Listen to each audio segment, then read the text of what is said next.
livre para todos os públicos.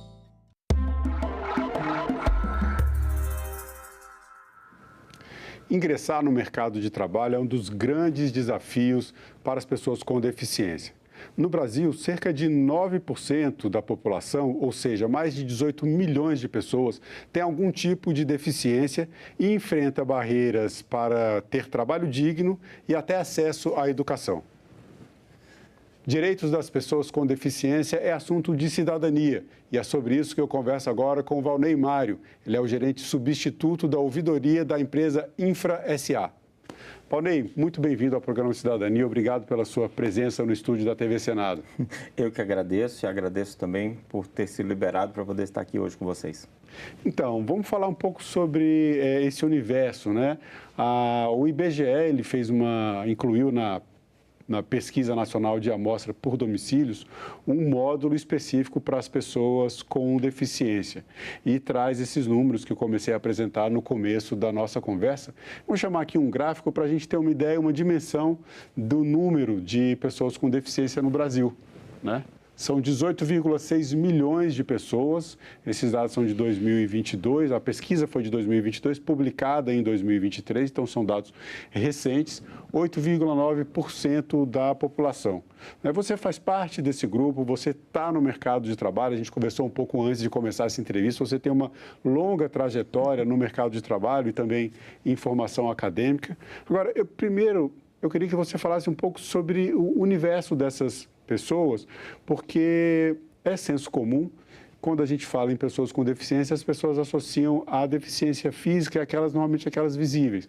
Mas esse conjunto é um pouco maior. Eu queria que você falasse um pouco sobre esses diversos tipos de deficiência que compõem essa parcela da nossa população. Bem, é bom tocar nesse assunto, porque como você diz, né, as pessoas costumam sempre a questão da visualização da deficiência, né? Às vezes a pessoa tem uma deficiência visual que ela não é perceptível, ou uma deficiência intelectual, ou mesmo outros tipos de deficiência, como a auditiva, elas não são perceptíveis a não ser que a pessoa esteja usando um aparelho ou outros meios para poder ter uma melhor qualidade de vida e melhores oportunidades graças a esse aparelho, né? Então, é bom ver que a deficiência não é uma coisa só, né? Ela é multifacetada, ela é cheia de nuances, né? E ela é complexa, tanto quanto a própria sociedade brasileira. A gente inclui nessas pessoas com deficiência também as pessoas com uma deficiência cognitiva, deficiência intelectual. Esse é um dos aspectos também que caracteriza uma pessoa como uma pessoa com deficiência? Sim, claro, né? É bom observar que as pessoas com uma deficiência intelectual, dentro do recorte das pessoas com deficiência, elas são sempre as mais prejudicadas, né? Seja na questão educativa, seja na questão de oportunidades de trabalho, seja nas questões até de segurança, né? Já que elas normalmente são as que, dependendo da circunstância, são as que sofrem maiores agressões quando isso acontece. Essa pesquisa nacional por amostra domiciliar, que foi realizada pelo IBGE em 2022, ela traz um aspecto que permeia todas as informações dessa pesquisa, que é a desigualdade em relação, especialmente ao mercado de trabalho, quando se compara, né, os números, né, os percentuais de pessoas com deficiência no mercado de trabalho e de pessoas sem deficiência. A gente vai trazer aqui mais alguns gráficos, mais algumas informações sobre isso para a gente comentar um pouco e você vai poder trazer um pouco da sua opinião, inclusive como uma pessoa que está no mercado de trabalho há bastante tempo, né, uma longa trajetória, a gente conversou bastante sobre isso aqui. Então, a gente tem, por exemplo, né, num plano mais geral, 66,4% das pessoas sem deficiência estão no mercado de trabalho. Aqui a gente está falando de pessoas em idade para estar no mercado de trabalho. Sim. As pessoas com deficiência, apenas 29,2%. As pessoas que passam pela etapa escolar no ensino e chegam ao ensino superior, o que é um percentual mais baixo também das pessoas com deficiência comparado com as pessoas sem deficiência. A gente vai tratar desse assunto também da educação, mas dentro do mercado de trabalho aumenta a empregabilidade, mas mesmo assim a gente tem uma diferença de praticamente 30%, né, das pessoas com deficiência ocupando postos no mercado de trabalho e as pessoas sem deficiência. E o nível de ocupação do mercado de trabalho, as pessoas sem deficiência, o nível de ocupação é mais do que o dobro do que as pessoas com deficiência. Quais são as barreiras para o ingresso no mercado de trabalho? Que dificuldades são essas enfrentadas pelas pessoas com deficiência? Como o Brasil não é simples, né? O Brasil sempre é um país de complexidades. Acredito que esse recorte, né, da população representa as dificuldades históricas, né? No passado não se tratava a pessoa com deficiência com a dignidade merecida a qualquer cidadão, né? Aí se pleiteia não somente a questão da dignidade, mas da dignidade como a qualquer indivíduo.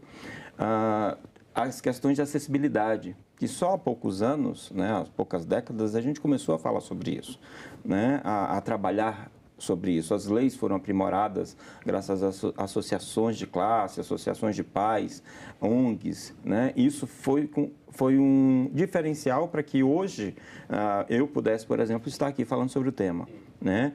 Ter acessibilidade à educação, que é complicado, né? Se você não tem uma simples calçada pavimentada adequadamente, as pessoas cadeirantes, né, os deficientes cadeirantes, eles não terão essa oportunidade de chegar à escola.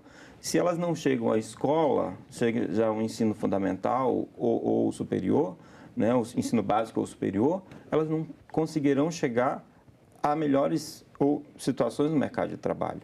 Então, eu acredito que seja isso. Se há oportunização dessas pessoas dentro da educação, né, há também a oportunização delas por causa da qualificação em melhores postos de trabalho, e esses números eles estão melhorando. Eles já foram muito piores, né?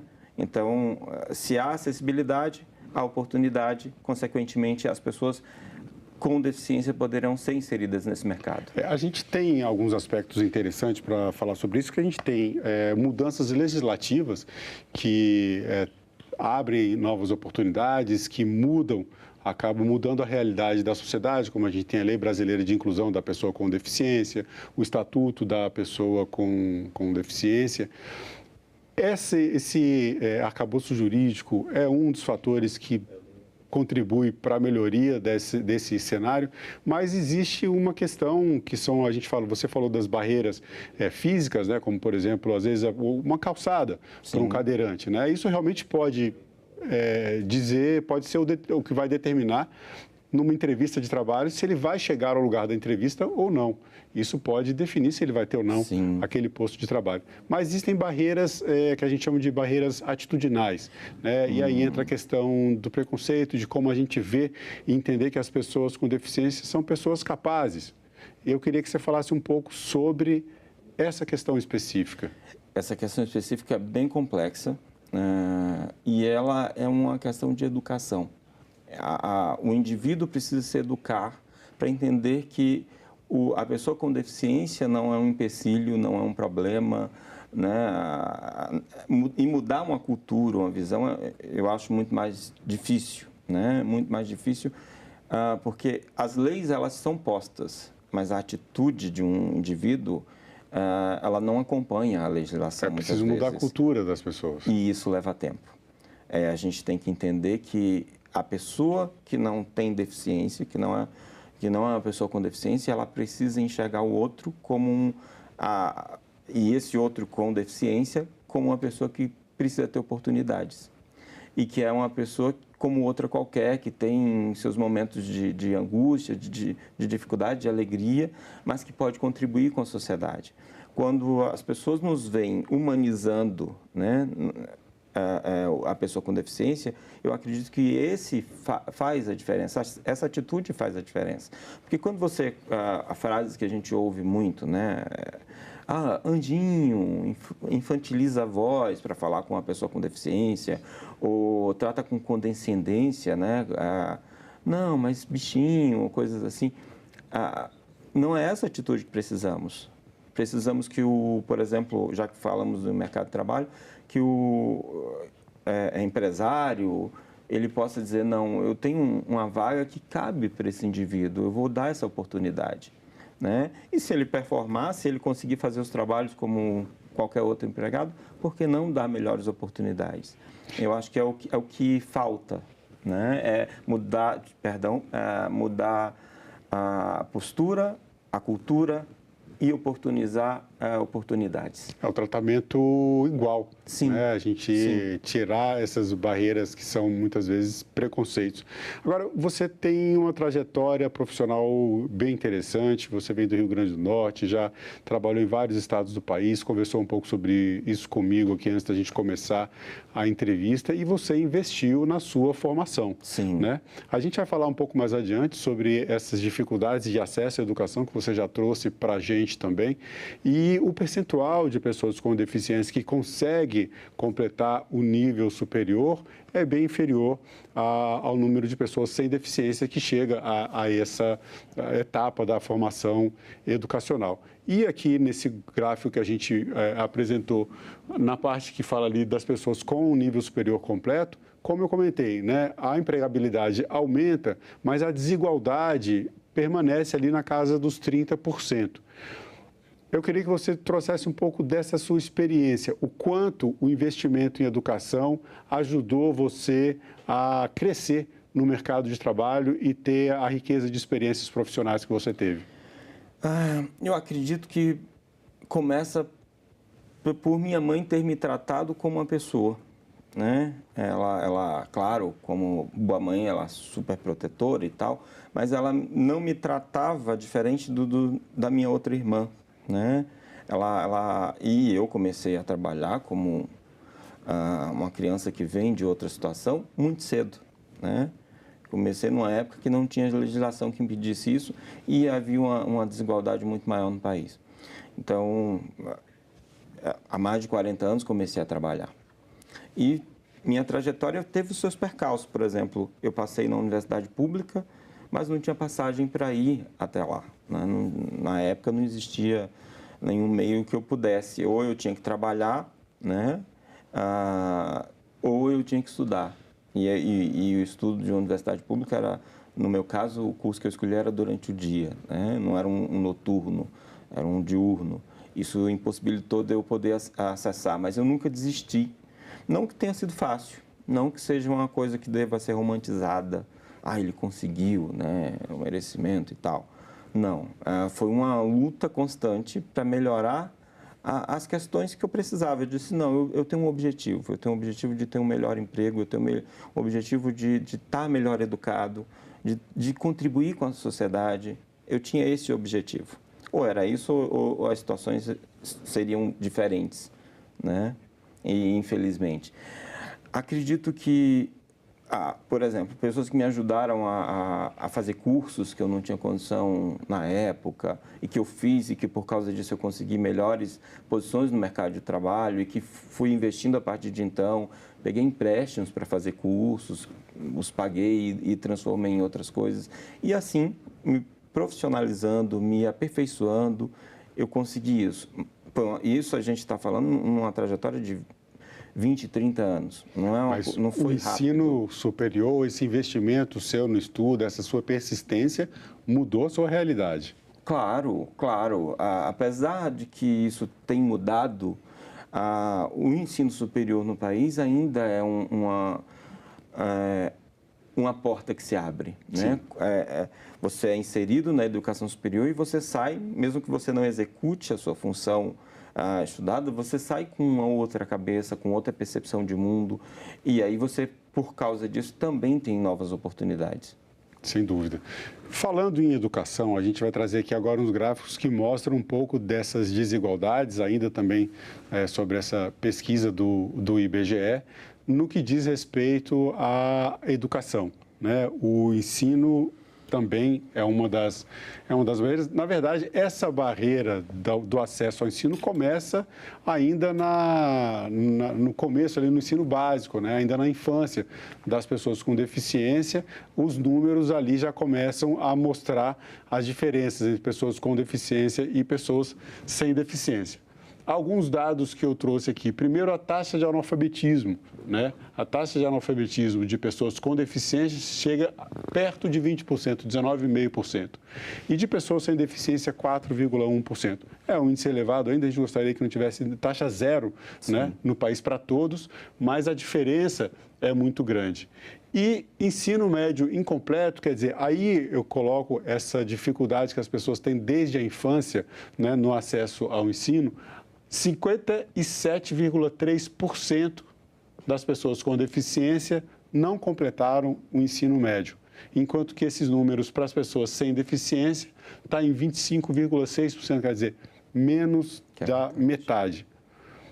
No aspecto da educação e pela sua experiência, uma pessoa que passou por todas as etapas do ensino médio, se formou, investiu em cursos, o que falta no ensino para inserir melhor esse grupo da nossa população?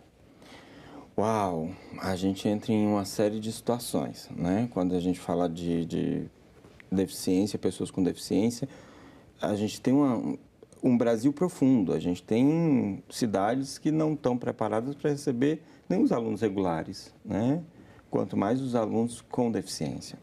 Então, isso é talvez um reflexo que dê esses números, né? A gente tem professores comprometidos, engajados, mas muitas vezes famílias desestruturadas para lidar com a deficiência daquele indivíduo, né? Daquele cidadão. Então, uma criança com deficiência, eu tenho uma experiência particular, tem uma amiga minha que ela teve que desistir da vida dela, teve que, no caso, parar de trabalhar para cuidar do filho com deficiência, né? Para levá-lo a médicos, para poder educar. Ela conseguiu levá-lo ao ensino médio, mas ela teve que estudar junto.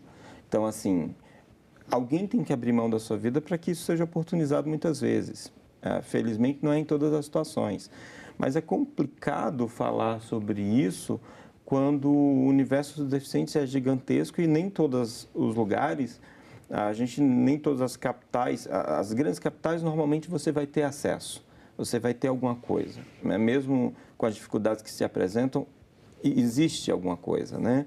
ONGs, etc. Mas e nas cidades menores? Nas cidades com menor população, com menor recurso, às vezes isso não se apresenta, né? Porque quando a gente fala de Brasil, eu sempre penso no Brasil como um continente, como um país de inúmeras desigualdades. E essas desigualdades se apresentam também no universo da pessoa com deficiência, independente do que a gente possa fazer. Eu acredito que, primeiro, melhores políticas públicas voltadas a este público e que possam ser fiscalizadas e que possam ser reexaminadas se elas não estão sendo eficazes, né? Se elas não estão cumprindo seu papel, pode diminuir essa diferença gritante que a gente está vendo no quadro apresentado.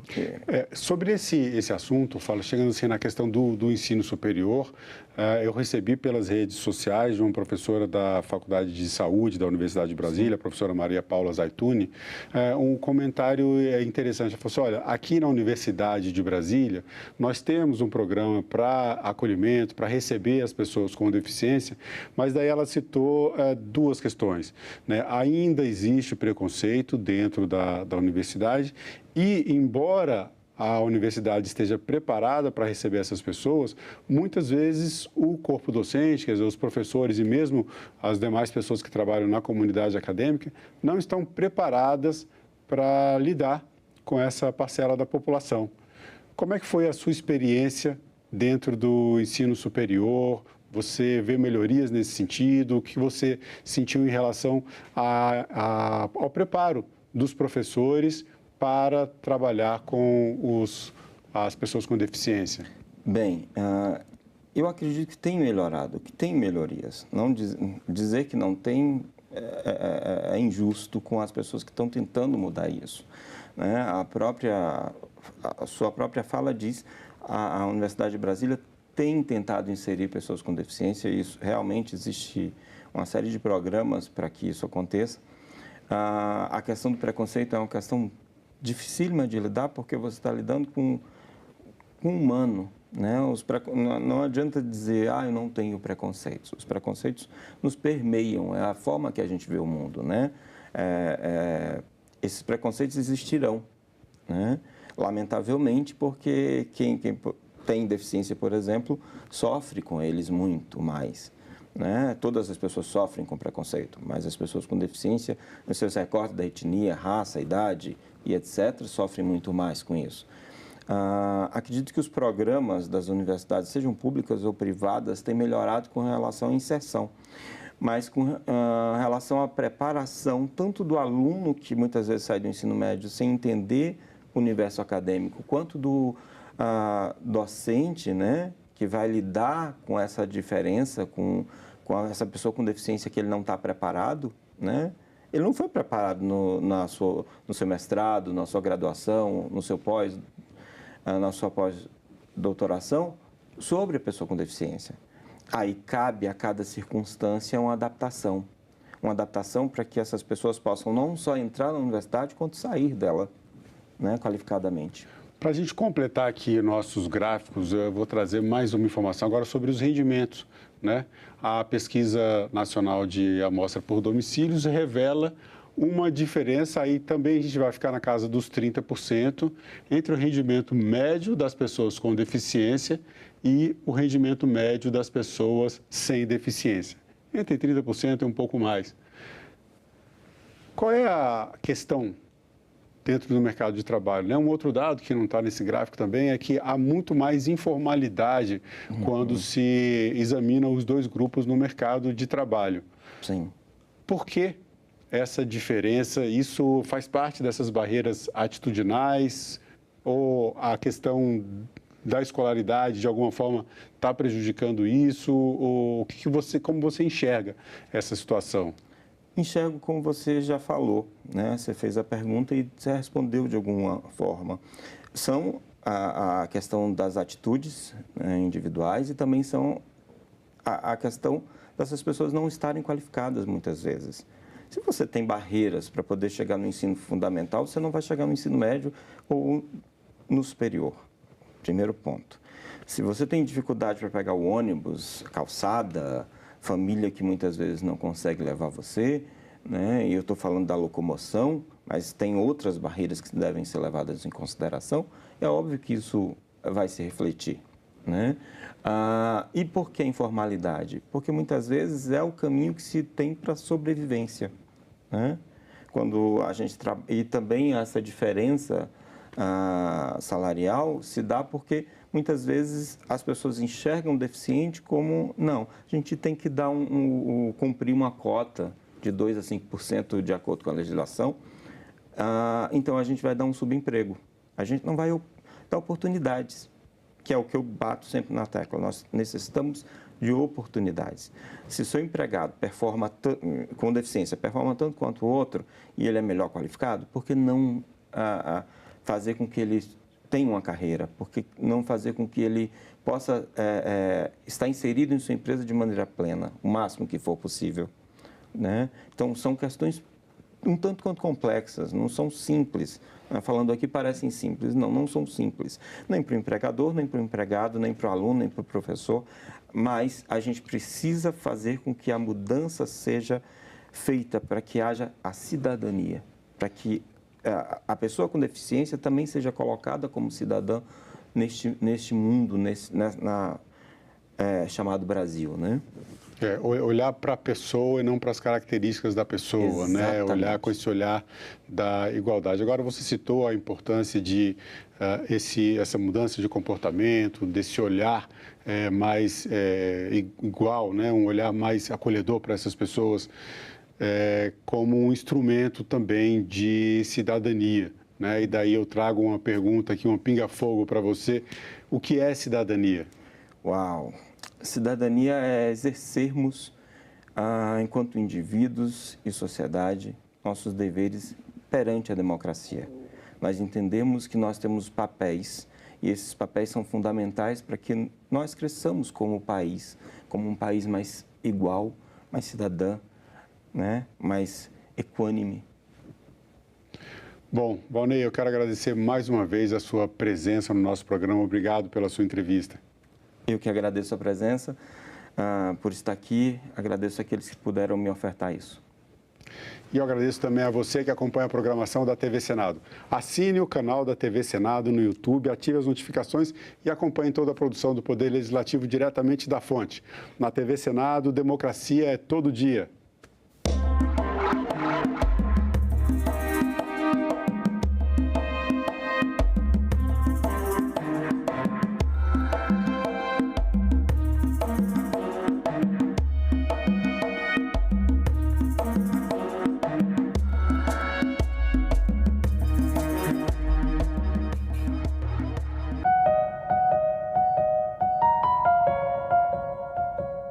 Hoje em dia você tem mais apostadores em aposta esportiva do que investidores na bolsa, em fundo de investimento, em previdência privada. Então, realmente as pessoas estão acreditando que vão conseguir ter uma prosperidade financeira a partir das apostas esportivas, né? Como é um evento aleatório, você não tem controle, você tem essa ilusão do... Agenda Econômica. Hoje, 20h, aqui na TV Senado. Agora é lei. Os medicamentos que contenham substâncias proibidas pelo Código Mundial Antidopagem deverão trazer obrigatoriamente um alerta com essa informação nos rótulos, nas bulas e nos materiais de propaganda e publicidade. O objetivo da lei é preservar os atletas brasileiros de casos não intencionais de doping. O Senado votou, agora é lei.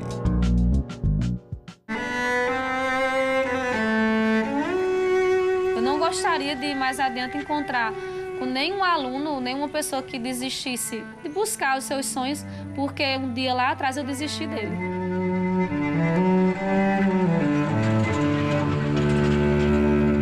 E eu faço essa escolha todo dia quando eu acordo, cheia de problema na escola, que os alunos não querem vir, que está faltando água, que não tem transporte, que não tem merenda. Aí eu levanto com aquela coragem de novo e eu digo, eu sou professora. Dos profissionais que a gente tem hoje no nosso país, os educadores, com toda a fragilidade que nós podemos ter do ponto de vista da formação, ainda é um grupo muito engajado. E o professor acaba entendendo que é possível, sim, fazer educação em condições adversas.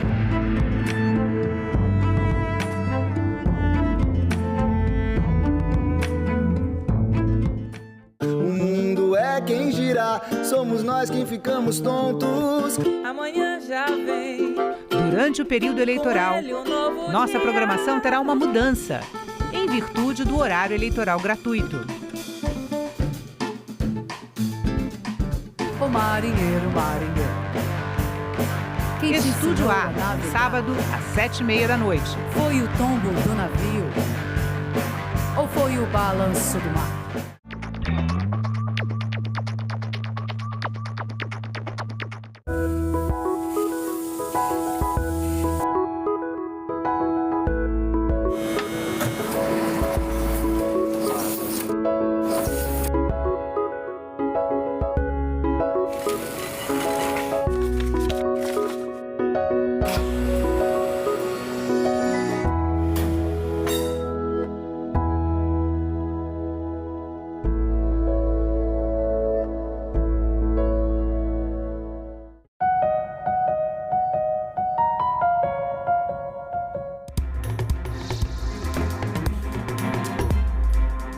Olá, um bom dia para você. Hoje é terça-feira, 15 de outubro e o Senado Notícias está no ar.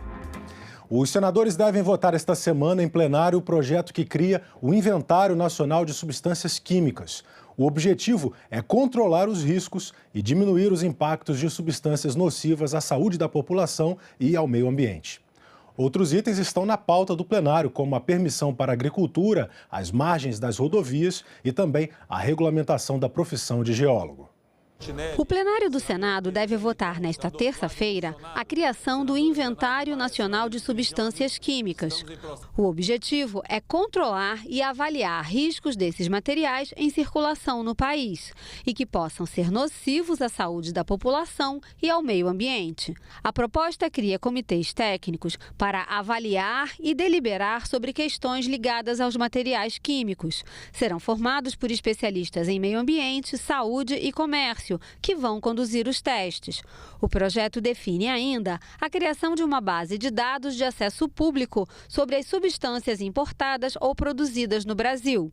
O texto atribui responsabilidades e obrigações a fabricantes, importadores e utilizadores dos produtos e determina sanções em caso de descumprimento. Os senadores também devem votar a autorização para a agricultura nas margens das rodovias. O governo poderá fazer concessões por prazo determinado, exclusivamente para o proprietário do lote, e desde que a segurança do trânsito seja preservada. Atualmente, a lei prevê um prazo máximo de 25 anos de concessão e somente para o reflorestamento. Os concessionários serão responsáveis pelo controle da vegetação nas faixas de domínio. Será definida ainda uma faixa sem vegetação ao longo da rodovia, para garantir a segurança e a proteção ambiental. O pessoal já planta milho, já planta soja, já planta alguma coisa, mas não era ainda legalizado, né? Aprovando isso, né, com autorização do órgão oficial de transporte, logicamente deve dar uma autorização, uma licença, para que não desvie a atenção dos motoristas, das carretas, para evitar acidentes, né? Então nada pode ali atropelar, nada que seja danoso, que atrapalhe, por exemplo, um plantio de milho, que, por exemplo, venha obstruir as placas de sinalização. Não deve plantar porque vai acontecer acidentes. Nesta quarta-feira, o plenário do Senado deve votar a equiparação profissional entre geólogos e engenheiros geólogos. A ideia é assegurar o mesmo tratamento entre as duas carreiras. Tanto a engenharia geológica quanto a geologia ficarão na categoria engenharia para fins legais. Apenas lembrando, a sessão plenária do Senado de hoje está marcada para as 2 horas da tarde, começa com discursos e comunicações dos parlamentares e por volta das 4 horas da tarde começa a ordem do dia, aquele momento da votação das matérias.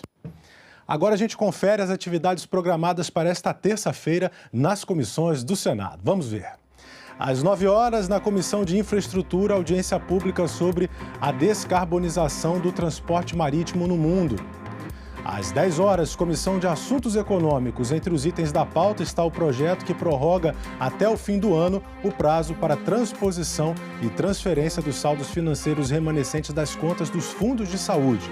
No mesmo horário, na Comissão de Educação, pode ser votado o projeto que institui a Política Nacional do Livro e Regulação de Preços. Às 11 horas, Comissão de Segurança Pública. Um dos projetos altera a Lei de Drogas para prever a suspensão da carteira de motorista como medida cautelar e também de efeito de condenação por crimes na Lei de Drogas previstos. Às 2 da tarde, a Comissão de Assuntos Econômicos volta a se reunir. Os senadores fazem audiência pública sobre os impactos da reforma tributária em relação à fiscalização. E às 2h30, audiência pública na Comissão Mista de Mudanças Climáticas sobre a 29ª Conferência das Nações Unidas sobre as Mudanças Climáticas, a COP29, que ocorre entre 11 e 22 de novembro em Baku, capital do Azerbaijão. O Plano Nacional de Educação para os próximos 10 anos foi debatido em audiência pública da Comissão de Educação nesta segunda-feira.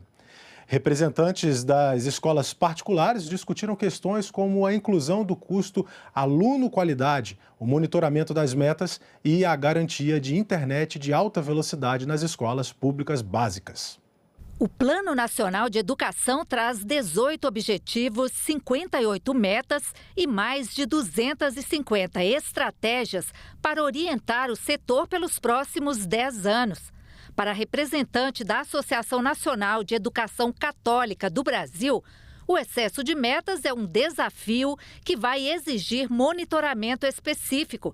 Ela sugeriu metas mais detalhadas, por exemplo, para a inclusão de populações historicamente marginalizadas, como indígenas e quilombolas, e a inclusão no plano de um cálculo do custo aluno-qualidade. A ausência do custo aluno-qualidade inicial na proposta, ela compromete essa definição de padrões mínimos de qualidade na educação, dificultando o financiamento adequado para atingir esses patamares. Para todos nós pensarmos qual o investimento necessário para termos, por exemplo, uma creche que consideremos adequado, berçário, etc. Lá para o ensino médio, qual que é o investimento necessário, custo aluno, qualidade. Quanto que teria que ser investido no ensino médio para que haja quadra de esporte, biblioteca, laboratório, salas de aula adequadas, educação integral. O representante da Associação Brasileira de Educação Básica de Livre Iniciativa, a ABREDUC, concorda que é preciso monitoramento das metas e fez sugestões para melhorar o investimento na educação. O ProUni trouxe a capacidade de nós desenvolvermos a nossa nação, oferecendo bolsas parciais e integrais para pessoas que estavam em situação de vulnerabilidade. E nós achamos que agora é a hora de termos uma proposta nesse sentido, mas para a educação básica. Então, nós propomos que o Plano Nacional de Educação institua um pró-básico, que com as suas regras possam possibilitar que pessoas que não têm acesso à educação possam ter acesso à educação. Já a Federação Nacional das Escolas Particulares, FENEP, defendeu a autonomia do setor e maior participação na definição das estratégias e métricas no PNE. Essas estratégias a gente entende que é o coração do Plano Nacional de Educação. Então, a gente acha que um princípio que a gente tem que permanecer além da autonomia, é a garantia da nossa participação em estratégias. A nossa solicitação, e um princípio que a gente acha importante, é verificar pela métrica o quanto que a escola particular avança e o quanto que a escola particular não avança. Uma das metas do plano é assegurar a internet de alta velocidade em 50% das escolas públicas básicas até o 5º ano de vigência do PNE. A gente vai propor nesses documentos que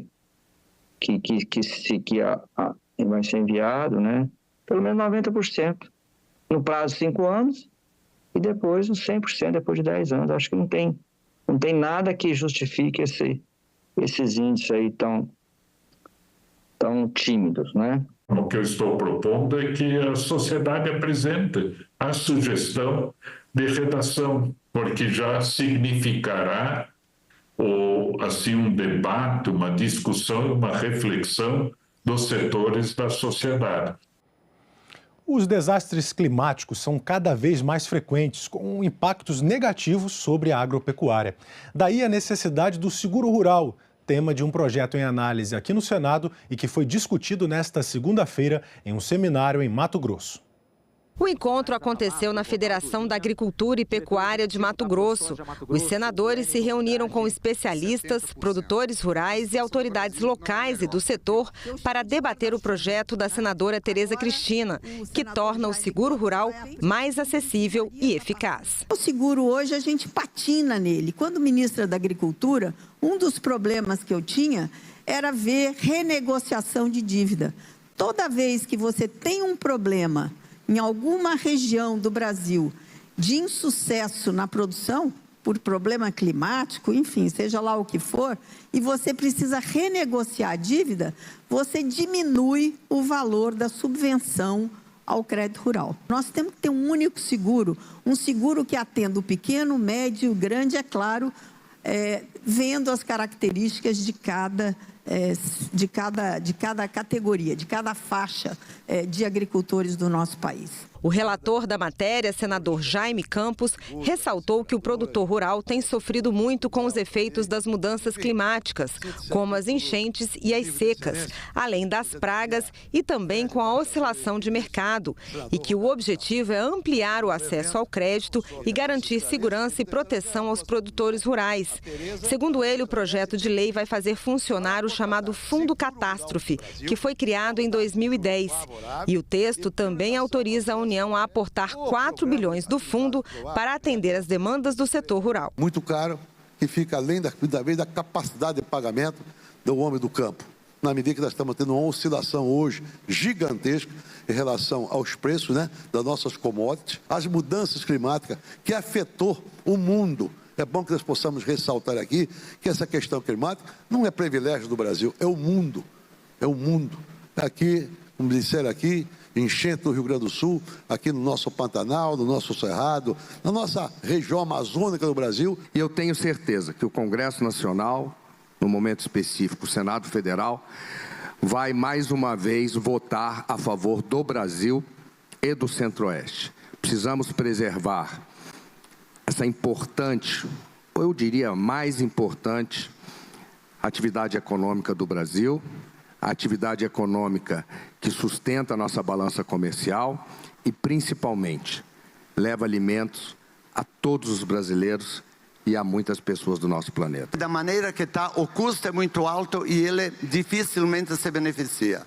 Então, temos sim que achar a fórmula de regionalizar o percentual do custo para que todos os produtores entrem no seguro. Só no ano de 2023, os desastres naturais provocaram no mundo uma perda estimada de 380 bilhões de dólares, sendo que desse valor, só 118 bilhões foram segurados. Então, o mundo sofre de um buraco, de um gap de seguro de 70%. E a situação do Brasil não é melhor, é pior. O nosso gap de segurança não é de 70%, é de 90%. Então, a cada R$100 em perdas ocorridas no Brasil, só 10 hoje têm uma proteção do setor segurador, o que é muito perigoso. O requerimento para a criação da CPI das bets já foi lido no plenário do Senado e agora aguarda indicação pelos partidos dos nomes que vão integrar a comissão. A CPI vai investigar suspeitas de lavagem de dinheiro e o uso de influenciadores digitais na publicidade das plataformas. A CPI das bets deve investigar o impacto das apostas online no orçamento das famílias brasileiras. O requerimento de criação foi lido no plenário pelo presidente do Senado, Rodrigo Pacheco, já com o apoio de 31 senadores. Para ser criada, uma comissão parlamentar de inquérito precisa de pelo menos 27 assinaturas.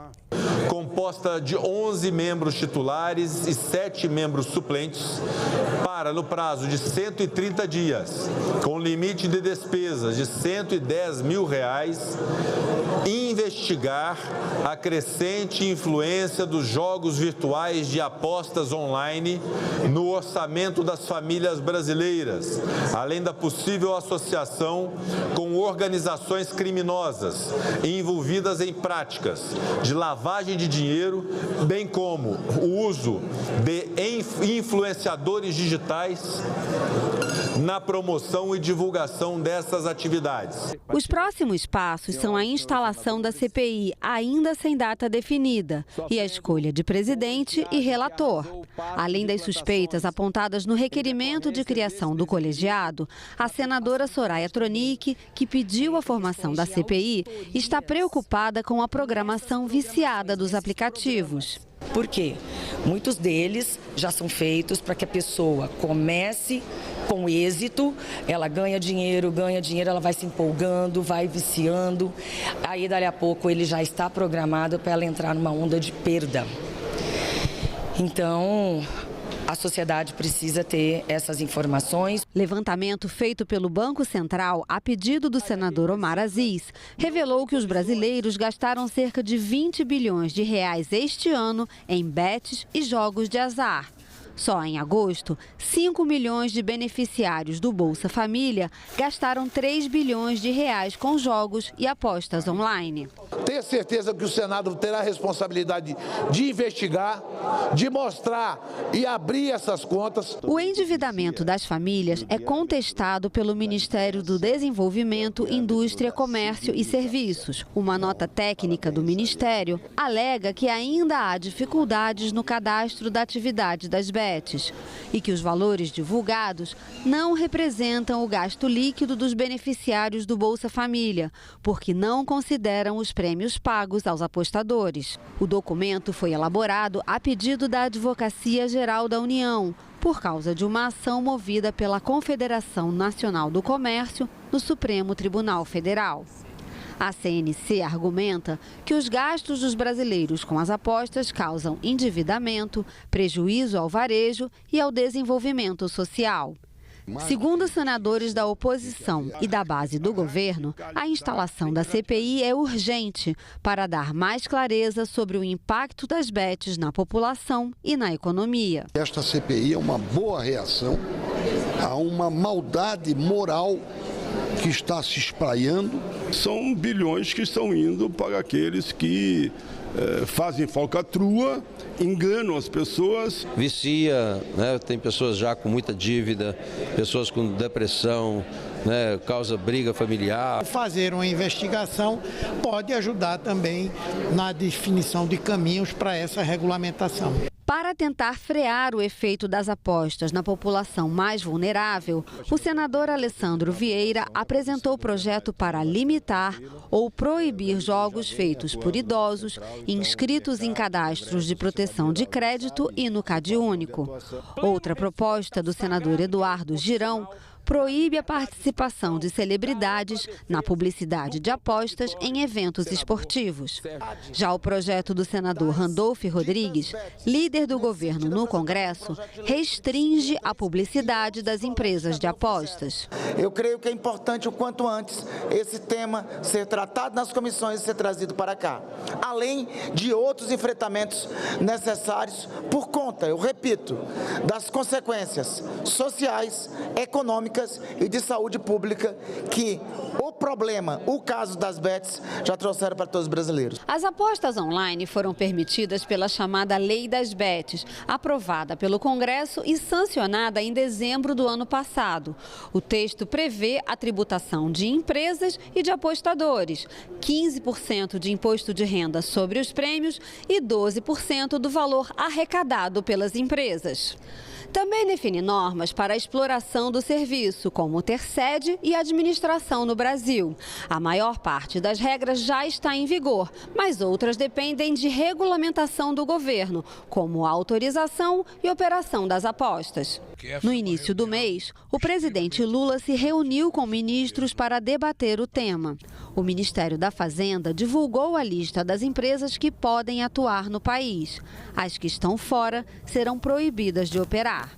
O ministro Fernando Haddad argumentou que o governo atua sobre as bets desde o início do mandato e que a regulamentação está sendo baseada nas melhores práticas internacionais. Nós sempre estamos nos valendo da melhor experiência internacional para trazer para o Brasil as boas práticas para enfrentar essa questão, uma vez que, no nosso entendimento, uma regulação forte ela vai implicar na proteção da sociedade e o tratamento como entretenimento, como deve ser dessa questão.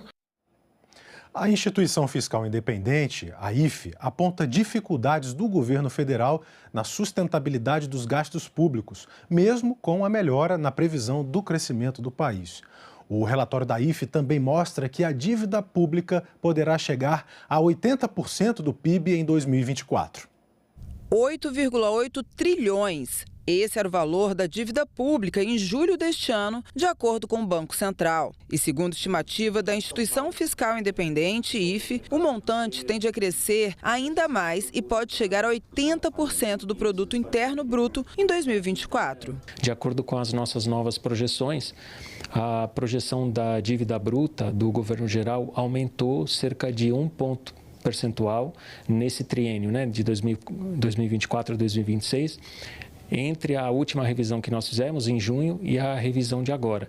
Então, isso se deve principalmente a uma piora no resultado primário do governo central neste curto prazo e também em juros mais elevados, o que afeta a despesa de juros do setor público, ou seja, a taxa de juros de rolagem da dívida pública. Para 2024, nós revisamos a nossa estimativa para a dívida bruta de 78% para 80% do PIB. E para 2025, a gente espera 82,1%. do PIB e para 2026, 84%. O relatório trouxe ainda que, mesmo com a melhora na previsão do crescimento do país, o governo federal vai enfrentar dificuldades para a sustentabilidade dos gastos públicos. O diretor da IFE também falou sobre a projeção do PIB, que foi revisada para 2,8% em 2024 e 1,8% em 2025. Principalmente a perspectiva de manutenção de juros em patamares mais elevados. Só lembrando que agora, em setembro, o Banco Central começou um novo ciclo de alta da taxa Selic, então isso vai esfriar um pouco a economia no próximo ano, principalmente via investimentos e consumo das famílias. E nós ficamos por aqui. Você pode rever as reportagens desta edição na nossa página na internet. Acesse senado.leg.br/TV. Confira também as nossas redes sociais. E já já a gente volta ao vivo com a primeira comissão do Senado prevista para hoje, a Comissão de Infraestrutura. Muito obrigado pela sua companhia e continue sintonizado aqui na TV Senado.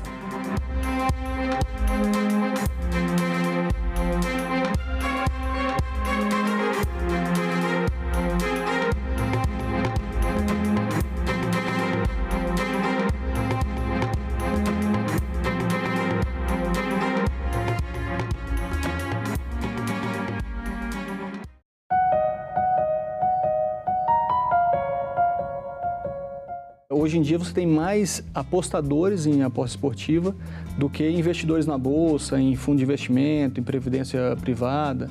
Então, realmente as pessoas estão acreditando que vão conseguir ter uma prosperidade financeira a partir das apostas esportivas, né? Como é um evento aleatório, você não tem controle, você tem essa ilusão do... Agenda Econômica. Hoje, 20h, aqui na TV Senado.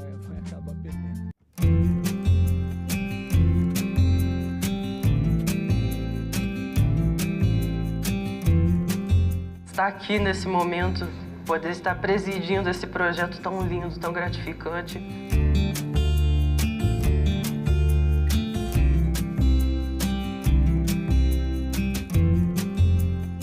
Está sendo algo novo, está sendo algo único e está sendo algo extremamente marcante para mim. Realmente estar nesse local demonstra a importância que é o jovem estar engajado com a política, um local onde a democracia reina e deve permanecer reinando.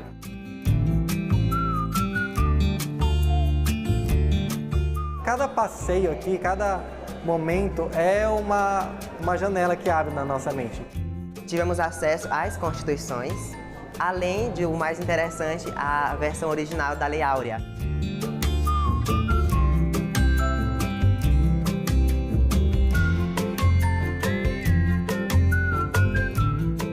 A presença de vocês aqui representa uma oxigenação, sobretudo a oxigenação de ideias.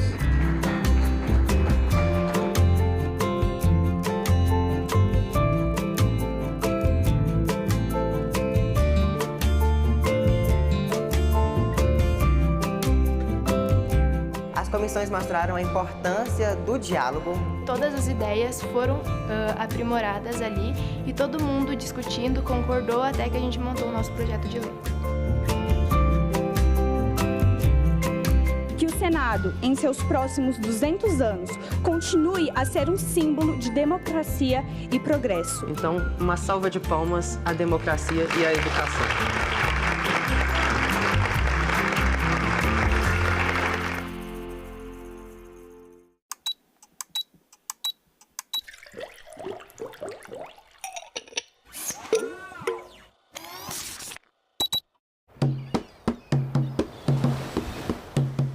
Eu tenho estudado já nos últimos 10 anos sobre a ayahuasca, principalmente, e o potencial terapêutico na depressão. Esse estudo que a gente fez aqui, ele foi o primeiro a testar uma substância psicodélica para uma condição como a depressão resistente a tratamento. Foi o primeiro no mundo. A ayahuasca é uma bebida da Amazônia, utilizada por populações dessa região em rituais, tanto em rituais de cura, como rituais de caça. E desde os anos 30, com a expansão da borracha, foram criadas religiões cristãs que usam a ayahuasca como sacramento, que misturam então elementos da cultura indígena com elementos do cristianismo e com elementos de algumas religiões de matrizes africanas também. A maneira mais conhecida que a gente tem da ayahuasca, ela é feita a partir da mistura de duas plantas, que é as folhas da chacruna ou chacrona com um cipó que é chamado de mariri ou jagube. Essas duas plantas, elas são fervidas em muitas horas até que se obtenha um líquido marrom, amarronzado, né, que tem um sabor muito peculiar, meio amargo, meio azedo, meio gosto de terra e que tem propriedades psicoativas. Uma vez que um indivíduo bebe a ayahuasca, no geral ele vai apresentar uma série de alterações na maneira como ele percebe o mundo. Teve relatos então de pessoas que frequentavam essas religiões e que melhoravam de sintomas de depressão e ansiedade. A depressão é uma doença que atinge pelo menos 300 milhões de pessoas, né, no mundo inteiro. É uma das maiores causas de incapacitação para o trabalho. Os efeitos da pandemia na saúde mental, já tem muitos trabalhos mostrando como aumentou o número de pacientes com queixas de ansiedade e depressão. Depressão é um transtorno mental que a gente não sabe exatamente as causas, assim. Então, atualmente a gente tem basicamente duas vias de tratamento para depressão: farmacológica ou psicoterapia, que podem ser associadas ou não. Todo mundo pode ser tratado com esses remédios, mas 30% aproximadamente dos pacientes, eles são o que a gente chama de pacientes resistentes ao tratamento. Então, pessoas que tomam pelo menos 2 antidepressivos, né, em doses adequadas e pelo tempo adequado e que não melhoram. 100 milhões de pessoas não conseguem melhorar com os tratamentos que a gente tem atualmente. Se a gente olhar, então, para esses pacientes que não respondem, né, é importante que a gente tenha tratamentos alternativos, né? Então, é aí um ponto que a gente chega, né, na pesquisa com a ayahuasca e com outros psicodélicos. Daí veio, então, a ideia da gente testar a ayahuasca dentro do hospital, que seria essa ideia, então, de tentar separar o que é o contexto religioso ou ritualístico, né, da substância em si, né, mais no aspecto farmacológico. Quando você está fazendo parte de uma comunidade, que você faz parte de, né, enfim, de algum grupo, de uma religião, você pode apresentar melhoras, né, em transtornos mentais simplesmente por fazer parte de um grupo. Eu trabalho com o professor Draulio Barros de Araújo. E Draulio, ele era professor da USP de Ribeirão Preto. E em 2006, então, eles administraram lá no hospital uma única dose de ayahuasca. E os resultados foram muito promissores, né? Então, os pacientes, eles apresentaram uma melhora já 40 minutos após a ingestão da ayahuasca. E essa melhora, ela permaneceu por 21 dias. Foram levantadas aí as primeiras evidências científicas, né, do potencial terapêutico da ayahuasca. As substâncias, né, principais que compõem a ayahuasca são a DMT. Essa DMT, ela é considerada um psicodélico clássico. Então, o psicodélico clássico é uma classe de substâncias que vão atuar em receptores de serotonina. A serotonina é um neurotransmissor que a gente tem naturalmente no nosso cérebro, que é muito importante na regulação do humor, do sono, do apetite, várias funções cognitivas que a gente tem. Se a gente olhar a molécula da DMT e a molécula da serotonina, a gente vai ver que elas são muito parecidas. Imagina como se fosse uma chave, uma fechadura. Então ele vai se ligar naquele receptor, fazendo o papel da serotonina, mesmo não sendo. Como se fosse uma serotonina extra. Das diversas teorias, né, que tentam explicar a depressão, a gente tem essa teoria, da teoria monominérgica, então, que fala sobre esse desbalanço, né, da serotonina e de outros neurotransmissores, mas vários antidepressivos que a gente tem atualmente, eles atuam nesse mecanismo de serotonina. Eles são também, da mesma forma, agonistas de serotonina.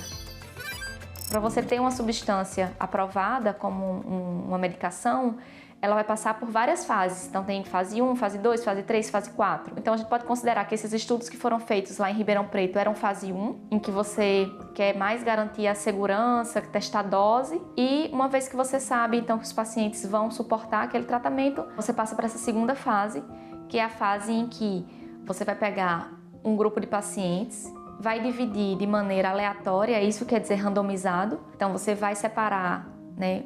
Uma parte vai para um grupo que vai receber o tratamento ativo que você quer testar e o outro vai receber o placebo. Então, no nosso caso, o que a gente fez? A gente teve, então, pacientes que iam beber ayahuasca e outros pacientes que iam beber uma substância que a gente desenvolveu aqui em parceria com o Departamento de Farmácia, que ia simular, de certa forma, propriedades da ayahuasca, mas não as propriedades psicoativas. O experimento ele durou 4 dias, o paciente chegava na terça-feira, fazia uma bateria de exames, consulta com psiquiatra, psicólogo, exame de ressonância magnética funcional, dormiu no laboratório fazendo uma polissonografia, no dia seguinte a gente fazia coleta de saliva e de sangue e administrava a substância, que podia ser ayahuasca ou placebo. Durante essa sessão o psiquiatra fazia algumas avaliações, depois no final da tarde o paciente voltava para casa. No dia seguinte ele retornava e a gente refazia todo. Bom dia, são 9 horas da manhã em Brasília e você está na TV Senado. Passamos a transmitir agora, ao vivo, a reunião da Comissão de Infraestrutura, que hoje realiza audiência pública sobre a descarbonização do transporte marítimo no mundo. Acompanhe. Todos nós devemos homenagear estes profissionais. Eu mesmo que integrei o magistério da Universidade Federal de Santa Catarina, da Universidade do Estado e do Instituto Estadual de Educação, quero me congratular com todos os professores do Brasil e renovar aqui o compromisso de todos nós com o desenvolvimento da educação, fator determinante para o nosso e para todos os países do mundo. A presente reunião destina-se a realizar uma audiência pública com o objetivo de debater a descarbonização do transporte marítimo no mundo, as regras globais que serão obrigatórias e as mudanças significativas já iniciadas no cenário marítimo internacional e, consequentemente, as consequências, especialmente e particularmente para o Brasil, em atenção aos requerimentos número 87, de autoria do senador Espírito de Amin, ou seja, de minha autoria, o requerimento 90 de 2024, de autoria do senador Sérgio Petecão, o requerimento 92 de 2024, de autoria do senador Zequinha Marinho, e o requerimento 93, de autoria do senador Beto Martins. Convido para tomar lugar à mesa os seguintes convidados: Mauro Samarco, presidente do Conselho do Instituto Brasileiro de Infraestrutura; Flávio Haru Matuí, assessor da Comissão Coordenadora para Assuntos da Organização Marítima Internacional. Seja bem-vindo. Eu saúdo, inclusive, com o Tsuru. Já viu aqui? Que me acompanha sempre. Que é o Origami da Paz, não é assim? Bruna Roncel de Oliveira, coordenadora-geral de Navegação Marítima do Ministério de Portos e Aeroportos. Gesualdo Silva, presidente da Associação Brasileira de Terminais Portuários. Esses já estão acomodados, aliás, já estão, mas eu registro também a presença do senhor José Nilton de Souza Vieira, coordenador-geral de etanol e biometano da Secretaria Nacional do Petróleo, Gás Natural e Biocombustíveis, do Ministério de Minas e Energia; José Ricardo Ramos Salles, coordenador-geral da Secretaria de Economia Verde, Descarbonização e Bioindústria do MDIC, Ministério do Desenvolvimento, Indústria, Comércio e Serviços, seja bem-vindo, e Elisa Salomão Lage, chefe do Departamento de Gás, Petróleo, Navegação e Descarbonização do BNDES, Banco Nacional de Desenvolvimento Econômico e Social, que participará por videoconferência, e, finalmente, Paula Carvalho Pereda, professora do Departamento de Economia da USP, que participará por videoconferência.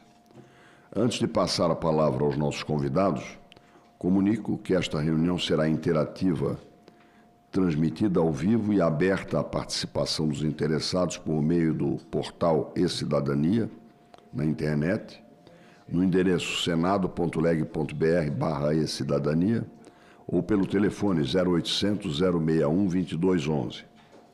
O relatório completo, com todas as manifestações, estará disponível no portal, assim como as apresentações que forem utilizadas pelos expositores.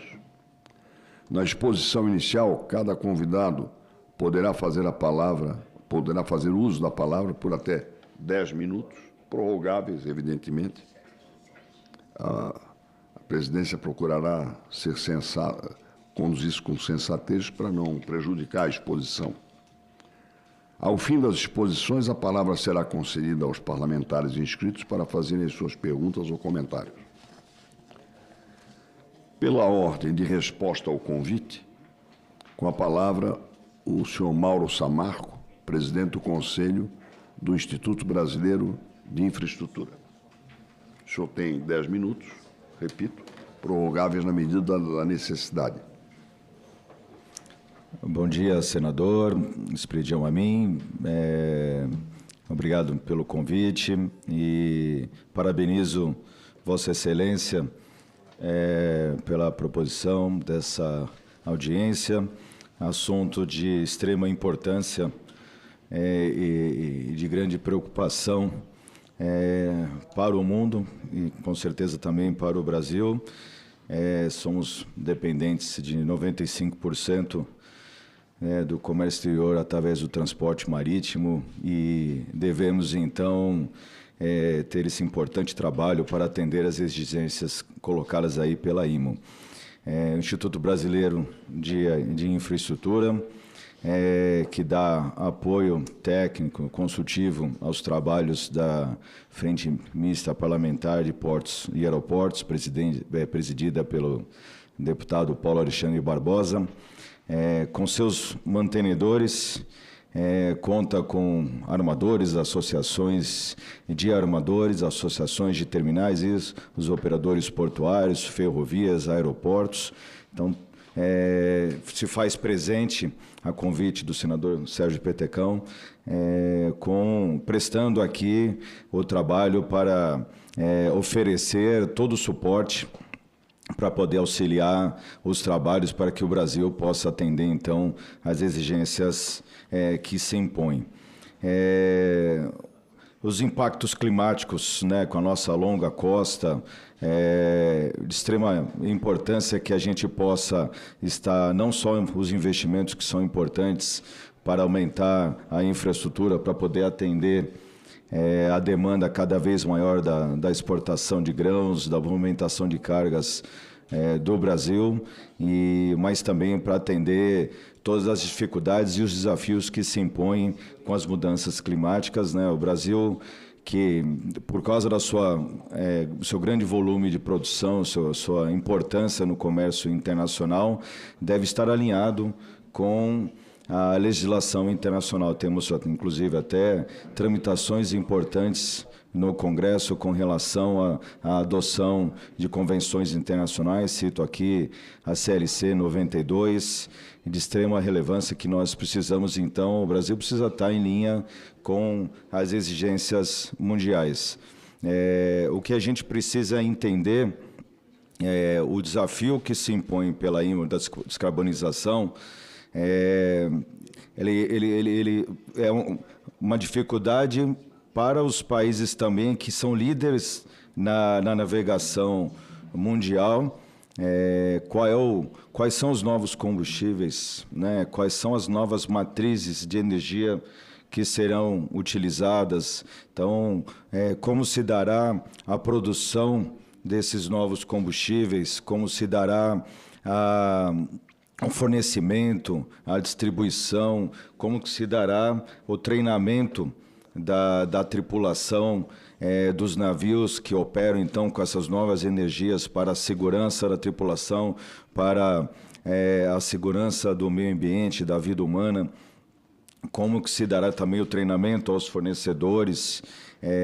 A gente precisa, então, definir qual o papel que a nossa nação deseja ter nesse contexto, né? Se nós queremos ser protagonistas, participantes da discussão para o desenvolvimento, né, das novas matrizes, entender quais são os objetivos, os potenciais e as oportunidades que nós temos, principalmente pelos recursos naturais que o Brasil tem, para poder ser um fornecedor de uma nova matriz de energia, seja hidrogênio verde, seja qual for a matriz utilizada pelos navios, ou se nós vamos adotar uma posição de resposta às definições internacionais que serão impostas para poder, então, criar toda a infraestrutura para o fornecimento.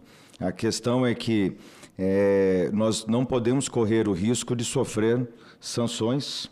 Nós temos um prazo até abril do próximo ano para estar já com um plano estratégico para poder atender as demandas que estão sendo colocadas. Isso é um prazo realmente bem desafiador. E nós precisamos, então, seguir para evitar que o Brasil possa futuramente sofrer multas, né, ou qualquer tipo de impacto na movimentação de navios que possam aí, então, impactar a produção nacional, a exportação de commodities e o PIB do nosso país.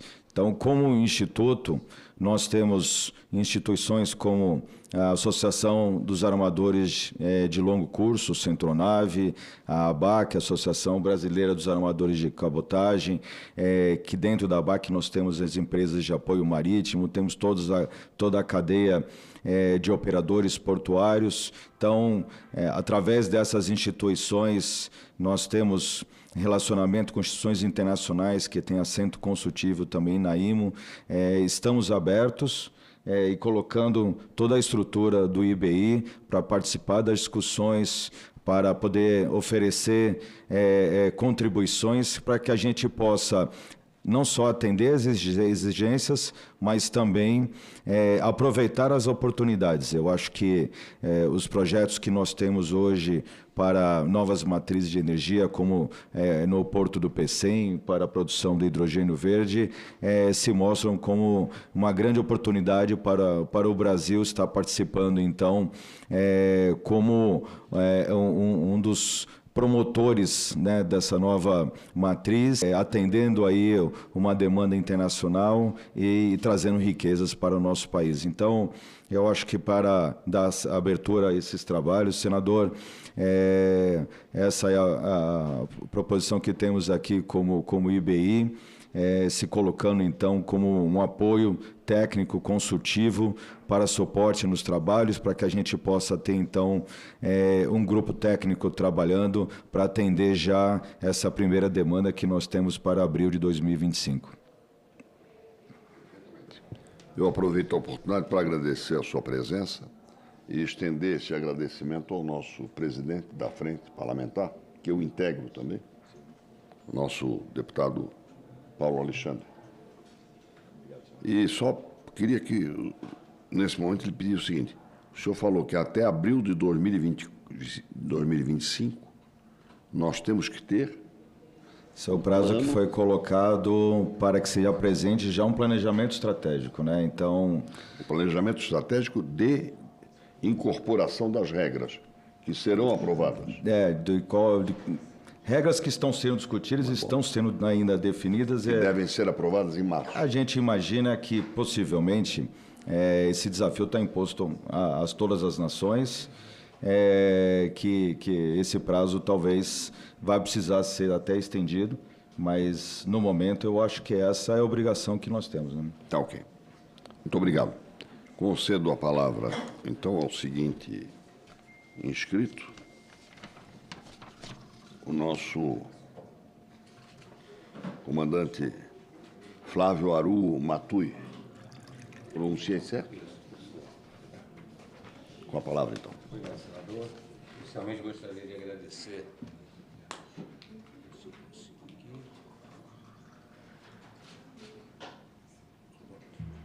Gostaria de agradecer o convite.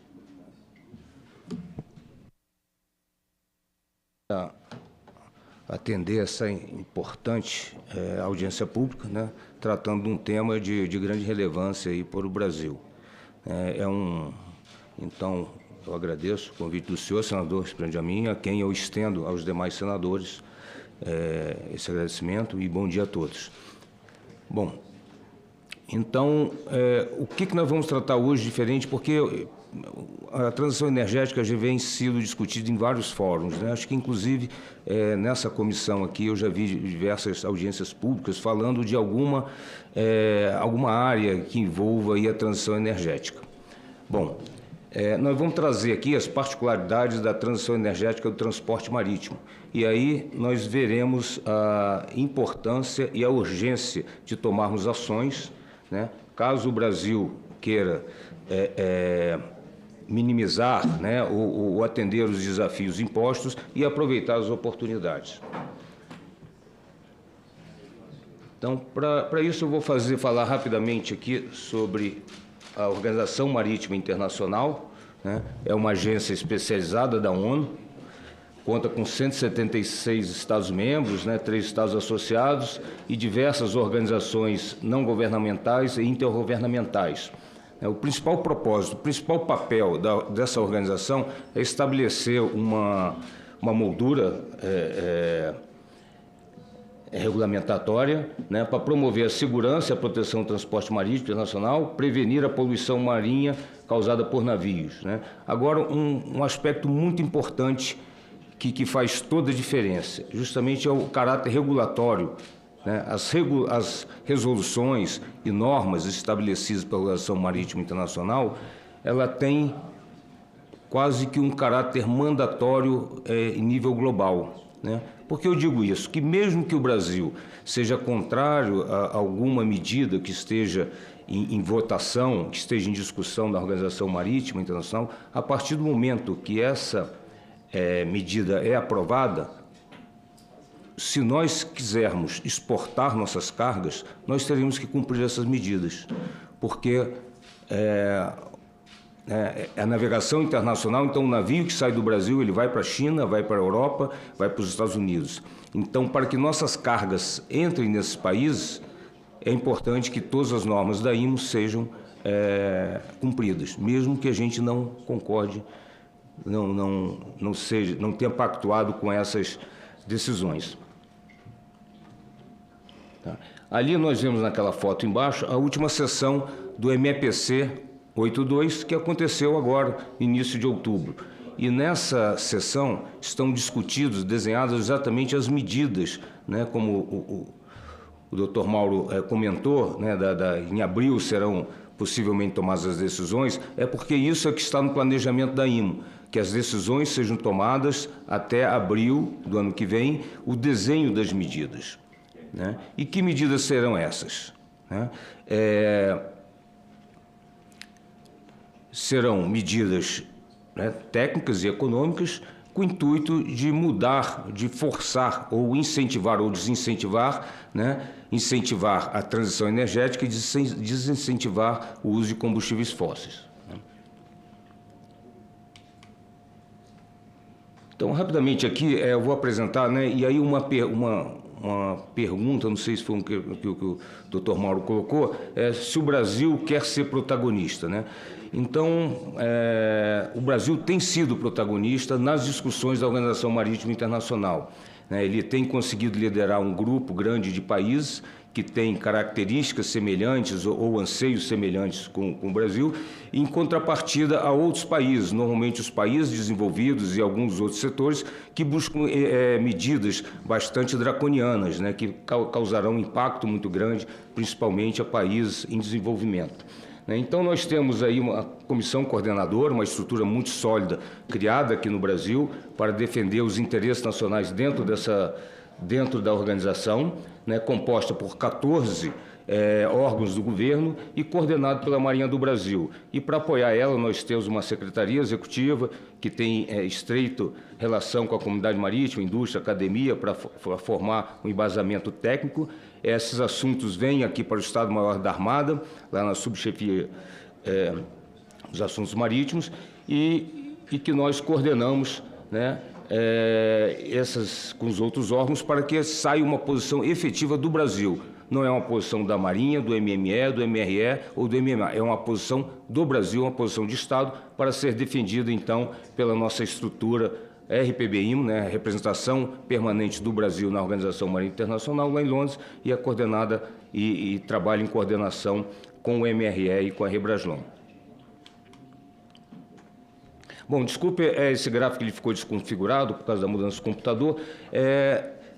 Em 2023 foi aprovada a nova estratégia, né, a estratégia revista da IMO para a redução das emissões. Então, a meta final, ela foi bastante tornada muito mais exigente, né? Em 2050, ali no final daquela curva, seria justamente o transporte marítimo teria que atingir as emissões absolutas, líquidas, zero, né? E para isso teria que cumprir uma curva com checkpoints, né, ou pontos de verificação em 2030 e 2040, com uma redução em 2030 a 2040 de 20% a 30% e 2040 de 70% a 80%. Então, isso é uma redução bastante significativa nas emissões absolutas dos navios, né? E para que isso aconteça, foram estabelecidos, como eu já havia mencionado, um pacote de medidas, né, contando com o elemento técnico que vai trabalhar com o nível de intensidade de emissão dos combustíveis, né, ou da tecnologia embarcada. E o outro elemento econômico, aí vem o pacote da maldade, né? O que é o elemento econômico? É justamente para você, o transporte marítimo ele tem uma característica, ele usa como combustível, né? O combustível mais comum é o bunker marítimo, é um combustível bastante barato e tem disponibilidade no mundo inteiro. Isso dá uma dinâmica muito interessante para o transporte marítimo, que é a flexibilidade de um mesmo navio ele escalar vários portos, né? E agora, então, a forma de eu fazer a mudança desse padrão de combustível é uma só, né? Ou eu tenho que incentivar os novos combustíveis ou desincentivar o uso dos combustíveis fósseis. E para que isso aconteça, eu tenho que ter ou uma taxação, né, muito forte, ou mecanismos flexíveis de compensação para quem estiver emitindo abaixo daquela curva, ele ter algum benefício, e quem estiver emitindo acima, ele terá que adquirir esses créditos, né? Então, seria esse mecanismo de compensação. Tá? Então, nós estamos discutindo lá na Organização Marítima exatamente qual a medida econômica que irá acontecer e o desenho da medida técnica. A medida econômica, existem três caminhos que estão em discussão, estão bastante avançados. Um é uma taxação pura e simples, né? É a taxação do combustível, uma taxação pesada, né, que variaria aí de 150 a 300 dólares por toneladas de combustível. Então, praticamente, você iria praticamente dobrar o preço dos combustíveis, né, no seu Qual é o preço da tonelada do combustível? Do bunker em torno de 400 dólares. Né? Então, aumentando.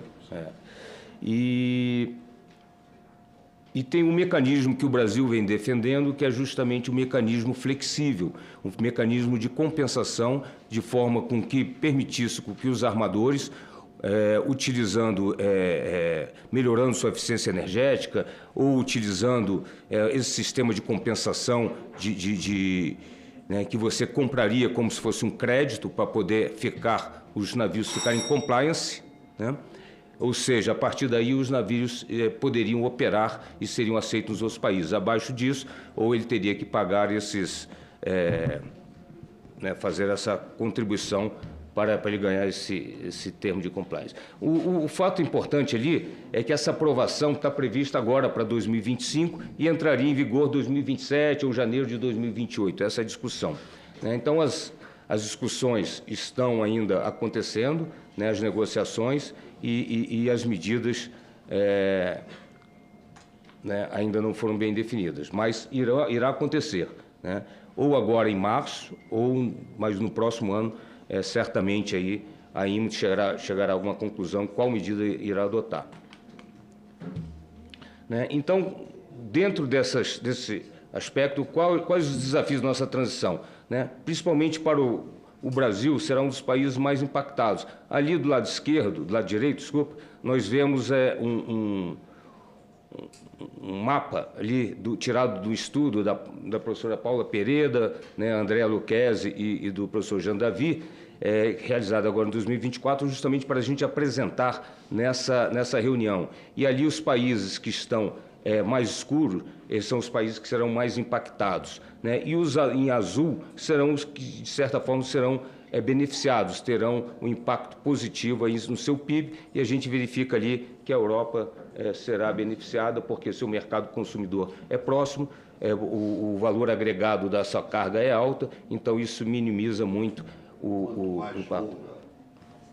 A rota, maior o gravame, digamos assim. Exatamente, senador. Então, é esse o aspecto, né? Então, aí até aquele nosso desenhozinho ali em cima, que é um navio da Vale, né? O percurso que ele faz até a China, ele demora em torno de 30 a 35 dias para chegar à China, carregando minério, baixo valor agregado, né? Longas distâncias, grandes volumes. Então, naturalmente, em termos absolutos, mesmo que seja um dos navios mais eficientes em termos energéticos, modernos e eficientes, ele emite bastante. Então, se for uma taxação de forma absoluta, isso vai gerar um impacto muito grande. Tá? Mas se temos desafios, também temos que buscar as oportunidades, né? Aqui do lado esquerdo nós vemos os países desenvolvidos buscando sua oportunidade, tentando impor um padrão de combustível, de tecnologia, né? Hidrogênio, amônia, e aí nessa carga Alemanha ali, aquele dispositivo ali é um eletrolisador, o maior eletrolisador do mundo, né? É desenvolvido pela Alemanha porque ela tem interesse em impor o hidrogênio verde, né? E ali do outro lado, do lado direito, são as nossas potencialidades, né? A Petrobras foi a empresa que mais capturou e armazenou carbono. A captura de carbono é uma das soluções vistas no futuro para descarbonizar. Então, por que a gente não aproveitar essa tecnologia toda? Nós temos aí estaleiros modernos, né, equipados, nós temos uma capacidade de produção de energia muito grande no Brasil, né, já conhecida. Os biocombustíveis, produção de hidrogênio, né, então nós temos diversas oportunidades a serem aproveitadas. A gente verifica que alguns países já fizeram seu plano de ação, né? Um plano de ação para alavancar sua cadeia de valor, né? A Índia querendo chegar a ser o maior, né? A ter os 20% dos marítimos mundiais serem formados pela Índia, né? Top 10 da construção naval, o Japão investindo muito em desenvolvimento de tecnologia para ser o líder mundial, né? A Noruega aí também na construção naval, equipamentos, tecnologia, o Reino Unido, né, querendo oportunidades econômicas, buscando todas as oportunidades econômicas. Engraçado que esses planos não se fala nada do meio ambiente, embora seja de transição, eles falam são planos econômicos, né, para justamente alavancar as oportunidades da transição energética. E a China? A China, ela está muito com o Brasil, né? Ela tem apoiado muito o Brasil, mas ela tem investido muito em energia limpa. A gente verifica que é o país que mais investe em energia solar e eólica, né? E ela está no meio termo, porque ela pode ser impactada, porque ela, como é consumidora final, né, desses produtos todos, então quem vai pagar a conta no final é o consumidor final. Nós vamos ver isso aqui. Então, nós temos a IMO, ela regula os navios, né? E com essas medidas, quem serão os mais impactados? Os armadores, né? Sandor, desculpe, meu tempo já está... Posso... Então, os armadores, naturalmente, eles terão que fazer refit navios, ou reduzir velocidade, ou pagar alguma taxação em cima do combustível. Então, eles que pagarão essa despesa. Agora, só que esse custo será transferido para o trade, para o COMEX, para quem está fazendo o comércio desse transporte dessa carga, E aí, naturalmente, esse preço vai ser embutido no preço final do produto, que quem vai pagar serão os exportadores e os importadores. Mas isso aqui são desafios, mas ao mesmo tempo que nós temos desafios, nós teremos também as oportunidades. O Brasil, como um grande produtor aí de energia limpa, energia renovável, ou seja, bio, ou biocombustível, ou biodiesel, ou etanol, ou o e-metanol, o hidrogênio verde, a amônia verde. Então, nós temos uma grande potencialidade, não só de produzir para atender aí os nossos navios, para minimizar o impacto econômico de uma possível rota longa dessa que possa ser taxado, como também para exportar, no caso do Ceará, lá que está produzindo para exportar para a Alemanha. Então, isso envolve a produção, distribuição, armazenamento, e, da mesma forma, a cadeia de suprimento tem que se preparar para isso. Os nossos portos têm que ter a capacidade de fornecer esses combustíveis. Como eu disse anteriormente, nós tínhamos o bunker que ele tinha alcance mundial. Agora nós teremos possivelmente vários combustíveis, isso já é certo, não existe, pessoal sempre fala, não haverá uma bala de prata, porque serão vários combustíveis. E a gente está tentando, na nossa briga, nas nossas discussões na IMO, fazer com que os biocombustíveis de primeira geração sejam considerados como combustíveis aceitos e certificados pela IMO. Isso é uma outra briga interessante. E os corredores logísticos também têm que ser modernizados. É importante que os portos que terão estradas de ferro que terão vantagem, porque diminuirá a emissão dos portos. Então, há todo há uma preocupação que temos que ter aí com a cadeia logística e melhoria das infraestruturas dessa cadeia logística. E aí, naturalmente, o pessoal de equipamentos e serviços serão beneficiados, desde que a gente comece a desenvolver também tecnologia que no Brasil, simplesmente a gente não compre as tecnologias lá fora. Recentemente, a Wärtsilä, muito interessante, a Wärtsilä finlandesa, ela tem um motor, ela desenvolveu um motor a metanol, e a Wärtsilä Brasil falou assim, se é metanol, então eu posso queimar etanol. E aí, por pressão da Wärtsilä brasileira, fizeram testes exitosos, 100% com etanol. Isso abre um campo espetacular para o Brasil. E aí, naturalmente, nós temos que pensar muito nas políticas e regulações para justamente estimular e fazer com que tudo isso aconteça, que a gente consiga aproveitar todas essas oportunidades. E, necessariamente, precisaremos dos financiadores, aí o BNDES, é importante a presença dele, e até a atração dos financiamentos aí, privados. Bom, então, para que isso tudo aconteça, nós temos aí uma janela de oportunidade histórica, e aí hoje mesmo me perguntaram, mas essa transição vai acontecer? Do transporte marítimo vai. Por que o transporte marítimo? Vai fazer, o transporte marítimo é responsável por 2,8%, cerca de 3%, era 2,8% em 2008, a 3% das emissões. Mas, em comparação com o benefício que ele faz para o mundo, nas transações comerciais, que é 80% da carga do mundo é via marítima, e 95% da brasileira é via marítima, então o benefício que ele traz é muito maior. Então é justo o modal marítimo ser tão impactado, mas é uma forma, é um driver para que o mundo todo caminhe na transição energética. Por isso os países desenvolvidos, a Organização Marítima, ela tem estabelecido um cronograma e medidas aí bastante impositivas para o transporte marítimo para forçar essa transição, porque a partir do momento que eu tiver a transição transição energética no transporte marítimo, naturalmente eu vou ter toda a infraestrutura em terra para a produção desses novos combustíveis, eu vou ter recurso suficiente para desenvolver tecnologia, para investir em tecnologia e mudar o padrão tecnológico dos motores também. Então, qual é a melhor forma de oportunizar, do Brasil oportunizar a transição energética do setor marítimo, né? Nós consideramos que seria o desenvolvimento de um plano nacional de transição energética do transporte marítimo. Mas o que isso tem de novidade? A gente já fala tanto de transição, o MME tem o PNTE, acabou de lançar o PNTE, o MDIC está desenvolvendo dele, o Ministério dos Esportes também está fazendo um plano, mas é importante que a gente veja isso de forma sistêmica, né, de forma integrada, né? É importante que haja um plano, porque não adianta nada o navio ser extremamente eficiente, carregar um combustível extremamente eficiente e ficar 15 dias parado na frente do Porto de Paranaguá para abastecer. Quando ele está parado, ele está fundeado, ele está emitindo.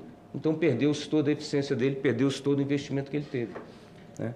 Então, é importante que o porto esteja integrado, que a rodovia, o sistema, a cadeia logística esteja integrado de forma a otimizar e diminuir o máximo o tempo de carga e descarga dos portos, né? Então, é por isso que é importante um plano nacional, desde a produção dos combustíveis, qual o combustível que eu vou adotar, e não é qualquer combustível, não é qualquer biocombustível que será aceito tem que atender os critérios de sustentabilidade aprovados pela Organização Marítima Internacional e certificado, tem que ter uma acreditação internacional, né? Então, para que seja aceito, né, não é porque o Brasil é um grande produtor de biocombustível que o nosso biocombustível de primeira geração, que é o maior volume, que será aceito pela IMO, a não ser que adote esses critérios. Então, por isso que é importante essa visão, esse plano nacional, essa regulação, né? Então, precisamos de uma visão sistêmica, sinérgica, com foco em soluções integradas, né? Adequação da infraestrutura, relação dos combustíveis, já falei, os corredores logísticos, já falei, otimização dos portos, muito importante, né? E a renovação e refit dos meios navais. Nós temos capacidade de fazer esses refits aqui no nosso estaleiro. Temos uma indústria naval que está adormecida, mas ela tem toda a infraestrutura já preparada para isso. Então, eu queria agradecer, senador Edis. Antes de passar a palavra para o nosso próximo apresentador, debatedor, eu só lhe pergunto o seguinte: é previsível que o propulsor de cada navio aceite todos esses modelos de combustível? Não, senador, todos os modelos não, né? Mas esses testes... hoje você tem um combustível mais ou menos universal. Isso, nós temos universal, nós temos... E o propulsor, portanto, a máquina lá, o motor... Sim, que utiliza, utiliza o bunker ou o óleo combustível marítimo. Não, normalmente é um ou outro, porque o bunker é mais pesado, mas é o mesmo motor, só com algumas mudanças simples você poderia utilizar, né? O que a gente tem defendido muito os biocombustíveis, que os biocombustíveis, eles são o que a gente chama de combustíveis drop-in. Drop-in é aquele que você pode utilizar nos mesmos motores com pequenas modificações, né? Obviamente, cada combustível tem alguma característica, né? E os biocombustíveis, por exemplo, por serem biológicos, eles podem gerar mais micróbios, poderá mais partículas de suspensão, mas aí são mudanças simples, né? Mudanças de rotina de manutenção de filtros de motores ou utilização de algum aditivo. Não são mudanças significativas, mudança de algumas borrachas que podem ser, elastômeros que podem ser comprometidos pela corrosão desses biocombustíveis. É diferente, bem diferente de uma motorização a hidrogênio e amônia, né, que ainda tem um caminho tecnológico muito grande ainda a ser seguido.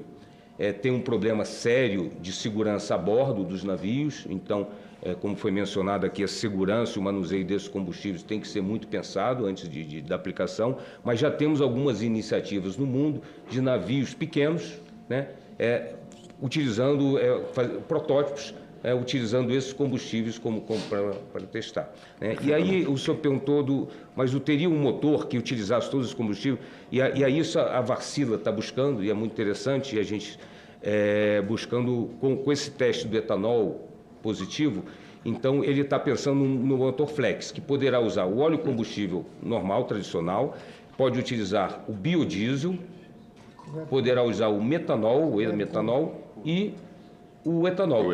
Então, isso gera uma flexibilidade muito grande para o armador. Perfeitamente. Para o armador e para os portos, né? O tanque de gasolina. É só olhar o posto, os postos de abastecimento de combustível dos carros, incluindo os elétricos, para se verificar como a importância disso. Mas nós não vamos debater agora. Nesse momento eu vou passar a palavra para a senhora Bruna Roncel? Roncel Isso. de Oliveira, coordenadora geral de navegação marítima do Ministério dos Portos e Aeroportos. Obrigada, presidente. Obrigada pelo convite. Em nome do nosso secretário Dino Antunes, secretário nacional de Hidrovias e Navegação, eu agradeço o convite e a nossa participação aqui. E bom dia a todos os presentes. Bom, a parte do Ministério, a gente tem acompanhado ali na nossa setorial técnica todas essas discussões que o Matuí vem fazendo no âmbito da IMO, através da Comissão Coordenadora dos Assuntos da IMO. E a gente tem uma preocupação grande, porque, como o Matuí comentou, essas metas e essas imposições da IMO, elas são medidas impositivas, né? Elas vêm, naturalmente, ter um efeito imediato para o transporte marítimo, principalmente aquele transporte marítimo em trecho internacional, para as embarcações estrangeiras que estão operando no Brasil, inclusive na cabotagem, porque elas estão fora do seu país de nacionalidade.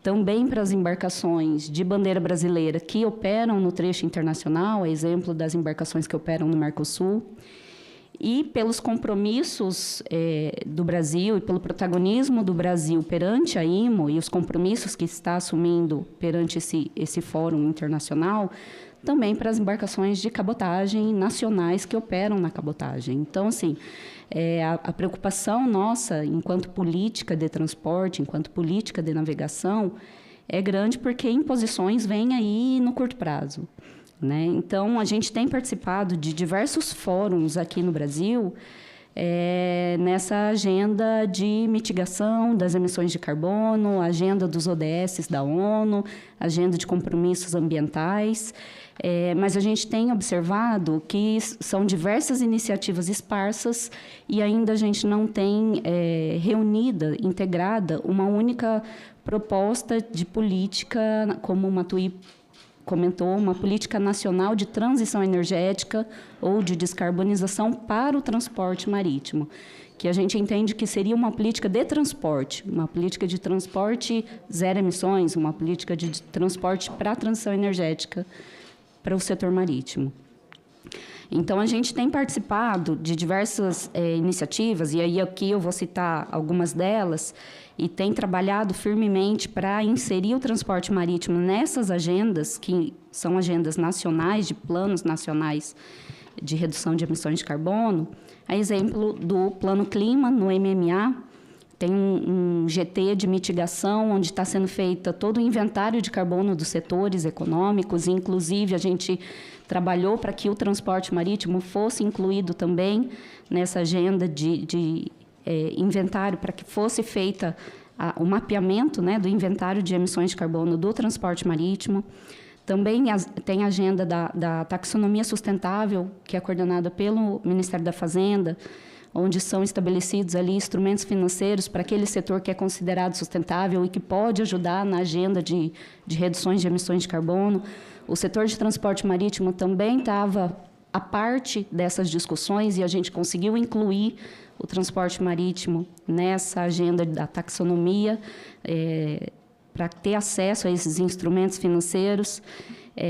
Existe também no MME a agenda do RenovaBio, onde são previstas metas para a utilização do etanol e do biodiesel, e o transporte marítimo não é considerado como um potencial utilizador ainda, mas a gente tem trabalhado para que ele passe a ser, como o Matuí comentou, inclusive a Wärtsilä já está fazendo testes para a utilização de etanol nos motores de embarcações. Então, possivelmente, para as próximas etapas, o transporte marítimo, o transporte aquaviário, não só o marítimo, mas também da navegação interior, entre na agenda do RenovaBio como metas, né, potencial utilizador desse combustível, para ter acesso a CBIOS também.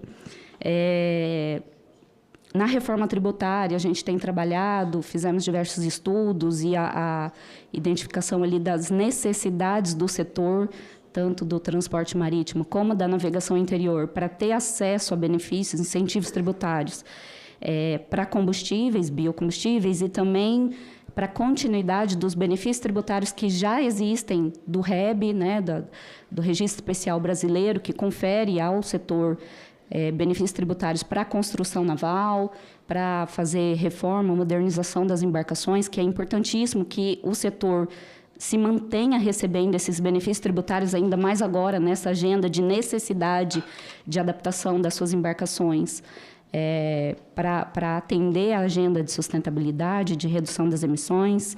Então, a gente tem trabalhado firmemente para defender a inclusão do REB novamente na reforma tributária. Existem outras agendas no CNPE, também no MME, no Ministério de Minas e Energia, que propôs, que criou, na verdade, já saiu a portaria de criação do GT de combustíveis aquaviários, onde vai ser discutida ali a participação e as necessidades em relação aos combustíveis para o transporte aquaviário, que também a gente participa. No BR do Mar, que aí é uma agenda do próprio Ministério de Portos e Aeroportos, a gente tem trabalhado para incluir embarcações sustentáveis, são medidas de estímulo ao fretamento de embarcações com essas novas tecnologias que já caminham no sentido da sustentabilidade, que já tem medidas, já utilizam algumas tecnologias, tanto de pintura de cascos para garantir maior arrasto da embarcação e aproveitamento da eficiência energética, quanto medidas de novos combustíveis e outras questões que envolvem, que garantem essa maior eficiência energética da embarcação. Então, a gente tem criado no BR do Mar, no decreto, que está para ser publicado em breve, aí, esperamos que nos próximos 2 meses ele esteja publicado, que tem esses incentivos para os afretamentos, para que os armadores tragam essas embarcações já com novas tecnologias sustentáveis aqui para o Brasil. E também estímulos para que eles passem a construir embarcações aqui no Brasil, na nossa indústria naval, no nosso parque de estaleiros, e, a partir dele, tenha estímulos ainda maiores para trazer outras embarcações. Então, é uma alavancagem, né? Quanto mais investimento em embarcações sustentáveis no Brasil, ele vai ter acesso a outras embarcações no afretamento para equilíbrio dos custos. Isso está vindo no BR do Mar. Participamos também de outros fóruns, que é o PNH2, que tem o estímulo aí do desenvolvimento do hidrogênio de baixa emissão de carbono, também acompanhando a agenda para que o setor marítimo, o setor de transporte aquaviário possa estar recebendo também os benefícios, tanto para uso como para transporte desse hidrogênio de baixa emissão de carbono. Agenda 2030 portuária, que também está lá no Ministério de Portos e Aeroportos, trazendo toda a questão da sustentabilidade dos portos e também atenção ao transporte marítimo e adequação da infraestrutura portuária para atender a parte de fornecimento e as necessidades do transporte marítimo. Entre outras agendas, aí mais do setor privado, existe a Aliança para a Descarbonização, que é criada pelo setor privado, um grande grupo de debates e de construção de conhecimento, que o Ministério também apoia e é um dos apoiadores institucionais desse grupo, para justamente criar um ambiente de discussão e de construção de conhecimento e criar uma mentalidade marítima e de necessidade de descarbonização do setor. E com tudo isso, com todas essas iniciativas, a gente viu a necessidade de consolidar isso, de integrar, de fazer algo que seja, de fato, uma política nacional, porque são diversas iniciativas esparsas que não está sendo tocada por cada um dos ministérios, são agendas diversas, mas não tem uma coordenação geral, não tem uma estrutura de governança para a gente criar uma política única nacional para a descarbonização do transporte marítimo. Então, com tudo isso, o Ministério de Portos e Aeroportos, a nossa secretária executiva Mariana Pescatori, propôs, e a gente está trabalhando nisso, para a criação de uma comissão interministerial que vai ser coordenada lá pelo Ministério de Portos e Aeroportos, com a participação do Ministério da Defesa, com participação do MME, participação da MDIC, participação de outros atores, para a gente consolidar todas essas iniciativas, reunir todas essas iniciativas, para lá na frente propor uma política de transporte de zero emissões, política de transporte de redução e de descarbonização do transporte marítimo, do setor marítimo. Então, é essa agenda que a gente está construindo lá no Ministério de Portos e Aeroportos, com o objetivo de conferir segurança jurídica para os investimentos e para toda essa transição que vai ser necessária para o setor de transporte marítimo. Para os armadores precisam dessa segurança jurídica, precisam de instrumentos financeiros, precisam de um direcionamento para que eles possam, de fato, passar a fazer esses investimentos e essa transição, essas mudanças, para atender a agenda da IMO, para atender a agenda de descarbonização. E aí vem toda a estrutura também de capacitação da tripulação, como o Mauro Samarco comentou, que é necessário capacitar a tripulação, capacitar a mão de obra portuária, capacitar todo mundo para essa nova realidade de lidar com esses novos tipos de combustíveis que virão. Então, senador, é essa minha contribuição aqui em nome do Ministério de Portos e Aeroportos. Não, eu Obrigada. deixo recolhido para futuro comentário. Eu creio que a coordenação do uso ou da utilização de combustíveis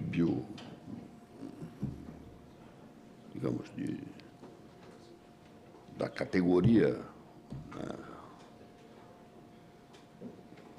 renovável, fonte renovável, né? Eu acho que isso não pode ser restrito a um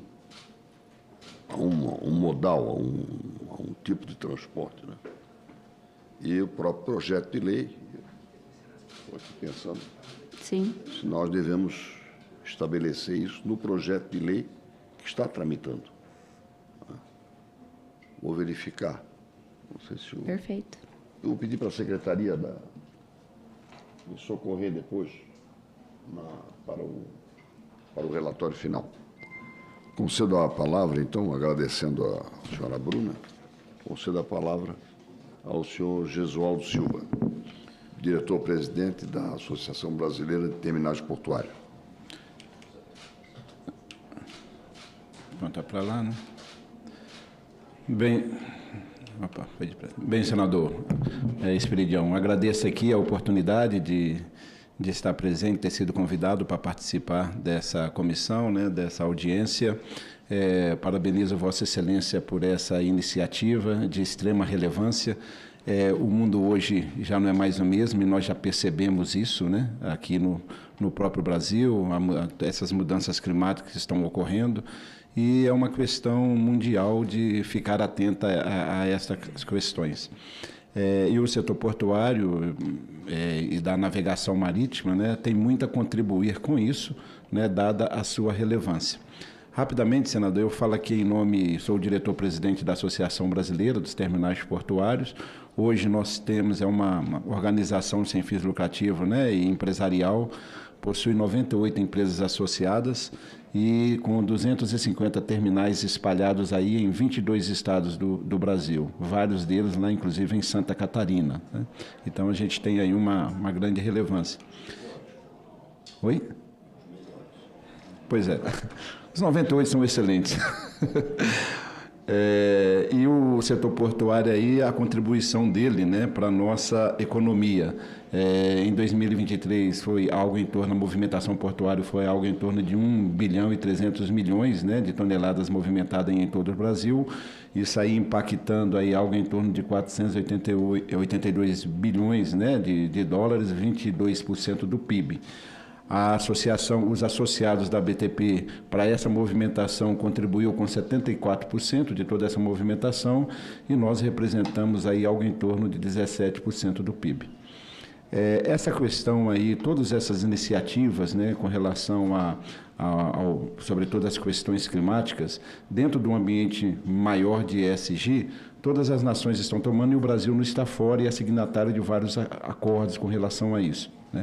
Mas, com relação a essa audiência, que é especificamente com relação ao transporte marítimo, e aqui eu agrego, senador, também a operação portuária, né, que está diretamente ligada, né, ao transporte, umbilicalmente ao transporte marítimo, se faz necessário, dada a sua relevância para o setor.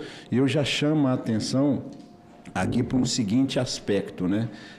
Não há dúvida que essas medidas precisam ser tomadas, as medidas de mitigação, de descarbonização, mas é um momento de se ter uma discussão séria, sobretudo pelo que falou aqui, né, o Matuí, que falou também a Bruna, com relação às discussões regulatórias que estão ocorrendo no mundo todo, né? O Brasil tem que estar bastante atento, porque todas essas inovações necessárias e que precisam vir e vão vir, isso tem um impacto direto no custo da carga, porque toda essa cadeia, quem paga todo esse processo é a carga, e nós temos que tomar cuidado com as decisões, temos que acompanhar de perto, e sobretudo esta casa, o Congresso Nacional, acompanhar de perto esses acordos internacionais, para que o Brasil, né, legitimamente precisa tomar essas ações, mas não se veja severamente penalizado, como foi o exemplo aqui da taxação linear, que nós não poderemos aceitar dessa forma, porque senão os nossos produtos não vão ter competitividade com os produtos europeus que estão todos ali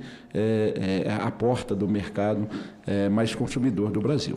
Referendando, portanto, ao que eu tinha alertado, de que as nossas rotas são as mais distantes, longas. Mais distantes, né? Então, a gente tem que realmente ficar bastante atento a isso, né? Que precisamos tomar essas medidas, vamos tomar, o Brasil precisa tomar essas medidas, embora o Brasil seja um país, né, que hoje contribui menos com todas essas questões, porque as nossas principais fontes de energia são todas energias consideradas verdes, né? Mas realmente a gente está nesse contexto e a gente vai dar essa contribuição. Mas, de fato, temos que ficar atento às questões regulatórias, mandatórias, para que a gente não seja imposto cargas excessivas ao Brasil. Então, só para você ter uma ideia, o transporte marítimo ele representa cerca de 80% a 90% de todo o comércio global. Então, tem essa relevância. E no Brasil, aqui, o fluxo do comércio, como o meu amigo Mauro aí já falou, mais de 95% se dá através dos portos, né? E nós sabemos que esse setor, com relação aí ao número, ao carbono no espaço, né, contribui com algo em torno de 3%. E as normas da IMO, não vou ficar aqui repisando, que já foi muito bem falado, né, mas as normas da IMO têm compromissos aí de redução, né, dessas emissões, sobretudo sobre esses gases aí do efeito estufas, até aí o ano 2050, com algumas metas intermediárias e que todos nós teremos que assumir, né? Uma coisa que a gente vem reparando é que realmente nos últimos 10 anos, né, cresceu realmente as emissões de CO2 nesse setor marítimo, embora vamos dizer assim, o valor, né, de emissão por milha, por tonelada e milha tenha diminuído, né, mas justamente em função, em função das distâncias, do tipo de navio que está sendo empregado, acaba tendo ainda esse efeito. Então, ainda há um espaço para se trabalhar. E nós vemos aqui nos países, né, onde tem se desenvolvido mais as questões regulatórias, né, onde o governo tem participado, e quando a gente fala que questão regulatória, não é só simplesmente controle e fiscalização, mas no sentido também de prover subsídios, de prover mecanismos de investimentos mais adequados, a gente vê que tem tido uma evolução, né, quando a gente compara em 2012 para este ano. Como foi dito, o setor portuário, então, ele acaba sendo estratégico para essa questão climática, né? A logística tem todo um peso. Então, nós estamos olhando aqui uma parte, que é a parte, o porto e o mar, né? Mas tem toda a parte terrestre também, que igualmente, a gente já vem discutindo aí também, que é, sobretudo, a equalização da matriz de transportes, né? Fazer com que cada um dos modais seja utilizado dentro das suas melhores potencialidades. Hoje nós vemos, né, que o setor rodoviário no Brasil hoje é mais estressado em relação aos demais setores, que poderia haver mais uma divisão mais equitativa. E a gente vê já um certo caminhar para isso, né? Mas são investimentos em estrutura, que Vossa Excelência sabe, demanda de vultosos recursos e de tempo e bastante planejamento. Estruturas portuárias também, ela tem potencial não só de suprir, como nós vamos estar falando aí, sistema de energia para os navios chegar, poder desligar, mas também incentivar mais o porto indústria, porque a produção de energias renováveis como o hidrogênio verde, né, é uma chamada a esse novo tipo aí, de instalações junto aos portos, né? E também papel fundamental na adequação de sua estrutura para o abastecimento com combustíveis alternativos. Então, nós já vemos no Brasil aí, já crescendo, né, aquelas estações flutuantes, né, chamadas FSRUs, que tem o GNL, o gás liquefeito, né, que também está sendo agora o combustível a ser utilizado nos navios. E no Brasil também, graças a Deus, nós somos um grande produtor de biocombustíveis, né, que aí precisa também ter esse, vamos dizer, usar o termo aqui, o lobby internacional, para que esse nosso produto, que é de qualidade, né, possa ser realmente implementado, venha a ser utilizado. Então, são várias contribuições que o setor portuário e da navegação pode dar. Como, por exemplo, adotar medidas técnicas e operacionais nas interfaces do navio, que já foram estressadas aqui, eu vou mostrar alguns exemplos, né? Tecnologias digitais para facilitar a chegada dos navios também. Então, quanto melhor nós mexermos também, ou seja, é toda uma parte de governança também que precisa ser feito. Então, tem uma série de coisas que precisam ser feitas, desenvolvimento nos navios, tem uma série de coisas que precisam também ser feitas em terra e uma série de coisas também dentro da questão da governança. Olhando para o navio, né, aí eu bloqueei aí as coisas que a gente pode fazer, mas salta aos olhos que a gente pode ter uma redução de 0% a 100% simplesmente na questão da energia. Né, olhar a questão da energia dos navios. E hoje tem várias soluções que estão sendo experimentadas, como já falaram aqui, o GNL, GLP, biocombustível, eletrificação também já é uma realidade, metanol, o amônia, aí para ser o condutor aí do hidrogênio verde, o próprio hidrogênio verde. Agora, tudo isso, Excelência, vai precisar de um aparato governamental para fazer face a isso. E aqui eu cito um exemplo simples ocorrido aqui no Brasil, que é alguns equipamentos elétricos para colocar dentro do porto. Um associado da BTP resolveu fazer essa substituição. Um equipamento desse movido a diesel custa na ordem de 90 mil euros. Esse mesmo equipamento, a energia elétrica custa 270 mil euros. Com um detalhe, e só trabalha metade do dia. Então, para ele ter o desempenho daquele equipamento a diesel, ele precisa comprar 2, ou seja, ele gastaria 90 mil euros para um equipamento a diesel, ele tem praticamente 540 mil euros, porque ele precisa comprar 2. Então, se não tiver... aliás, não é se não tiver, nós vamos ter que caminhar para essas soluções, mas nesse momento de transição é caríssimo. Então, precisa-se de uma política agressiva para que essas soluções sejam adotadas. E aqui nós damos alguns exemplos, não sei se dá para ver aí, de coisas que já ocorreram, né, aqui no Brasil. Navio verde aparece como solução para o impacto do setor nas mudanças climáticas. Então, são navios aí que já estão sendo movidos a algumas dessas formas de energia aí, quer seja biocombustível, quer seja GNL, quer seja até elétrico com vela, né, aquela vela experimental. Aqui no Brasil, lá em Paranaguá, por exemplo, já chegou um navio da CMS-GM, né, movido a GNL, a Maersk também, a Maersk batiza como Astrid, mas seu segundo porta-container de grande capacidade movido a metanol. Tá? Estatal chinesa lança navio elétrico de 10 mil toneladas. Então, assim, no campo da navegação, a gente já começa o processo já começou, né? Claro, precisa tomar uma escala com o passar do tempo, precisa amortizar isso aí, mas é um processo que já está em andamento. E no caso aqui em terra, como nós falamos, existe um power supplier, né? Que na realidade, quando os navios eles chegam nos portos, eles agora vão se conectar, vamos dizer assim, na tomada lá no porto, e ele vai poder desligar os seus motores, né? Agora, isso aí, obviamente, exige todo um aparato, né, de investimento também caríssimo a ser feito nesse porto e de energia elétrica para chegar lá, para poder suprir isso. Então, volto a dizer, precisa de toda uma... E eu fico muito feliz aí, ficou colocado pela nossa amiga Bruna, né, com relação ao olhar centralizado que o governo está vendo, sobretudo a secretaria lá da navegação, né, de hidrovia e navegação, sobre a coordenação do Dino, está fazendo essa proposta. É muito importante isso. E tem várias ações, como, por exemplo, foi falado aí, redução de velocidades de navios, essas rotas, tá? Nós já temos também aqui algumas coisas concretas em termos de resolução. Temos aí a ANP, a Resolução 402, que autoriza em caráter especial a comercialização pela Petrobras de combustível marítimo, o bunker, com até 24% de biodiesel. Então, isso aí já tem um impacto na redução. Lá em Suape, né, a APM lá está construindo uma planta de terminal de containers, e a notícia que a gente tem é que vai ser já totalmente elétrica. Então, já é um caminhamento.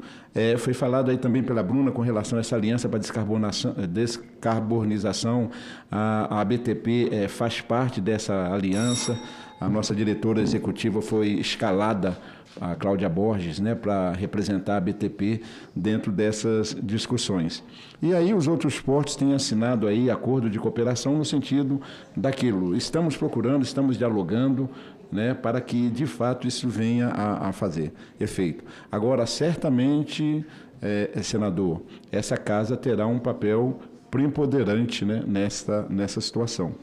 E aí, só fazendo um destaque aqui com relação ao que foi falado aqui pelo nosso amigo Matuí, né, com relação às discussões que estão na IMO, realmente há uma preocupação com essa questão aí da taxação de forma linear, né? Porque o Brasil de cara prejudicado com relação a isso, então tem que se realmente dar um olhar. Nós sabemos também que com relação ao biocombustível, né, há uma pressão internacional falando que a utilização de biocombustível pode competir com a produção de alimentos, né? E que a gente sabe que isso também aí não é uma verdade, então são temas que a gente vai ter que procurar. E nós já vemos aqui fatos concretos no Brasil, políticas de financiamentos, né, na área de pesquisa, como foi falado aqui, de biodiesel, regulamentação ambiental, e no caso aqui de... acho que eu passei rápido, né? No caso aqui de políticas... eu estou pegando aqui para facilitar a minha vida também. Política de financiamento, nós estamos vendo aí o Fundo da Marinha Mercante, que também já está sendo utilizado para isso, com taxas diferenciadas. O BNDES também, né, lançou linhas de financiamentos subsidiadas.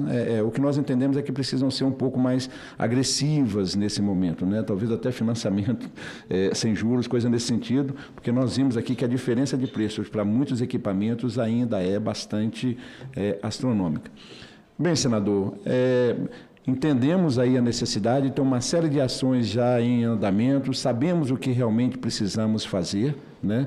E precisaremos cada vez mais do apoio dessa casa para essas decisões e, sobretudo, esse olhar atento a essas decisões internacionais para que o Brasil realmente consiga ter um desempenho adequado também à nossa realidade. Muito obrigado mais uma vez. Eu quero cumprimentá-lo e registrar realmente a propriedade das observações já feitas de que o combustível, que é o foco desta reunião, é uma parte, né, desse todo que deve compreender a cadeia completa do ciclo, abrangendo, portanto, todo o ciclo, né, que é integrado pelo transporte marítimo internacional e o seu respectivo combustível. Eu agradeço a contribuição do nosso querido amigo Gesualdo Silva e vou pedir para que esta guarnição se desloque para que nós possamos receber os senhores. Eu que agradeço, os senhores José Ricardo Salles e José Newton, né, que estão aqui presentes.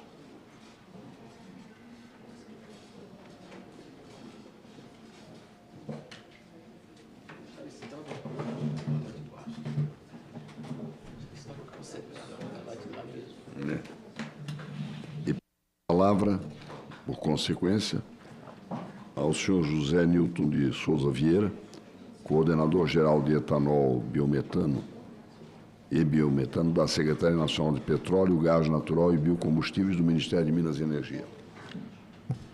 Senador, obrigado. Em nome do ministro Alexandre Silveira, do secretário Pietro, do diretor do Departamento de Biocombustíveis, Marlon Arraes, é um prazer estar de novo nessa casa para contribuir com o debate sobre mais um tema de grande relevância para a economia brasileira e, naturalmente, para o Ministério de Minas e Energia. Eu fico tentado a falar, quando falo de biocombustível, eu fico tentado a puxar minha raiz de Ministério da Agricultura, onde eu trabalhei por 11 anos com a política de biocombustíveis. Continuei acompanhando o tema por mais 5 anos na Casa Civil. Então, eu vou falar um pouco do que seria a visão do Ministério de Minas e Energia, mas transitando também. Sessão Legislativa Ordinária da 57ª Legislatura, que se realiza nessa data, 15 de outubro de 2024. Comunique que foram apresentados à comissão os seguintes documentos. Ofício SEI, número 54.214/2024, do Ministério da Fazenda. Operação de crédito analisada pelo Ministério da Fazenda. Ofício SEI 46797/2024, do Ministério da Fazenda. Operação de crédito analisada pelo Ministério da Fazenda. Ofício SEI 43.095/2024, do Ministério da Fazenda. Operação de crédito analisada pelo Ministério da Fazenda. Os documentos nos termos da decisão normativa número 12/2019 da Secretaria-Geral da Mesa do Senado Federal estarão disponíveis para consulta no site dessa comissão pelo prazo de 15 dias, podendo qualquer membro desse colegiado solicitar a atuação deste período. Antes de iniciarmos nosso trabalho, submeto a deliberação do plenário a dispensa da leitura e aprovação das atas da 54ª e 56ª reuniões realizadas em 8 e 9 de outubro de 2024. As senadoras e senadores que aprovam como se encontram. Aprovado. As atas estão aprovadas e serão publicadas no Diário do Senado Federal. A presente reunião é destinada à deliberação de matérias e requerimentos apresentados à comissão. Ocorre de modo semipresencial e contará com a possibilidade dos senadores votarem por meio do aplicativo Senado Digital em caso de deliberações nominais. Aqueles que não conseguirem registrar seu voto no aplicativo serão chamados para que o declarem verbalmente.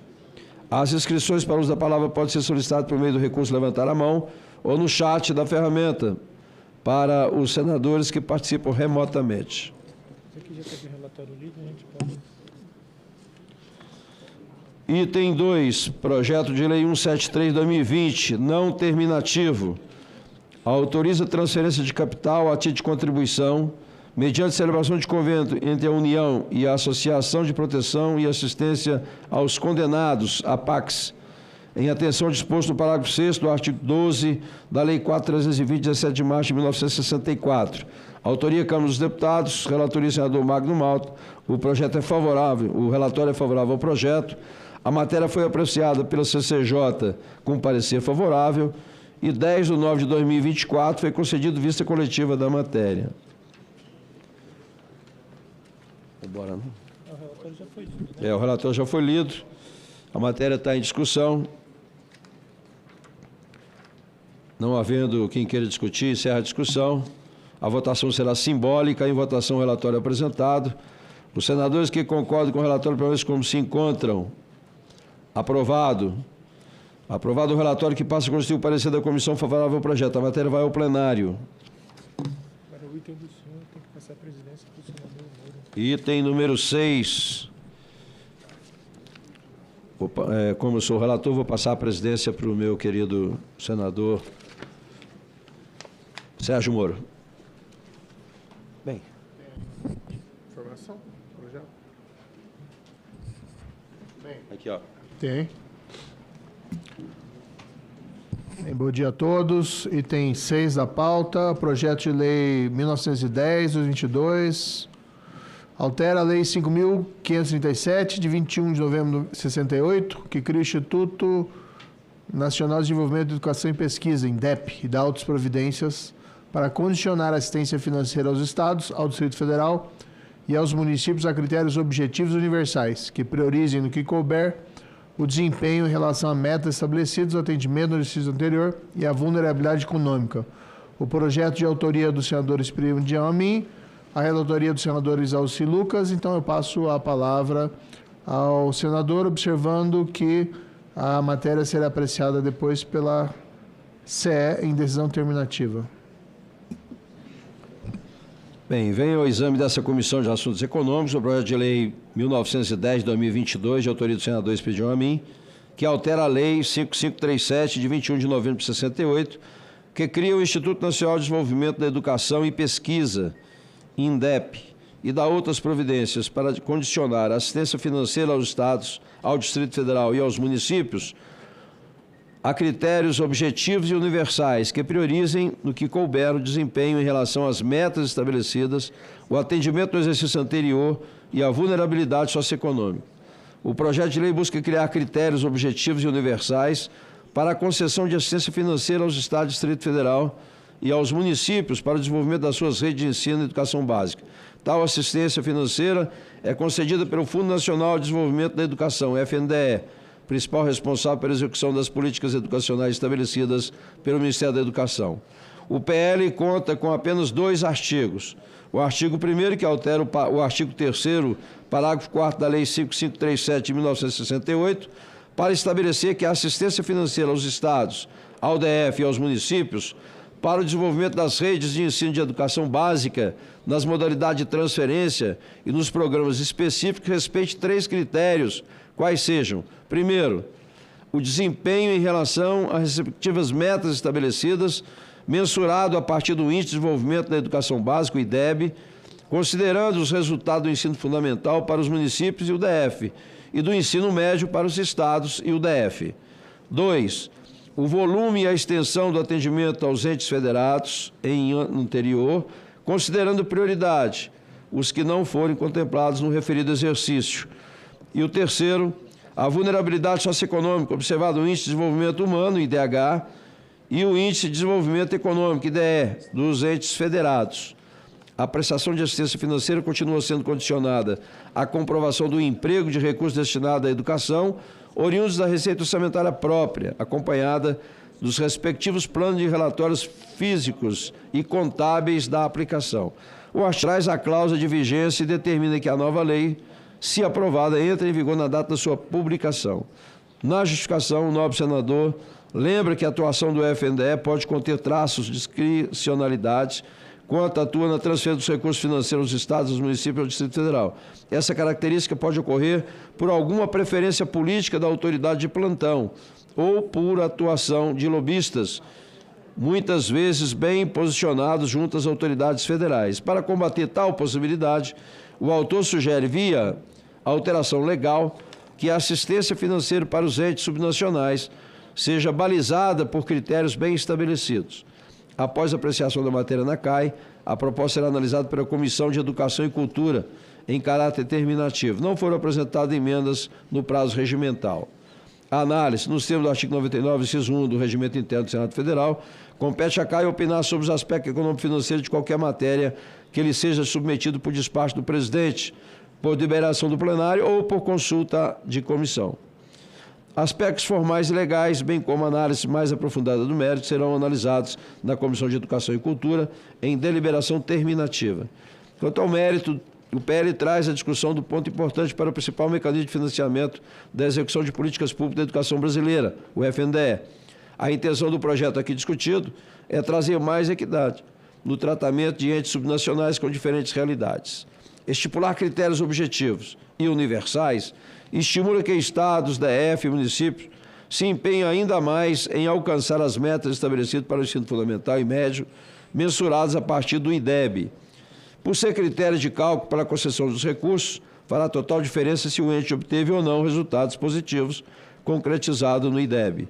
Aqui, trata-se de premiar as políticas educacionais que estão dando certo. Por sinal, esse tem sido alvo de discussão recentemente. Afinal, os recursos destinados ao Fundo de Manutenção e Desenvolvimento da Educação Básica e de Valorização dos Profissionais da Educação, o Fundeb, por exemplo, dobraram entre 2021 e 2024, de 23 bilhões para 47 bilhões ao ano, sem melhoria significativa do IDEB em nível nacional.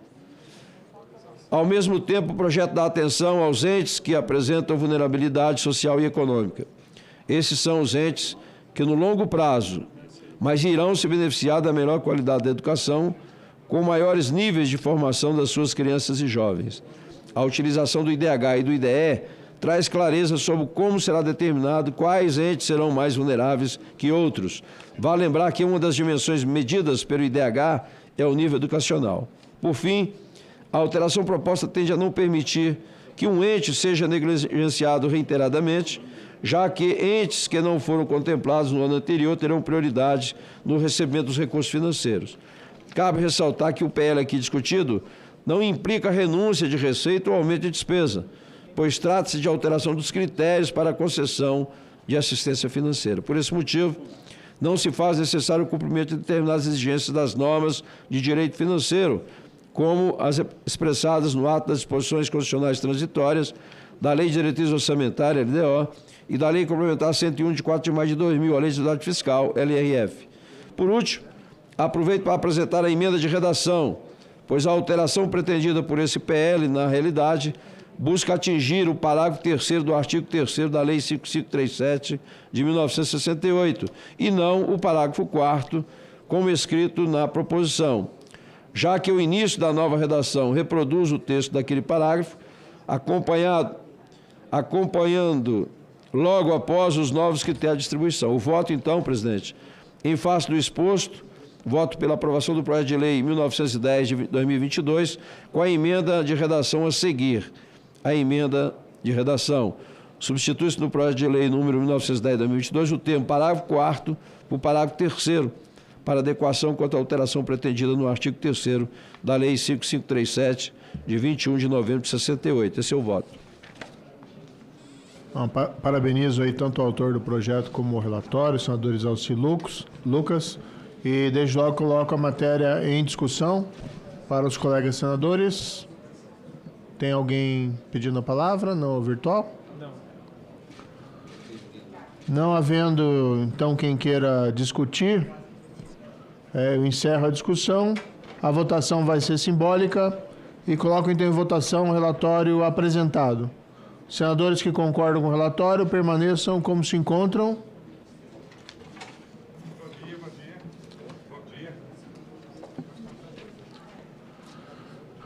Então, aprovado o relatório, que passa a constituir o parecer da comissão favorável ao projeto com a emenda número 1 da CAI. A matéria vai à Comissão de Educação e Cultura.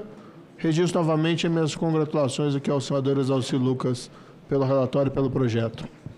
Devolvo, então, presidente, a presidência a Vossa Excelência. Obrigado, senhor. Obrigado, senador Sérgio Moro. Item número 8. Está registrando a presença. Item número 8, projeto de lei 6.012 de 2023, terminativo.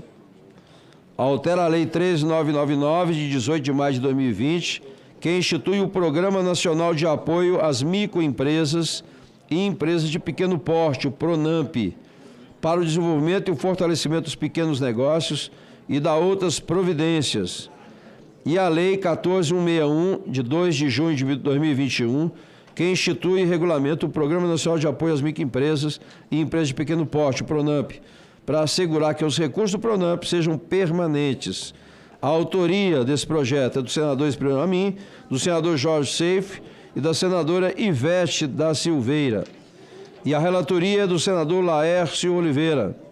O relatório é pela aprovação do projeto, nos termos do substitutivo, que apresenta com o acolhimento da emenda número 2 e pela rejeição da emenda número 1.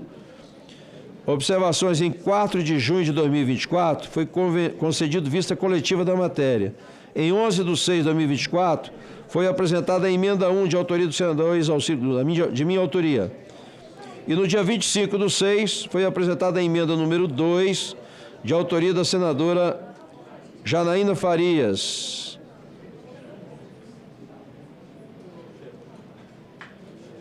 Tá bom. Bem, eu concedo a palavra ao senador Laércio Oliveira para a leitura do seu relatório. A matéria para a leitura do seu relatório. Bom dia, senhoras e senhores que fazem parte aqui da nossa Comissão de Assuntos Econômicos. Quero cumprimentar meus colegas senadores, Sérgio Moro, o nosso presidente Exalcir Lucas, aqueles colegas que nos acompanham pelo sistema remoto do nosso Senado Federal. E queria, inicialmente, presidente, cumprimentar a Vossa Excelência outra vez e pedir a concordância de Vossa Senhoria para tratar apenas das alterações que foram feitas nesse projeto. Esse projeto tem importância muito grande para o país, como também tem uma importância muito grande para o país a revisão dos tetos das micro e pequenas empresas. Esse é um assunto que a gente vai precisar avançar com ele aqui dentro do Senado Federal, mas, por enquanto, estamos tratando do PRONAMP, e esse PRONAMP já foi discutido algumas vezes, já fizemos uma série de conversas com os nossos colegas, e eu queria a sua compreensão para abordar apenas as alterações que foram produzidas depois do nosso último encontro, já que o projeto já foi lido, o relatório já foi apresentado e lido aqui na nossa comissão. Então, lembro-me que nós fizemos um acordo entre o líder do governo, o senador Jacques Wagner, e os autores desse projeto que ora relato, especialmente com o senador Esperidião Amin, para que o mínimo de 50% dos recursos seja realocado ao PRONAMP. Vale dizer que existia uma intenção do governo de transferir os recursos do PRONAMP para o programa Pé de Meia. Então, desta feita, conforme propusemos no relatório, os valores não utilizados nos períodos a que se refere o caput do artigo 3º da Lei 13.999 de 2020, isto é, os períodos estabelecidos em ato do Ministério de Estado do Empreendedorismo, da Microempresa e da Empresa de Pequeno Porte, bem como os valores recuperados, inclusive no caso da inadimplência, possam ser alocados ao fundo destinado à concessão de incentivo financeiro educacional na modalidade de poupança, à permanência e à conclusão escolar de estudantes matriculados no ensino médio público, permanecendo para garantia de operações contratadas no âmbito do PRONAMP o montante mínimo de 50% a partir de janeiro de 2025. Assim, por meio do acordo celebrado, acatamos a subemenda da senadora Janaína Farias ao substitutivo originalmente proposto. E, como bem lembrou a senadora na emenda número 2, a garantia mínima de 50% dos recursos ao PRONAMP e 50% ao Pé de Meia. Temos uma distribuição mais igualitária, de modo a viabilizar ambas as políticas públicas que são igualmente meritórias. Ante o exposto, opinamos pela constitucionalidade, juridicidade, boa técnica legislativa e regimentalidade do projeto de lei 6.012 de 2023 e, no mérito, votamos por sua aprovação, nos termos do substitutivo a seguir rejeitada a emenda número 1 da CAI e aprovada a emenda 2 da CAI. É o relatório, senhor presidente. Presidente, só aqui uma questão. Eu apresentei a emenda número 1, que foi rejeitada, exatamente como Vossa Excelência, como relator, conhece bem o setor, nada mais justo que pegar o recurso da pequena e microempresa e aplicar no pé de meia, mas da educação profissional. Esse era a emenda, o espírito era esse. Em vez de aplicar na educação básica, que já tem outros recursos, que fosse incentivado, apesar que acho que esse pé de meia não é a solução, porque educação você não vai impedir, né, a evasão, tem que ser pela qualidade, não pagando, né? Acho que isso aí ajuda quando a escola funciona bem, quando tem qualidade. Sem qualidade, pode pagar o que for, que não vai resolver o problema. Mas a emenda 1 era só isso, não sei se Vossa Excelência observou bem, não é? Mas o espírito era exatamente prestigiar o profissional, já que os recursos são da pequena e microempresa. Mas também respeito a posição de Vossa Excelência, não sei se teve... Só para me entender um pouquinho aqui o motivo, só... Claro, a sua contribuição não só nessa pauta, mas em todas as outras, que trata de desenvolvimento, crescimento das empresas, fortalecimento e qualificação da mão de obra é sempre muito bem-vinda, e nós temos sintonia nesses modelos desde quando éramos deputado federal, que eu tive a honra de ser seu colega lá na Câmara dos Deputados também. Esse tema é um tema que a gente tem um conhecimento profundo, e nós somos os defensores e transigentes do Sistema S. Eu procurei entender, e eu confesso que basta começar a ler aquilo que você escreveu, já sabia onde você queria chegar e o alcance que isso teria. Eu conversei com o próprio Sistema S sobre esse assunto, conversei com o governo também, e nas conversas que tive, a gente entendeu que esse não era o momento propício para a gente, e essa lei, porque tinha um alcance mais focado para o fortalecimento econômico das empresas, não seria de bom tamanho nesse momento a gente inserir e acolher a sua emenda. Por isso que, infelizmente, eu tive que rejeitá-la. Essa é a justificativa. Tá bom. Bem, a matéria está em discussão. Não havendo mais quem queira discutir, então encerra a discussão. A votação será nominal. Em votação, o substitutivo do projeto de lei 6.012/2023, nos termos do relatório apresentado. Os senadores que votam com o relator votam sim. Os senhores senadores já podem votar. Lembrando, como é sempre presencial, senadores que desejam votar pelo aplicativo. Sim, como é sempre presencial, quem quiser votar pelo aplicativo, nós colocamos aí no início da reunião, é só utilizar o Senado digital.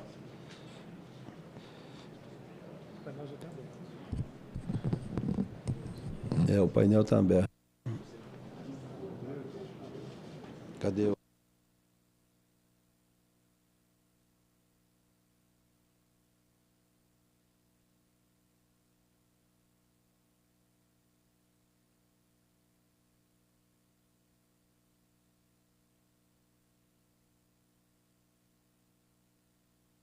Bem, vamos votar isso aqui enquanto isso.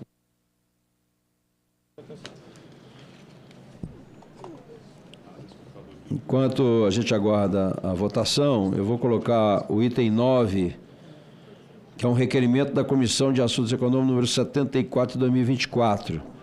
Requer, com fundamento no artigo 58, parágrafo 2º, inciso 2 da Constituição Federal e do artigo 93(1) do Regimento Interno do Senado Federal, a realização de audiência pública para debater o projeto de lei 596 de 2023, que dispõe sobre a remissão de dívidas relativas à contribuição social sobre o lucro líquido, CSLL.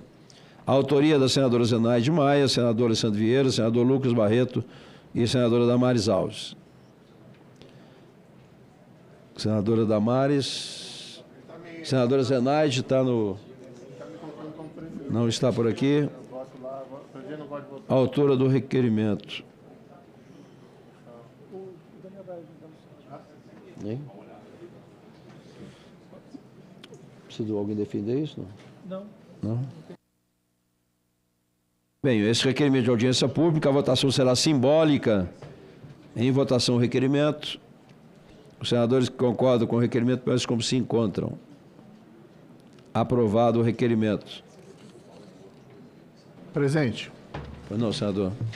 Enquanto Sérgio Moro. resolve aqui a questão da votação, só queria aproveitar e fazer um registro, já que hoje é dia dos professores, em homenagem aí a essa classe tão importante do país. A gente sabe a relevância da educação para o desenvolvimento econômico, para a formação das pessoas. E eu tenho muito orgulho de ser filho de professores, né? Minha mãe era professora de português no ensino médio, meu pai era professor de geografia universitário. Então, toma a liberdade aí, enquanto nós aguardamos, de fazer esse registro, que, a meu ver, é bastante importante. Ainda dou aula, né? Eu tenho ainda conciliado um pouco as duras penas a atividade parlamentar com ministrar algumas aulas, mas sou um professor apenas parte do tempo e a gente sabe que não se compara àqueles que fazem da vida, né, essa profissão de professor, infelizmente, às vezes pouco valorizado no nosso país. Bem, eu também aproveito a fala do senador Sérgio Moro também para parabenizar todos os professores, profissionais da educação, realmente hoje muito desvalorizado. E acabamos de ler o voto aqui do parecer, do meu parecer, do projeto Expediu a Mim, onde também tive o privilégio de relatar o Fundeb, né, de 2021 para 2024, houve um aumento de 23 bilhões para 47 bilhões, mas não houve a melhora significativa do IDEB, e a gente precisa, de fato, valorizar, né, a questão dos professores. Lamentavelmente, hoje, né, se você fizer uma pesquisa, e a gente tem feito isso quando temos alguma palestra, alguma coisa, a gente pergunta quem quer ser professor hoje. Ninguém. É incrível, né? Então, daqui a pouco, já temos dificuldade de professores de matemática, química, física, não é? E a tendência é piorar. Se a gente não reagir a isso, não valorizar de fato os professores, não é? Dar estrutura, porque não é só questão salarial, muitas vezes é falta de estrutura. Você ter 50, 45, 50 alunos numa sala de aula, inclusive nas escolas inclusivas, sem monitores, sem auxílio de ninguém. Então, realmente, os governos municipais, estaduais e também, né, o governo federal precisa ter uma reação imediata com relação a isso. O grande problema nosso hoje passa pela formação dos professores e educação continuada, né? Eu sempre dei aula também desde os 17 anos e, né, hoje eu acho que eu não conseguiria também, não é, entrar numa sala de aula, porque de fato ainda tem essa questão não só da desvalorização, mas um total desrespeito aos professores. É muito comum nas escolas públicas hoje, né, os alunos não respeitarem. E não dá para você ensinar alguma coisa sem hierarquia, sem respeito, né? Então é uma questão que tem que ser discutida também. Mas quero aqui mandar um abraço a todos os professores desse país, em especial os nossos professores aqui da rede pública do DF, né, que tem aí muitas dificuldades aí para exercer sua função. E também todos os professores da rede privada também, né, que eu tenho uma relação muito boa. Então, parabéns aos professores. E continua aberta a votação. São 14?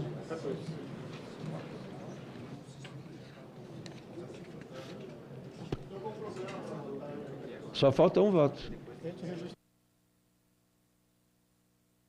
Presidente. Ah, é? Então, na hora que eu lhe passei a presidência, mas... Antes de abrir a votação, a gente...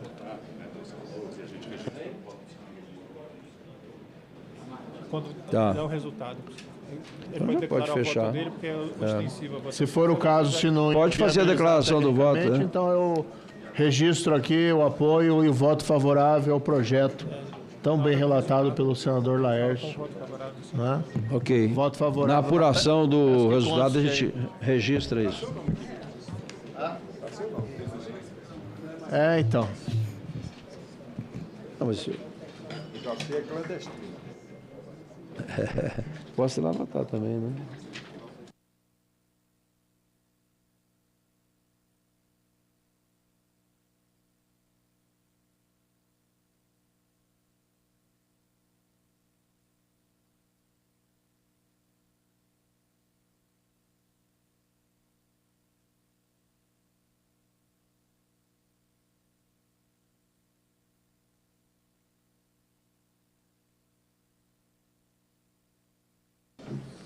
encerrar.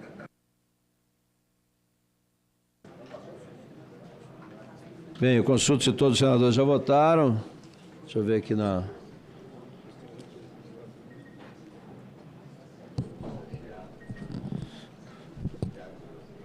Tem mais um voto lá.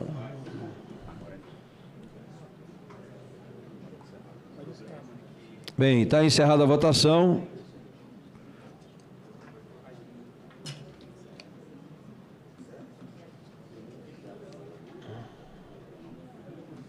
Divulgar aí.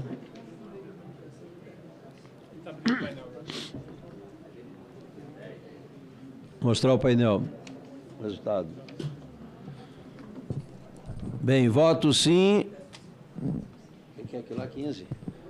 15 votos, mais o voto do senador Sérgio Moro. Então,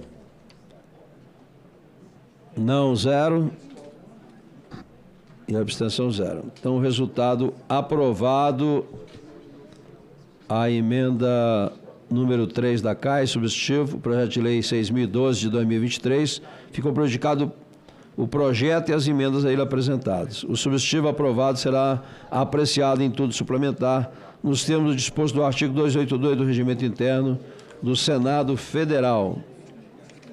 É só se tivesse... Acabou.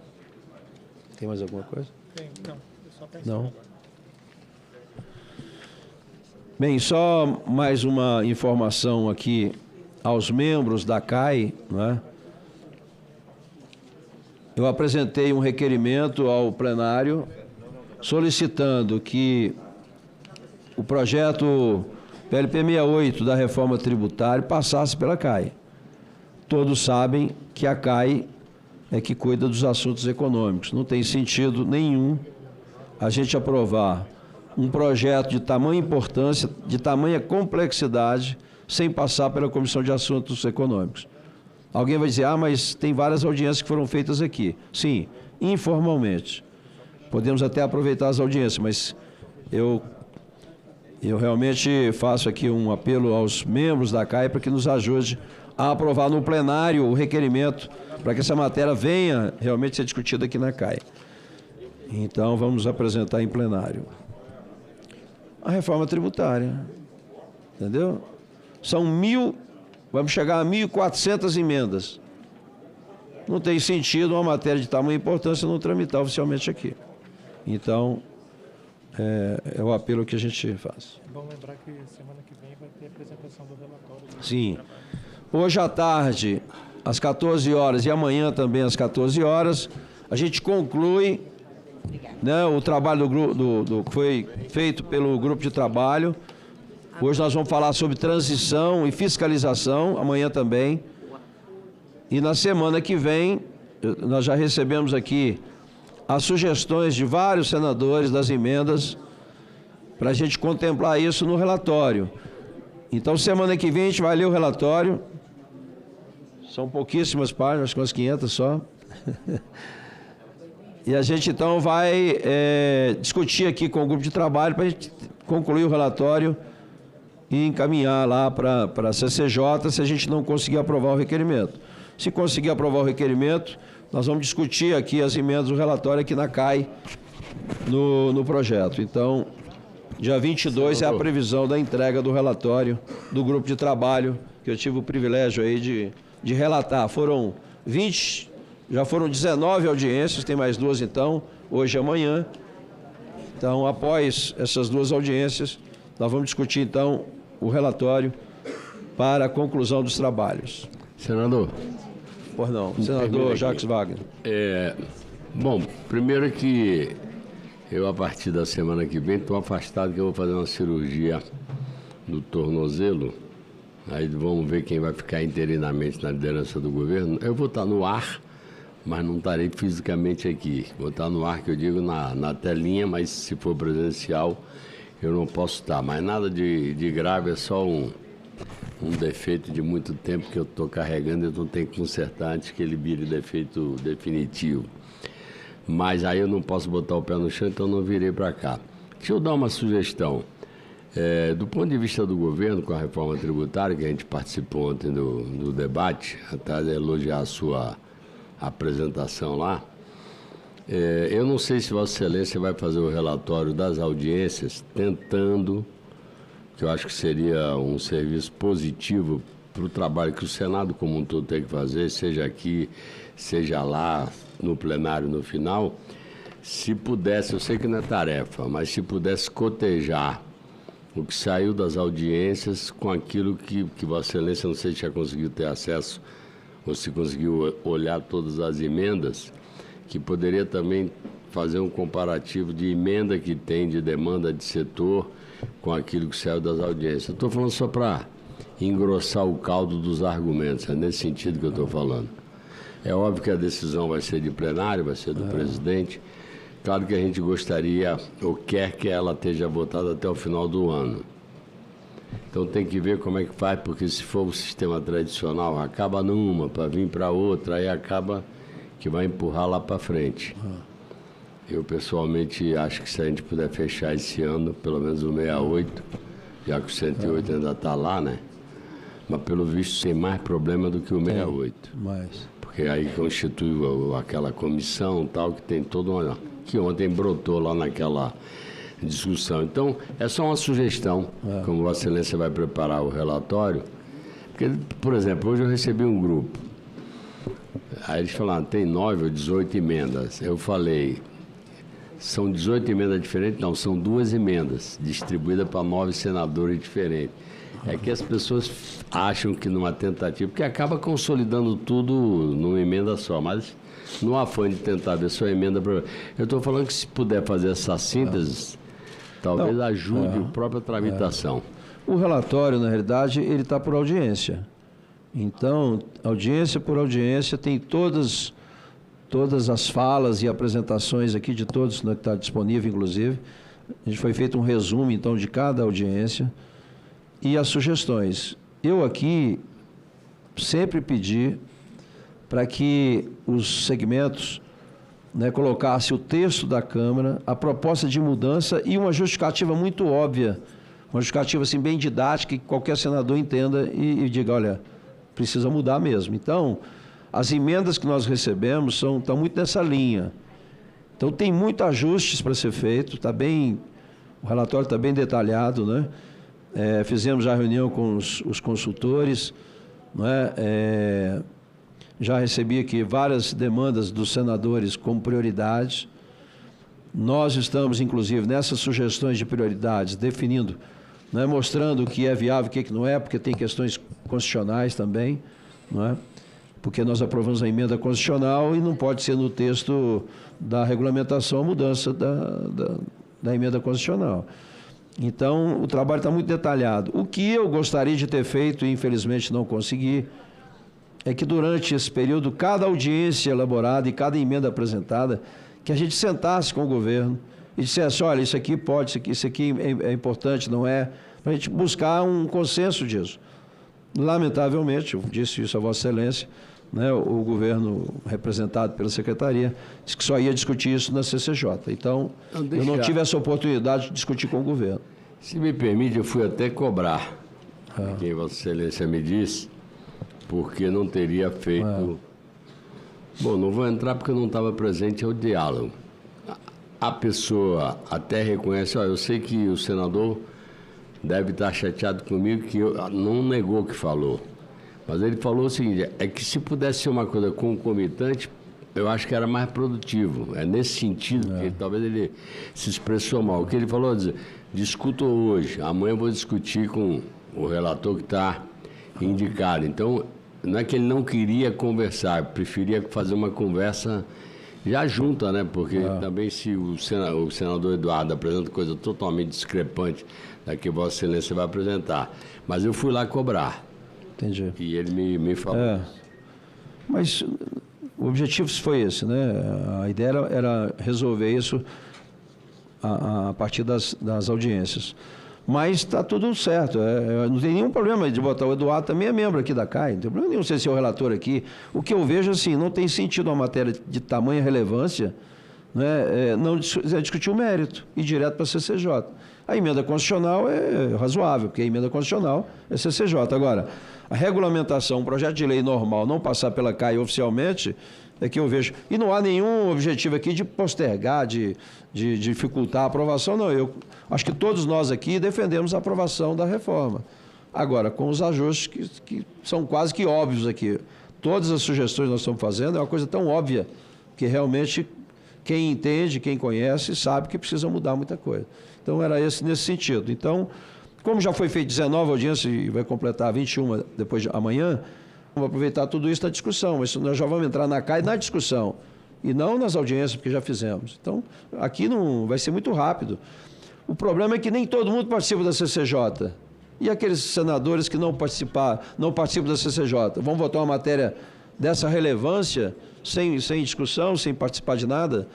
Então, eu acho que a gente, como Vossa Excelência fala, né, o ótimo é inimigo do bom, mas eu acho que essa questão da discussão ela é importante, né?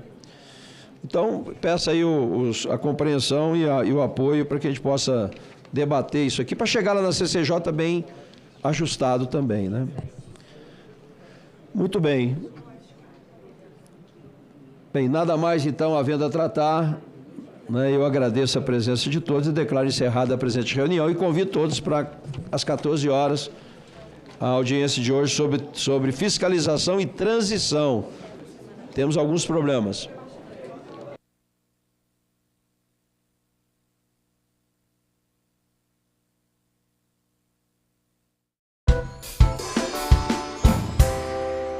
Em 10/10/2024. Em 25/9/2024, foi apresentada a emenda número 23, de autoria da senadora Damares Alves, do Republicano do Distrito Federal. Nos termos do artigo 282, combinado com o artigo 92 do Regimento Interno do Senado Federal, se for aprovado o substitutivo, será ele submetido a turno suplementar. Eu concedo a palavra à senadora Tereza Leitão para a leitura do seu novo relatório. Muito obrigada, senhora presidenta. Bom dia, Vossa Excelência. Bom dia aos demais senadores presentes nessa sessão. Bom dia a todos que nos assistem. E como estamos na Comissão de Educação e Cultura, eu queria começar mandando uma saudação compartilhada com a minha profissão de professora, para todos os professores e professoras do Brasil, pela passagem do seu dia. 15 de outubro é o nosso dia, o dia do professor e da professora. Acho muito simbólico, inclusive, senadora, que nós possamos aprovar um projeto referente ao livro, leitura e literatura neste dia. Nós, professores, precisamos muito disto e nossos estudantes também. Como Vossa Excelência já fez um bom apanhado, muito preciso, da tramitação de todo esse processo do projeto, né?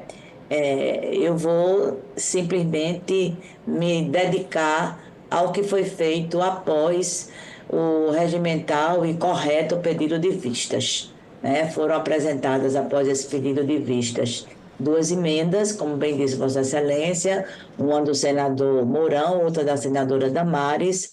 O senador Mourão retirou a emenda no processo de negociação, a senadora Damares manteve, conversei inclusive com ela hoje, ela não chegará a tempo, mas expliquei o que eu vou explicar agora aos senhores. A emenda se detém a mudança de prazo, não é? Da permanência do preço de capa.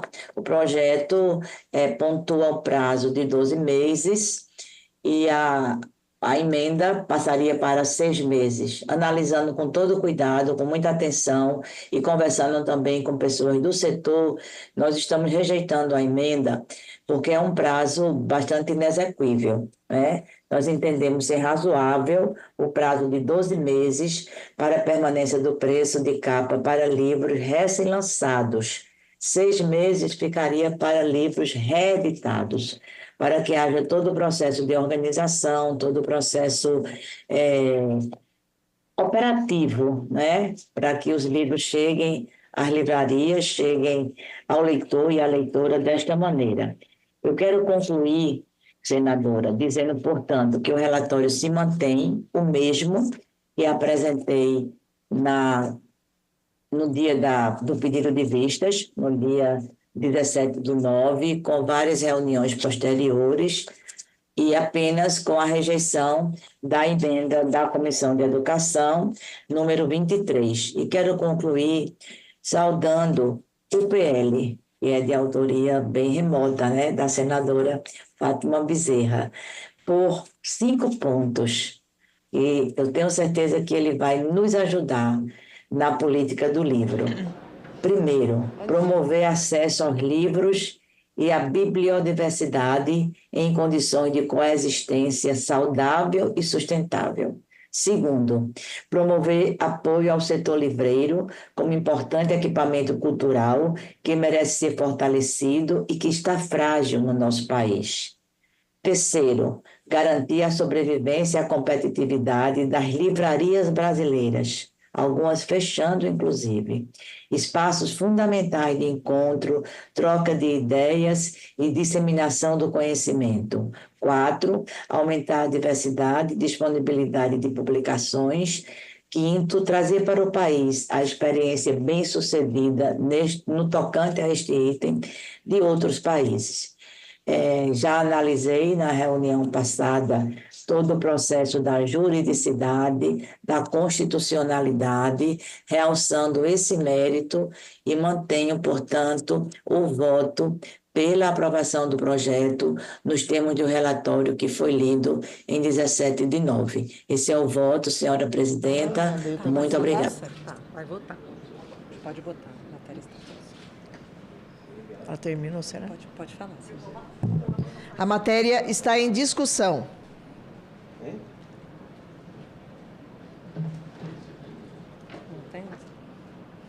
Vai discutir? Vai falar alguma coisa? Com a palavra, o senador Amin. Seja muito bem-vindo. Muito obrigada pela presença, senador. Eu que agradeço, presidente. Muito satisfeito por estar sendo presidido por Vossa Excelência, querida amiga. E quero dizer para a senadora Tereza Leitão que voto a favor, porque eu, quando guri, não posso dizer que hoje eu seja, era um assíduo frequentador de bibliotecas e livrarias, e ainda sou muito apegado ao cheiro do livro. O cheiro do livro é insubstituível. E apesar de o meu querido amigo Amauri ter ressalvas ao projeto, eu vou votar a favor. E quero louvar aqui o relatório da senadora Tereza Leitão. E creio que aprovar esse projeto neste dia complementa a homenagem que todos nós fazemos neste dia aos professores. Hoje é o dia do professor e na Comissão de Educação, certamente nós temos que fazer uma celebração e a preocupação com o livro, não deixa de ser uma homenagem justa e apropriada ao professor. Muito obrigado. Obrigada, senador. Vai falar? Não havendo mais quem queira discutir, encerro a discussão. A votação será nominal. Pode continuar. Em votação, o substitutivo ao projeto de lei do Senado, número 49 de 2015. Marcos Pontes acabou de pedir a palavra. Palavra ao senador Marcos Pontes.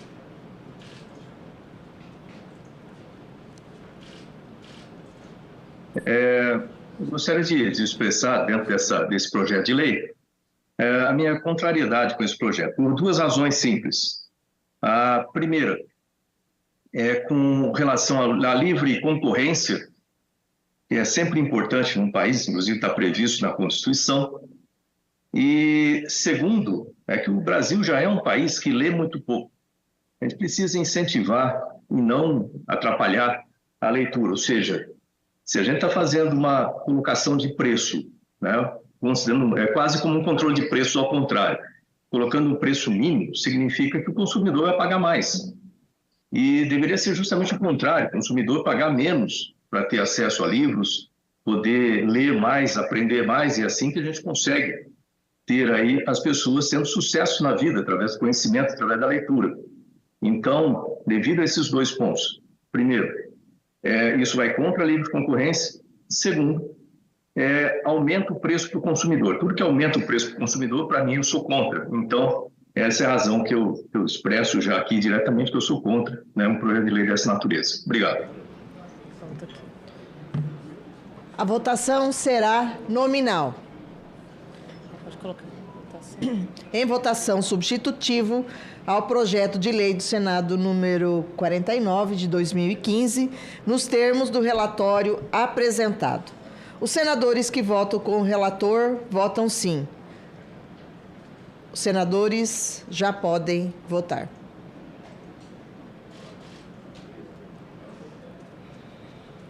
Eu voto também, né? Não vota, presidente, só vota para desempatar.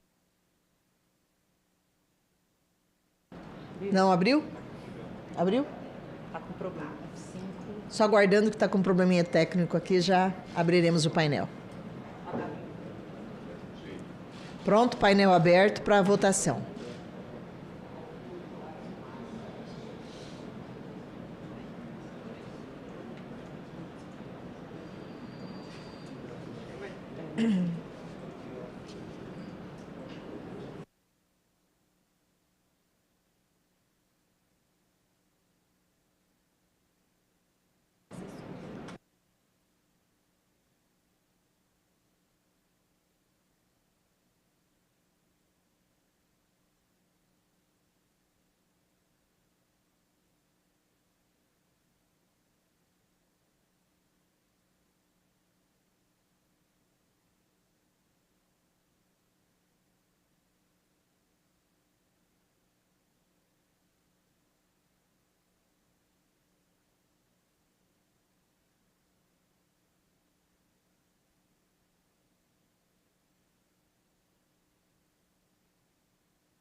Quero registrar a presença do nosso senador Beni Camacho. Seja muito bem-vindo.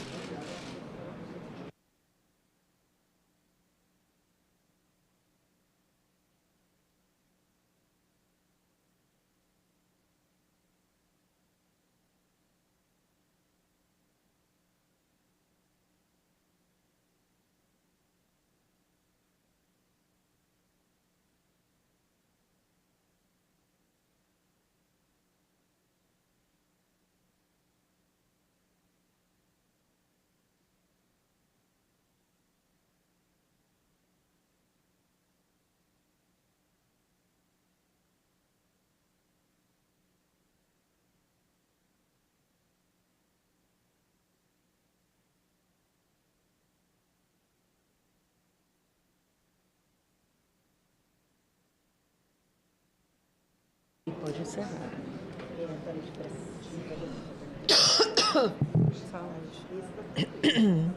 Consulto se todos os senadores já votaram.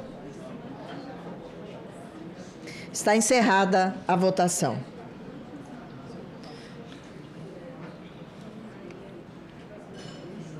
Quantos sim? Vai ler o quórum lá.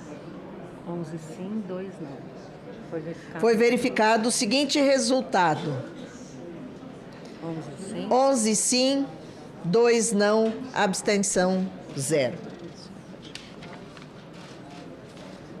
Aprovada a emenda número 24 do CE, substitutivo ao projeto de lei do Senado número 49 de 2015, com acolhimento das emendas número 1, 2, 3, 4, 5, 6, 7, 8, 10, 11, 13, 15 e 16 da CCJ, da CAI e da Comissão de Educação e das emendas número 17, 18, 19 e 20 da CAI e da Comissão de Educação. Ficam prejudicados o projeto e as demais emendas a ele apresentadas. O substitutivo aprovado será apreciado em turno suplementar nos termos do disposto do artigo 282 do Regimento Interno do Senado Federal. Item 2 da pauta, projeto de lei 1124 de 2024. Altera a lei 10.260, de 12 de julho de 2001, que dispõe sobre o Fundo de Financiamento ao Estudante do Ensino Superior e dá outras providências para prever o abatimento no saldo devedor do FIES para todos os estudantes que exercerem suas profissões em serviços públicos. Autoria, senador Isalci Lucas. Relatoria, senadora Rosana Martinelli. Relatório pela aprovação. A matéria será apreciada pela Comissão de Assuntos Econômicos em decisão terminativa. A matéria constou nas pautas das reuniões nos dias 17/9 de 2024 e 8/10 de 2024. Em 17/9 de 2024, foi concedido vista coletiva nos termos regimentais. Senadora Tereza Leitão, pede a palavra. Com a palavra, a senadora Tereza Leitão. Muito obrigada, senhora presidenta. No intervalo das vistas, eu apresentei um requerimento solicitando que esse projeto, que é um projeto de ampla repercussão, projeto importante, que ele fosse objeto de uma audiência pública. O requerimento foi apresentado na comissão no dia 11 de outubro. Queria que Vossa Excelência, portanto, pudesse considerá-lo.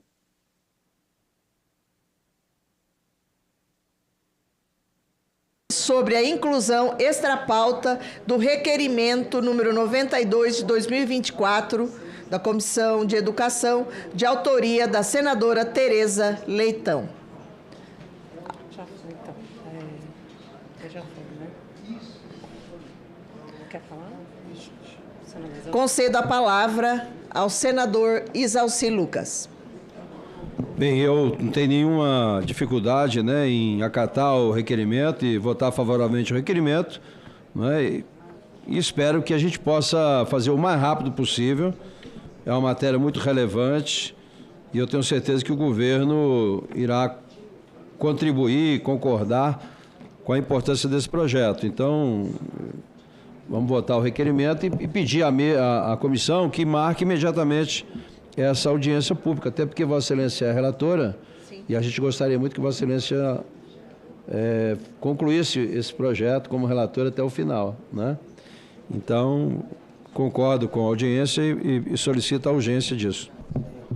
Muito obrigada, senador autor, e concordo com Vossa Excelência também para a gente agilizar o processo. A votação será simbólica. Em votação, o requerimento.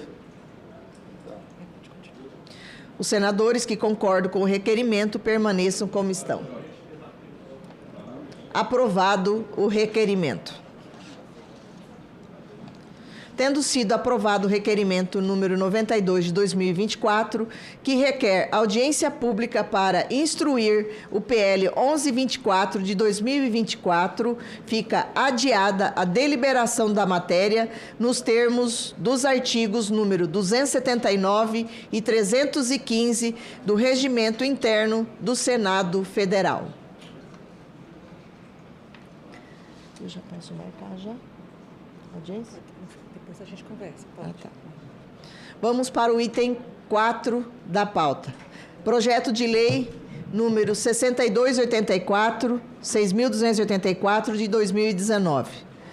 Altera a lei de número 9.394, de 20 de dezembro de 1996, que estabelece as diretrizes e bases da educação nacional para estabelecer condições de oferta de ensino da língua brasileira de sinais, Libras, em todas as etapas e modalidades da educação básica.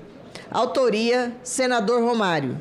Relatoria, senador Paulo Paim. Ele acabou de cair, senadora. Vamos passar para outro.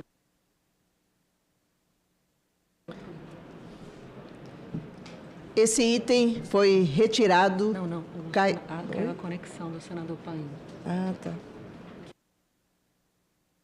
Tá. O senador Paim, caiu a conexão dele e ele pediu para nós alterarmos a pauta. Em seguida, nós voltamos para esse item da pauta. Item número 9. Projeto de lei número 1205 de 2023, que reconhece como patrimônio cultural, material do Brasil e acervo jornalístico do Diário de Pernambuco. Autoria, Câmara dos Deputados, deputado federal Eduardo da Fonte. Relatoria, senadora Tereza Leitão. O relatório pela aprovação do projeto. Concedo a palavra à senadora Tereza Leitão para a leitura do seu relatório. Presidenta, é o de Eduardo da Fonte sobre o Diário de Pernambuco, não é isso? Isso. Muito obrigada. Então, também decisão terminativa. Vem a análise dessa comissão.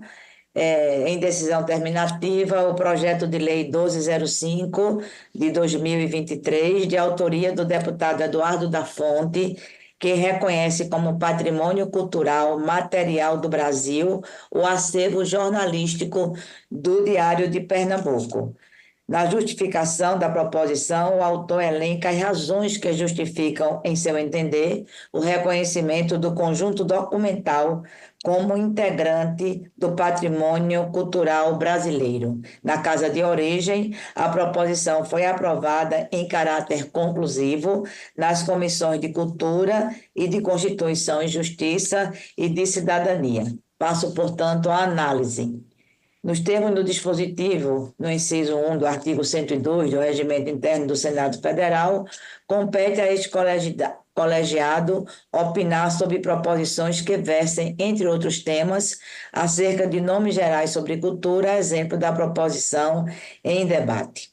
Ademais, em virtude do caráter exclusivo do exame da matéria, compete subsidiariamente a este colegiado pronunciar-se também em relação à constitucionalidade, à juridicidade, em especial no que diz respeito à técnica legislativa e à regimentalidade da proposição. Quanto à constitucionalidade formal do projeto, considere-se atendidos todos os aspectos relacionados à competência legislativa da União, às atribuições do Congresso Nacional e à legitimidade da iniciativa parlamentar, neste caso, ampla e não reservada, bem como ao meio adequado para a veiculação da matéria. Verificado o atendimento a requisitos constitucionais formais, parecem igualmente atendidos os requisitos constitucionais materiais, de forma que não se observam na proposição vícios relacionados à constitucionalidade da matéria. Tampouco foram observadas falhas de natureza regimental. Quanto à juridicidade, a matéria está em consonância com o ordenamento jurídico nacional, inclusive no que concerne à técnica legislativa, tendo em vista que o texto do projeto se encontra igualmente de acordo com as normas estabelecidas pela Lei Complementar número 95, de fevereiro de 1998. No que diz respeito ao mérito, reconhecemos a importância ímpar do projeto.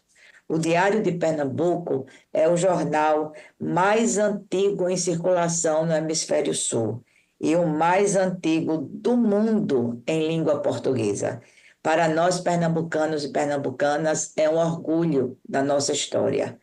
Fundado em 1825, ao longo de seus quase 2 séculos de existência, o jornal registrou importantes fatos políticos, sociais e culturais do Brasil, sendo uma verdadeira fonte de informação e conhecimento sobre a nossa história. A preservação deste acervo jornalístico é fundamental para assegurar a preservação da história do Brasil e lembrar que a construção do nosso futuro está diretamente ligada ao conhecimento que temos do passado. Aos senadores de outros estados, quando vierem ao Recife, a Pernambuco, não deixem de passar na pracinha do Diário. É lá que está o centenário prédio onde funcionou durante muitos anos o Diário de Pernambuco. Hoje o prédio está fechado para recuperação, o desgaste do tempo de uso e da necessidade de manutenção nos impôs essa realidade. O Estado tomou essa posição de recuperar. É um prédio secular e histórico, porque nesta praça, em muitas ocasiões, a sociedade se manifestou, sobretudo nas lutas em defesa da democracia, da sacada do Diário. A praça que fica em frente ao prédio do Diário de Pernambuco tem o nome de Praça da Independência, mas para nós, recifenses, afetuosamente, nós a chamamos de pracinha do Diário. Tal a importância desse secular meio de comunicação para nós, pernambucanos, recifenses, mas, sobretudo, para o Brasil e para toda a América Latina. Quero parabenizar o deputado Eduardo da Fonte pela iniciativa e agradecer a esta comissão a oportunidade de ser relatora desse projeto. Por todas essas razões, consideramos justa e merecida a iniciativa proposta. E, em face do exposto, o voto é pela aprovação do projeto de lei número 1205 de 2023. Esse é o voto, senhora presidenta. Muito obrigada, senadora Tereza Leitão. A matéria está em discussão. Não havendo mais quem queira discutir, encerro a discussão. A votação será nominal e realizada em bloco.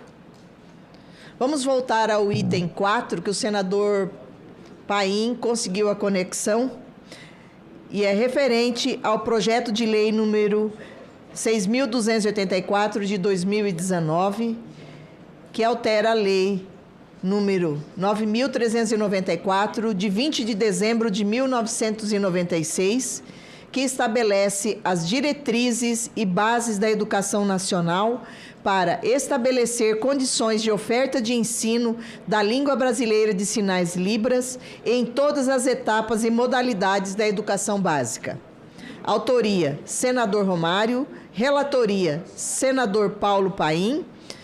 Relatório pela aprovação do projeto nos termos do substitutivo que apresenta. A matéria foi apreciada pela Comissão de Direitos Humanos e Legislação Participativa, com parecer favorável ao projeto.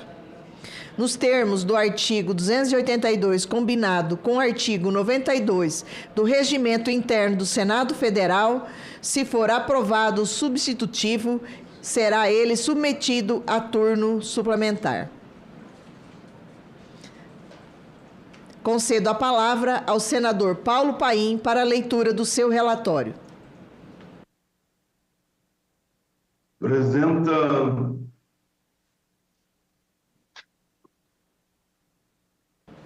eu estou aqui já com o relatório na mão e vou começar a fazer a leitura.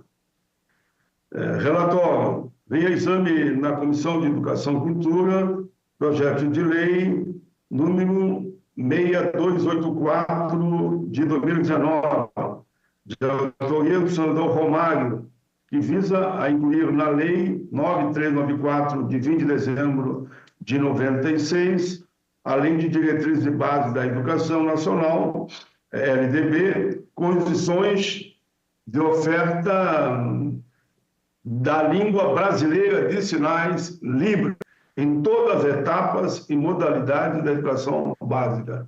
Esse é um pedido antigo da importância que é a língua de sinais Libras. Para tanto, o projeto é composto de 3 artigos. Utiliza o seu artigo 1º para acrescentar a LDB no artigo 26b, o qual se destina a obrigar sistema de ensino a ofertar as Libras como língua de comunicação para todos os estudantes surdos em todos os níveis e modalidades da educação básica nas instituições públicas e privadas do ensino. Em adição, o parágrafo único do novo artigo impele o sistema de ensino a tratar, mediante regulamento, das condições de oferta de ensino para todos os estudantes. Em adição, eu vou tentar simplificar ao máximo aqui o relatório, presidente, porque é longo, viu, presidente Rosana Martinelli? A ideia parece simples, mas a argumentação é de 3 páginas. Em adição ao parágrafo do artigo, impele o sistema de ensino a tratar, mediante o regulamento das condições de oferta do ensino de Libras, sobre a necessidade de professores bilíngues, de tradutores e intérpretes e de tecnologias de comunicação em Libras, assim como do acesso da comunidade estudantil, ouvintes e de todo o país, de alunos com deficiência auditiva ou responsáveis ao aprendizado desse instrumento de comunicação e expressão. Em seu artigo 2º, o PL fixa o prazo de 3 anos para que os sistemas de ensino implementem a estabelecido no artigo 1º. Por fim, o acordo do artigo 3º, a lei decorrente do projeto entrará em vigor na data de sua publicação. A proposição foi distribuída à análise das Comissões de Direitos Humanos e Legislação Participativa do Senado, na qual obteve parecer pela aprovação. E agora vem a essa comissão para em caráter terminativo. A proposta, senhora presidenta, foi discutida amplamente e, por essas razões, ainda que a alteração da Lei 14.191 de 2021 tenha suprido significativamente a preocupação do senhor Romário, somos pela acolhida parcial dessa matéria pelo Senado Federal, no tocante à possibilidade de extensão da oferta de Libras às famílias e aos alunos ouvintes. tema sobre o qual a lei em vigor permanece silente. Ainda que essas perspectivas restritas, o projeto deve ser visto sobre a ótica do investimento, uma vez que o modelo de inclusão proposto enriquece a todos humana e culturalmente, detendo potencial para ampliar o repertório de habilidades sociais e de comunicação da população de maneira geral. Finalmente, não posso deixar de ressaltar a contribuição da medida para a passagem a um paradigma em que a escola normal seja aquela em que as crianças apenas fazem parte do seu cotidiano, uma característica a mais para a qual estará preparada sem estranhamento. Resumo, ao cabo, esse pode ser um daqueles projetos que nos dá um ensejo para tocar em um assunto que parece ser tabu no parlamento e na educação, como de resto, da busca da felicidade.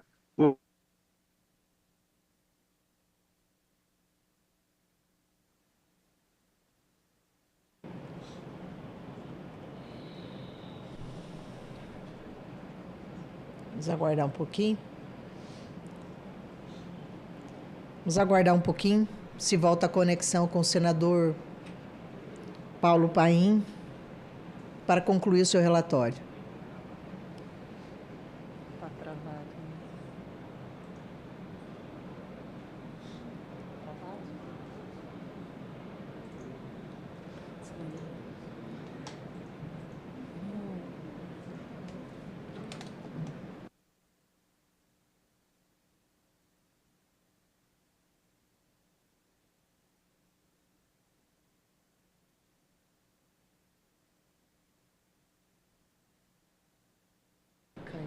Cadê o requerimento dele?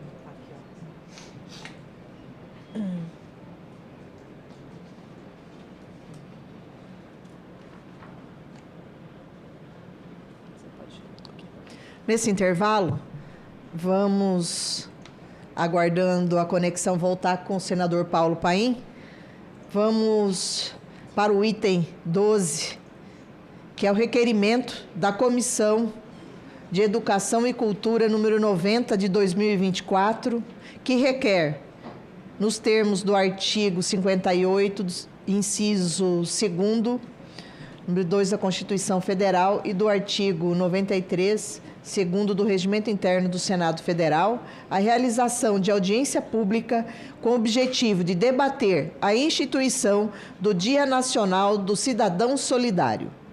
Propõe para a audiência a presença dos seguintes convidados: representante, Ministério do Desenvolvimento Social e Combate à Fome, representante da Receita Federal, representante da Associação de Pais e Amigos dos Excepcionais, a APAI, e representante do Fórum Nacional das Instituições Filantrópicas, a FONIF.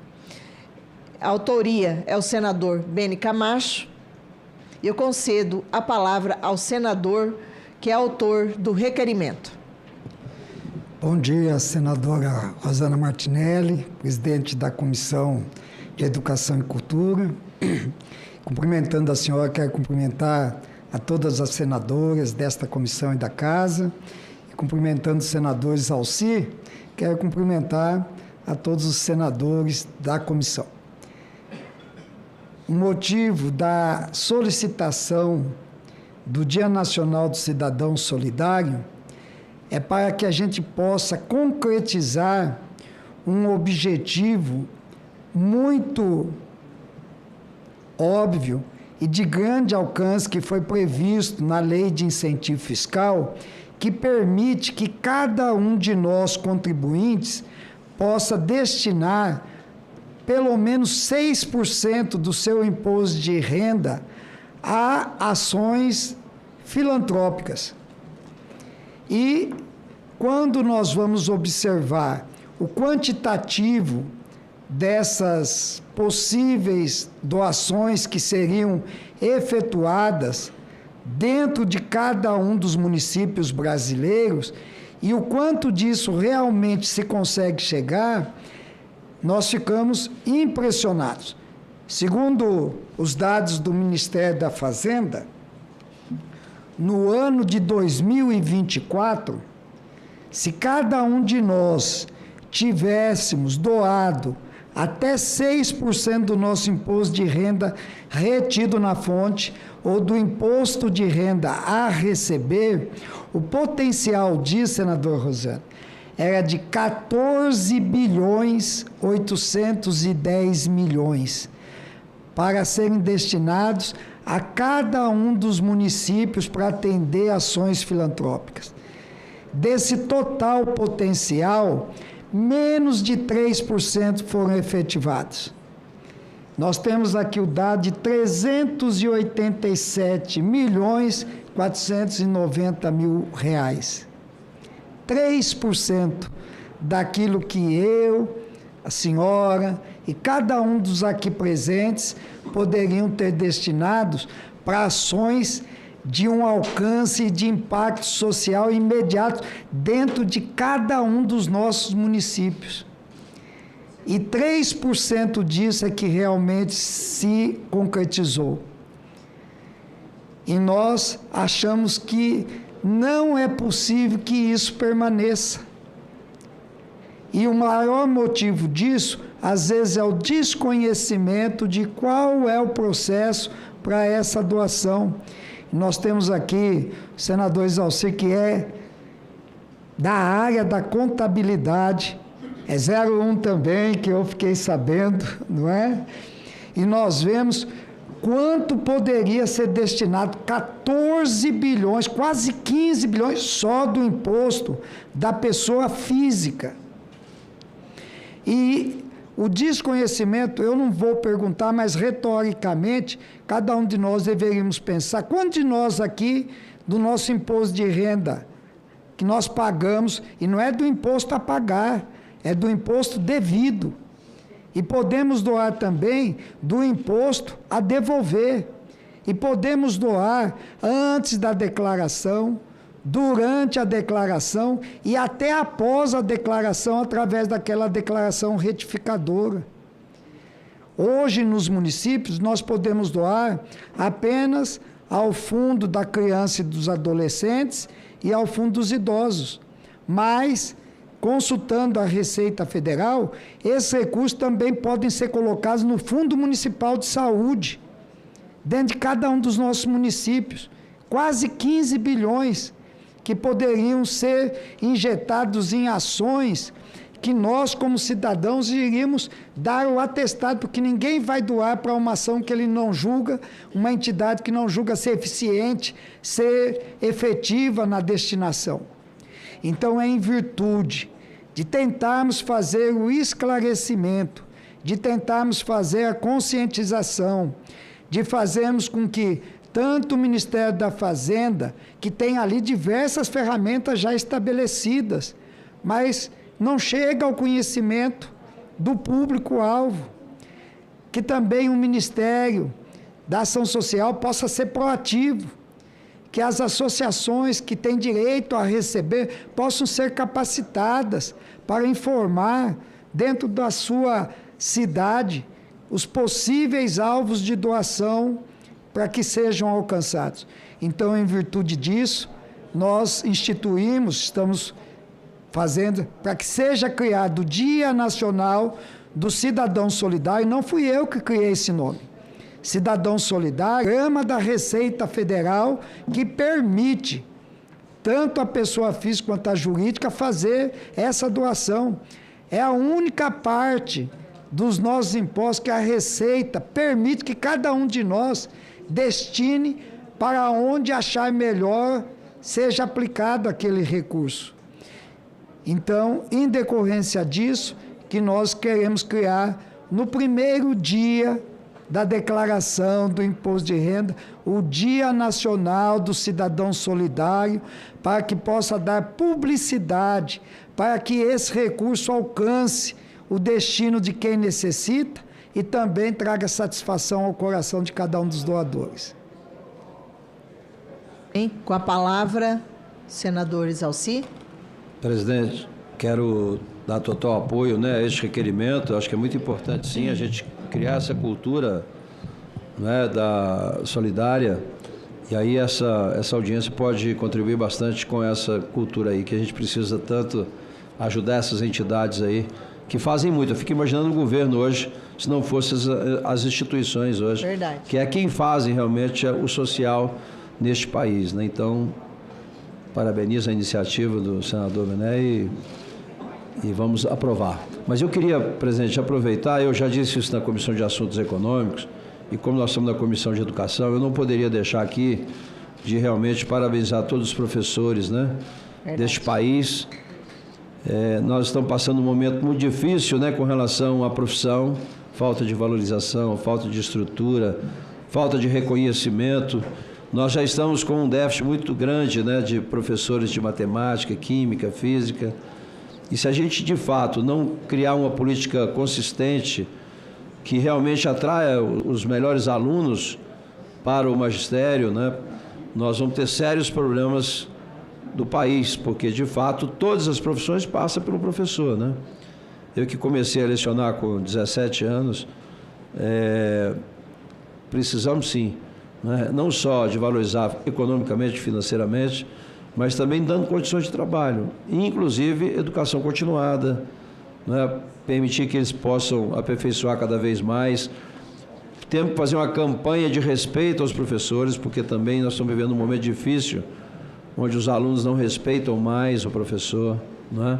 E os pais ainda tomam, não é, sempre contra o professor e a favor dos filhos, que muitas vezes desconhecem, né, a realidade da escola. Eu sei que não existe educação sem disciplina, sem hierarquia e sem respeito, né?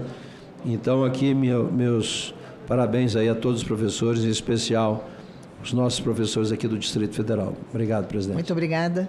Eu quero realmente parabenizar o senador Beni Camacho pelo requerimento, que vem realmente esclarecer as possibilidades, e vai ser muito importante debater, concluindo com a fala do senador Isalci.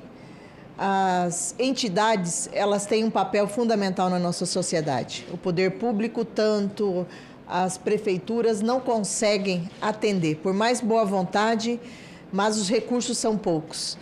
E principalmente na questão, que são prioridade de educação, saúde, né? A parte da filantropia, esses segmentos ficam não por vontade, mas acabam ficando em segundo, porque saúde é prioridade e também a nossa educação. Então, parabéns, eu tenho certeza que essa audiência vai ser de grande valia para aproveitar também, parabenizar todos os professores, na senadora Tereza Leitão aqui, que é a nossa professora aqui no Senado, nossa colega. Quero parabenizar todos os senadores do Brasil, especialmente ao meu estado, Mato Grosso, minha cidade, Sinop. Eu quero parabenizar todos os professores. E realmente nós precisamos investir, capacitar, que a educação é o futuro desse país. E nós precisamos investir cada vez mais. É necessário. A votação será simbólica do requerimento. Em votação, o requerimento. Os senadores que concordam com o requerimento permaneçam como se encontram. Aprovado o requerimento. Parabéns, senador Beni Camacho. Palavra para o senador Paim, novamente, para o item 4. Vamos voltar ao senador Paulo Paim, do projeto de lei 6.284 de 2015, para completar o seu relatório. Senador, com a palavra, Paulo Paim. Presidente, agradeço muito Vossa Excelência. Eu estou no Rio Grande do Sul, chovendo muito aqui, né? Presidente da Rosana Martinelli. E o projeto, na verdade, eu simplifiquei o máximo. Aqui, né? Simplifiquei o máximo, ficou somente um artigo, com um acordo já com o Ministério da Educação. Como é que fica, então, antes que caia de novo a minha internet? Os regulamentos sobre condições de oferta da educação bilíngue de surdos na educação básica, editado pelos sistemas de ensino disporão, sobre o acesso da comunidade estudantil ouvinte e dos pais dos alunos com deficiência auditiva ou responsáveis ao aprendizado.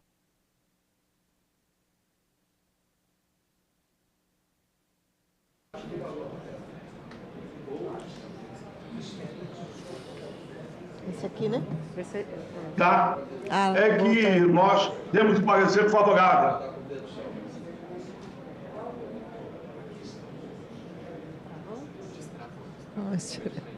Pode falar, pode continuar. Pode continuar, senador Paulo Paim. Já terminei, presidenta. O parecer é favorável. O substitutivo se resume num único artigo que eu aqui apresentei, que vai ficar pela regulamentação do Ministério com a participação dos pais e dos alunos. A matéria está em discussão.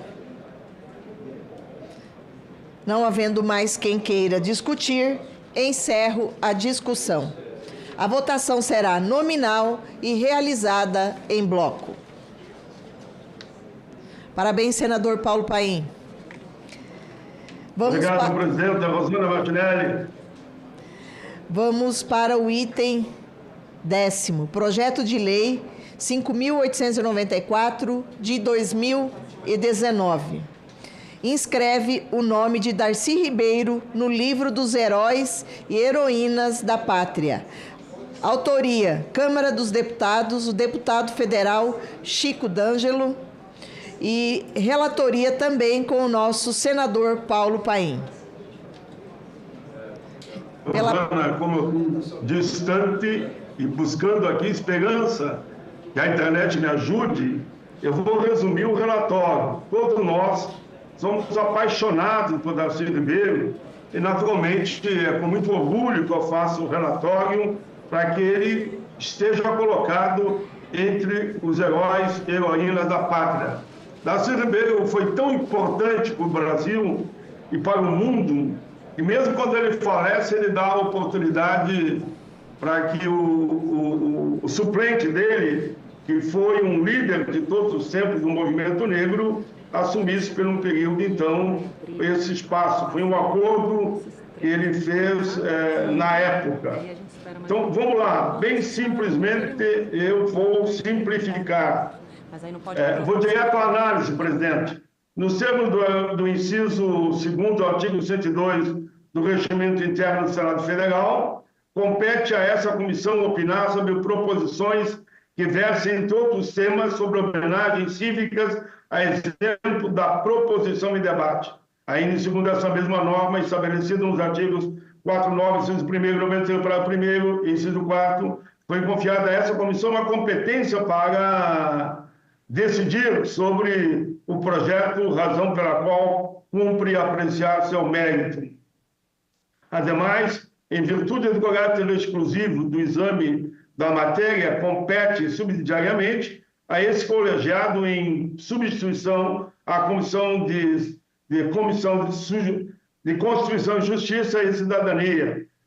Também acerca dos aspectos constitucionais, jurídicos, em especial no que diz respeito à técnica legislativa e regimental da proposição. Quanto à constitucionalidade formal do projeto, considerando atendidos os aspectos relacionados à competência legislativa, verificando o atendimento aos requisitos constitucionais formais, apresentam-se igualmente atendidos os requisitos constitucionais materiais, de forma que não se observa na proposição vício algum relacionado à constitucionalidade da matéria. Tampouco foram observados falhas de natureza regimental. Eu só lembro, presidente, que eu falei na abertura, que o suplente dele foi o Abdias, já falecido também, e está lá no alto com ele, defendendo, tenho certeza, os mesmos princípios. Terminando, não vislumbramos, ademais, vícios nenhum. Por isso, somos, pela aprovação do projeto, uma grande homenagem a Darcy Ribeiro, um notável educador, antropólogo, político brasileiro, senador, destacou-se como uma das figuras mais proeminentes na defesa da educação e da cultura no Brasil. Nascido em 26 de outubro de 22, na cidade de Montes Claros, Minas Gerais, foi agraciado com um ambiente familiar que prezava pelo conhecimento, o que, inevitavelmente, moldou sua visão sobre a educação como instrumento de transformação social. Aqui eu encerro, presidente, porque eu estou com um problema na internet. Somos, digamos, batendo palma e aplaudindo o grande Darcy Ribeiro, que lá do alto continua, tendo com certeza, olhando esse momento como uma homenagem das tantas que ele recebeu no mundo. Darcy Ribeiro, nosso herói da pátria. Muito bem, senador. Pela aprovação do projeto, a matéria está em discussão. Não havendo mais quem queira discutir, encerro a discussão. A votação será nominal e realizada em bloco. Passaremos agora a votação nominal em bloco dos itens 4, 9 e 10 da pauta. Solicito à secretaria que abra a votação.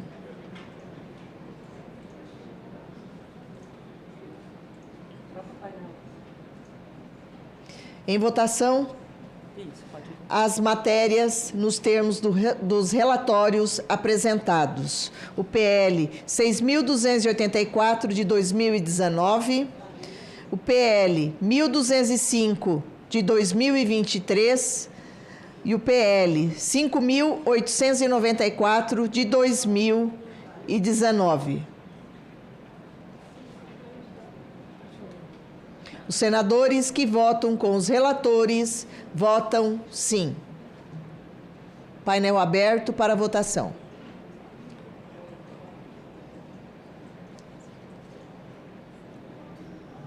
A senhora quer só ler enquanto isso? Prefere esperar?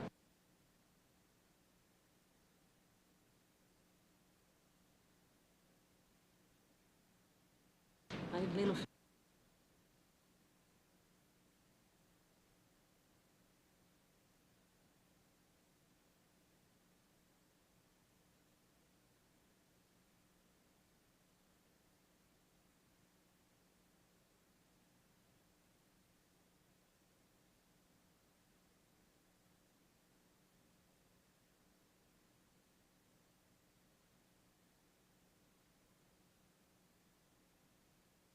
Nós temos um requerimento extra-pauta e eu consulto os senadores, senhores senadores, sobre a inclusão extra-pauta do requerimento número 93 de 2024 da Comissão de Educação, de autoria do senador Flávio Arnes.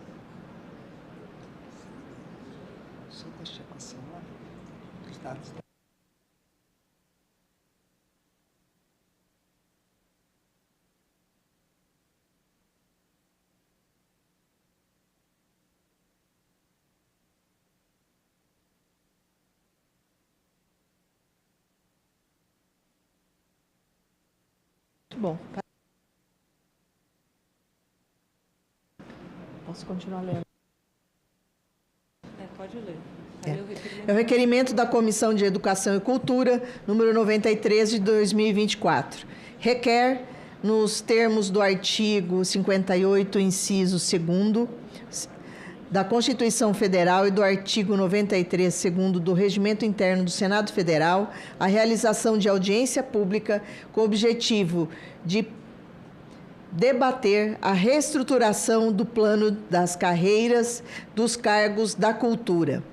Proponho para a audiência a presença dos seguintes convidados: o senador José Celso Cardoso Júnior, secretário de Gestão de Pessoas do Ministério de Gestão e Inovação em Serviços Públicos, o senhor Márcio Tavares, secretário executivo do Ministério da Cultura, o senhor Leandro Graz, presidente do Instituto do Patrimônio Histórico e Artístico Nacional, o representante do Fórum das Associações dos Servidores da Cultura, senhora Thaisa Werneck, representante dos servidores do Instituto Brasileiro de Museus, o senhor Marcos de Bruno Lopes, o representante da Confederação dos Trabalhadores do Serviço Público Federal, senhor Sérgio Ronaldo da Silva, Esse requerimento é de autoria do senador Flávio Arnes e subscrito por mim. A gente vota depois. Só aguardar. Vamos aguardando só finalizar para votarmos o requerimento extra-pauta.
Está encerrada a votação.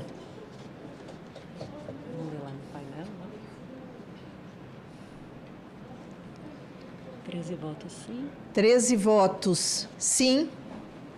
0 não. 0 não. 0 abstenção. Aprovados os projetos de lei nos termos dos relatórios apresentados. O PL 6.284 de 2019, o PL 1.205 de 2023, o PL 5.894 de 2019. O substitutivo ao projeto de lei 6.284 de 2019, aprovado, será apreciado em turno suplementar nos termos do disposto 282 do Regimento Interno do Senado Federal. Fica prejudicado o projeto. As matérias serão encaminhadas à mesa para as providências cabíveis. Votação, requerimento 93. Vamos agora para a votação do requerimento número 93 de 2024, que é de autoria do senador Flávio Arnes.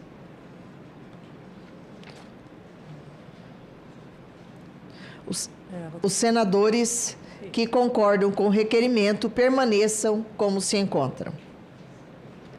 O requerimento está aprovado.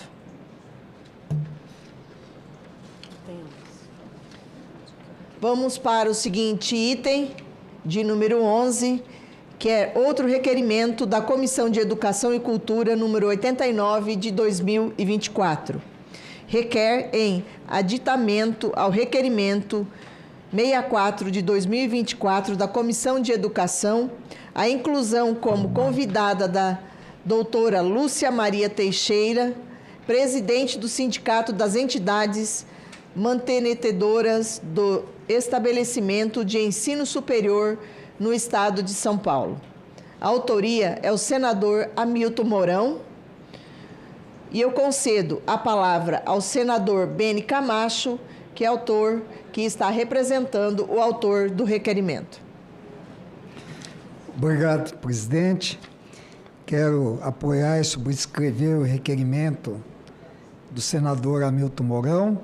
A justificativa para esse requerimento é que a entidade referida congrega expressivo número de mantenedoras de organizações acadêmicas de todo o Brasil, reunidas em universidades, centros universitários e faculdades isoladas, com e sem fins lucrativos, filantrópicas, comunitárias e confessionais.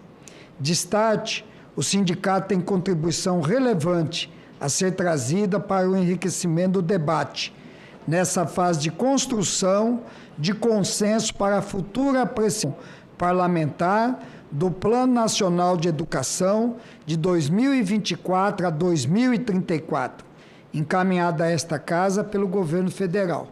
Então, em virtude disso, apoio e subscrevo o requerimento do senador Mourão e peço a sua aprovação. A votação será simbólica.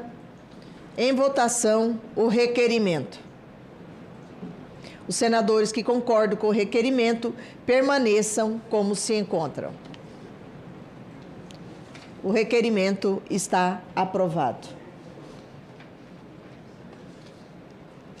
Nada havendo mais a tratar, agradeço a presença de todos e declaro encerrada a presente reunião.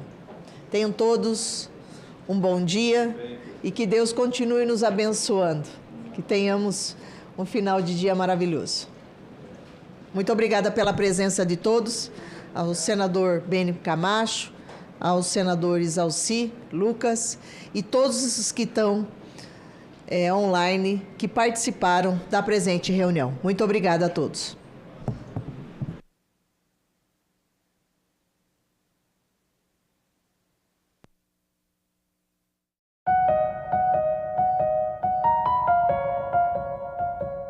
Hoje em dia você tem mais apostadores em aposta esportiva do que investidores na bolsa, em fundo de investimento, em previdência privada. Então, realmente as pessoas estão acreditando que vão conseguir ter uma prosperidade financeira a partir das apostas esportivas, né? Como é um evento aleatório, você não tem controle, você tem essa ilusão do... Agenda Econômica. Hoje, 20h, aqui na TV Senado. Agora é lei. Empresas reconhecidas como promotoras de saúde mental vão ganhar um certificado concedido pelo governo federal. Para obter o título, as empresas interessadas devem prestar apoio psicológico e psiquiátrico aos trabalhadores, oferecer programas de promoção e avaliação psíquica e realizar treinamentos e campanhas de conscientização em saúde mental. O Senado votou, agora é lei.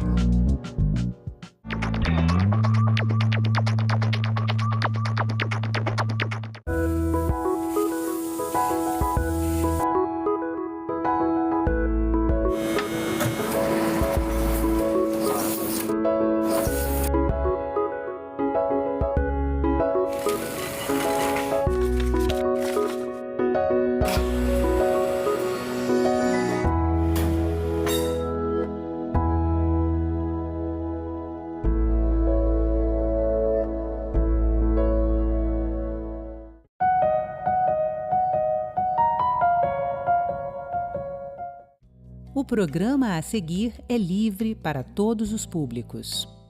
O pedestre tem responsabilidade, ciclista... Uma cadeira na academia me foi negado pela história e pelo meu país. Hoje nós podemos, com o nosso megafone, que é o diploma na mão, nós não podemos recuar nesse debate. Declaro aberta a 7ª reunião da Comissão do Senado.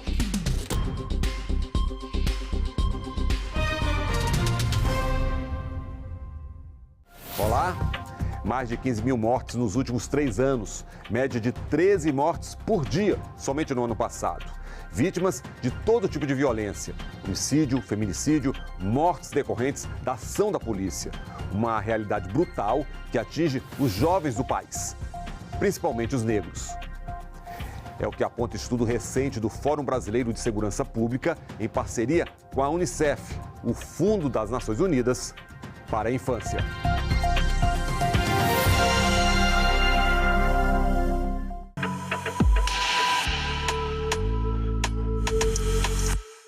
Dentro de casa, nas ruas, não importa o local. Mortes violentas, intencionais. As vítimas, crianças e adolescentes. A maioria negros. E não é de hoje. O tema foi discutido na Comissão de Direitos Humanos do Senado.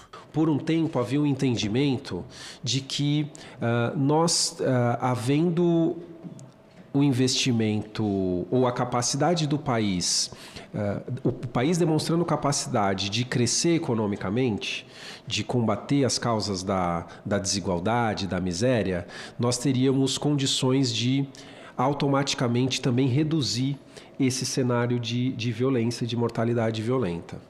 Pelo menos há 10 anos nós podemos dizer que esse argumento ele é insuficiente. Então vamos aos números. Entre 2021 e 2023, mais de 15 mil crianças e adolescentes assassinados no Brasil. Ano passado, média de 13,5 assassinatos por dia. E a questão racial chama a atenção. Mais de 64% das crianças de 0 a 4 anos vítimas de morte violenta e intencional são negras. Já para os adolescentes negros, de 15 a 19 anos, o número sobe para mais de 83%. É alarmante o estudo realizado pela Unicef e o Fórum Brasileiro de Segurança Pública, intitulado Panorama da Violência Letal e Sexual contra Crianças e Adolescentes no Brasil. Há uma realidade devastadora que aqui foi revelada. Nos últimos 3 anos, mais de 15 mil crianças e adolescentes com idade entre 0 e 19 anos foram mortos de forma violenta em nosso país. Além disso, no mesmo período, vejam só, 165 mil meninas e meninos dessa mesma faixa etária, de 0 a 19 anos, foram vítimas de violência sexual. Esses dados nos deixam mais do que preocupados, tristes, até envergonhados que isso aconteça no nosso país. Como vimos aí, os fatores raça, idade e sexo prevalecem na pesquisa. O risco de um jovem negro do sexo masculino ser assassinado no Brasil é 4 vezes maior em relação a um adolescente branco. Tudo isso demonstra aquilo que já vem sendo dito no Brasil há algum tempo a respeito do extermínio da juventude negra e pobre, porque os dados também mostram que o grande contingente desse número são adolescentes negros e pobres. E nós estamos aqui, Marivaldo, Gabriel e eu, que somos militantes de movimentos sociais como origem, jovens negros que sobreviveram a essa carnificina. E isso aqui é absolutamente anormal. Não importa se é negro, é branco, não poderia estar acontecendo em hipótese nenhuma. E os percentual de números para mais, para menos, mostram que são crimes, todos crimes hediondos. Esses números, por mais impactantes que sejam, são apenas uma amostra da gravidade da situação.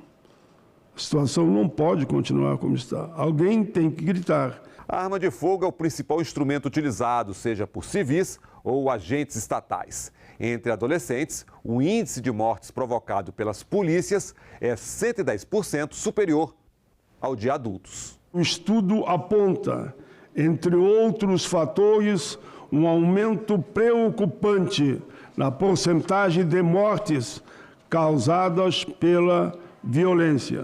E vejam a violência tanto civil como, infelizmente, que envolva policiais.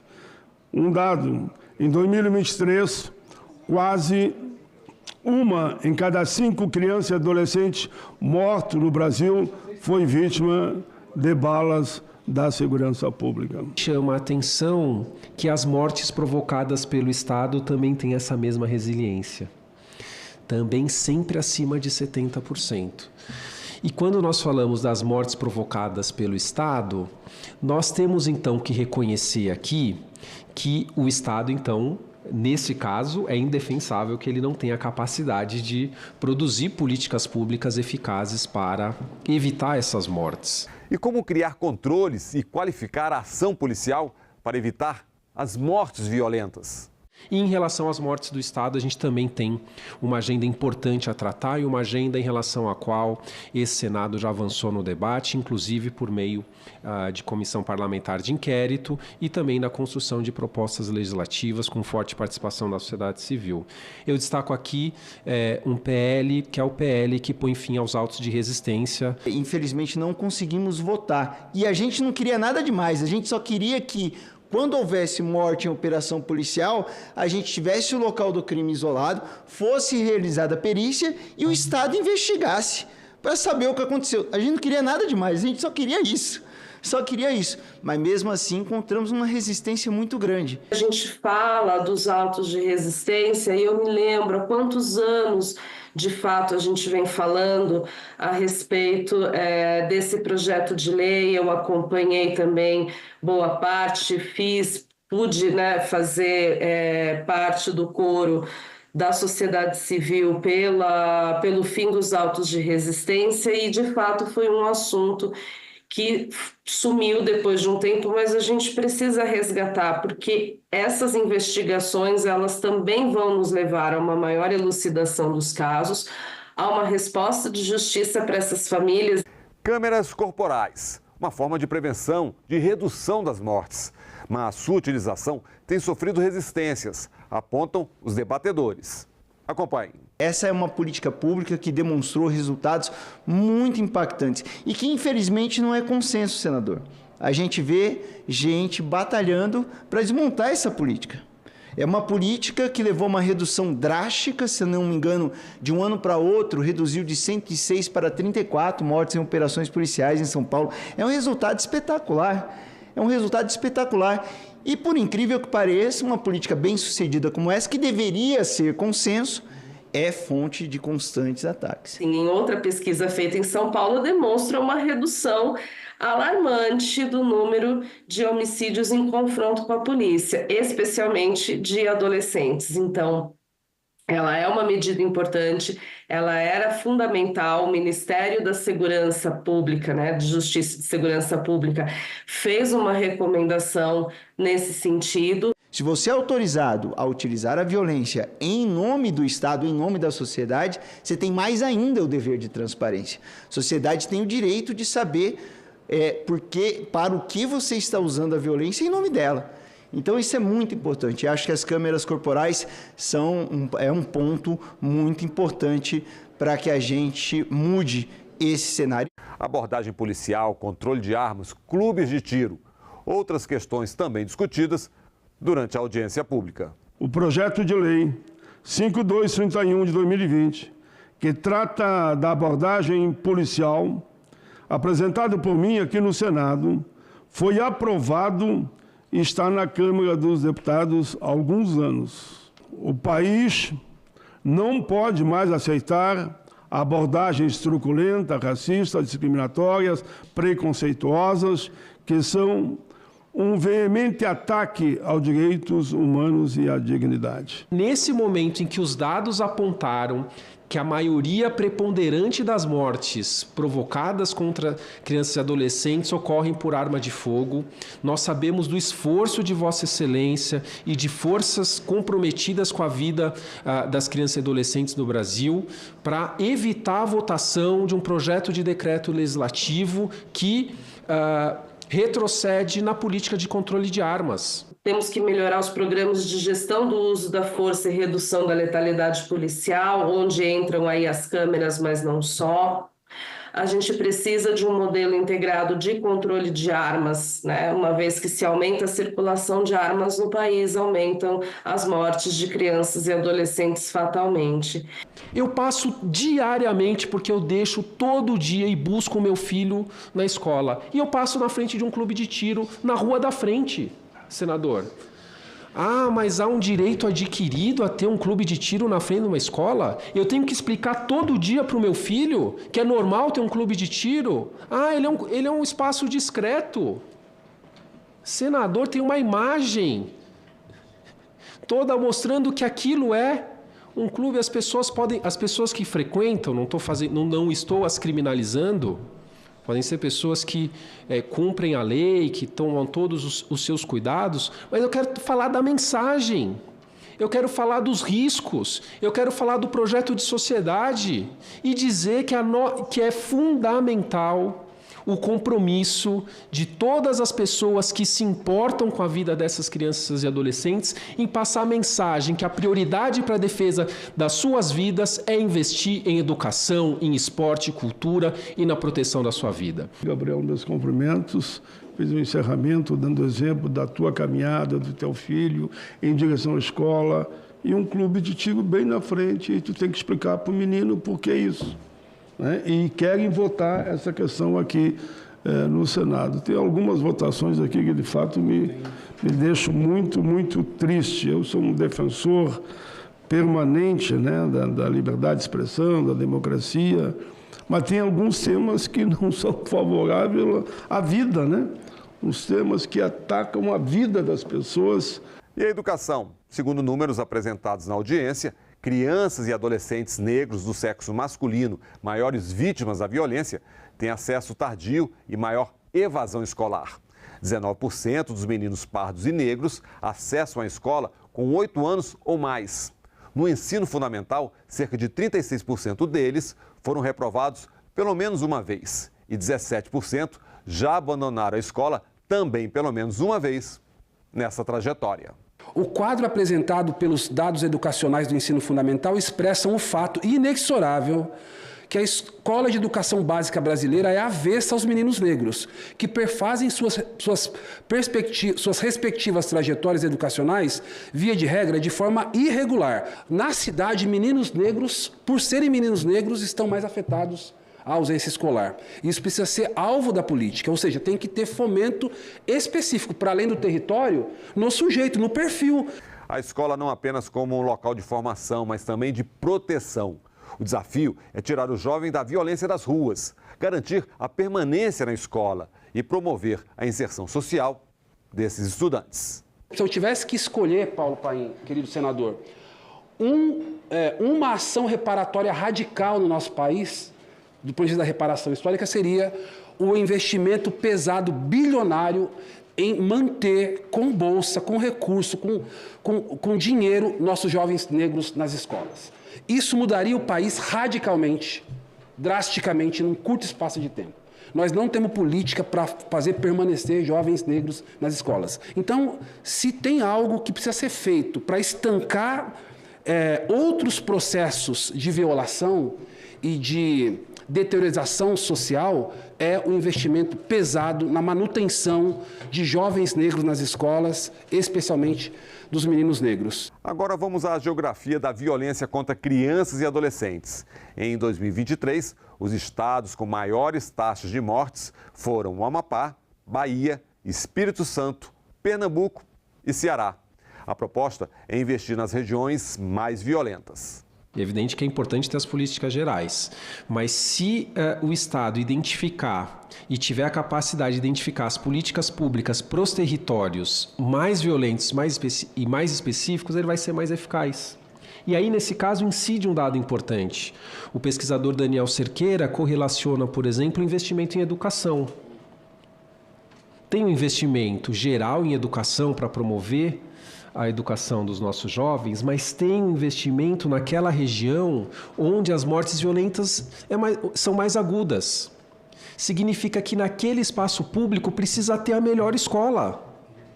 Significa que naquele espaço público precisa ter o melhor acesso ao esporte, o melhor acesso à cultura.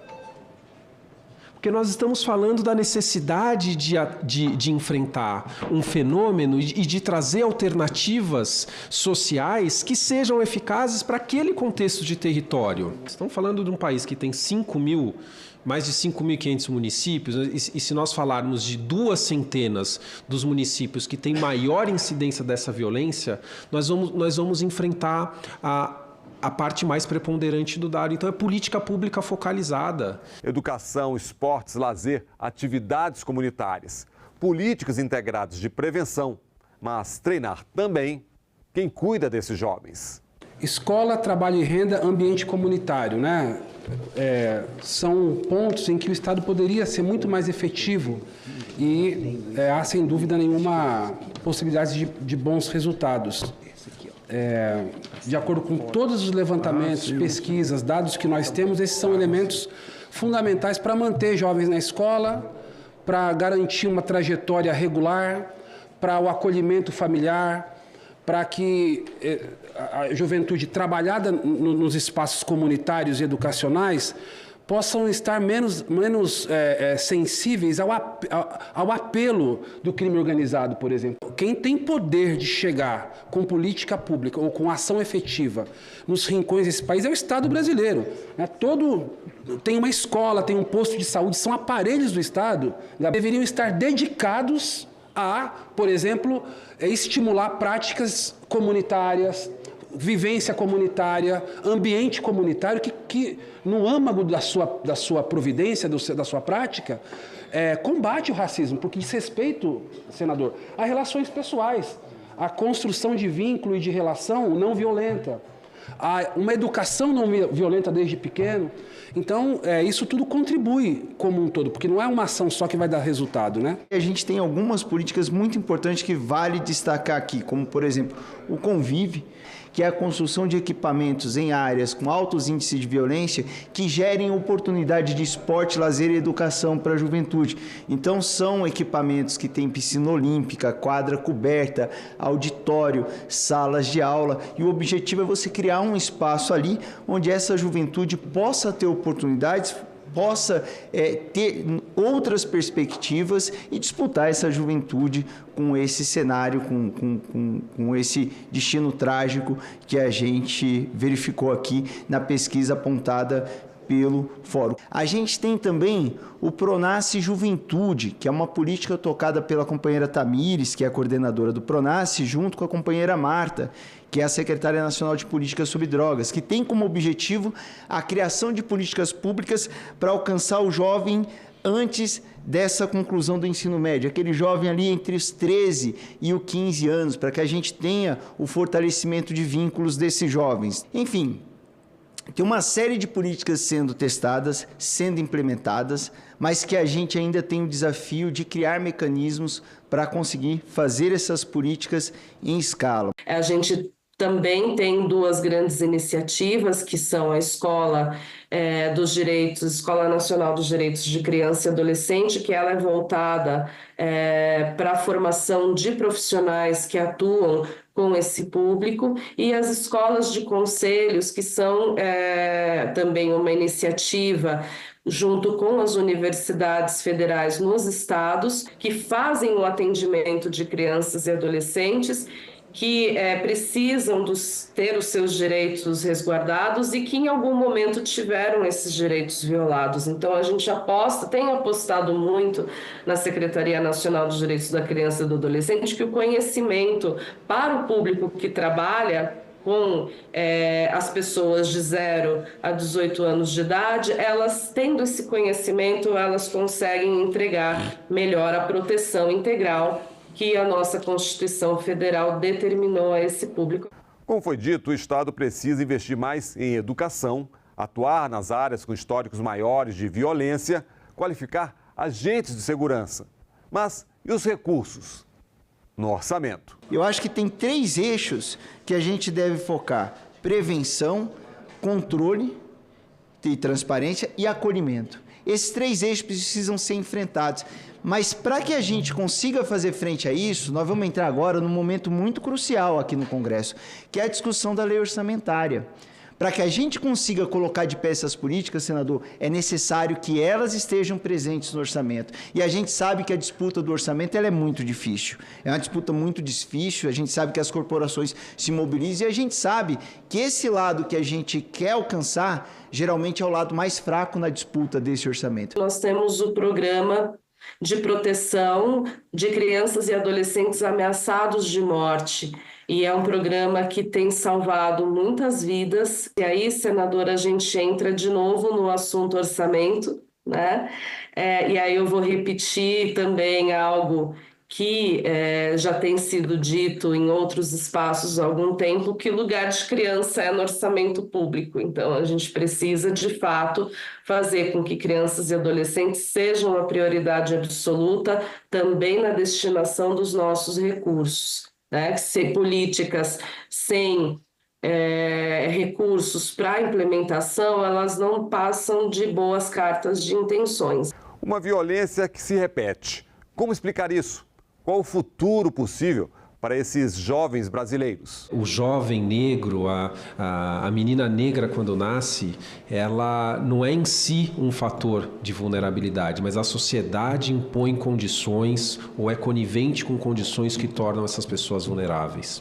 Nós precisamos resgatar essa noção, essa ideia de um projeto de sociedade. Nós queremos construir um projeto. Nós queremos participar de um país que tenha condições de aproveitar essa energia da juventude para construir uma sociedade justa e igualitária, que aproveite a capacidade de atuação do Estado, a capacidade de atuação dessas forças sociais para construir um país justo, livre e muito melhor do que o que nós temos hoje. Eu queria também chamar a atenção para essa informação que os colegas que me antecederam trouxeram, de que a violência ela é um fenômeno complexo. Então, não basta uma ação isolada, a gente precisa de várias políticas que se integrem, que se conversem entre si, para que nós consigamos reduzir esses números. Tradicionalmente, o nosso investimento em segurança pública é arma, é viatura, é equipamento de enfrentamento.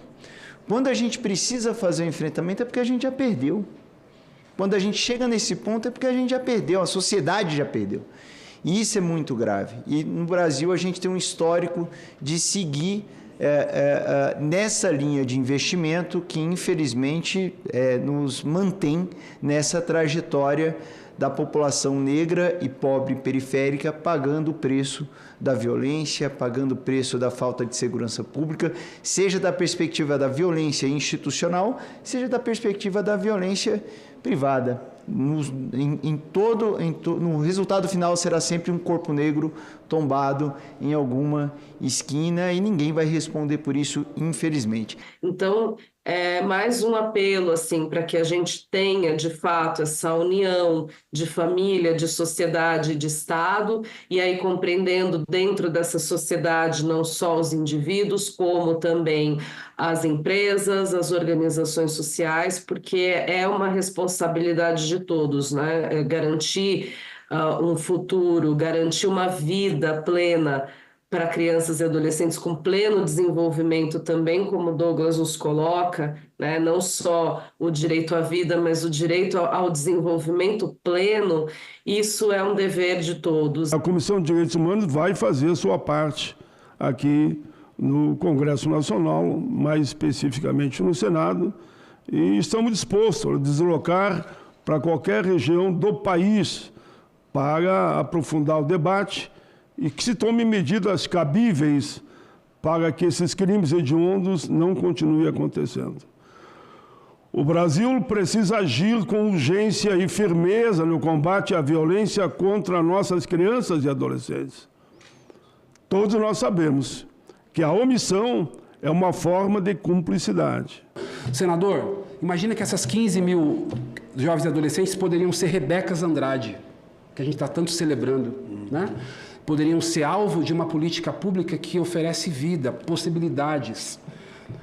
Vini Júnior, Suelice Carneiro, Emicidas, Manos Brau, Abdias, Gilberto Gil, Gabriéis, Conceições Evaristo, Sérgio Vaz, Paulo Pains, Bels. É isso Douglas, que a gente está matando. Douglas. Nós, cada um de nós. É disso que se trata. É esse país possível que a gente está matando na medida em que esse processo continua. É isso. Contra as mortes violentas, segurança, educação e oportunidades para todas as crianças e adolescentes do país. O Em Discussão fica por aqui. Até o nosso próximo programa.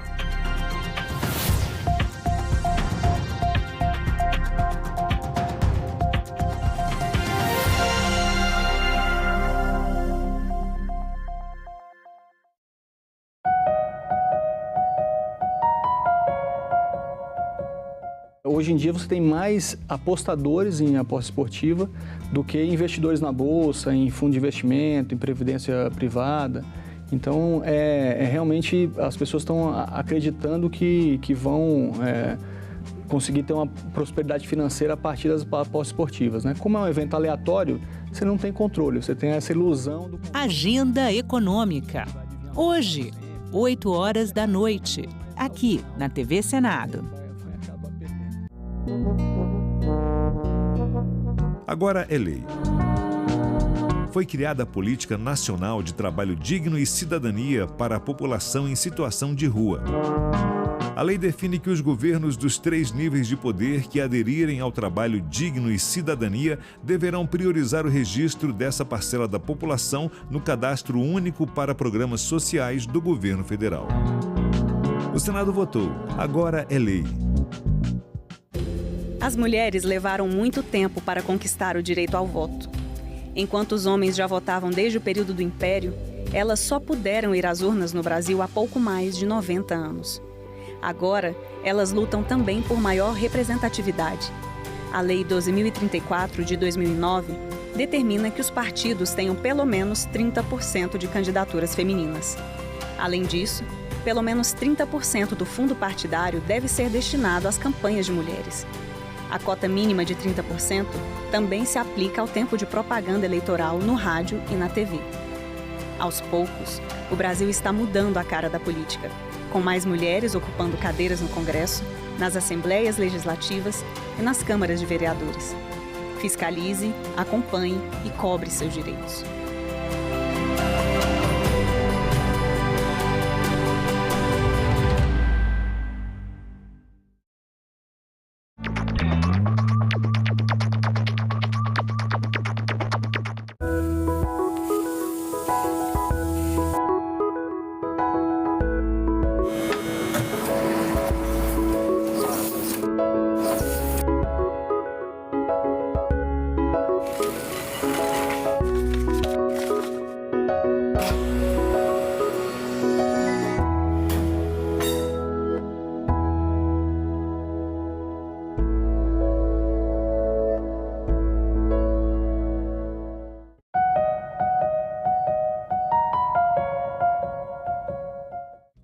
programa a seguir é livre para todos os públicos. A proposta da Universidade Indígena é uma proposta muito mais ampla, muito mais inclusiva. Essa é uma demanda dos povos indígenas também. É uma necessidade do povo brasileiro, na verdade, uma necessidade da humanidade se apropriar desses conhecimentos que ali estão preservados, antes que eles se percam.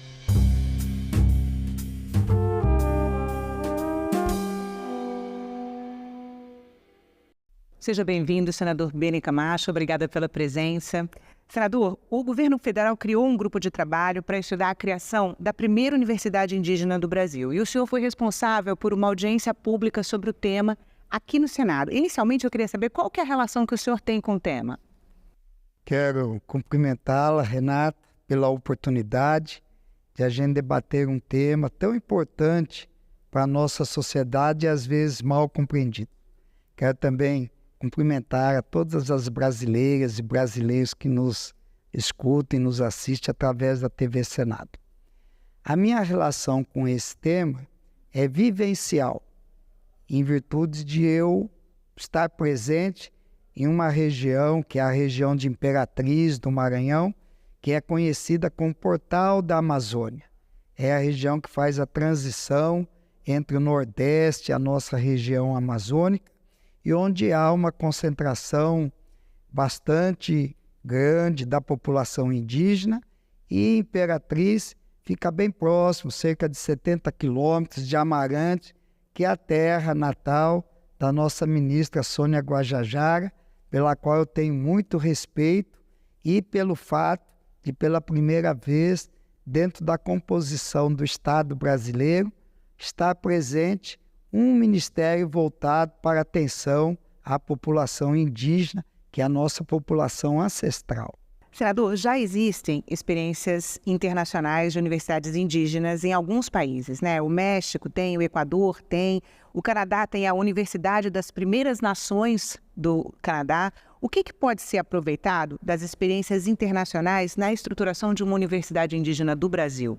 Bom, a primeira coisa que chama atenção é o fato de, no mundo todo, no momento, praticamente existir 4 projetos de universidades voltadas para os povos originários. Eu digo originários porque a questão indígena tem muita relação com o fato de acharem que os habitantes primitivos aqui era o continente indiano, e, na verdade, era o que foi chamado depois de continente americano. Então, além dos indígenas do continente americano, há também os aborígenes da Austrália. Então, no mundo todo, existem 4 projetos voltados para essa população ancestral. Uma na Nova Zelândia, né? Na Nova Zelândia, o do México, o do Canadá e o da Bolívia.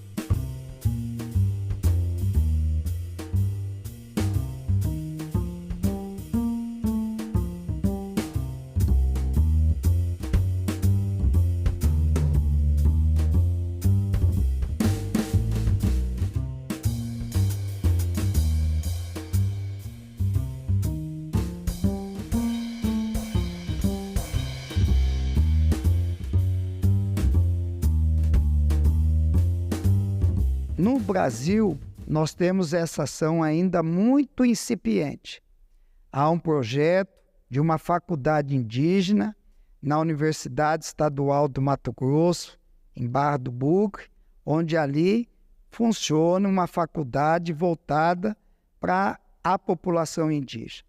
E em Amarante, há uma Casa do Saber, que está sendo como um projeto piloto, ali foi lançada a pedra fundamental, onde a Universidade Estadual do Maranhão pretende desenvolver um projeto voltado para a população indígena.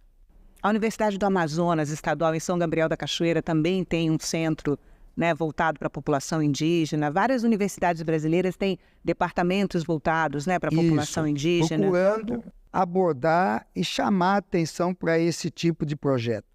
mas, na verdade, essas ações localizadas, elas são insuficientes em virtude da amplitude do nosso território, do fato de termos cerca de 305 povos dentro do nosso território, cada um com a sua peculiaridade territorial e cerca de 175 línguas. Isso cria uma diversidade muito grande de conhecimentos, de costumes e de saber nos apropriar para construirmos uma nova realidade do conhecimento brasileiro. Senador, o que muda com a criação de uma universidade de povos indígenas no Brasil? Bem. O que nós devemos entender é que essa população indígena habita o nosso continente há cerca de 10 mil anos. Durante esse período, eles adquiriram um conhecimento inestimável dos nossos recursos naturais e como transformar esses recursos em benefícios para a sua população.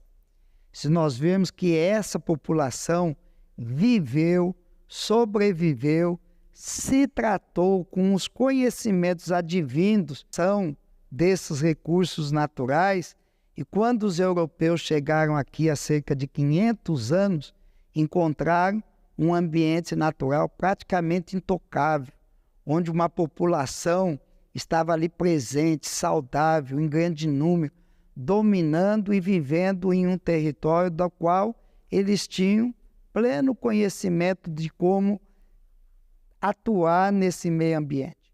E os conhecimentos que foram passados ao mundo ocidental naquela ocasião foram extremamente importantes, que construíram e mudaram os costumes, a alimentação e, inclusive, a parte cosmética e medicamentosa do continente europeu.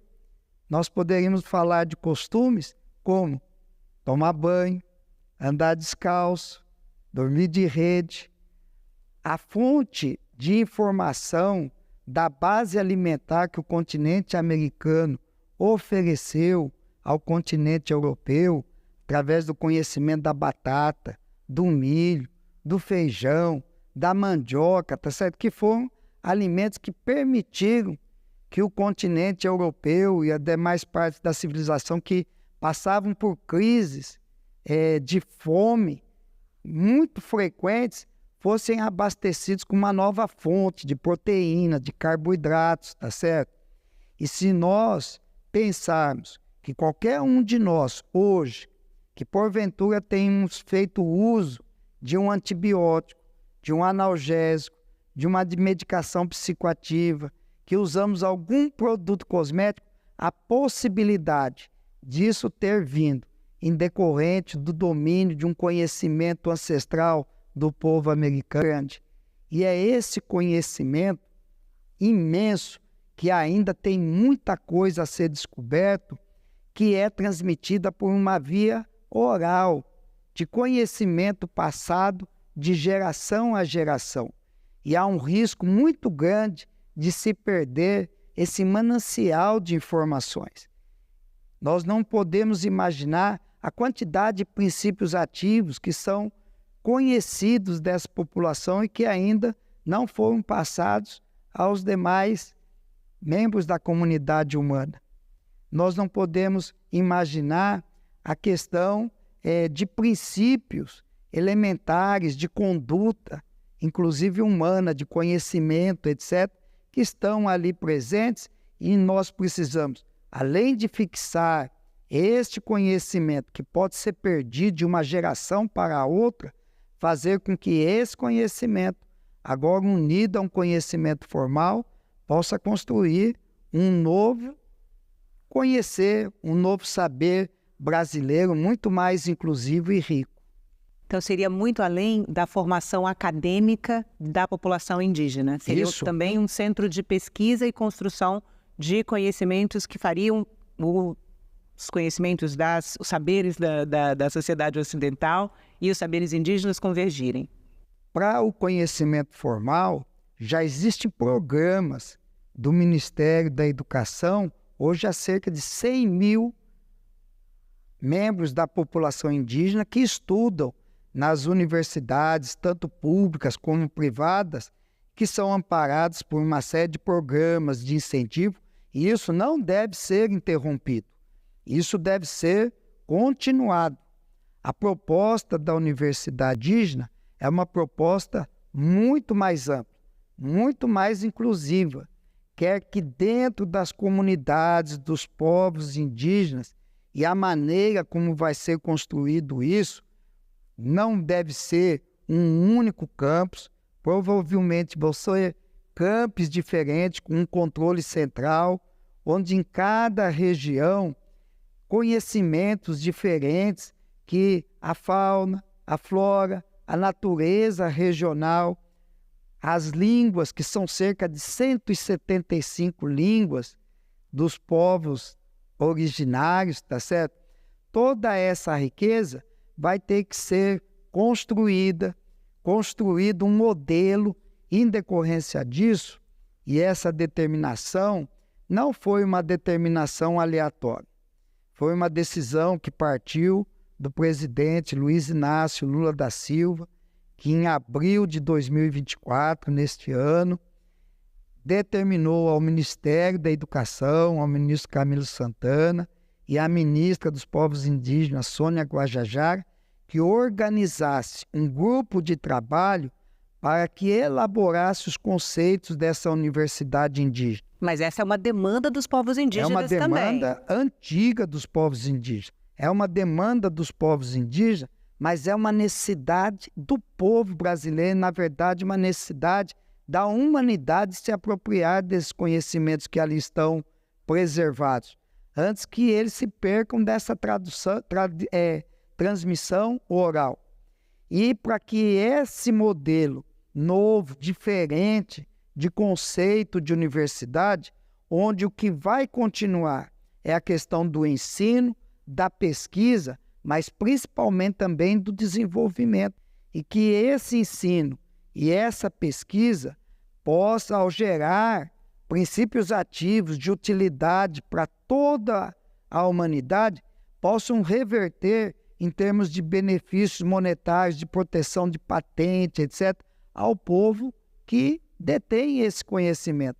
E que muito disso hoje é levado para fora, rende fortunas, sem que isso retorne nenhum benefício para a nossa população indígena. Então, associado a esse acúmulo de conhecimentos que vai ser, então, fixado, construído nessa universidade, não vão ser apenas estudantes indígenas. Vai haver uma parte também dos estudantes não indígenas para ver essa sociabilização, vai haver um compartilhar do conhecimento ancestral com o conhecimento formal, através das ferramentas que hoje o conhecimento formal tem, a ponto de trabalhar esses conceitos tradicionais e transformar isso em princípios ativos, em novas orientações. A gente fala muito sobre, às vezes, a questão da medicação, mas eu quero dizer que a medicina indígena é uma medicina muito mais rica que a nossa convencional.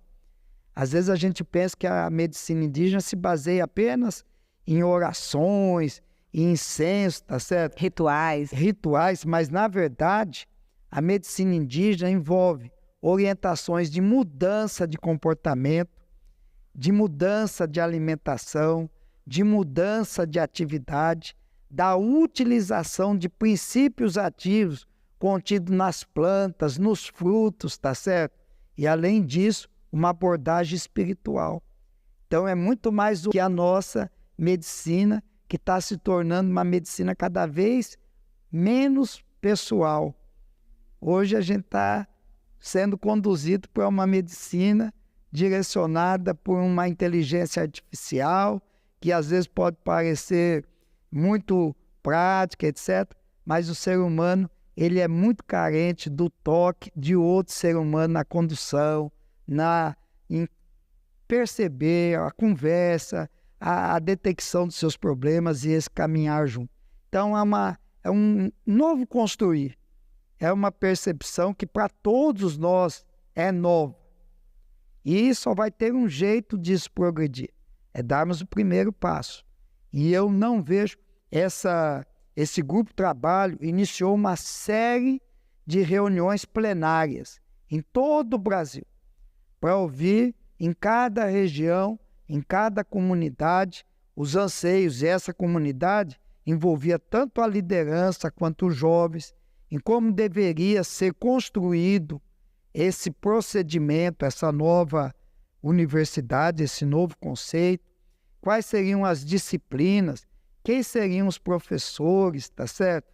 Como seria essa construção? Seriam estruturas físicas?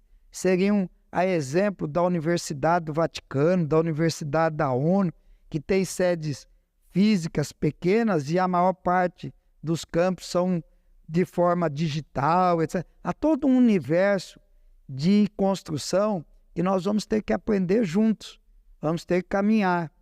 E há um prazo para que essa construção desses diálogos, etc., termine, para que tanto o Ministério da Educação quanto o Ministério dos Povos Indígenas apresente um relatório para, a partir daí, ser realmente dado o start na construção desse projeto.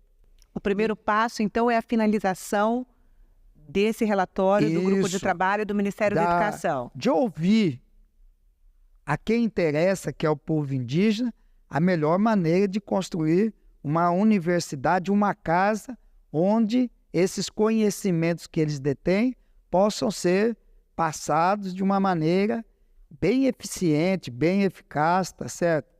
E além dessa orientação, por quê? Porque daqui a pouco mais de um ano nós vamos ter no Brasil, na região amazônica, a COP30. A Conferência do Clima, né? Onde as atenções do mundo todo estarão voltadas para as questões climáticas e principalmente para a maior ferramenta que o mundo hoje tem para enfrentar essa condição, que é o bioma amazônico. Mas, senador, uma estrutura tão complexa como essa que o senhor está falando e tão desafiadora de ser construída, existe alguma condição de ter alguma parte dela de pé já para a COP30 em Belém? No ano que vem? Porque é em 2025, né? Isso. Novembro de 2025. Eu acredito que construção depende de vontade política. Eu acredito que quem deu motivo e a ordem para que isso construísse vai colocar isso como prioridade, tá certo? A grande dificuldade desses tipos de projetos é sempre a questão financeira. A questão do custo depende de quanto você almeja que aquilo possa ser concretizado. O fato de ser um projeto que alcance uma população que é emblemática para a nossa região, que alcance uma fala, um discurso que tem muito a ver com a parte de proteção ao meio ambiente, mas principalmente de aproveitamento sustentável do recurso. O mundo ocidental, ele desenvolveu uma teoria econômica em que os nossos recursos naturais deveriam ser utilizados da maneira mais rápida possível para construir uma riqueza material. E o que nós vemos é que o projeto de economia da população indígena do nosso continente era um projeto de preservação do meio ambiente e crescimento com sustentabilidade. Hoje nós vemos que há um pouquinho de atrito entre a parte ambiental e a parte de produtividade. E o que a população e a sabedoria indígena nos ensina é que essas coisas não são antagônicas, elas são coincidentes e devem andar juntas.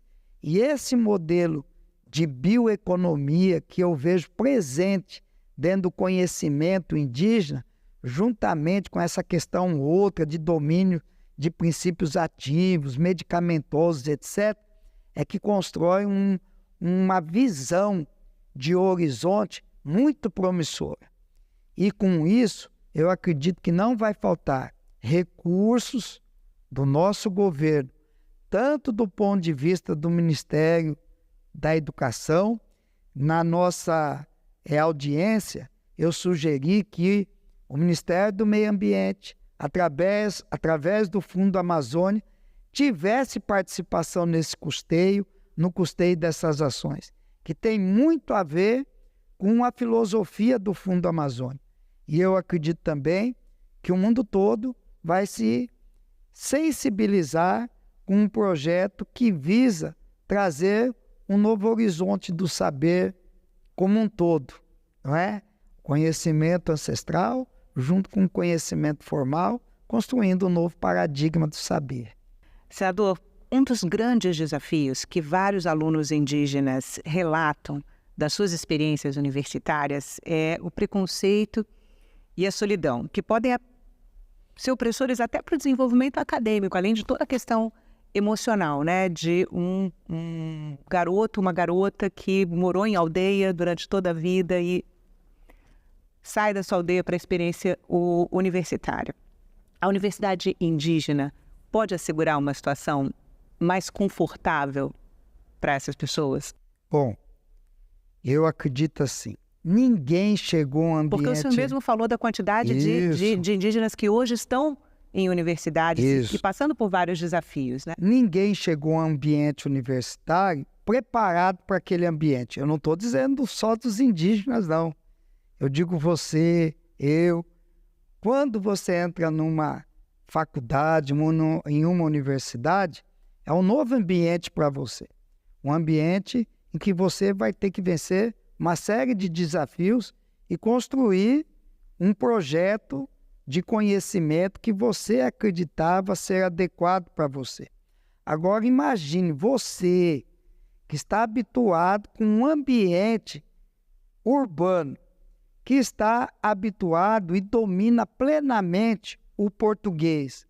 Você que já tem o costume das matérias, das disciplinas convencionais que são passadas, tem essa dificuldade. Imagine quem foi criado em uma outra língua, em um outro ambiente, com um outro tipo de cultura, de repente ser colocado em um ambiente dessa natureza.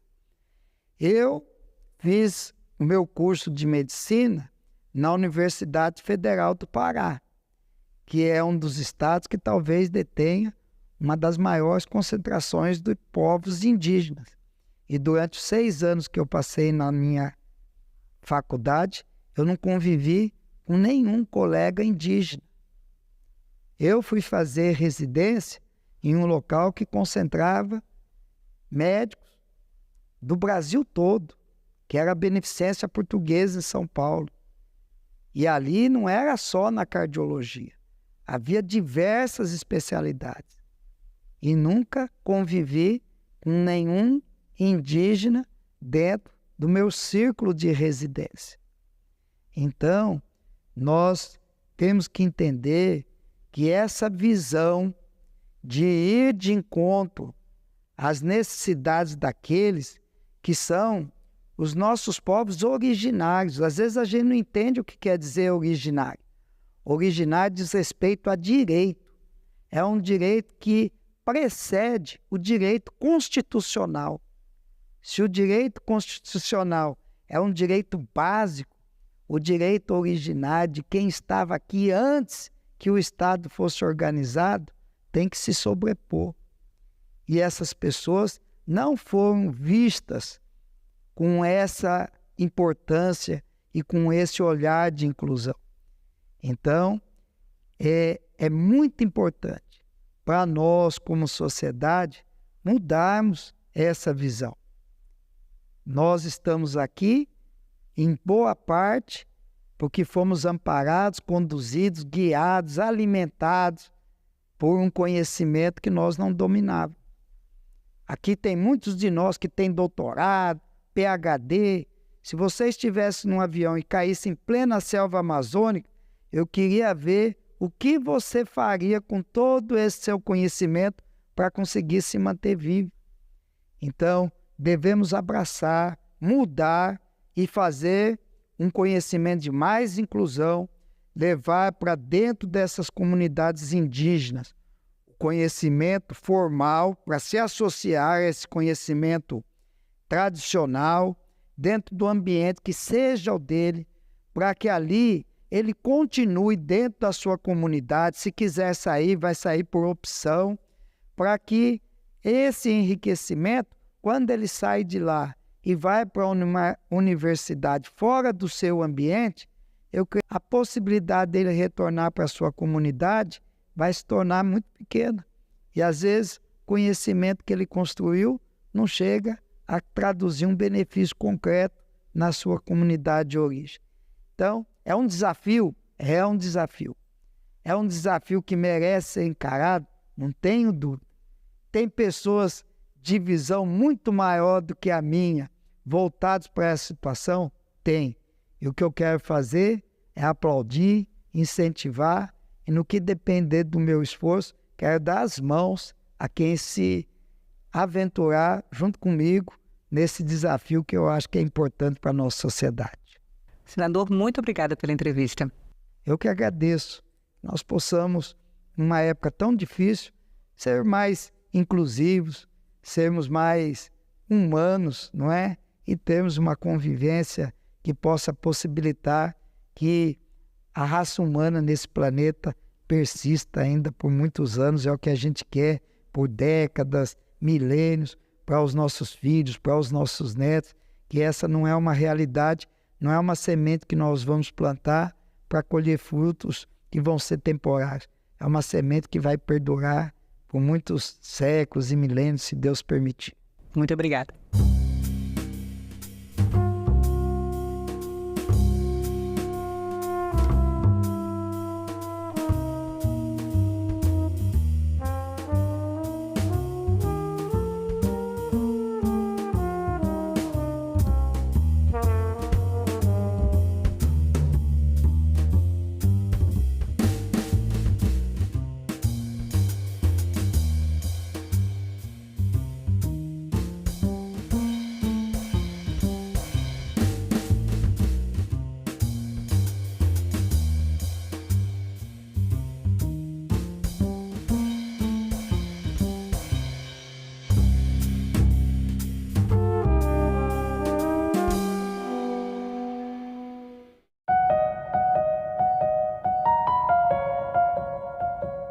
Hoje em dia você tem mais apostadores em aposta esportiva do que investidores na bolsa, em fundo de investimento, em previdência privada.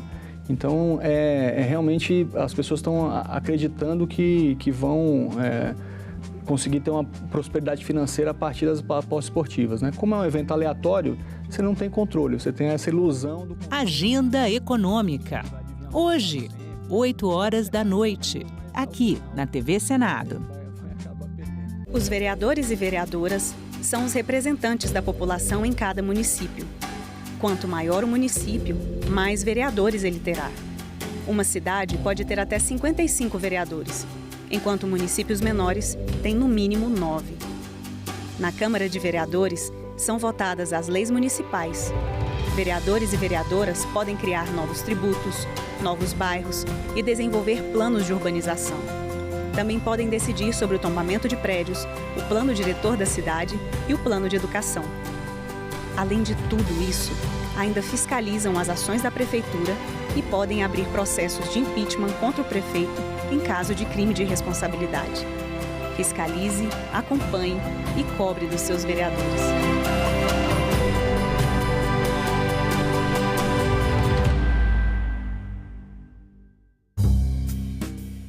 É imprescindível que se tenha investimento em defesa cibernética. Não fazer nada, não se organizar, os custos vão ser muito grandes no futuro. Quais são as ameaças? Uma das formas de você subjugar um país militarmente é você atacar a parte cibernética e paralisar os equipamentos militares. Salão Nobre, nesta quarta, 20h, aqui na TV Senado.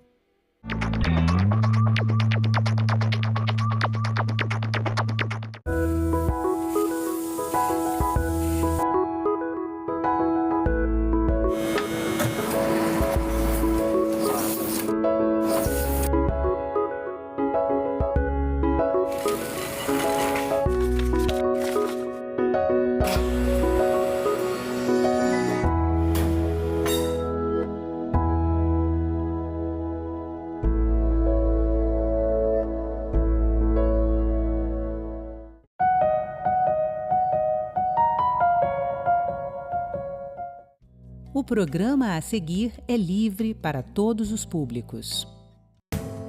Bem-vindo a mais um programa Ecosenado. Você vai ver na edição de hoje.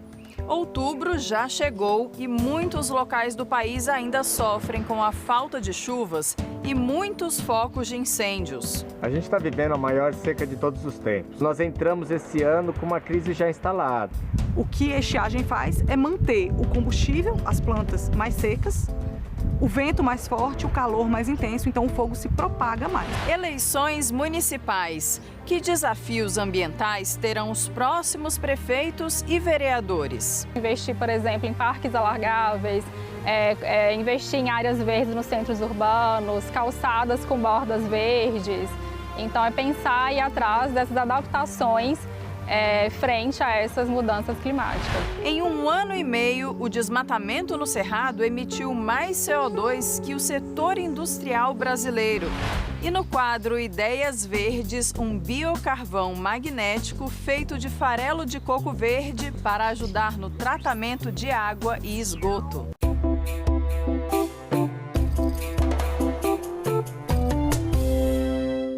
Em 2024 registra a seca de maior extensão e intensidade no Brasil dos últimos 70 anos. Até setembro, mais de 4.000 municípios apresentavam algum grau de estiagem, sendo em mais de 200 deles de nível extremo.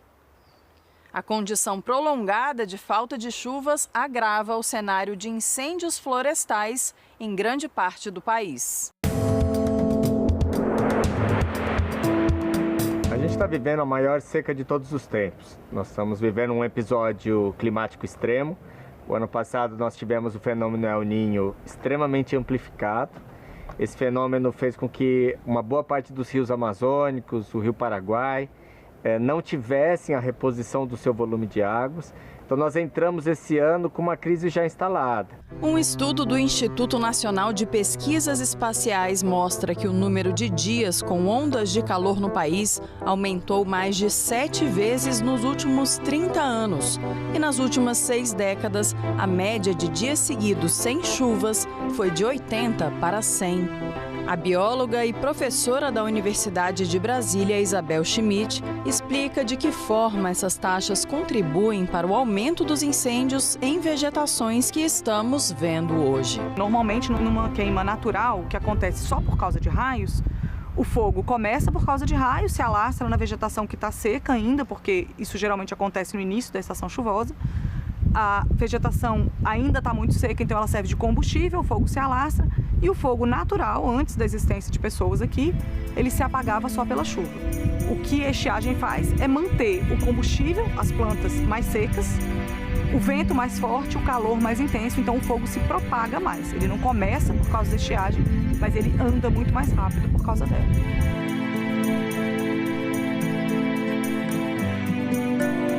Os incêndios florestais no país já destruíram este ano mais de 11 milhões de hectares. Tivemos um volume muito grande na Amazônia e no Pantanal. Na Amazônia, os incêndios estão ligados diretamente a uma tentativa de ocupação das áreas. A gente está falando na Amazônia de mais de 10 milhões de hectares. 70% disso são áreas já desmatadas ou área de campos nativos.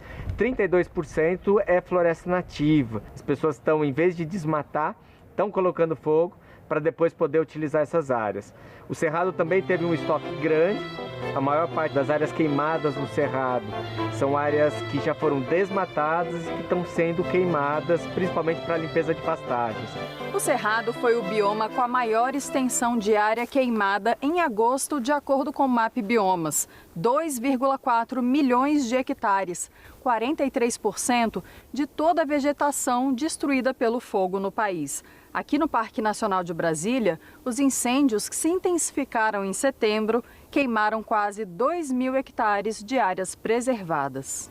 Encontramos com o gerente do fogo do parque, que falou como foi o impacto aqui. Esse fogo aqui, ele impactou bastante pelo fato da grande profundidade que foi ele. Ele queimou muito, porque ele entrou numa época muito quente, as matas ciliares não aguentaram, não seguraram. Foi uma força-tarefa muito ágil na segunda e na terça-feira, ou seja, nos dias 16, 17, se não me engano, que fez com que a gente encurralasse o fogo. Nos dias mais críticos, em todo o país, o IBAMA e o ICMBio trabalharam com 3.200 brigadistas na tentativa de controlar as queimadas em áreas de proteção ambiental. Mais de 100 brigadas que conseguem combater pelo menos 80 incêndios simultâneos. Infelizmente, a gente apaga o incêndio de uma área e as pessoas colocam fogo em outra.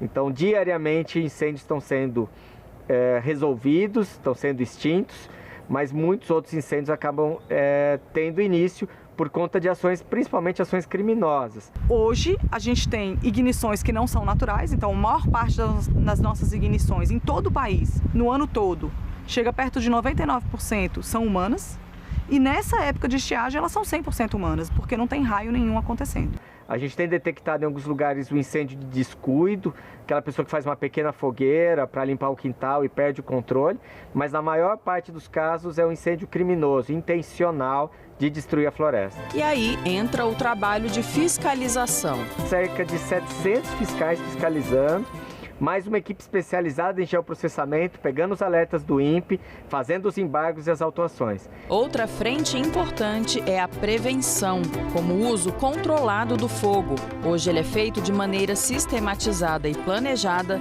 somente em uma pequena parte do território brasileiro. Só nas áreas protegidas, federais, as unidades de conservação e as terras indígenas, e também nas unidades de conservação do Tocantins. Nenhum outro estado faz manejo do fogo nas suas áreas protegidas e ninguém faz manejo integrado do fogo em terras privadas. Isso pode passar a ser feito a partir da Política Nacional de Manejo Integrado do Fogo. Então, uma forma da gente se preparar para o futuro, a gente sabe que o futuro vai ser de condições mais extremas, é de fato implementar ações de manejo integrado do fogo para prevenir grandes incêndios. A gente não vai conseguir evitar todos os incêndios, mas se a gente conseguir manejar os nossos ambientes para evitar alguns ou diminuir o problema dos incêndios, vai ser muito bom. Os incêndios aqui teriam sido muito piores se muitas áreas não tivessem sido manejadas antes. Aqui, por exemplo, dá para ver que em vários pontos onde o fogo vinha avançando, ele parou exatamente onde houve as queimas prescritas. Uma técnica que também é importante é o resfriamento do solo. Os brigadistas jogam água na região afetada pelo fogo subterrâneo, ou seja, na matéria orgânica abaixo da terra, nas raízes, e assim identificam onde a queima ainda está ativa. Eu estou tentando fazer com que esse jato d'água fique sobre ela lá, para ver se ela apaga. Porque se pegar fogo aqui, ó, superficial vai queimar tudo e vai subir para arriba e vai embora. Isso aqui é uma área úmida, isso aqui a gente chama de produção de água, né? Uma área que produz água.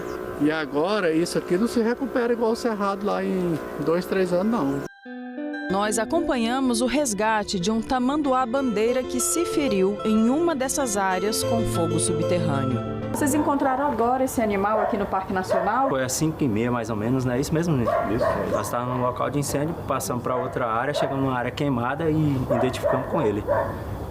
Todo ferido, queimado, as mãos, estava dentro de um buraco. Está tendo gente todos os dias procurando algum animal que esteja porventura machucado e resgatando e levando para os CETAS ou para o zoológico para a recuperação. A partir do momento que eles estiverem aptos para voltar ao seu habitat normal, eles serão devolvidos no mesmo local que foi achado. Nós recebemos nesse mês de setembro 4 animais. Então nós recebemos uma anta, 2 tamanduás e um urubu, todos provenientes das queimadas aqui em Brasília. Eles estavam muito queimados, tinha a questão da hidratação também, né? Então às vezes até com um pouco de anemia, também falta de alimentação, que queimou boa parte da área onde eles estavam.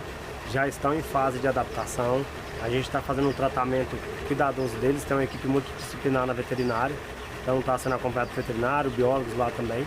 Então tem feito esse cuidado deles, a gente espera que nos próximos meses a gente possa voltar com eles para a natureza. Nas áreas mais sensíveis, nas áreas com maior fauna, a gente tem trabalhado de maneira muito intensa na busca ativa por animais feridos, no resgate, na reabilitação desses animais. Até o mês de setembro, mais de 900 animais foram resgatados no Pantanal. Muitos já se recuperaram e já foram devolvidos à natureza. E a recuperação da vegetação em algumas áreas pode demorar muito ou nem chegar a acontecer. As florestas não evoluíram com fogo, elas não têm mecanismos para sobreviver ao fogo, muito menos a incêndios recorrentes. Então, às vezes, alguma planta pode sobreviver a um incêndio, mas a um próximo ela já não vai conseguir sobreviver.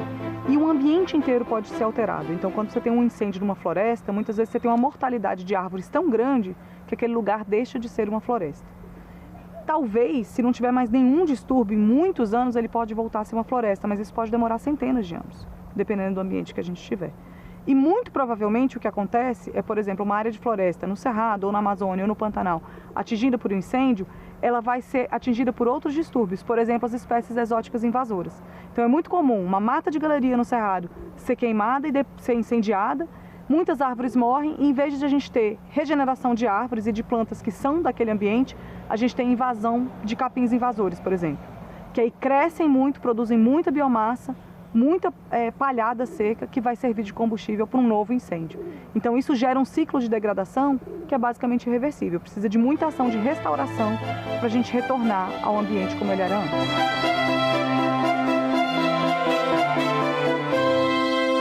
Mais de 155 milhões de eleitores devem ir às urnas para escolher os prefeitos e vereadores que vão representar seus municípios nos próximos 4 anos. E uma das agendas mais urgentes e desafiadoras, certamente, é a ambiental e climática.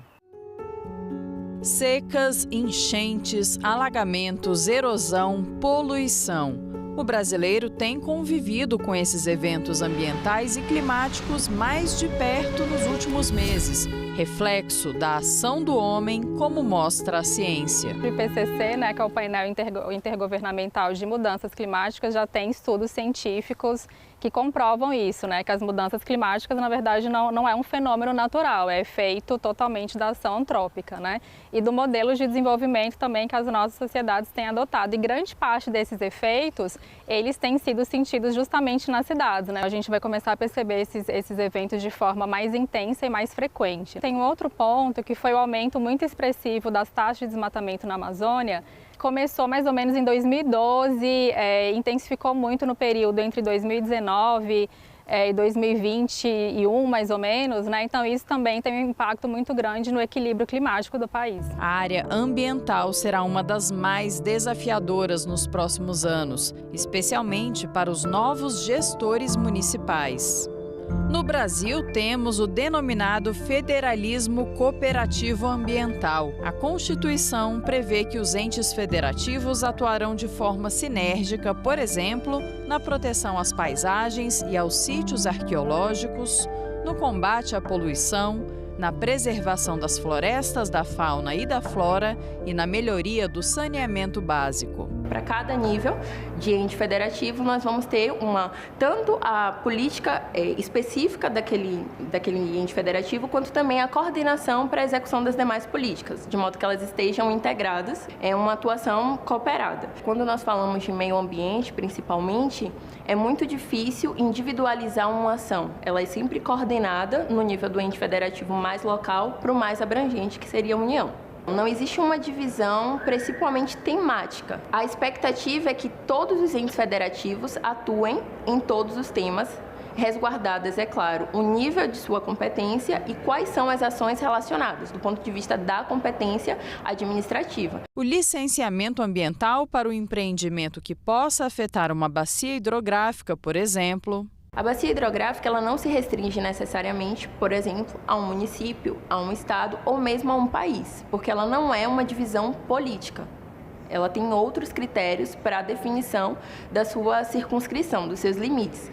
Então, supondo que essa bacia hidrográfica, por exemplo, acabe atingindo os impactos desse empreendimento mais de um estado da federação, Bahia e Sergipe, por exemplo. Nesse caso, uma vez que você tem 2 unidades da federação envolvidas, esse licenciamento vai ocorrer a nível de União. Esse é um licenciamento de um órgão federal.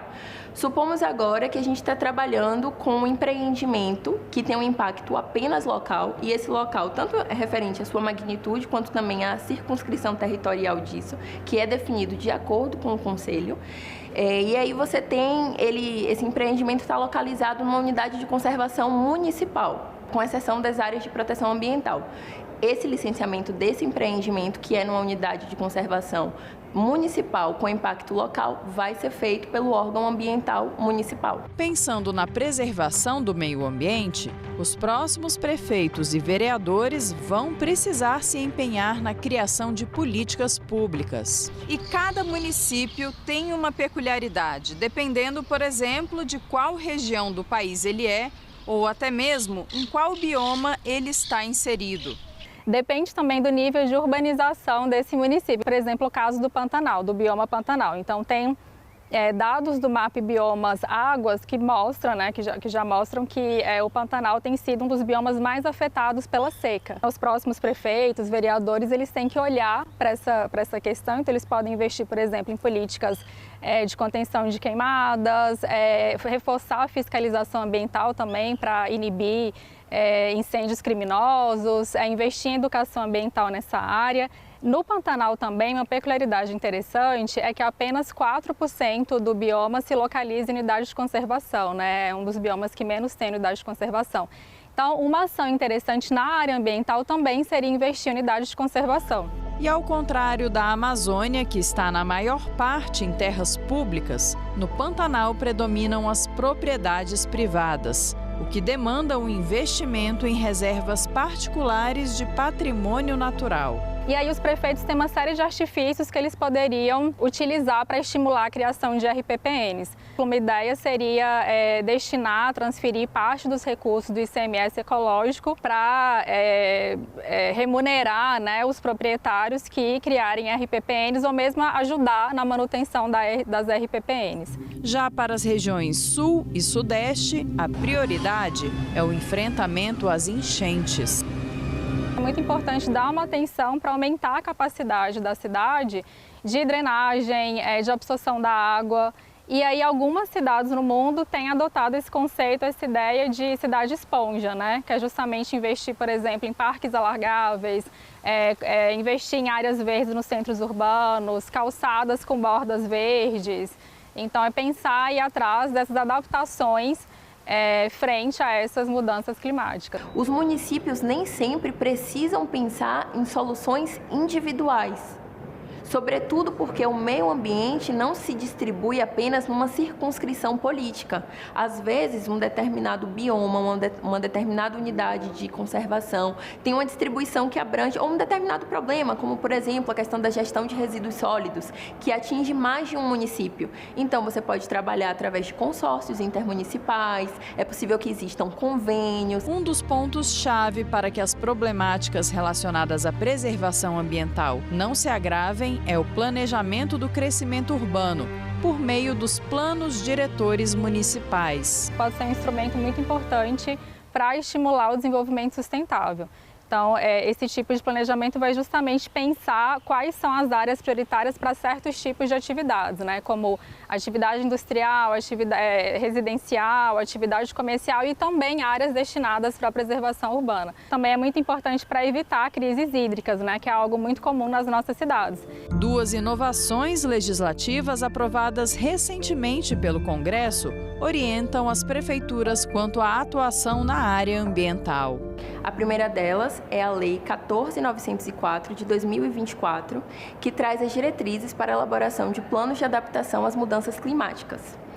A expectativa é que se tenha um plano nacional de adaptação e, a partir das orientações gerais trazidas por esse plano, que os estados, municípios e Distrito Federal desenvolvam os seus respectivos planos de adaptação. A segunda inovação legislativa é o Decreto 12.041 de 2024, que institui o programa Cidades Verdes Resilientes. O objetivo desse programa é aumentar a sustentabilidade e a resiliência das cidades brasileiras nessa interface, tanto de adaptação às mudanças climáticas, quanto também a atuação em defesa e proteção civil. É nas cidades onde acontecem e são sentidos os problemas que demandam intervenções. Só que muitas vezes, na hora de viabilizar políticas e planos ambientais, as prefeituras se veem sem orçamento ou capacidade técnica e intelectual suficientes. Por isso, é preciso, pelo menos, que a cidade tenha um sistema de gestão ambiental estruturado. É necessário que a gente tenha um órgão de meio ambiente, é necessário também que a gente tenha um conselho para viabilizar e aproveitar o potencial da participação social nas decisões relativas às construções ambientais. Nós também é importante se ter um fundo municipal de meio ambiente, porque é através desse fundo municipal instituído por lei que nós vamos ter a captação dos recursos a serem direcionados para esses planos municipais, esses planos de ação. Mas a consultora também fala dos pontos positivos da gestão municipal. Porque você está mais próximo à sociedade. Quem está no município consegue fazer o diagnóstico e reconhecer as especificidades daquele município de forma muito mais adequada, ao ponto de determinar quais são as intervenções realmente pertinentes. Então, assim, é a questão do diagnóstico relativo às especificidades que é feito também por quem mora e conhece aquele local. Ainda que a política pública a nível nacional e estadual seja mais abrangente, é no nível municipal que a gente consegue reconhecer quais são os efetivos problemas, os efetivos gargalos e, dessa forma, definir quais são as atuações mais estratégicas e mais efetivas.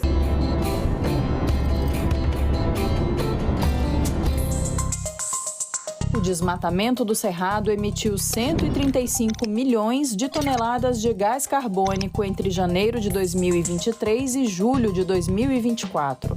Os dados são do Sistema de Alerta de Desmatamento do Cerrado, desenvolvido pelo Instituto de Pesquisa Ambiental da Amazônia, o IPAM. Segundo o Instituto, isso corresponde a 1,5 vezes os lançamentos anuais da indústria do Brasil. A maior parte das emissões, 80%, vem do desmatamento na região do Matopiba, a fronteira agrícola nos estados do Maranhão, Tocantins, Piauí e na Bahia. Só nessa área foram emitidas 108 milhões de toneladas. O estado que mais desmatou foi o Maranhão, com mais de 300 mil hectares de perda de vegetação nativa, resultando em 35 milhões de toneladas de emissões, seguido de Tocantins, com 273 mil hectares desmatados, que emitiram 39 milhões de toneladas de CO2. Veja agora o que mais foi destaque no Brasil e no planeta nos últimos dias no nosso Giro Ambiental.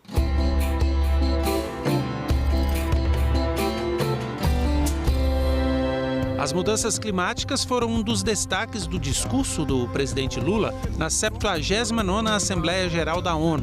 O chefe do Executivo Federal destacou que as metas de redução de carbono são negligenciadas e os auxílios financeiros aos países pobres não chegam. O planeta já não espera para cobrar da próxima geração e está farto de acordos climáticos que não são cumpridos. Os desastres ambientais no Brasil e no mundo, a bioeconomia e fontes de energias renováveis também foram citadas na fala do presidente. Líderes mundiais votaram em Nova York o Pacto do Futuro. Entre as medidas voltadas para mudanças no clima estão a necessidade de se manter o aumento da temperatura em 1,5 graus Celsius acima dos níveis pré-industriais e a transição dos combustíveis fósseis.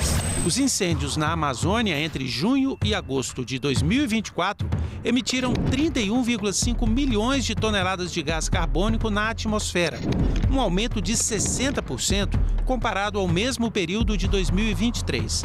Os dados são do Instituto de Pesquisa Ambiental da Amazônia, o IPAM. Conheça agora uma espécie encantadora do norte do país, mas ameaçada: o sauim de coleira. Neste ano, o Congresso aprovou a criação de uma área de refúgio da vida silvestre para ajudar na sua proteção.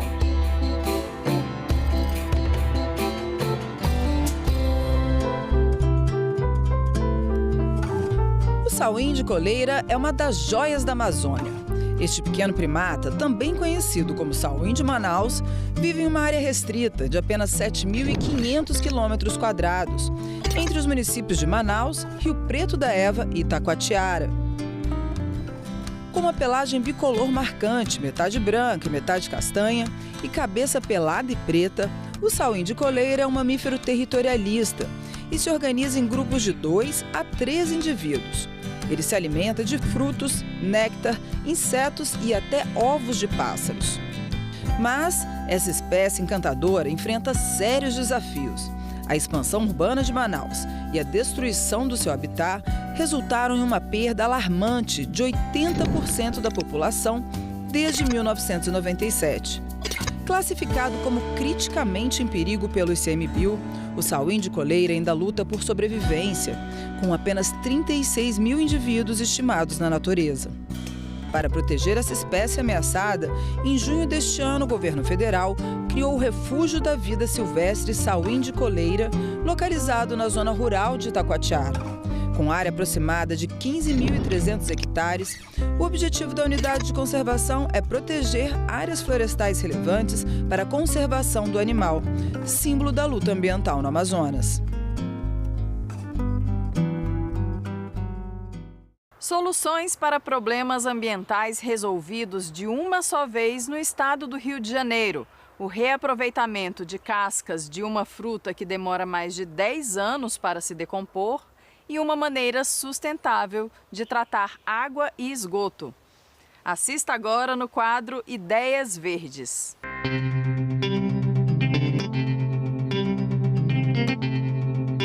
Fármacos, produtos de higiene pessoal e microplásticos têm se tornado uma grande preocupação por estarem cada vez mais presentes em corpos d'água. Os chamados contaminantes emergentes representam risco para a saúde e para a natureza, porque não são removidos por completo no tratamento de água e esgoto. Uma pesquisa da Universidade Federal Fluminense, no Rio de Janeiro, busca mudar esse cenário e ainda contribuir para o aproveitamento de cascas de coco verde descartadas nas praias de Niterói. A fruta leva até 12 anos para se decompor, sobrecarregando aterros sanitários. O método foi desenvolvido durante o doutorado do químico Bruno Salarini e consiste na transformação do farelo de coco em biocarvão, por meio de um processo chamado pirólise. O material, quando entra em contato com contaminantes, funciona como um coletor e faz com que a substância líquida fique retida na sólida. Depois do preparo do biocarvão de coco, partículas magnéticas são incorporadas ao produto para facilitar o seu resgate nas estações de tratamento de água. Dessa forma, substâncias químicas são removidas da água e cocos verdes descartados são utilizados. Solução para 2 problemas ambientais.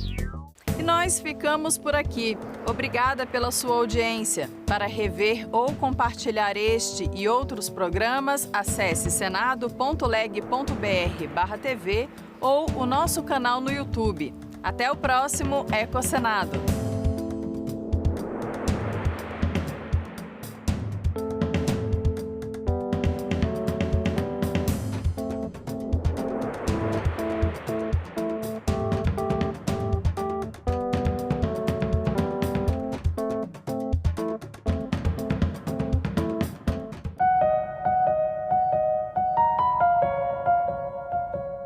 A vida humana aqui no Vale é muito antiga e também guarda e preserva uma fonte inesgotável de saberes ancestrais. Essa região possui 25 comunidades tradicionais.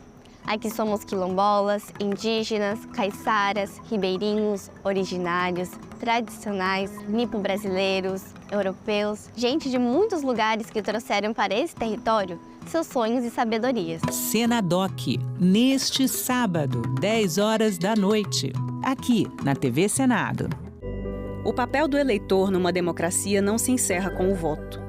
É preciso acompanhar e fiscalizar a gestão dos eleitos. A Lei de Acesso à Informação facilitou esse acompanhamento.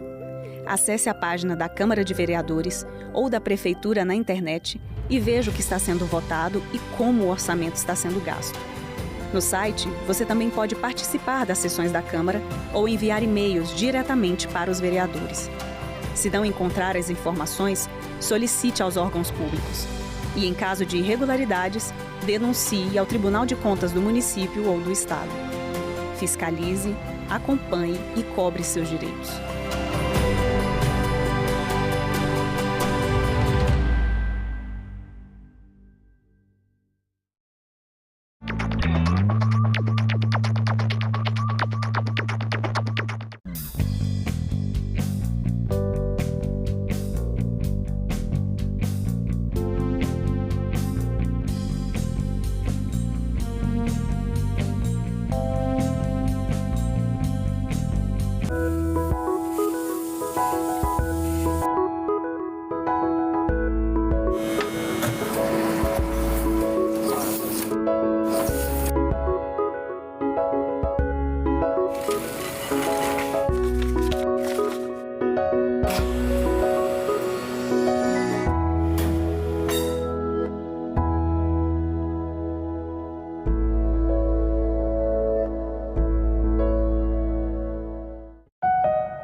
Olá, o Senado Notícias está no ar. A Comissão de Assuntos Econômicos aprovou o projeto que torna permanente o uso do Fundo Garantidor de Operações como fonte de recursos para o PRONAMP, o Programa Nacional de Apoio às Micro e Pequenas Empresas. Se não houver recurso para votação em plenário, o projeto seguirá direto para a Câmara dos Deputados. O PRONAMP foi criado em 2020 de forma emergencial em meio à pandemia da Covid-19 para conceder empréstimo às microempresas e empresas de pequeno porte. Ele foi transformado em um programa permanente em 2021, mas o FGO, que é o Fundo de Garantia dos Recursos, tem a previsão de ser descontinuado em 2025. O projeto aprovado garante esses recursos para dar continuidade ao programa.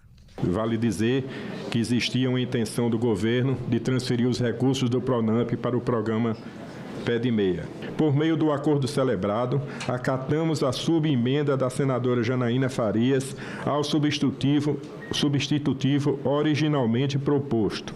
E como bem lembrou a senadora na emenda número 2, a garantia mínima de 50% dos recursos ao PRONAMP e 50% ao PED Meia. Temos uma distribuição mais igualitária, de modo a viabilizar ambas as políticas públicas que são igualmente meritórias. A Comissão de Assuntos Econômicos aprovou também projeto que estabelece critérios para assistência financeira da União a estados e municípios por meio do Fundo Nacional de Desenvolvimento da Educação. O texto altera a lei que cria o Instituto Nacional de Desenvolvimento da Educação e Pesquisa, o INDEP, e cria critérios objetivos e universais que tenham como prioridade, por exemplo, o desempenho em relação às metas estabelecidas, mensurado a partir do Índice de Desenvolvimento da Educação Básica, o IDEB, e considerando os resultados do ensino fundamental para os municípios e do ensino médio para os estados. Estipular critérios objetivos e universais estimula que estados, DF e municípios se empenhem ainda mais em alcançar as metas estabelecidas para o ensino fundamental e médio, mensuradas a partir do IDEB. Por ser critério de cálculo para a concessão dos recursos, fará total diferença se o ente obteve ou não resultados positivos concretizados no IDEB. Aqui, trata-se de premiar as políticas educacionais que estão dando certo. E a Comissão de Segurança Pública aprovou hoje o projeto que muda a lei de drogas. O texto vai agora para análise da Comissão de Constituição e Justiça. O projeto é de autoria da Câmara dos Deputados. A proposta é que os crimes previstos na lei de drogas, quando praticados com veículo automotor, possam ser punidos também com a suspensão ou proibição de obtenção da carteira de habilitação. Segundo o relator, senador Fabiano Contarato, o juiz decidirá se esse dispositivo será utilizado em cada caso. Se o ingresso da droga estrangeira no país se dá, no mais das vezes, por embarcações e aeronaves, toda a sua distribuição interna, bem como o acesso aos portos rumo ao exterior, novamente, é efetivada por veículos automotores. Neste passo, se o trabalho das pequenas, aspas, mulas e aviões, entre aspas, ocorre no pequeno varejo, hoje existem motoristas quase que profissionais especializados no transporte de grandes quantidades de substância entorpecente em caminhões pelo país. É preciso impedir a ação desses traficantes rodoviários. É a eles que se destina a presente proposição. Contarato afirmou que o objetivo desta alteração da lei é aumentar a segurança pública. A própria Lei 9.503/97, ela estabelece como crime a embriaguez na direção do veículo automotor. E essa embriaguez não se dá apenas pelo álcool, ela se dá por qualquer substância de efeito psicoativo que determine independência, até outro que determina o artigo 306 dessa lei. Então, o que nós estamos aqui falando, que nas hipóteses de tráfico de entorpecente utilizado pelo sistema rodoviário com motorista de veículo automotor, um dos efeitos da condenação ou como medida cautelar vai ter também a suspensão ou proibição de obtenção da CNH, na certeza de que nós estamos aí promovendo uma segurança pública que atinge efetivamente a população que mais precisa. E olha que bacana, a Comissão de Educação aprovou nesta terça-feira um projeto que pode incentivar a leitura no país. E outro que amplia o ensino de Libras. Se não tiver recurso para votação em plenário, os dois projetos seguem para a Câmara dos Deputados. A Política Nacional do Livro, que é conhecida também como Lei do Preço de Capa, foi aprovada pela Comissão de Educação. Esse projeto determina que os autores e editores definam um preço de capa e que durante um ano após o lançamento, esse livro só possa ser vendido com no máximo 10% de desconto. Quero concluir saudando o PL, que é de autoria bem remota, da senadora Fátima Bezerra, por 5 pontos. E eu tenho certeza que ele vai nos ajudar na política do livro. Primeiro, promover acesso aos livros e a bibliodiversidade em condições de coexistência saudável e sustentável.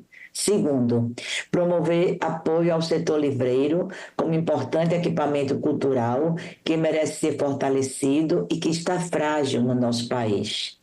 Terceiro, garantir a sobrevivência e a competitividade das livrarias brasileiras, algumas fechando, inclusive.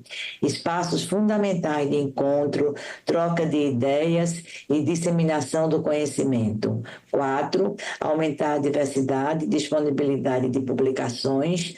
5, trazer para o país a experiência bem-sucedida neste item. E creio que aprovar esse projeto neste dia complementa a homenagem que todos nós fazemos neste dia aos professores. Hoje é o dia do professor e na Comissão de Educação, certamente nós temos que fazer uma celebração e a preocupação com o livro, não deixa de ser uma homenagem justa e apropriada ao professor. A comissão aprovou também uma proposta que obriga os sistemas de ensino a oferecerem acesso ao aprendizado de Libras a estudantes ouvintes e pais de alunos com deficiência auditiva. Não pode deixar de ressaltar a contribuição da medida para a passagem a um paradigma em que a escola normal seja aquela em que as crianças apenas fazem parte do seu cotidiano, uma característica a mais para a qual estará preparada sem estranhamento. E os senadores aproveitaram a reunião da comissão no 15 de outubro para homenagear os professores. Eu que comecei a lecionar com 17 anos, precisamos sim, não só de valorizar economicamente, financeiramente, mas também dando condições de trabalho, inclusive educação continuada, permitir que eles possam aperfeiçoar cada vez mais. Temos que fazer uma campanha de respeito aos professores, porque também nós estamos vivendo um momento difícil, onde os alunos não respeitam mais o professor, e os pais ainda tomam sempre contra o professor e a favor dos filhos, que muitas vezes desconhecem a realidade da escola. Eu sei que não existe educação sem disciplina, sem hierarquia e sem respeito, Então aqui meus parabéns aí a todos os professores, em especial os nossos professores aqui do Distrito Federal. Eu quero parabenizar todos os professores e realmente nós precisamos investir, capacitar, que a educação é o futuro desse país. Parabéns para os professores, não é verdade? O que seria de todos nós se não tivéssemos esses mestres para nos educar? E agora a gente confere as atividades programadas para a tarde de hoje nas comissões do Senado. Às 14h, a Comissão de Assuntos Econômicos faz audiência pública sobre os impactos da reforma tributária em relação à fiscalização. E às 14h30, audiência pública na Comissão Mista de Mudanças Climáticas sobre a 29ª Conferência das Nações Unidas sobre as Mudanças Climáticas, a COP29. O encontro vai acontecer entre 11 e 22 de novembro em Baku, capital do Azerbaijão. E a partir das 14h tem sessão deliberativa no plenário do Senado. Na pauta está o projeto que cria o Inventário Nacional de Substâncias Químicas. O objetivo é controlar os riscos e diminuir os impactos de substâncias nocivas à saúde da população e ao meio ambiente. Outros itens também podem ser votados, como a permissão para agricultura às margens de rodovias e a regulamentação da profissão de geólogo. O plenário do Senado deve votar nesta terça-feira a criação do Inventário Nacional de Substâncias Químicas. O objetivo é controlar e avaliar riscos desses materiais em circulação que possam ser nocivos à saúde da população e ao meio ambiente. A proposta cria comitês técnicos para avaliar e deliberar sobre questões ligadas aos materiais químicos. Serão formados por especialistas em meio ambiente, saúde e comércio, que vão conduzir os testes. O projeto define ainda a criação de uma base de dados de acesso público sobre as substâncias importadas ou produzidas no Brasil. O texto atribui responsabilidades e obrigações a fabricantes, importadores e utilizadores dos produtos e determina sanções em caso de descumprimento. Os senadores também devem votar a autorização para a agricultura nas margens das rodovias. O governo poderá fazer concessões por prazo determinado, exclusivamente para o proprietário do lote, e desde que a segurança do trânsito seja preservada. Atualmente, a lei prevê um prazo máximo de 25 anos de concessão e somente para o reflorestamento. Os concessionários serão responsáveis pelo controle da vegetação nas faixas de domínio. Será definida ainda uma faixa sem vegetação ao longo da rodovia, para garantir a segurança e a proteção ambiental. O pessoal já planta milho, já planta soja, já planta alguma coisa, mas não era ainda legalizado, né? Aprovando isso, né, com autorização do órgão oficial de transporte, logicamente deve dar uma autorização, uma licença, para que não desvie a atenção dos motoristas, das carretas, para evitar acidentes, né? Então nada pode ali atropelar, nada que seja danoso, que atrapalhe, por exemplo, um plantio de milho, que, por exemplo, venha obstruir as placas de sinalização. Não deve plantar porque vai acontecer acidentes. Nesta quarta-feira, o plenário do Senado deve votar a equiparação profissional entre geólogos e engenheiros geólogos. A ideia é assegurar o mesmo tratamento entre as duas carreiras. Tanto a engenharia geológica quanto a geologia ficarão na categoria engenharia para fins legais. 51 cidades vão ter segundo turno para prefeito. A votação está marcada para o dia 27 de outubro. E nesse período eleitoral, sempre surge uma pergunta. O eleitor está preparado para votar? Um projeto em análise no Senado prevê educação política como conteúdo obrigatório no ensino básico. Os jovens de 16 e 17 anos conquistaram a possibilidade de votar na Constituição de 1988. Mas muitos jovens, como Salomão Pereira e Yuri Ananda, não se sentem preparados para exercer a política nas urnas. Eu não sou um bom exemplo disso, né? Mas eu acho que todo mundo deveria aprender um pouco. Eu mesmo deveria aprender bem mais. Sei o que é política, presidente, governador e tal, mas não tudo. Se você tem interesse em aprender política? Um pouco, né? Saber pelo menos em quem eu estou votando, o que eu estou fazendo, eu acho legal. A política de Estado é a organização governamental e o sistema de representantes políticos. Mas um conceito mais abrangente define política como a resolução dos conflitos de interesse que surgem na vida em sociedade, como explicam esses educadores. A política, ela é essa arte de resolução de conflitos, desde os pequenos conflitos até os grandes conflitos. Somos seres políticos e a política está em tudo que a gente faz. As escolhas que fazemos sobre o que consumir, o meio de transporte que a gente vai usar, tudo isso impacta a vida em sociedade, a vida pública. E é por isso que a gente diz que o que a gente faz é político. De acordo com a Constituição, um dos objetivos da educação no Brasil é a preparação para o exercício da cidadania.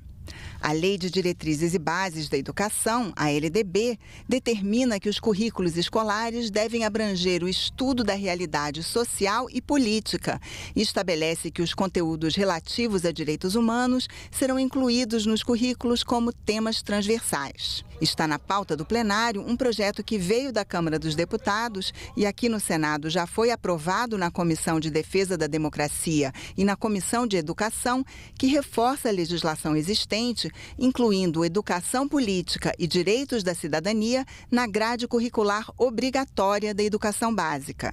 O senador Flávio Arnes, presidente da Comissão de Educação, avalia que a escola é um espaço especialmente propício para praticar as habilidades políticas.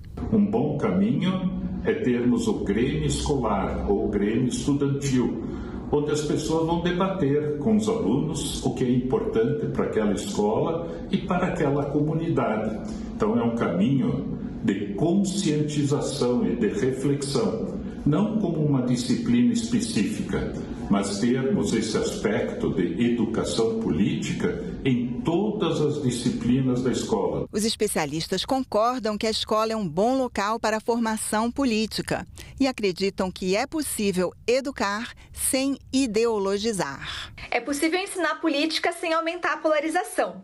A gente pode ensinar política lembrando que a democracia é feita de ideias diferentes, é feita de pluralidade e que, para o jogo seguir acontecendo, a gente precisa de diálogo. Entendemos que, sim, é possível fazer e ensinar política sem você carregar uma ideologia ou defender uma determinada ideologia.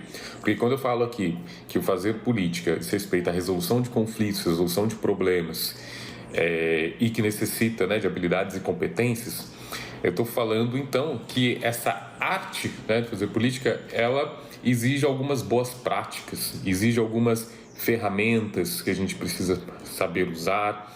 E fazer isso, você não faz isso, você não precisa fazer isso defendendo ideologia A, ideologia B ou posicionamento partidário X ou Y. O objetivo da educação numa sociedade efetivamente democrática é de formar crianças e jovens e futuros adultos, né, críticos, autônomos, né, e isso implica em efetivamente fazer uma denúncia das injustiças, fazer uma denúncia das opressões, das violências, né, das hierarquias. Então, isso tudo faz parte de uma educação crítica, né, e isso não é um ensino ideologizante, né, mas também não é um ensino neutro. Isso a gente poderia chamar como um ensino crítico, que é um ensino realmente necessário se a gente quer alcançar, se esse objetivo que a gente quer alcançar, de cidadãos e cidadãs críticos, né, capazes de compreender o seu mundo e capazes de intervir nesse mundo de maneira a torná-lo melhor. Crianças surdas, cegas e com deficiência intelectual com acesso gratuito à sétima arte. A terceira edição do Festival de Cinema Acessível Kids foi realizada em Brasília com o apoio do Senado. Uma experiência inclusiva na sala de cinema com a ajuda de tecnologias de acessibilidade. Na tela, as aventuras do melhor vilão do mundo. No filme Meu Malvado Favorito 2, puderam ser acompanhadas de formas diferentes, com audiodescrição para crianças que não enxergam, janela de libras para as que não ouvem e legenda descritiva para quem não sabe o braille. Não bate no peito com a arma de espinhos. Gru bate nele com a espada. Eu não quero um cowboy, eu quero uma princesa, por favor, tô implorando. Essa experiência que aproxima a sétima arte de quem quase sempre está excluído dela faz parte do Festival de Cinema Acessível, um projeto que começou no Rio Grande do Sul e que aqui em Brasília tem a parceria do Senado Federal. Nós vemos aqui que a parcela de pessoas com deficiência é mínima, como é na sociedade em geral. Mas a comunicação 100%, ela tem que ser uma marca, ela tem que ser uma busca incessante, permanente. Eu acho que a sociedade acorda cada vez mais para isso. Não faz sentido mais existirem barreiras exclusivas, né, que deixam de fora uma parte da população. O Senado Federal é referência em acessibilidade, inclusão e diversidade. Tudo que existe de top nesse sentido de diversidade e inclusão, no Senado tem. E a gente está no terceiro ano dessa parceria. Isso atesta que a gente está no caminho certo, que o nosso trabalho tem uma qualidade, tem uma excelência e é a possibilidade de trazer para Brasília também, para um público que sem essa parceria a gente não ia conseguir atingir. O filme foi exibido para crianças de escolas públicas de Brasília, mesmo para aquelas sem deficiência. É muito importante ter filmes assim, por causa que tem muita gente que tem uma deficiência e não consegue acabar vendo os filmes, que nem a gente. Rebeca, de 10 anos, deficiência auditiva, assistiu pela primeira vez a um filme acessível. No final, resumiu em um gesto a experiência. Ela ainda está aprendendo Libras, ela é oralizada, ela não é uma surda profunda, e ela ficou encantada, assim, indiferente, participando ativamente, né, entendendo da comunidade com Libras ali, para ela foi importante. Meninas, Lucy, meninas. Olá! Fique aberta, Agnes, arregala os olhos e vê Lúcia em volta em brilho e estrelas.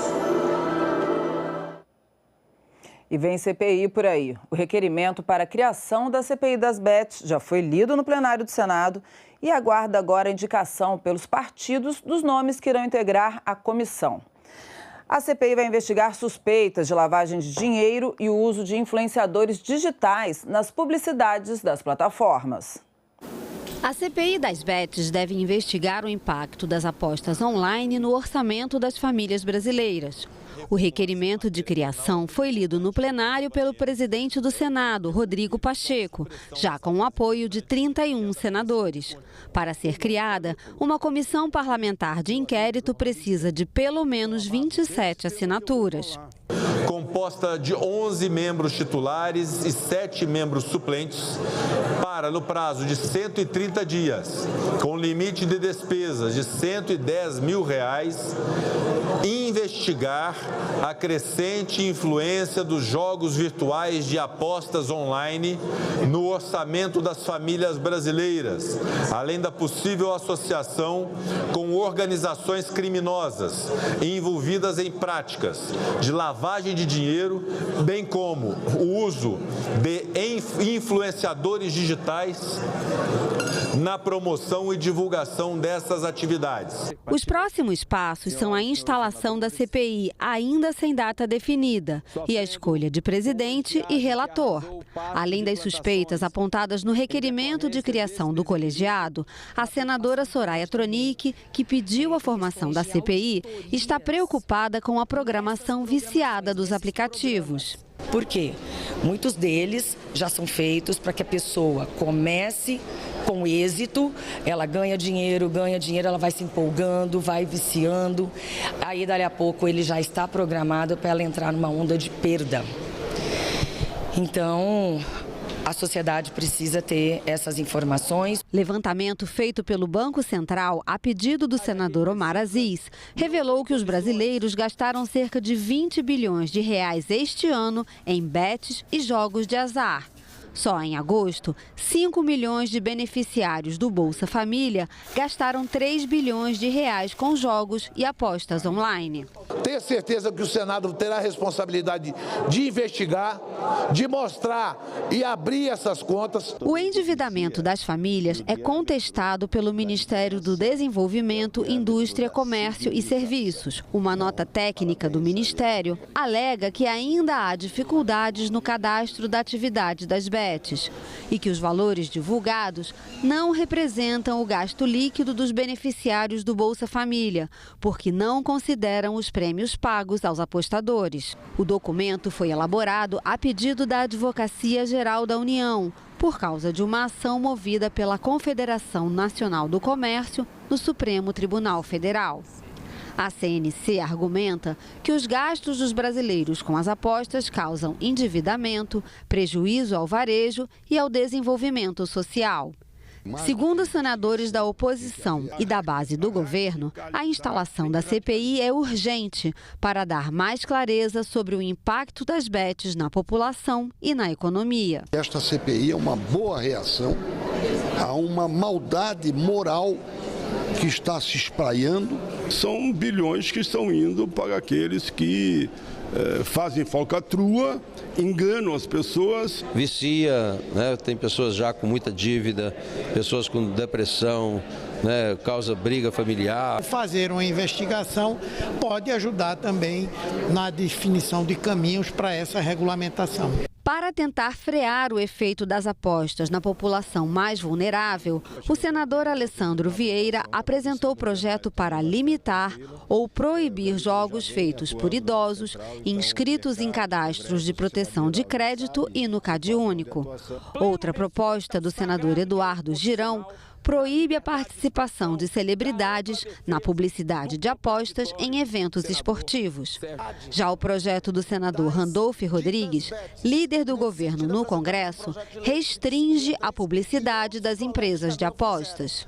Eu creio que é importante o quanto antes esse tema ser tratado nas comissões e ser trazido para cá, além de outros enfrentamentos necessários por conta, eu repito, das consequências sociais, econômicas e de saúde pública que o problema, o caso das bets, já trouxeram para todos os brasileiros. As apostas online foram permitidas pela chamada Lei das Bets, aprovada pelo Congresso e sancionada em dezembro do ano passado. O texto prevê a tributação de empresas e de apostadores, 15% de imposto de renda sobre os prêmios e 12% do valor arrecadado pelas empresas. Também define normas para a exploração do serviço, como ter sede e administração no Brasil. A maior parte das regras já está em vigor, mas outras dependem de regulamentação do governo, como a autorização e operação das apostas. No início do mês, o presidente Lula se reuniu com ministros para debater o tema. O Ministério da Fazenda divulgou a lista das empresas que podem atuar no país. As que estão fora serão proibidas de operar. O ministro Fernando Haddad argumentou que o governo atua sobre as bets desde o início do mandato e que a regulamentação está sendo baseada nas melhores práticas internacionais. Nós sempre estamos nos valendo da melhor experiência internacional para trazer para o Brasil as boas práticas para enfrentar essa questão, uma vez que, no nosso entendimento, uma regulação forte ela vai implicar na proteção da sociedade e o tratamento como entretenimento, como deve ser dessa questão. O presidente da CPI da manipulação de jogos e apostas, senador Jorge Cajuru, informou que a CPI conseguiu intimar o jogador Lucas Paquetá, que está em Brasília para participar do jogo do Brasil contra o Peru. O depoimento de Paquetá deve ser realizado no dia 29 de outubro. Nós conseguimos ontem, aqui em Brasília, intimar o jogador Paquetá. Portanto, ele está confirmado e eu já queria essa semana. Infelizmente, por causa de sessões semipresenciais, nós voltaremos no dia 29 de outubro, que é uma terça-feira. Quarta-feira também, dia 30, reunião. Aí teremos 3 reuniões semanais e em cada reunião pelo menos 5 convocados, porque nós temos pouco antes do Natal que entregarmos o relatório que é o mais esperado no futebol brasileiro, sem nenhuma dúvida. Então, Paquetá, intimado, ele fará por videoconferência em função de jogar na Inglaterra. A Deolane também convocada, aceitou, estará presente. Juntamente com ela, o representante da empresa Darwin, que diz ter a ver também com o cantor Gustavo Lima, mas nós optamos de ouvirmos primeiro a empresa, a Deolane, para depois termos a certeza se vale a pena convocar também o cantor Gustavo Lima ou não. E nós ficamos por aqui. Você pode rever as reportagens dessa edição na nossa página na internet senado.leg.br/TV. Muito obrigada pela companhia e até a próxima.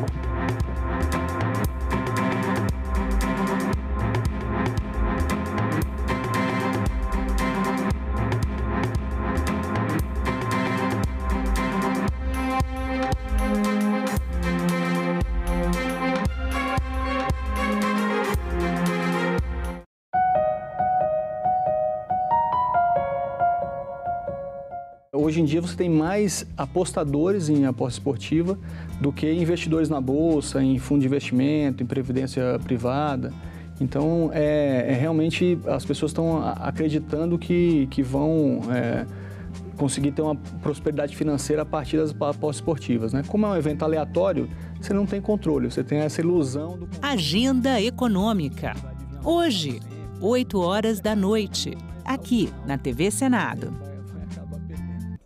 Hoje, o Estatuto da Criança e do Adolescente, ele prevê que o período máximo de internação para um adolescente em conflito com a lei, e considera-se ato infracional todo crime ou contravenção praticado por adolescente, de no máximo 3 anos. Eu vou dar um exemplo que aconteceu no Espírito Santo. Um rapaz de 17 anos entra numa escola e efetuou vários disparos, matando várias pessoas. O máximo hoje que ele vai ficar internado são 3 anos. Isso foge à razoabilidade. Isso não é crível, isso não é razoável.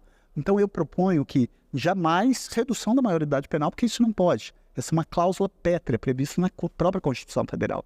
Mas você pode aumentar o período de internação. Então, por exemplo, esse projeto que eu apresentei é ato infracional praticado com violência ou grave ameaça à pessoa nos equiparados hediondos, o período de internação vai-se até 5 anos, e esse prazo a gente pode debater, aumentando-se inclusive ou não. O mundo é quem gira, somos nós quem ficamos tontos. Amanhã já vem. Durante o período eleitoral, nossa programação terá uma mudança, em virtude do horário eleitoral gratuito. O marinheiro, marinheiro.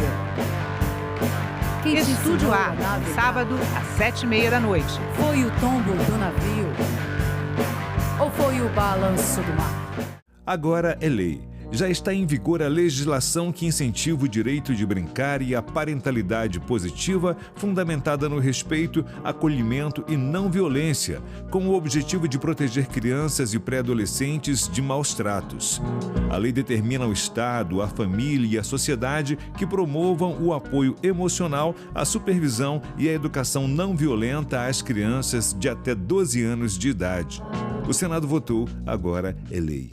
Eu sou o filho mais novo de uma família de 3 irmãos. Bom dia, a gente vai trabalhar muito hoje. Minha mãe me teve aos 42 anos.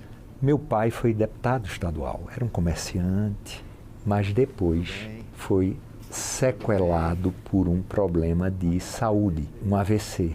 Portanto, ela foi o carro-chefe da nossa família. E eu digo com muita humildade, mas com muito reconhecimento, que ela nos fez gente. Esse nosso espaço aqui de trabalho, ele tem uma presença pernambucana muito grande. Nós temos aqui, por exemplo, a manta do Caboclo de Lança.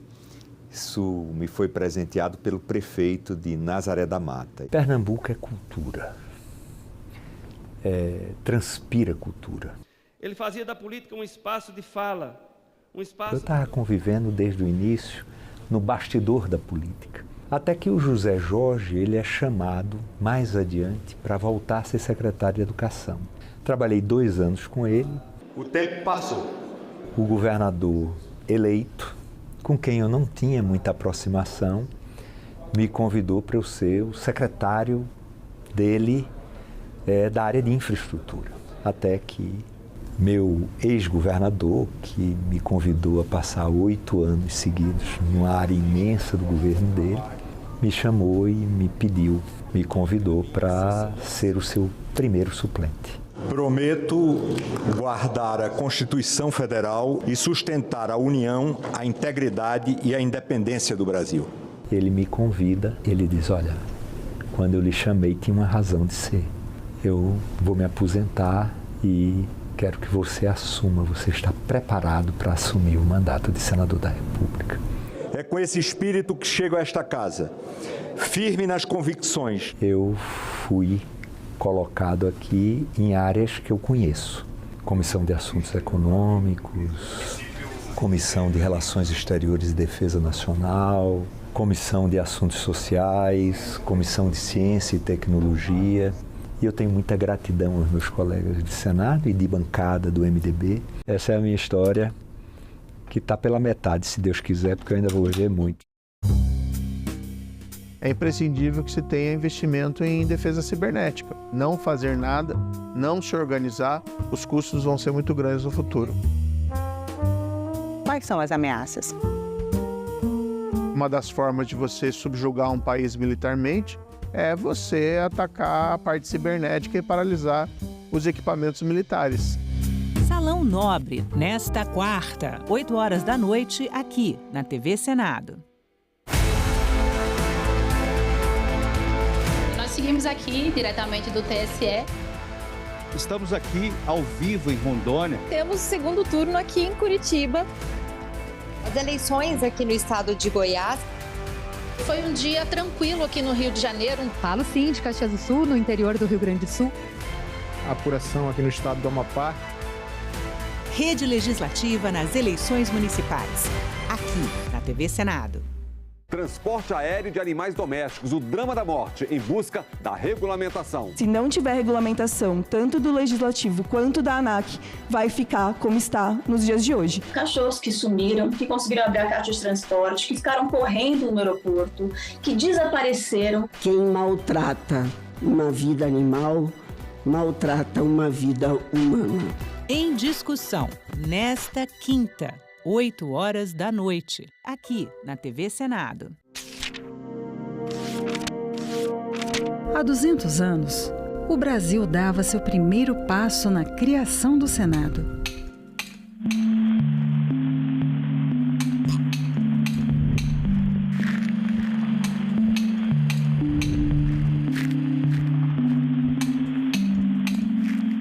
E começava a pavimentar o caminho para uma democracia representativa. O Senado teve um papel decisivo para a manutenção da estabilidade política da maior parte do período monárquico do Império Brasileiro. O maior desafio do Brasil era a manutenção da integridade territorial do país. Ao longo de 2 séculos, em 3 endereços diferentes, o Senado foi palco de discussões que definiram os rumos do país. O Senado está presente em todas as decisões que culminam com a aprovação de leis que vão ser decisivas para o andamento da vida brasileira ao longo do século XIX.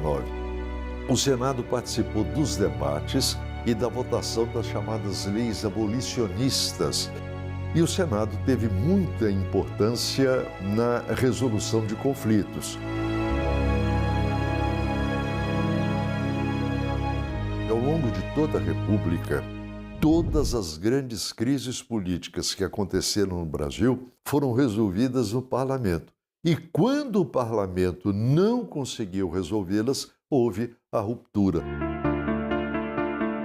Fundamental para a estabilidade política do Brasil, o Senado promoveu o debate, aprovou leis transformadoras. Legislatura que se realiza nessa data, 15 de outubro de 2024. A presente reunião destina-se à realização de audiência pública com o objetivo de debater os impactos da reforma tributária em relação à transição e à fiscalização, em atendimento ao requerimento 66/2024 da CAI, de autoria do senador Vanderlan Cardoso. Informo também que foi... antes de passar a palavra aos convidados, eu comunico que essa reunião será interativa, transmitida ao vivo e aberta à participação dos interessados por meio do portal E-Cidadania, na internet, no endereço senado.leg.br/e-cidadania, ou pelo telefone 0800 061 2211, 0800 061 2211. O relatório completo de todas as manifestações está disponível no portal, assim como as apresentações que forem utilizadas pelos expositores. Já convido, então, aqui para compor a mesa o Alessandro Aurélio Caldeira, auditor-chefe da Auditoria Fiscal do Tribunal de Contas da União. Está aí o Alessandro? Vem cá, Alessandro. Pode aplaudir, porque depois do almoço é sempre bom dar uma animada.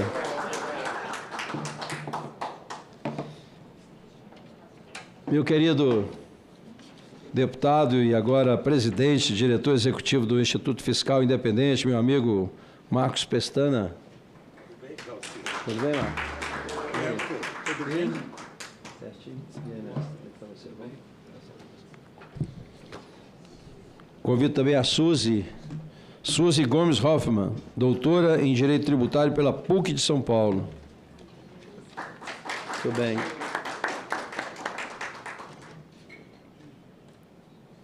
A Zabeta Macarini Goricem, diretor executivo do GETAP.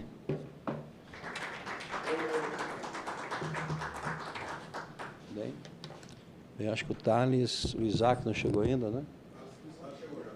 Hein? É? Tem mais... O Isaac está aí, não, né? O Isaac é da... É esse edifício que está aí, o Isaac? Vai ser substituído. Ah, está chegando. Vai ser substituído. Tá. Vamos chamar, então. Dê mais uma cadeira aí para chamar o Thales, né? Fica, Thales. Eu dar mais uma apertadinha aqui. Dá para... Thales Freitas Ales, que é o presidente do Sindicato Nacional dos Analistas Tributários da Receita Federal do Brasil, Sindireceita.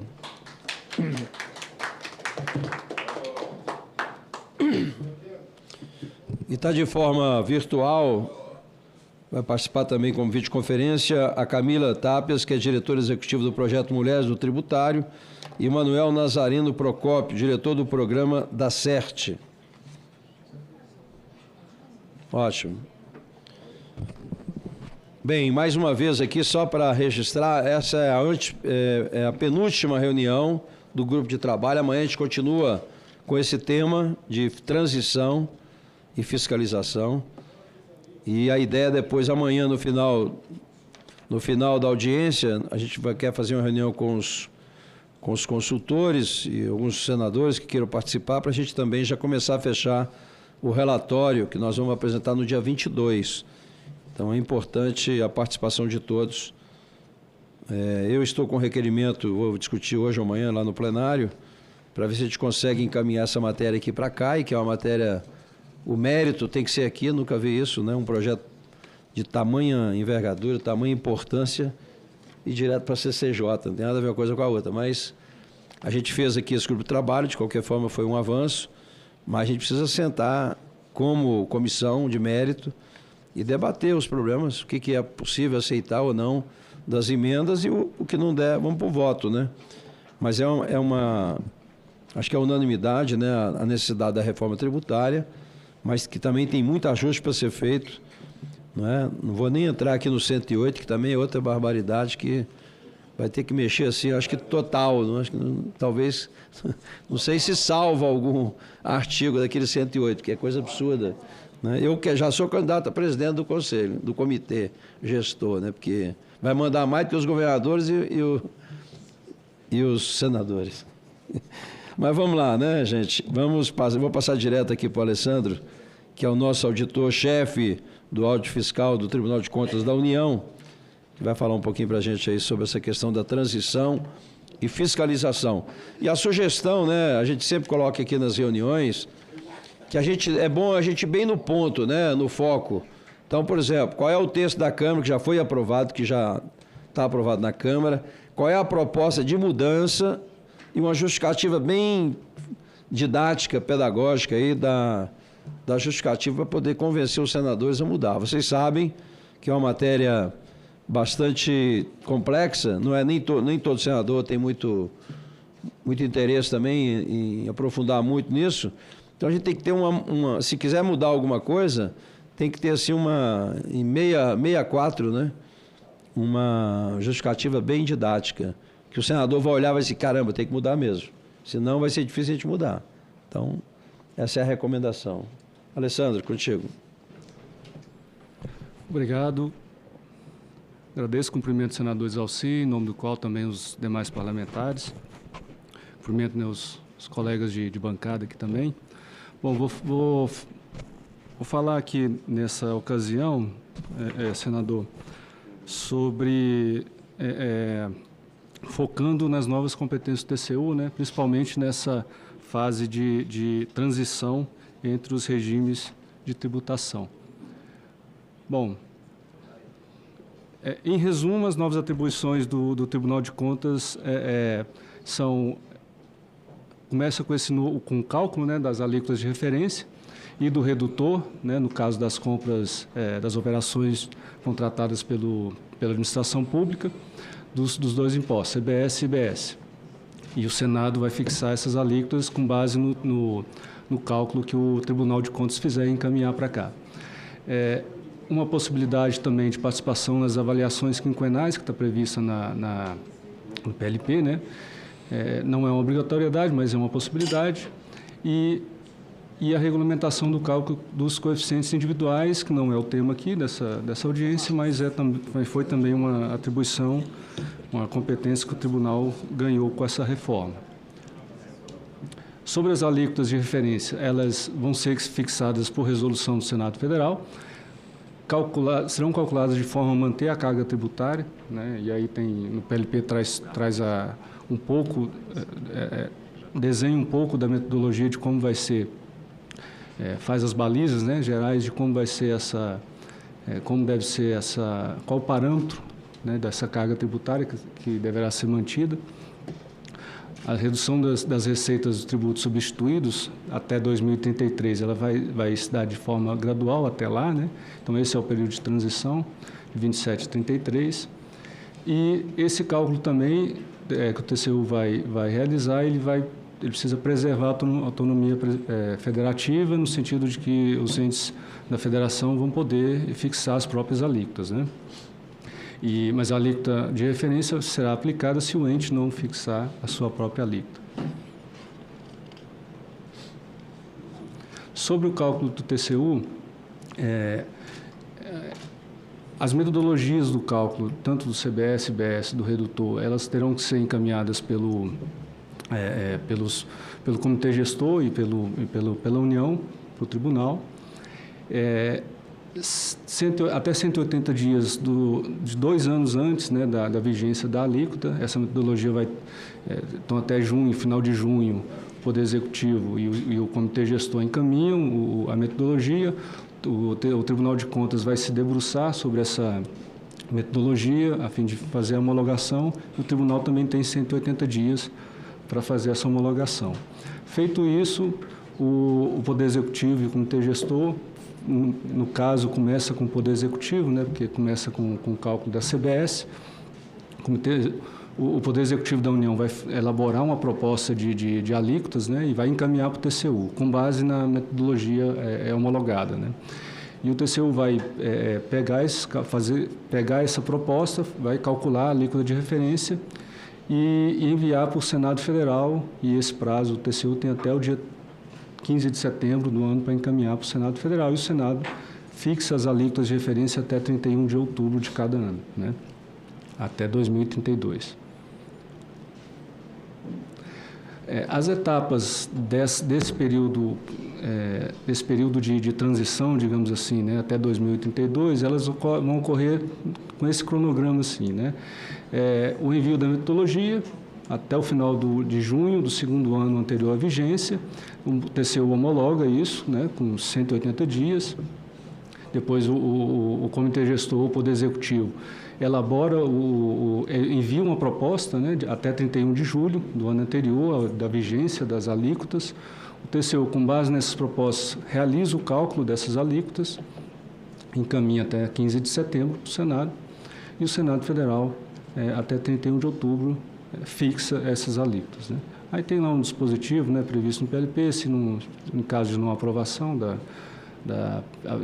de não fixação, né, pelo Senado Federal, fica vigendo as alíquotas de referência calculadas pelo tribunal, mas e um prazo também de vigência após o Senado Federal fixar essas alíquotas posteriormente. O que vai impactar o cálculo de referência quando o TCU estiver realizando essa tarefa até 2032, né?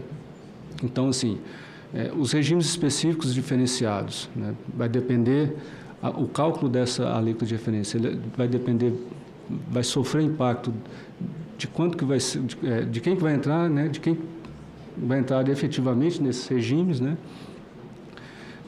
de forma que quanto mais exceção tiver ao regime padrão, digamos assim, maior tende a ser a alíquota. E uma previsão de redução de fraude e sonegação também impacta o cálculo da alíquota de referência, no sentido de que, se uma das premissas, e talvez a principal delas, é manter a arrecadação atual, né, manter o nível de arrecadação e o nível da carga tributária, então qualquer coisa que reduza a fraude e sonegação e aumente a arrecadação, isso tem impacto direto no cálculo das alíquotas. Em 2026, vai vigir uma alíquota teste para o CBS e para o IBS, né, 0,9% para a CBS, 0,1% para o IBS. 27 a 28, o IBS será calculado a alíquota de 0,05%, para os estados, 0,05% para o município, né? A partir de 2027, o CBS já começa a aplicar a alíquota, alíquota própria mesmo, né? Digamos assim. Transição das alíquotas de referência de 25% para o CBS, uma recomposição da receita da União do CBS, né? IIS, o imposto seletivo, equivalente à redução dos tributos federais. Então, à medida que forem reduzindo os tributos federais, na verdade, a partir de 2027 já vão ser extintos, né, os tributos federais e passa a valer o CBS.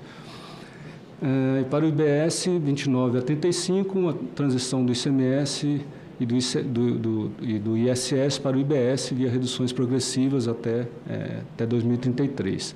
Então, o TCU vai realizar cálculos da alíquota de referência até 2033, 2033 até 2035 ficam vigendo essas últimas alíquotas calculadas, né, a alíquota de referência 2033, e em 2035 haverá a primeira avaliação quinquenal, porque aí vão ser realizada a revisão, né, dos regimes especiais, das alíquotas especiais, e possivelmente isso vai alterar a alíquota a partir de 2035. Após 2035, vigente no ano anterior, com ajustes conforme as modificações propostas, né? Bom, como são competências novas que o TCU ganhou com a reforma tributária... Tá, obrigado. Estou acabando já também. Como são atribuições novas e bastante importantes, né? Então, o TCU ele é uma peça-chave no bom funcionamento, né, dessa transição. Então, o TCU ele preparou um projeto, esse projeto está em andamento, né, visando acompanhar a regulamentação da reforma aqui no Congresso, as propostas que estão sendo encaminhadas pelo Poder Executivo, acompanhar as providências no âmbito do Poder Executivo para colocar em prática, né, o que já foi aprovado da reforma e o que for sendo aprovado da reforma tributária, né? Então, o Poder Executivo precisa, provavelmente, né, vai tomar providências no sentido de implementar sistemas, né, elaborar e construir sistemas para controlar e obter, fazer as propostas, né, para o cálculo do TCU, e a gente vai acompanhar, a gente pretende acompanhar o desenvolvimento desses sistemas e o desenvolvimento dessa metodologia desde o início, né, porque o TCU, né, não pode simplesmente esperar o meio do ano que vem e receber essas propostas, essa metodologia, e aí só então começar a trabalhar e começar a entender a metodologia. Não, a gente pretende desde o início, e a gente já está nesse movimento de procurar o Poder Executivo, a Receita Federal, para acompanhar toda a construção desde o início dessa transição. E propor também, esse projeto vai propor providências internas ao TCU, né, de como a gente precisa se preparar, a gente TCU, para dar cumprimento às novas competências, né, em termos de estrutura interna, né, estrutura de profissionais, né, perfil de profissionais que precisam compor essa equipe que vai trabalhar com esses cálculos, com a homologação de metodologia, com o cálculo das alíquotas de referência, enfim. Então, isso tudo vai ser está sendo objeto desse projeto. Bom, e era isso que eu queria do senador por hoje. Agradeço mais uma vez. Obrigado. Obrigado, Alessandro. Eu não sei, Alessandro, se você trabalhou no cálculo dos 26,5, se você podia explicar alguma coisa sobre isso, não? Não, né? É um mistério ainda, você vai falar sobre isso, né? Bom, então tá bom. Alessandro. Vou passar então logo para o Marcos Pestana, que tem a solução aqui do nosso diretor executivo do IFE. Como diria o Dadá Maravilha, nós só temos uma problemática, solucionática ainda não. Caro Exalci, prazer revê-lo, obrigado pelo convite, a todos os debatedores aqui, aos presentes, os que nos acompanham.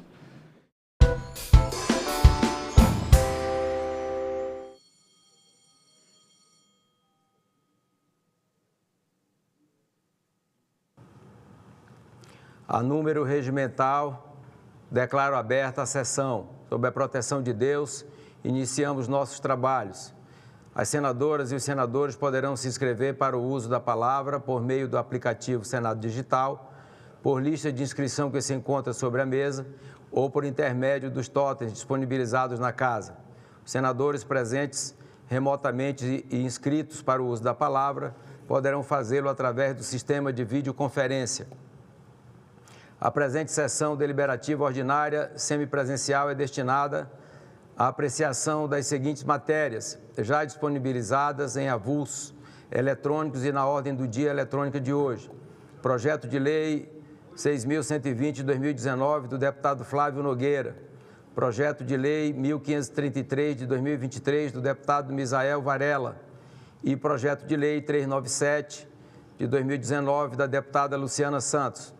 Passamos a palavra aos oradores inscritos, que terão o prazo de 10 minutos para uso da palavra. Com a palavra, o eminente senador Jorge Cajuru se encontra remotamente. Não se encontra? Senador Eduardo Girão, remoto. Vossa Excelência tem a palavra por 10 minutos. Obrigado, senhor presidente. Paz e bem. Está me ouvindo direitinho, presidente? Estamos lhe ouvindo muito bem, senador Girão. Perfeito, perfeito. Paz e bem, muito boa tarde para o senhor, presidente dessa sessão, senador Messias de Jesus.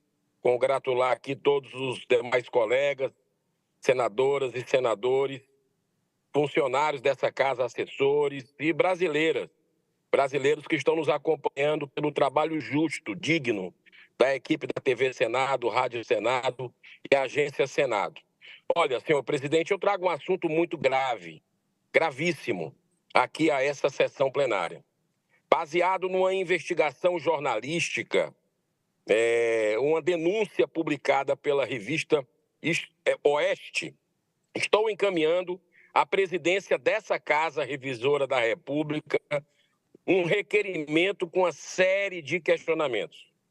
O último pedido de impeachment do ministro Alexandre de Moraes, uma peça robusta com mais de 50 laudas, assinada por 157 deputados federais e apoiada por 2 milhões de cidadãos brasileiros, com 2 juristas assinando, o doutor ex-desembargador Sebastião Coelho e também Rodrigo Marinho, teve a sua admissão anterior, os outros pedidos de impeachment rejeitados na época, não esse último, pelo presidente do Senado.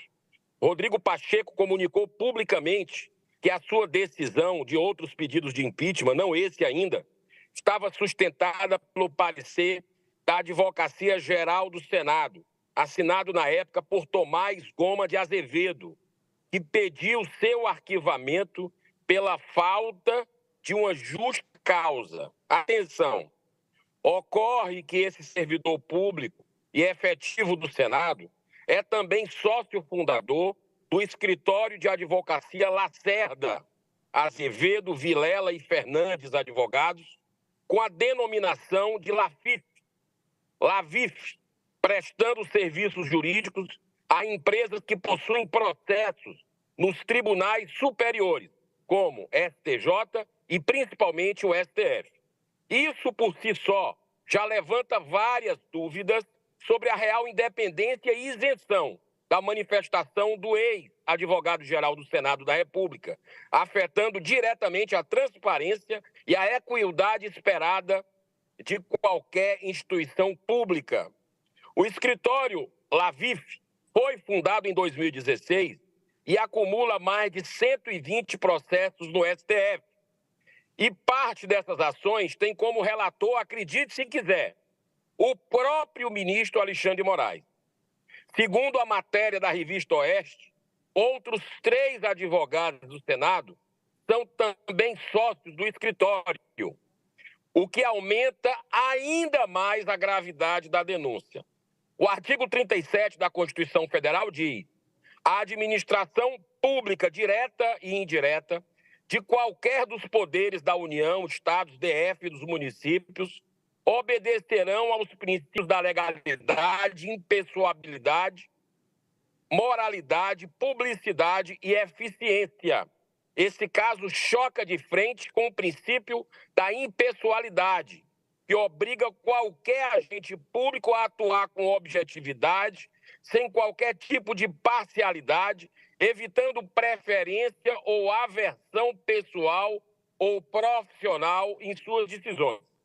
Fere também a Lei 8.112 de 1990, em seu artigo 117, que proíbe expressamente ao servidor público participar da gerência ou da administração de sociedades privadas.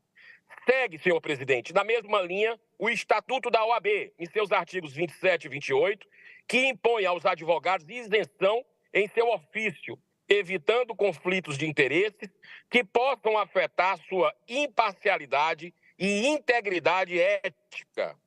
Nosso pedido de informações, já protocolado hoje para o presidente do Senado, é para que sejam devidamente esclarecidas todas essas gravíssimas denúncias.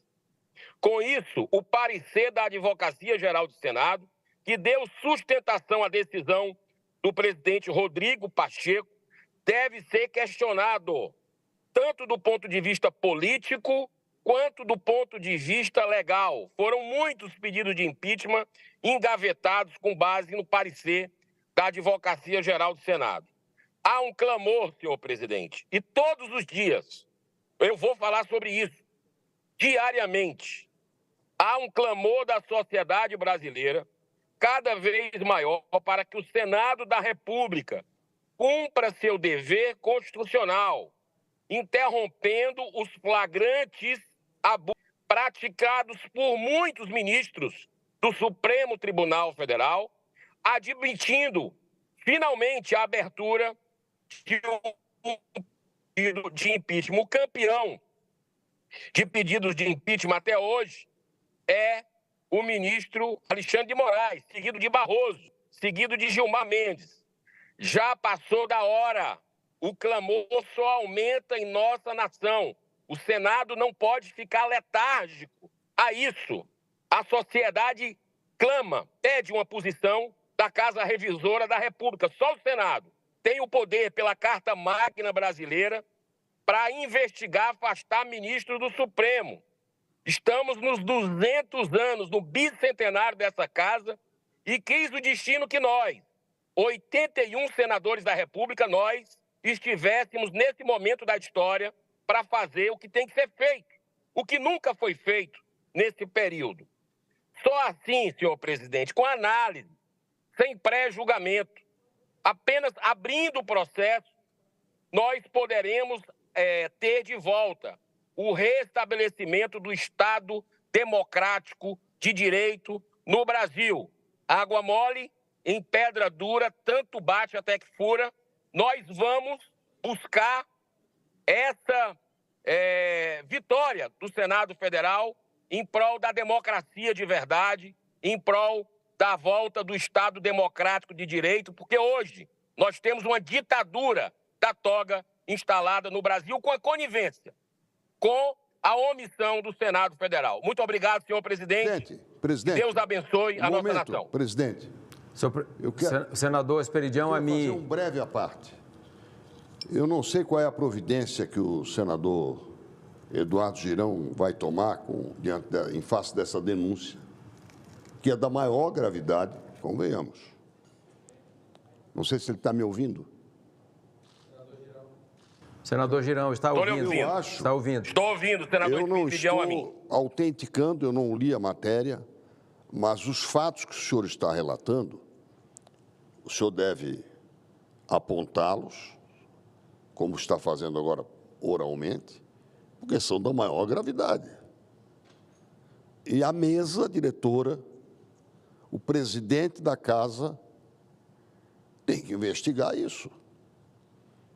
Se a advocacia do Senado tem, na figura das pessoas que o senhor mencionou, eu nem vou mencionar o nome, este grau de promiscuidade de interesses,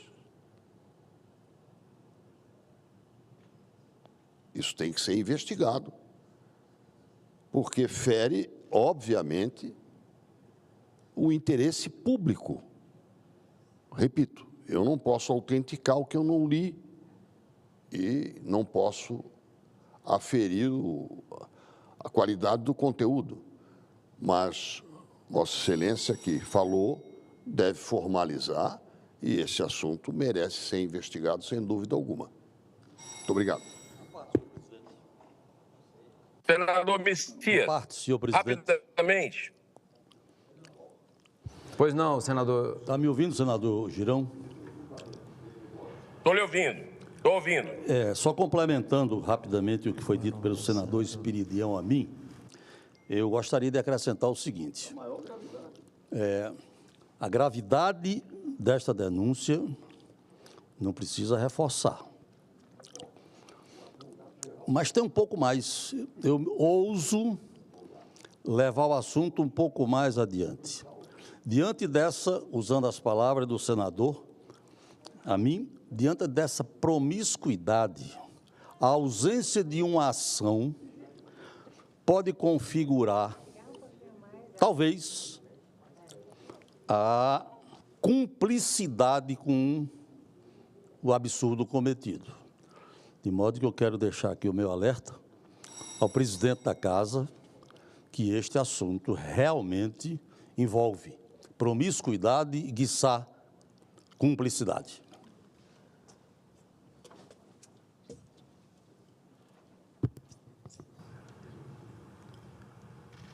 Senador Girão, Vossa Excelência concluiu? Presidente, rapidamente, só para agradecer tanto a parte do senador Espiridião a mim, como do senador Flávio Azevedo, dizer que nós demos entrada hoje nesse requerimento ao presidente Rodrigo Pacheco, pedindo esclarecimentos, mais informações dessa denúncia gravíssima, repito, da revista Oeste. Então, depois eu vou levar ao plenário as respostas que eu espero que sejam prontamente atendidas pelo presidente dessa Casa Revisora da República. Muito obrigado, senhor presidente.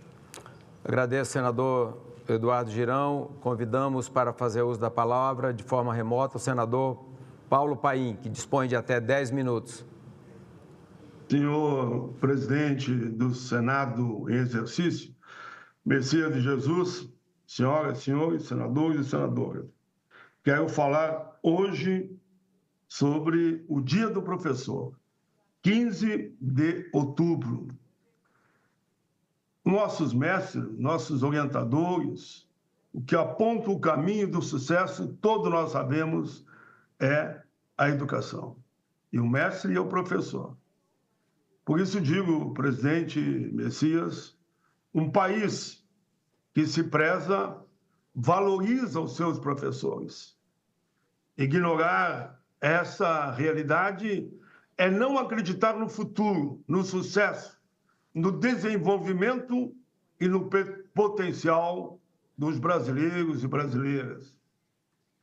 Hoje, 15 de outubro, celebramos o Dia do Professor, uma data que nos convida a refletir sobre o papel central desse profissional na construção de uma nação próspera, igualitária, fraterna, justa. Nos países de maior desenvolvimento, a valorização do magistério é evidente. Eles sabem que é fundamental. Sendo a docência uma das profissões mais respeitadas e essenciais na história da humanidade. No Brasil, porém, a realidade não é essa, é outra.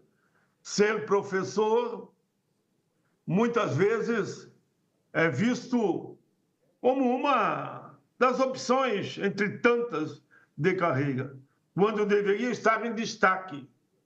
Além dessa percepção equivocada, o professor brasileiro enfrenta desafios de áreas, condições de trabalho inadequadas, baixos salários, violência e complexos problemas sociais que interferem no ambiente escolar.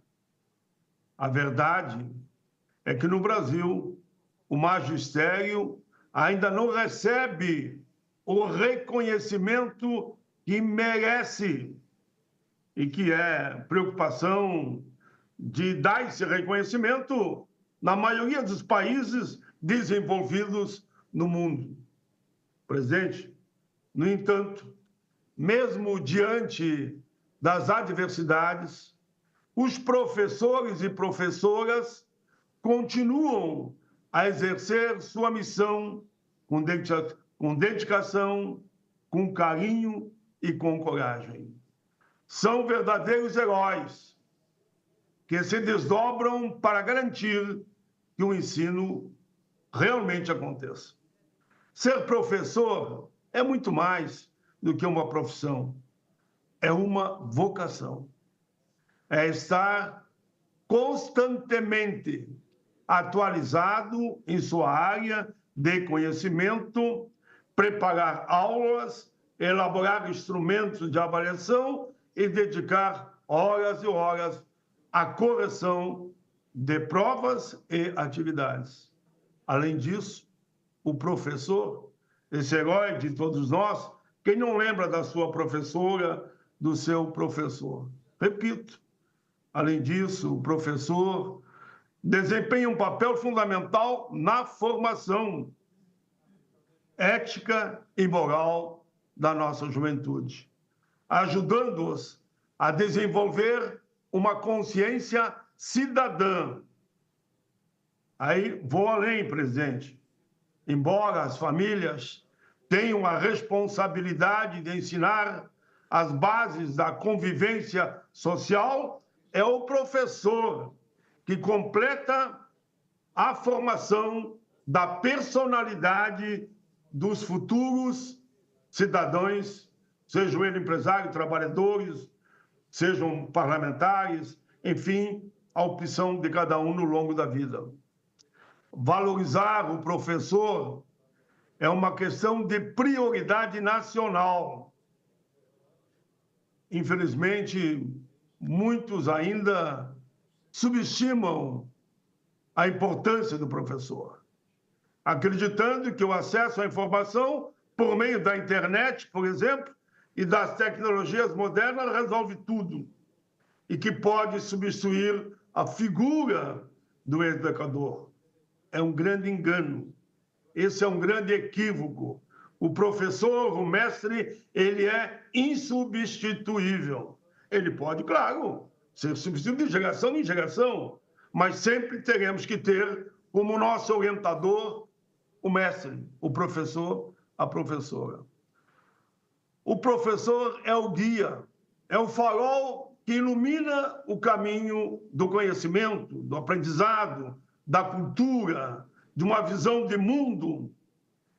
Quem não se lembra, repito com carinho, do primeiro professor, da primeira professora? Aquela ou aquele que nos apresentou as letras, aos números, aos livros, a história, a geografia, a matemática, o português, enfim, na sua plenitude.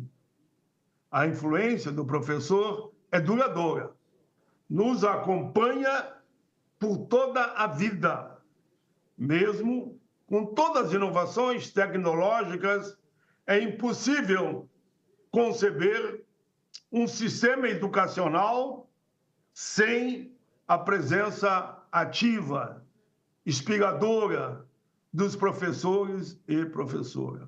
Portanto, minhas mais sinceras homenagens a essa classe que, com dedicação e sacrifício, luta pela grandeza do seu país, do nosso Brasil, da nossa gente tão querida, formando nossas crianças e jovens e preparando-os para enfrentar os desafios da vida com conhecimento, com ética, com firmeza e, naturalmente, com responsabilidade.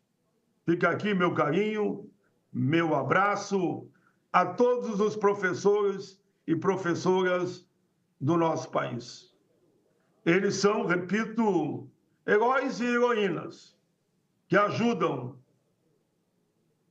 a nós todos a caminhar, como nós no passado, e até hoje aprendemos com eles, mas são nossos netos, bisnetos, nossos filhos, sempre sobre essa orientação que é meiga, carinhosa e que emociona a todos ao lembrar do seu professor, da minha professora.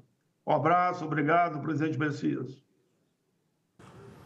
Agradeço e cumprimento o senador Paulo Paim por suas palavras. Eu aproveito o ensejo, senador Paim, também para parabenizar todos os professores na data de hoje, em nome das minhas primeiras professoras, professora Maria de Jesus e professora Alzeni Marques, lá na minha querida cidade de São João da Baliza, em Roraima. Com a palavra, nosso eminente senador Castelar Neto, que representa muito bem o estado de Minas Gerais nesta casa. Vossa Excelência dispõe de até 10 minutos, senador.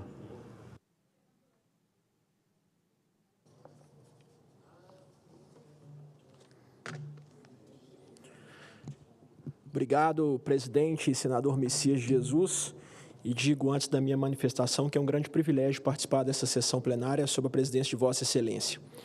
E eu poderia aqui, presidente, apenas e tão somente aderir integralmente à manifestação feita agora há pouco pelo colega senador Paulo Paim, porque justamente o que me traz a essa tribuna é realizar uma necessária e merecida homenagem a todos os nossos professores. E essa data, senhor presidente, 15 de outubro, ela foi escolhida justamente em função de um decreto imperial, que é um decreto de 15 de outubro de 1827, de Dom Pedro I, que mandava, naquela época, que fossem instaladas as primeiras escolas de letras nas vilas, nas pequenas cidades e em todos os lugarejos do nosso império. E vejam, Vossas Excelências, que aquela lei, em 1827, previa que aos homens, além da alfabetização básica, é claro, também deveriam ser ensinados o aprendizado completo de matemática, geometria, gramática de língua nacional e também valores e princípios da moral cristã. E as mulheres reduziam, naquela época, apenas as operações básicas de matemática e diziam que também deveriam ser acrescentadas prendas que serviam à economia doméstica. É claro, senador presidente, que de lá para cá mudamos muito, muita coisa evoluiu, mas a valorização dos professores, que sem dúvida nenhuma faz necessária ao longo desses últimos 2 séculos, é ainda um grande desafio para todos nós. Uma pesquisa muito recente do Instituto Península, em parceria com a Fundação Getúlio Vargas, mostra o que é claro, que o professor é o fator que mais impacta nos resultados educacionais do país. É claro que a presença do professor, o trabalho do professor, ela não evidencia e não explica todo o desempenho dos alunos, mas representa, é claro, uma figura mais do que central nesse processo de aprendizagem. Para além da escolaridade, da estrutura familiar, da estrutura física das escolas, de uma boa alimentação e também do número de alunos, tem-se que o professor ele é diretamente responsável por quase 60% do aprendizado dos alunos do ensino fundamental e 36% do aprendizado no ensino médio. Em resumo, aquilo que nos parece óbvio, para evoluirmos na formação do brasileiro, não há outro caminho, senhor presidente, que não a valorização dos nossos professores. E não falo aqui apenas na formação inicial, mas, sobretudo, na formação continuada. A carreira, senhor presidente, tem que ser atrativa, sobretudo quando falamos de remuneração dos nossos professores. Vejam, Vossas Excelências, colegas senadores, que outro estudo recente, dessa vez do Instituto Semesp, traz um dado alarmante. É que devido ao desinteresse dos nossos jovens pela licenciatura, devido ao envelhecimento do corpo docente e ainda ao abandono da profissão, o Brasil corre o sério risco de, já em 2040, ter 235 mil professores a menos do que o número que necessitamos para a nossa educação básica. É um risco, colegas senadores, sem tamanho para toda a sociedade brasileira. Por isso, diariamente, nós temos que pensar em políticas públicas que incentivem o corpo docente e que lapidem de forma consistente e permanente a sua formação. É claro, para formarmos bem os nossos alunos, nós temos que bem formar os nossos professores. No último mês, aqui nessa Casa Legislativa, eu tive o privilégio de apresentar o projeto de lei número 3347 de 2024, que concede aos professores em todo o território nacional o benefício da meia entrada para acesso a espetáculos artísticos, culturais e esportivos. Nós sabemos que é uma realidade que já existe em alguns municípios brasileiros e até mesmo em alguns estados, mas com esse projeto de lei nós objetivamos que o benefício seja concedido nacionalmente. Isso porque especialistas da educação são enfáticos em afirmar que é cada vez mais urgente a incorporação de uma dimensão cultural na prática pedagógica. Todavia, nós sabemos que aqui no Brasil, a profissão de professor não proporciona, senadores, condições econômico e financeiras suficientes para que o profissional possa frequentar com regularidade espetáculos culturais, artísticos e esportivos que são tão importantes à sua formação. Por isso, é de suma importância que esse benefício seja assegurado a todos os nossos educadores em âmbito nacional. O projeto de lei número 3347 de 2024, portanto, de minha autoria, para o qual eu peço desde já o apoio dos meus pares, é, antes de mais nada, uma homenagem ao professor brasileiro. Isso porque, sabemos todos nós, a transformação da educação, evidentemente, passa pelo professor. Muito obrigado a todos pela atenção e um feliz Dia dos Professores. Senador Castelar, parabéns pelo pronunciamento, traz um estudo relevante e nós não podemos, de forma alguma, nem pensar em abrir mão de termos menos professores que já temos hoje. Parabéns pela sua fala. Eu quero aproveitar e registrar a presença aqui em plenário, senhoras senadoras e senhores senadores, do deputado Marco Jorge, deputado estadual do Republicanos de Roraima, do prefeito Jairo Ribeiro, lá do estado de Roraima, do município de Iracema, também da prefeita eleita Marlene Saraiva, do município de Iracema, prefeito de Rorainópolis, Pinto do Equador, prefeito de Mucajaí, Chiquinho Rufino, e o prefeito de Alto Alegre, Wagner Nunes. Todos aqui, sejam bem-vindos ao Senado Federal, sintam-se bem aqui conosco. Com a palavra, o nosso eminente senador Esperidião Amin.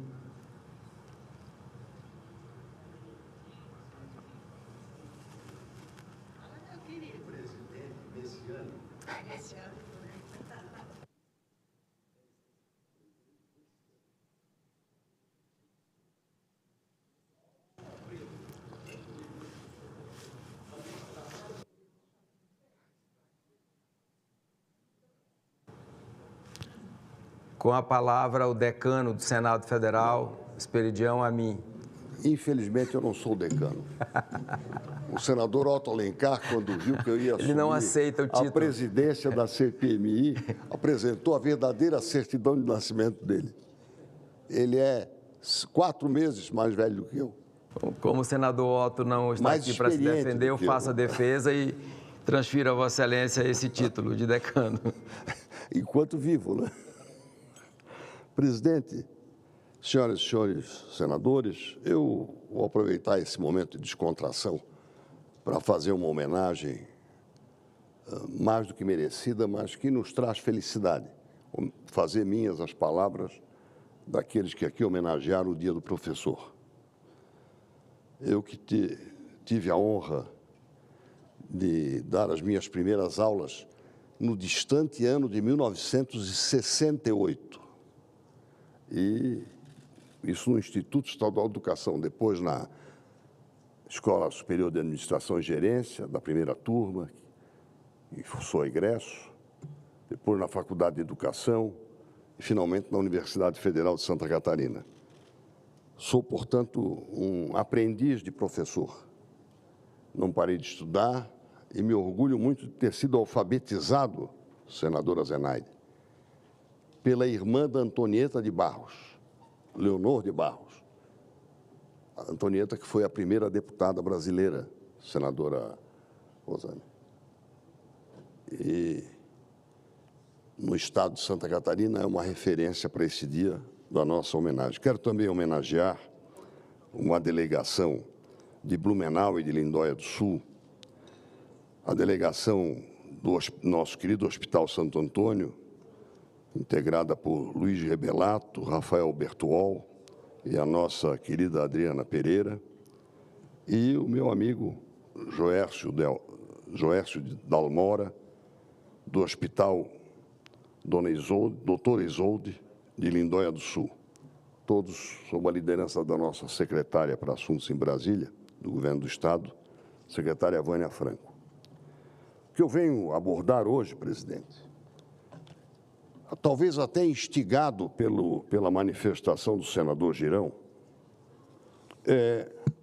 fazer alguns comentários, atualizar a nossa cabeça a respeito da PEC 821, a proposta de emenda à Constituição que limita não apenas a existência, mas limita, sim, dramaticamente os efeitos das decisões monocráticas dos ministros do Supremo Tribunal Federal e das cortes, das altas cortes, valendo, portanto, para o judiciário brasileiro. Ela tem sido, ultimamente, objeto de uma confusão, senador Moro. Ela é colocada num tal de pacote anti-STF. Não há maior paspalhice do que essa. A PEC 821, como, aliás, disse certa feita o ministro Gilmar Mendes, é um morto que ressuscitou.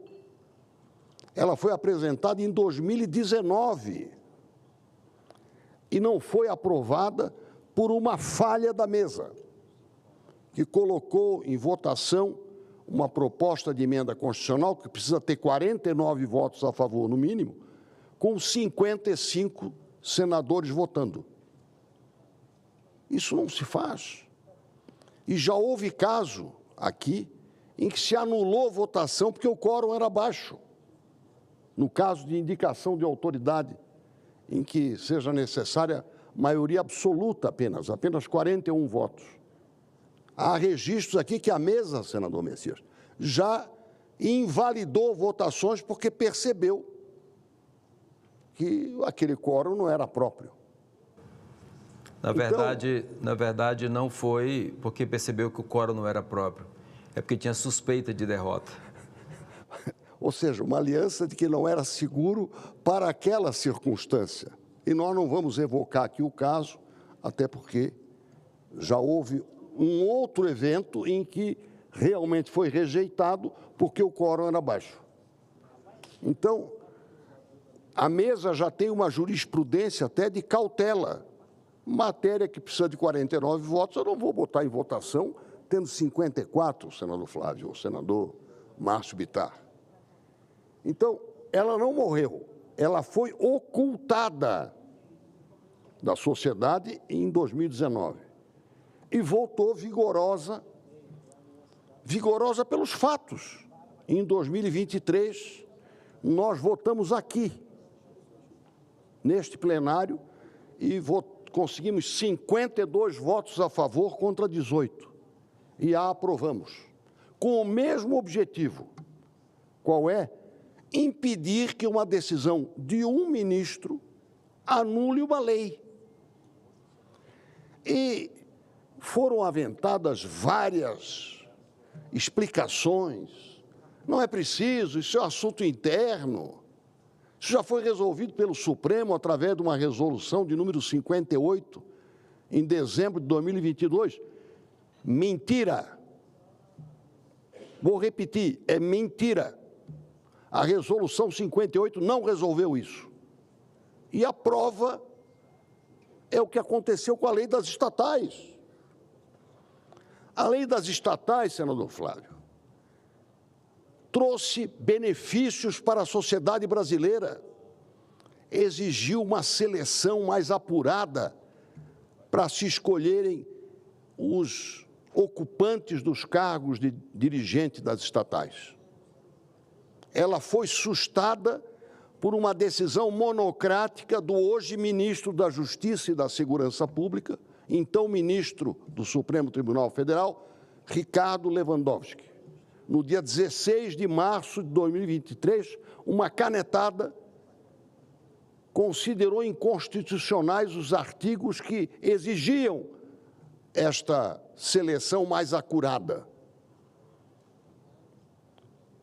E ela vigorou até 9 de maio de 2024. Uma decisão monocrática. A resolução não serviu para assustar os efeitos. E, na semana passada, tivemos uma notícia do resultado disso. O prejuízo das estatais brasileiras, no ano passado, elas que eram superavitárias, foi de 7,2 bilhões de reais. Repito, durante o governo Temer, que foi quando foi aprovada, no governo Bolsonaro, as estatais foram retiradas dos cartórios e da crônica policial. Já voltaram para o boletim econômico.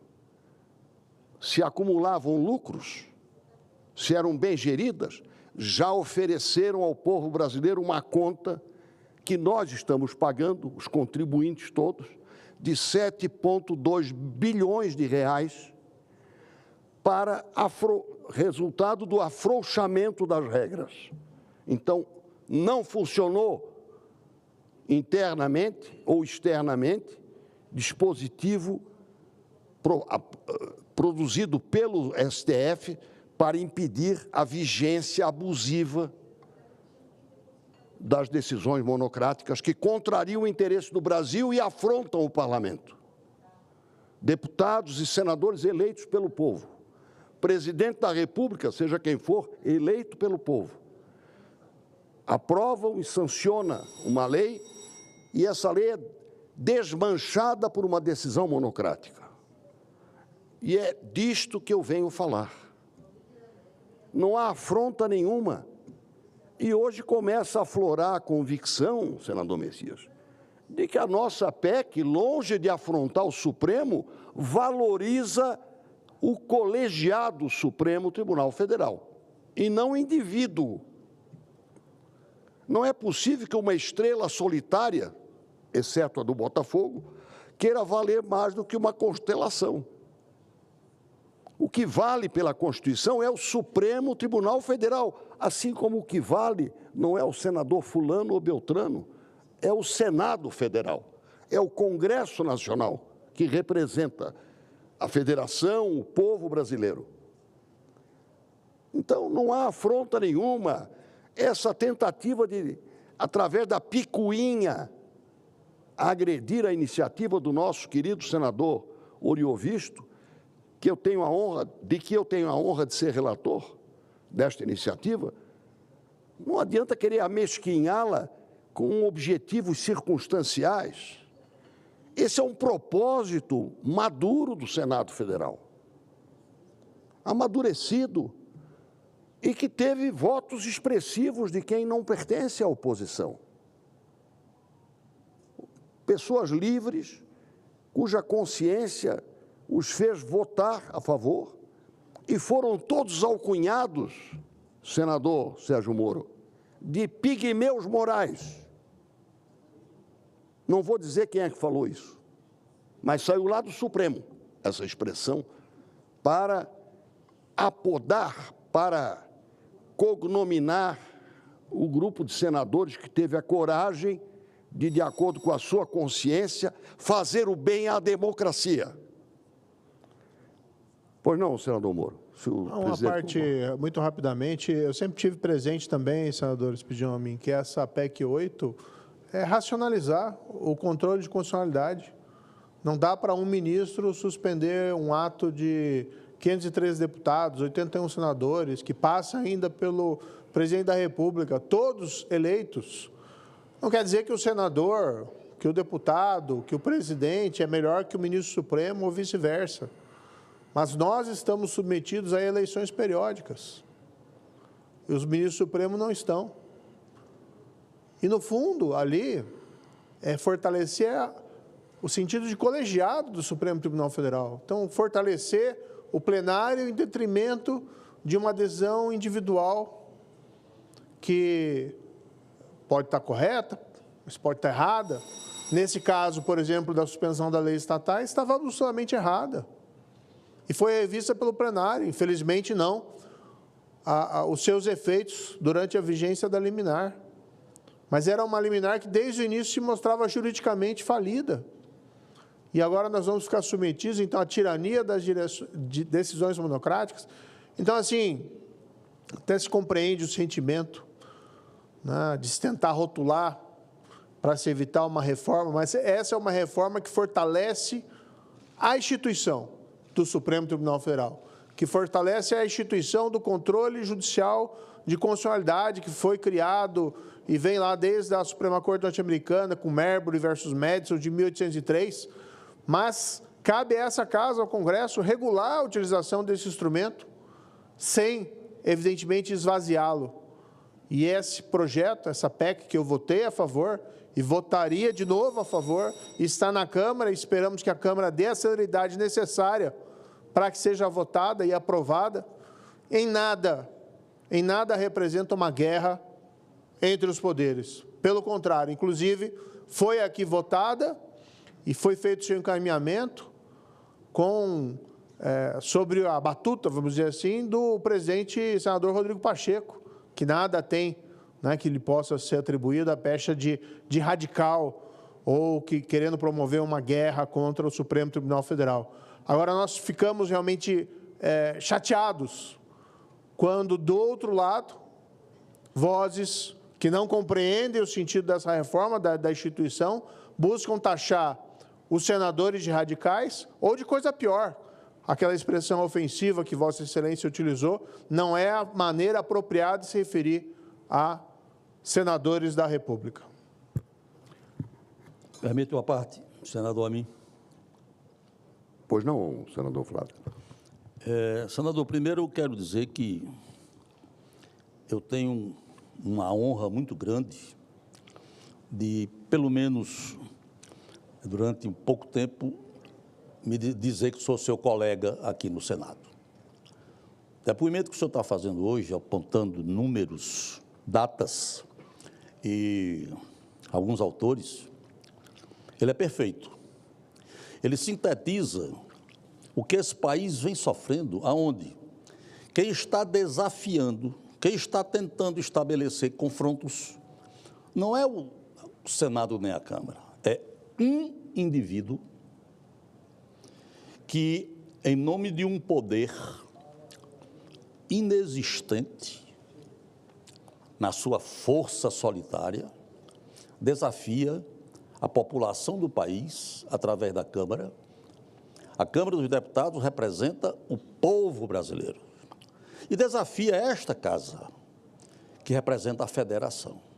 Então, um único indivíduo resolveu desmoralizar duas instituições brasileiras. De modo que eu quero aliar o meu pensamento ao de Vossa Excelência, repetindo, é uma honra muito grande de poder chamá-lo de colega. Obrigado. Eu quero agradecer ambas as intervenções e a Vossa Excelência, presidente, pela tolerância em matéria de tempo, mas realmente eu acho que o Senado está devendo esse esclarecimento à sociedade. O Senado não reagiu a nada para votar, reagiu a uma circunstância, a um momento que o país está vivendo há bastante tempo. desde 2019. E este resumo que eu faço não esgota o assunto, mas ele indica que nós não devemos silenciar diante dessas insinuações que diminuem a grandeza do gesto e da decisão do Senado. E, se Deus quiser, não haverá de intimidar a Câmara dos Deputados para deliberar sobre o assunto. Como é que ela vai deliberar? É do livre-arbítrio dela, e nós vamos respeitar. Agora, querer diminuir, demonizar uma iniciativa que vem socorrer a sociedade brasileira, que não pode ficar à mercê de um indivíduo afrontando, por mais relevante que seja o seu posto, a vontade democrática expressa pelo parlamento. Ao colegiado, sim. Ao indivíduo, menos. Respeito, sim, mas não esse poder exorbitante que hoje desborda por outros temas que eu pretendo abordar amanhã, a começar pelo inquérito 4781, que é uma excrescência, um assinte contra a democracia, mas sobre ele e sobre outros momentos que nós estamos vivendo, eu pretendo falar amanhã, senhor presidente. Muito obrigado. Senador Esperidião Amin, eu quero ter a honra de convidar Vossa Excelência para assumir a presidência dos trabalhos desta casa, ao tempo em que convido, com muita honra, anuncio a fala do senador Sérgio Moro, representante do nosso estado querido do Paraná.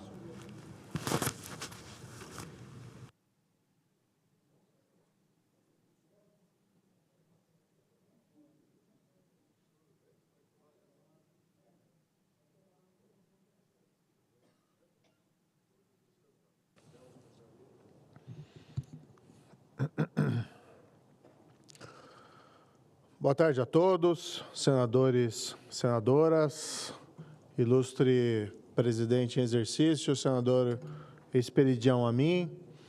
Na semana passada, eu ocupei essa tribuna e falei sobre o vazio hoje no Brasil, representado na prevenção e combate à corrupção. O governo Lula praticamente esvaziou qualquer possibilidade ou qualquer ambiente para que nós tenhamos um aprimoramento sério dos mecanismos de combate ou de prevenção à corrupção. E dei os exemplos lá no último discurso, inclusive a suspensão da lei das estatais, que foi feito sob os auspícios, sob o patrocínio do governo Lula e nos interesses do próprio governo Lula, e hoje nós não vemos mais processos, investigações, condenações judiciais por crimes de corrupção. Gostaria de dizer que esse é um fenômeno restrito ao governo federal, a Brasília, mas, infelizmente, como se diz, o exemplo vem de cima, e isso vai contaminando os estados, isso vai contaminando os municípios, vai contaminando até mesmo o setor privado. Quando nós tivemos a Operação Lava Jato, lá em 2014 em diante, houve um grande impulsionamento da adoção de mecanismos de governança, de integridade, de compliance pelas empresas, e esse movimento arrefeceu. Mas eu venho me reportar aqui a um caso bastante sério, lá do estado do Paraná, que bem ilustra esse esvaziamento do combate à corrupção, que acaba contaminando também as esferas estaduais. Com tristeza que eu me reporto a esse caso, senador Esperidião Amin, não gostaria de fazê-lo. Aguardei esse momento que me parece mais adequado após as eleições municipais. Ainda há segundo turno em algumas cidades do Paraná, mas nada relacionado a esse tema aqui hoje. Eu não queria trazê-lo antes dessa tribuna para evitar qualquer implicação político-eleitoral. Mas nós temos lá no estado do Paraná o presidente da Assembleia Legislativa atual, o senhor deputado Adhemar Traiano, aliás, deputado por vários mandatos.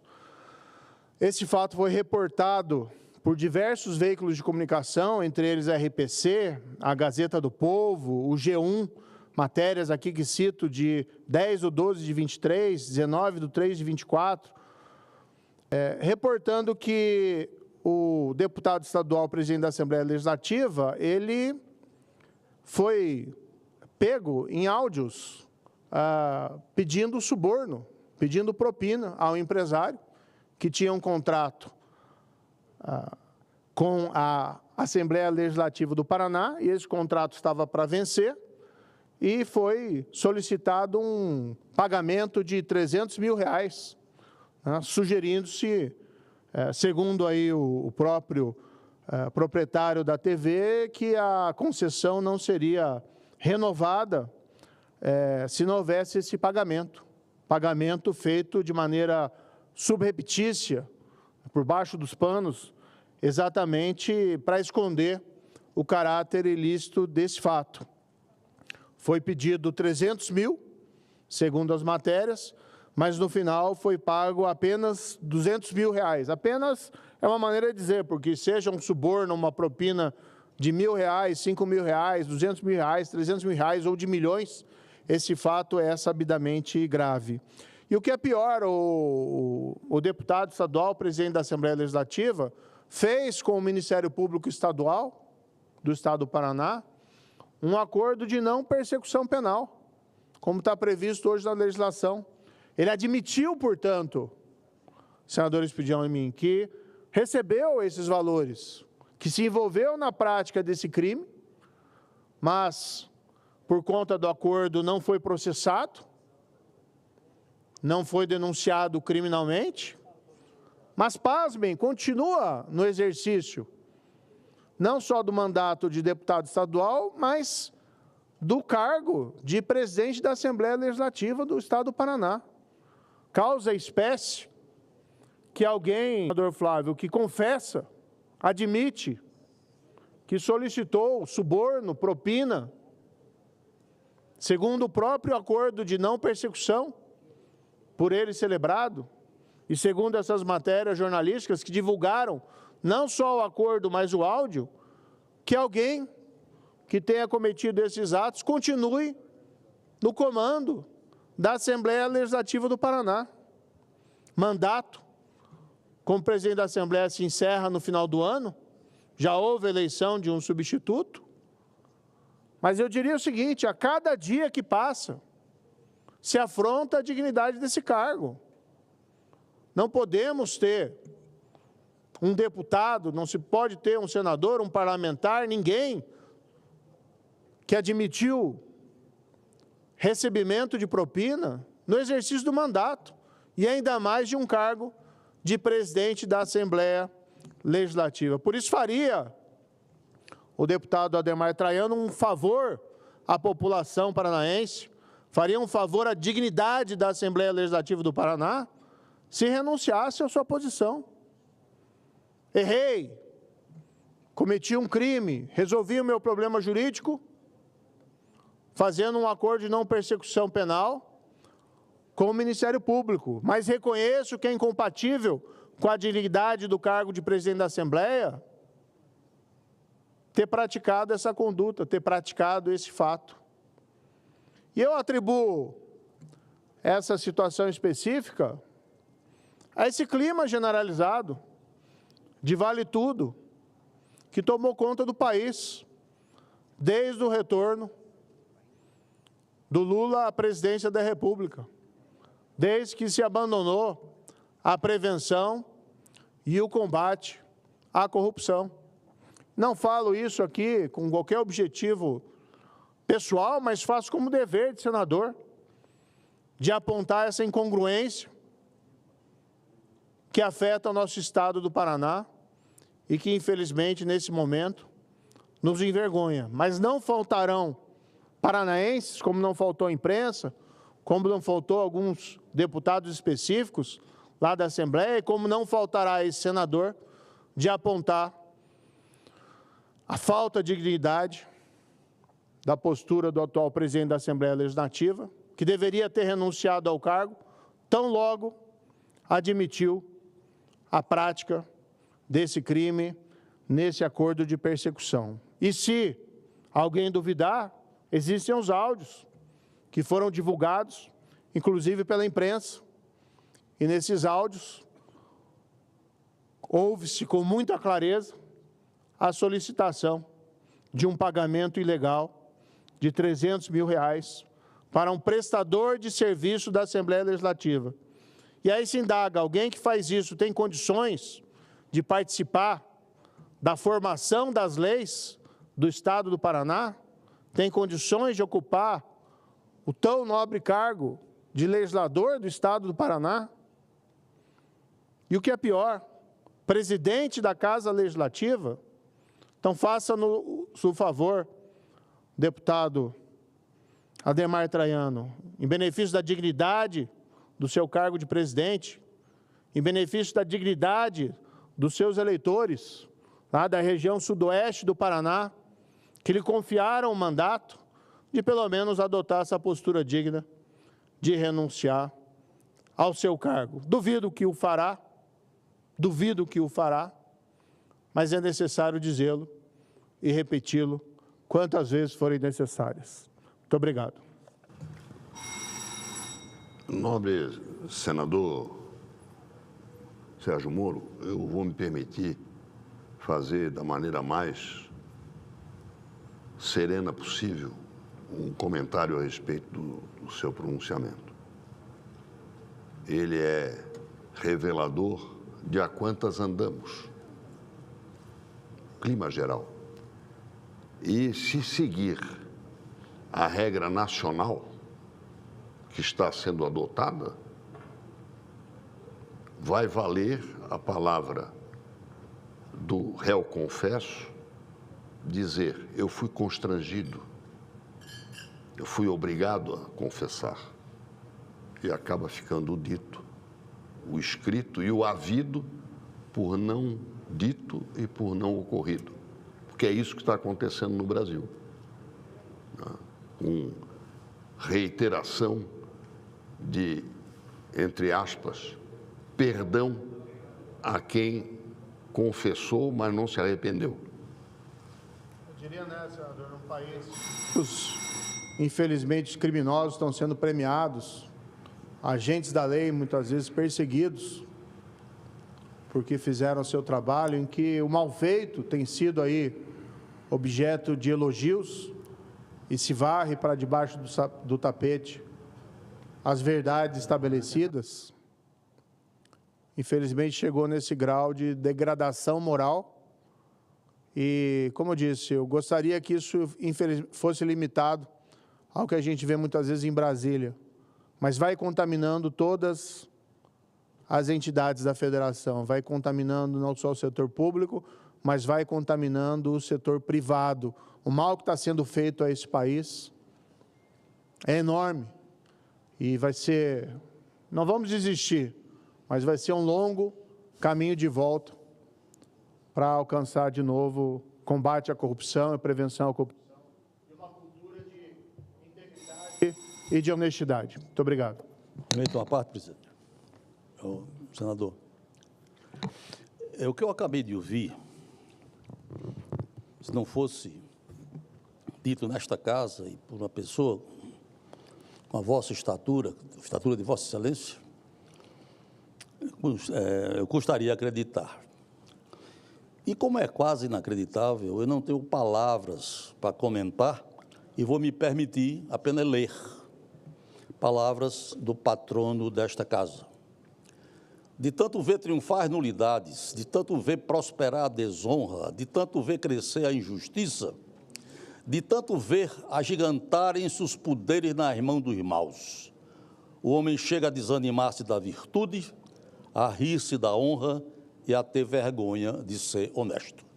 Obrigado pela parte.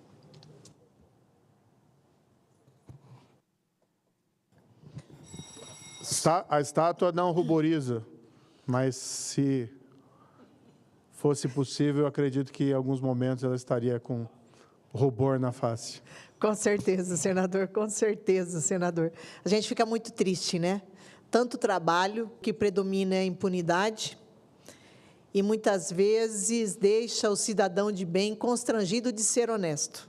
Olha que ponto nós chegamos nesse Brasil, onde o bandido é mais valorizado, ganha-se mais, que teve o aumento, né, para quem está preso, né, os presidiários, subiu para 1.700, ganham mais de quem está trabalhando honestamente, contribuindo para o nosso país.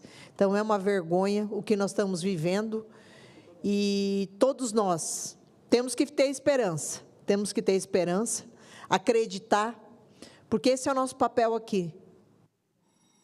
Mas é difícil, lamentável, nós ficamos muito tristes, principalmente do histórico, do que aconteceu, de todo o trabalho que vocês tiveram, toda a magistratura, e chegar a ponto que chegou. Então, pode ter certeza, o trabalho que vocês fizeram em Curitiba não foi em vão. Todo o Brasil olhou, acreditou, e nós temos que continuar com essa esperança. Jamais vamos perdê-la, porque o bem tem que prevalecer, o mal não pode prosperar.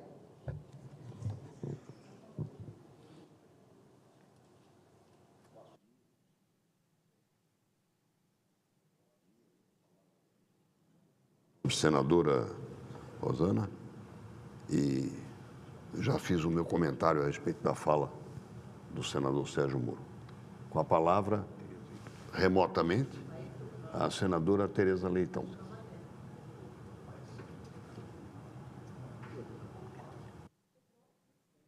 Muito obrigada, senhor presidente. Não falarei sobre o pronunciamento que me antecedeu, embora tenha ouvido a parte final e os comentários de Vossa Excelência e da senadora Rosana, porque não ouvi o pronunciamento por inteiro.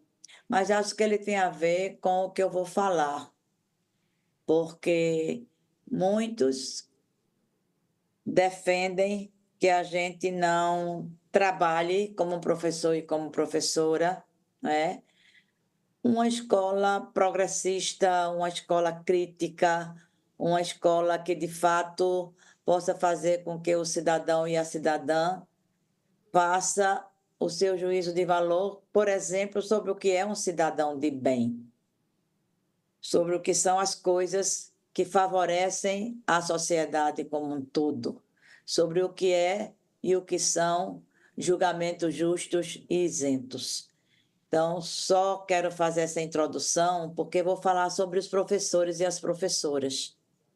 Vou falar sobre o Dia do Professor e o Dia da Professora, instituído por uma professora negra, Antonieta Barros, que se tornou uma das primeiras deputadas estaduais. E eu ocupo esse espaço... De Santa Catarina. Exatamente, em sua homenagem, que está presidindo esta sessão. Lá nos idos de 1922, ela já era professora, filha de escravos, inclusive, né? E teve na bandeira da educação, no direito das mulheres, numa escola ampla, numa escola para todos, numa escola inclusiva, lá atrás ainda, a sua linha, né, de atuação, e criou o Dia dos Professores e das Professoras para nos homenagear, evidentemente, eu acho que merecemos, todos os professores merecem isto, inclusive Antonieta Barros, né?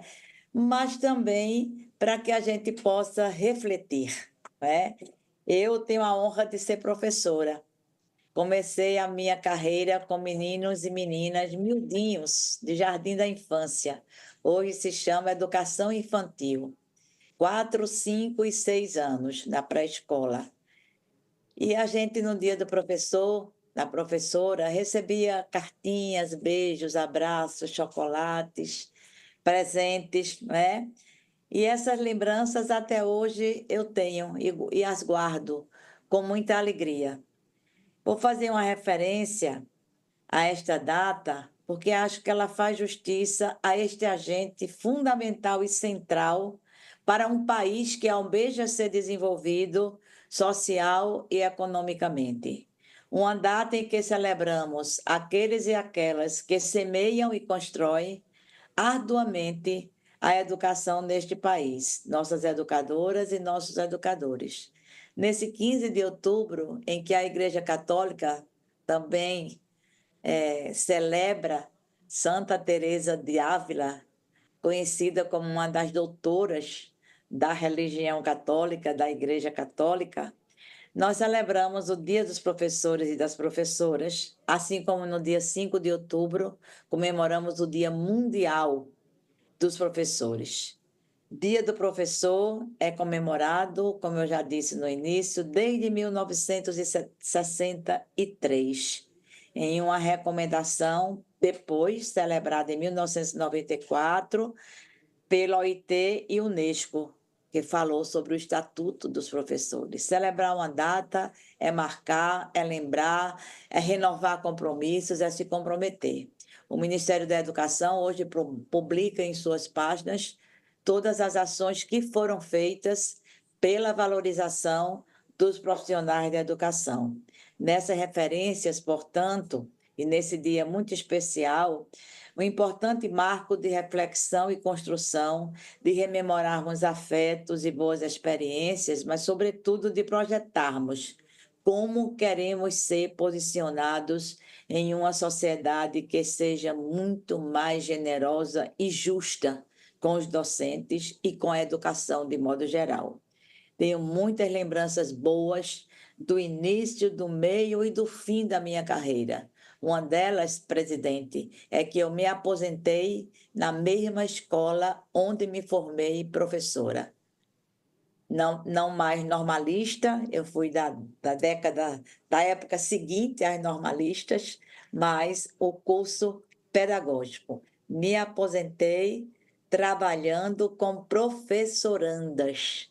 E isso, para mim, tem um símbolo muito importante das cadeias que a gente cria, dos laços que a gente cria, de a gente perceber a cada dia que a profissão do magistério é uma profissão sem fim. É uma profissão que estará sempre presente nas sociedades, nas subdesenvolvidas, a requerer que o magistério seja valorizado, e naquelas mais desenvolvidas, onde o professor e a professora são referenciados materialmente, com salários justos, condições de trabalho e simbolicamente, pela valorização de ser uma profissão tão especial. Reforçamos, portanto, a necessidade da luta permanente e continuada pela valorização. Nesse sentido, talvez os grandes gestos de reconhecimento que se somam ao afeto, aos beijos e abraços dos nossos estudantes, dos nossos alunos, seja exatamente a valorização da categoria neste tempo presente de implantação e de cumprimento integral do piso salarial nacional do magistério, presente na meta 17 do Plano Nacional de Educação, que prevê equiparar o salário de um professor de nível superior a qualquer outra profissão também de nível superior. Professores e professoras, nós adoramos carinho e reconhecimento. Gostamos, isso nos alimenta, mas precisamos, notadamente, do reconhecimento e da ação decisiva de gestores de todas as esferas, federal, estadual, municipal, pública e privada, na perspectiva da efetiva e completa valorização. A situação de muitas escolas carece de uma ação efetiva de prefeitos e de prefeitas. As redes estaduais, aos cuidados constitucionais dos governadores e governadoras, precisam desta atenção. O MEC é o fomentador, é o articulador federativo, mas a educação básica é executada pelo ente municipal e pelo ente estadual. Portanto, eu reforço a necessidade dessa articulação ser sempre presente. E lembro que nós estamos na Comissão de Educação a cada segunda-feira realizando audiências públicas para debate do novo Plano Nacional de Educação, que tramita nesta casa e deve ser aprovado até o final do próximo ano. Concluo relembrando, porque não poderia fazê-lo de forma diferente, o nosso querido mestre pernambucano Paulo Freire. Na minha campanha, senador Esperidião Amin, do Senado, eu já era deputada estadual. Na Assembleia Legislativa, presidi várias vezes a Comissão de Educação. Como eu saí do movimento social, do movimento sindical, da educação, da sala de aula, sempre fui identificada como uma professora, embora nunca usei o nome político de professora. Sempre fui identificada como uma professora. A pauta da educação, para mim, não é uma simples pauta, é uma causa de luta e de vida.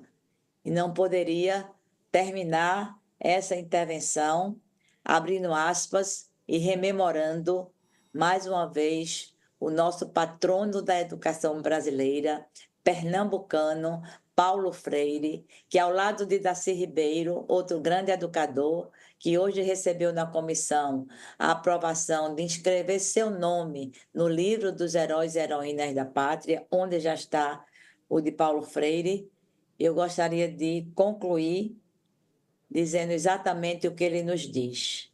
Não posso ser professor ou professora se não percebo cada vez melhor que, por não poder ser neutra, minha prática exige de mim uma definição, uma tomada de posição. Exige de mim uma escolha. 15 segundos. E aquilo. Não posso ser professor a favor de quem quer que seja e a favor de não importa o quê. Não posso ser professora a favor simplesmente do homem ou da humanidade. Sou professora a favor da decência contra o despudor, a favor da liberdade contra o autoritarismo, a favor da autoridade contra a licenciosidade, a favor da democracia contra a ditadura. Fecha aspas. Sou uma professora posicionada no Senado e, como eu dizia na minha campanha, vai ter professora no Senado. Tem várias, felizmente, não tem só eu, não é? Vai ter professora no Senado a favor da docência, a favor dos profissionais da educação e da nossa educação. Sou, assim, uma senadora, uma 15 segundos.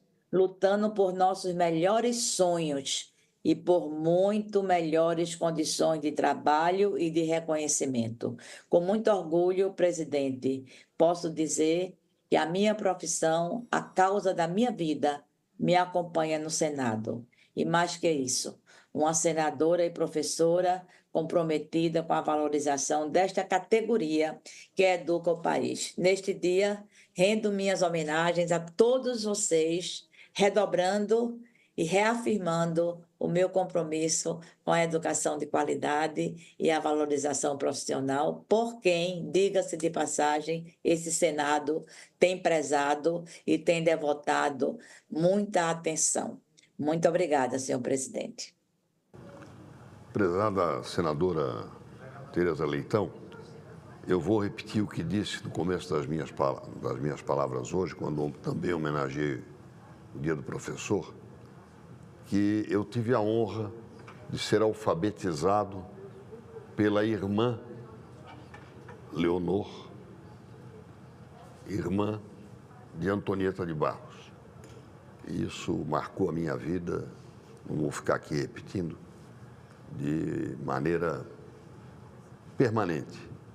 E quero louvar as suas palavras, dizer que é muito bom que neste dia nós tenhamos no Senado uma professora, especialmente a professora de criança de 4, 5, 6 e primeiros anos de idade e primeiras letras. Estas eu só invejo, no bom sentido da palavra. Jamais seria capaz de ocupar a posição de quem participa desse momento da vida dos nossos filhos, da nossa vida. Então, meus cumprimentos e o meu regozijo pelo que ouvi de Vossa Excelência. Concedo a palavra agora ao nobre senador Márcio Bittar. Seja bem-vindo. Na sua língua ancestral, se diz Yarmit Arlau Sarla. Muito obrigado. 100 vezes seja bem-vindo. Muito obrigado. Só antes de entrar no tema da minha fala de hoje, 2 comentários breves. Eu também tenho muito orgulho de ter sido alfabetizado pela minha mãe, que tem agora 91 anos de idade e foi professora normalista. E ela alfabetizou a todos os filhos que, ao entrarmos na escola, já estávamos alfabetizados. Agora, os 2 comentários. Eu ouvi aqui o nobre senador Sérgio Moro dizendo o seguinte: como é que o presidente de um poder, que é o poder legislativo, faz a prática da corrupção aquele que faz as leis. É uma contradição, não é? Mas uma coisa também que sempre me chamou a atenção é que os juízes geralmente recebem muito mais do que o teto. Então, a mesma fala do senador Sérgio Moro, que eu respeito, serve para isso, sempre me chamou a atenção. Quer dizer, como é que o Tribunal de Contas, Esperidião Amin, que fiscaliza a conta de todo mundo, o Tribunal de Contas, os conselheiros ganham muito mais do que o teto. Como é que os juízes, que são responsáveis por zelar da Constituição, passa por cima da lei do teto? A lei do teto só existe no Brasil, é piada, né? Então, só queria lembrar isso. Agora, uma outra coisa que é um comentário breve, sem nenhuma provocação, mas não dá para passar, Cajuru, é ver uma pessoa da esquerda dizer que é a favor da democracia. Mas como, rapaz? Isso é uma contradição em si mesmo. Primeiro que a esquerda é a favor do partido único, historicamente. Pleonasmo. E agora, eles estão ao lado ainda, olha que a dificuldade que teve o Lula para dizer uma palavrinha mais ou menos sobre a eleição da Venezuela, que tinha problemas, mas apoiou a vida inteira. Todos os regimes autoritários, as ditaduras do mundo inteiro, né? E aí a turma do PT tem a cara de pau de falar que defende a democracia. O Supremo Tribunal Federal abusa, o Brasil já vive uma situação de ditadura, porque você já tem aqui presos políticos, você tem cerceamento de liberdade de opinião, quando você derruba a rede, quando você derruba perfil, é uma censura prévia, você já tem pessoas exiladas no Brasil, e a esquerda fica calada, porque ela acha que isso a beneficia, e aí o princípio, mais uma vez, é jogado às calendas. Mas, senhor presidente, a razão de ser da minha fala hoje é a respeito de uma emenda constitucional que eu quero aproveitar e pedir a Vossa Excelência a assinatura, que é uma alteração da composição do Tribunal Superior Eleitoral, do TSE. Passo a ler. Já faz algum tempo que vivemos no Brasil um momento político extremamente delicado. O equilíbrio entre os três poderes da República, que deveria ser a base da nossa democracia, se tornou um sonho, um ideal do qual nos distanciamos mais e mais a cada dia. No Brasil, temos um superpoder. Ele julga. Aliás, essa seria a sua função. Mas ele também legisla, extrapolando suas prerrogativas e avançando sobre as competências do Congresso Nacional. E ele também administra todos os aspectos deste pilar fundamental da democracia, que são as eleições. Situação grave, insustentável, contra a qual alguns de nós protestamos praticamente em todas as sessões plenárias. Reclamar é bom, principalmente quando estamos com razão, mas só reclamar não muda a legislação. É preciso agir. Então, eu gostaria de informar e pedir o apoio dos colegas, senadores e senadoras, que apresentei uma proposta de emenda à Constituição, cujo objetivo é justamente ajudar a reconquista do equilíbrio e da harmonia entre os poderes da República no nosso país. A PEC, senhoras senadoras e senhores senadores, propõe alteração na composição do Tribunal Superior Eleitoral e já foi assinada por vários parlamentares. Agradeço aqui desde já o apoiamento dos colegas Plínio Valério, Damares Alves, Stevenson Valentim, Jaime Bagatoli, Hamilton Mourão, Isalci Lucas, Flávio Azevedo, Flávio Bolsonaro, Jorge Seife, Jorge Cazuru, Marcos Rogério, Messias de Jesus, Magno Malta e o senador Cleitinho, que acabou de me dizer que vai assinar também, e eu já pedi aqui a todos os colegas, muito me honra, o senador Esperidião Amin, ter a sua assinatura nessa nossa iniciativa. O TSE compõe-se atualmente de 7 membros, 3 juízes, entre os ministros do Supremo. Portanto, o Supremo Tribunal Federal, das 7 cadeiras, detém 3. E indica 2. Portanto, ele tem influência em 5 das 7 cadeiras que tem o TSE.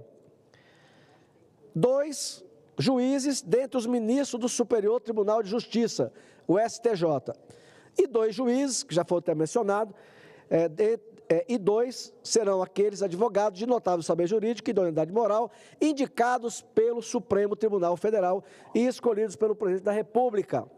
Essa posição tem sido praticamente a mesma desde 1932. Aqui é importante lembrar a dimensão da tarefa do TSE. Não é pouca coisa, cabe à Justiça Eleitoral planejar, organizar e conduzir todos os pleitos eleitorais do país nos níveis municipal, estadual e federal. Garantir a segurança e o transporte das urnas, fiscalizar as campanhas, as propagandas, as pesquisas e as votações, registrar os partidos políticos, fiscalizar sua atuação, julgar suas prestações de contas, diplomar os eleitos e julgar todas as ações judiciais relativas às eleições. Não é pouca coisa mesmo. À frente de toda essa estrutura está o Tribunal Superior Eleitoral, composto majoritariamente, como seria de se esperar, por membros do próprio Poder Judiciário. Nós propomos, senhor presidente, que essa composição seja modernizada. E já explicamos motivos. É natural que uma parcela dos processos julgados no TSE suba ao Supremo Tribunal Federal. É natural também que um processo julgado por determinado ministro ou ministra do TSE seja julgado, ou até mesmo distribuído a este mesmo ministro, a esse mesmo juiz no Supremo Tribunal Federal, dado o número reduzido de juízes em ambas as cortes. Imagine, por exemplo hipotético, que é parte de uma ação judicial e essa ação é julgada por um juiz que dá a razão para outra parte. Você, naturalmente, recorre, vai para a instância superior, mas, surpresa, nessa instância superior, o mesmo juiz vai julgar a ação novamente. Não parece justo e nem parece razoável. É a mesma coisa que ir a um médico, receber um diagnóstico e pedir uma segunda opinião para o mesmo médico. Não faz qualquer sentido. Toda a ideia de recorrer para a instância superior se baseia no direito de ter seu caso avaliado por outro magistrado, com um par de olhos novos, com uma perspectiva diferente. Essa distorção vem acontecendo há décadas na Justiça Eleitoral.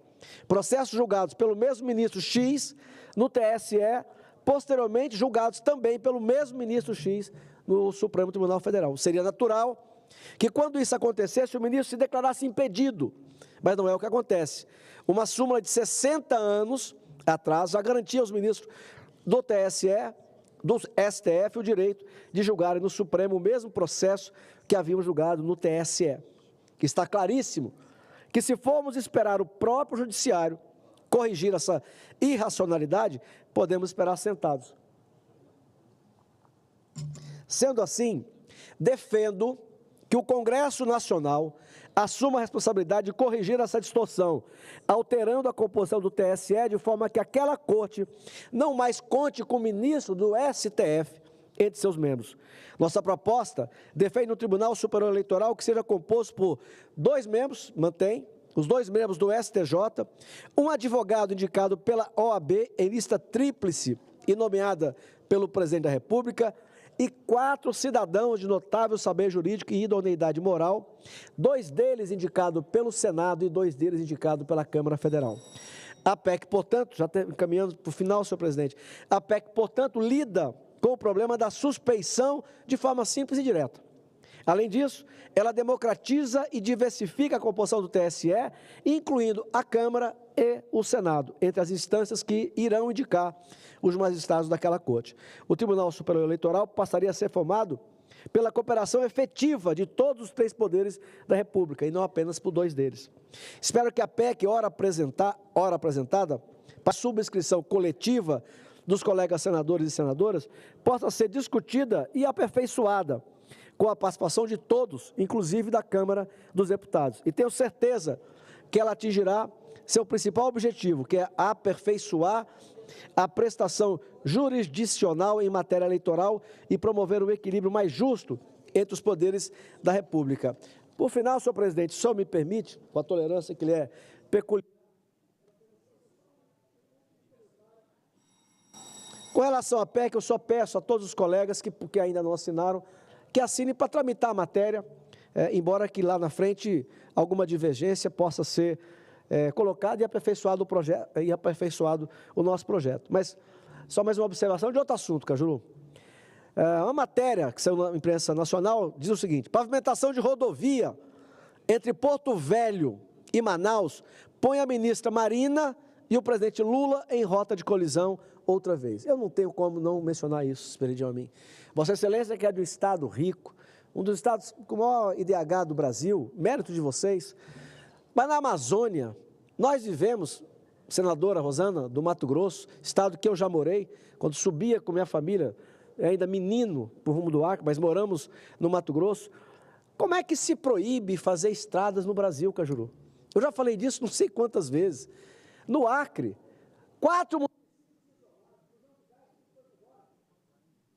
250 reais.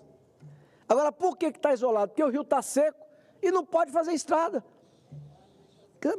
Como é que alguém, a mim, no futuro, vai explicar numa universidade, em qualquer lugar do planeta, que no lugar chamado Brasil, na Amazônia, por exemplo, principalmente, se proíbe fazer estrada?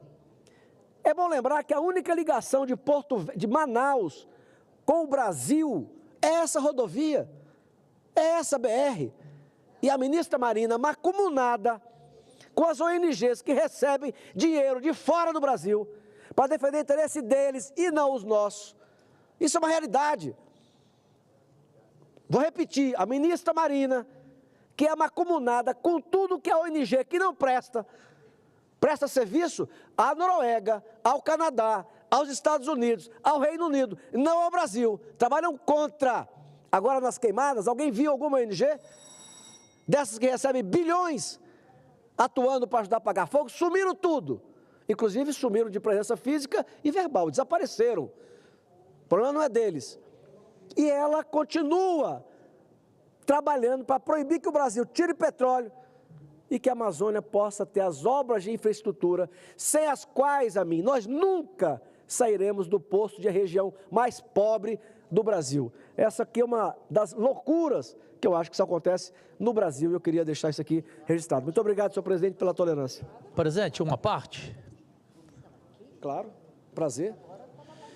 Bom, agradeço a quem está na mesa, nossa reserva moral e cultural, Esperidião Amin, que nos é também uma referência nessa casa.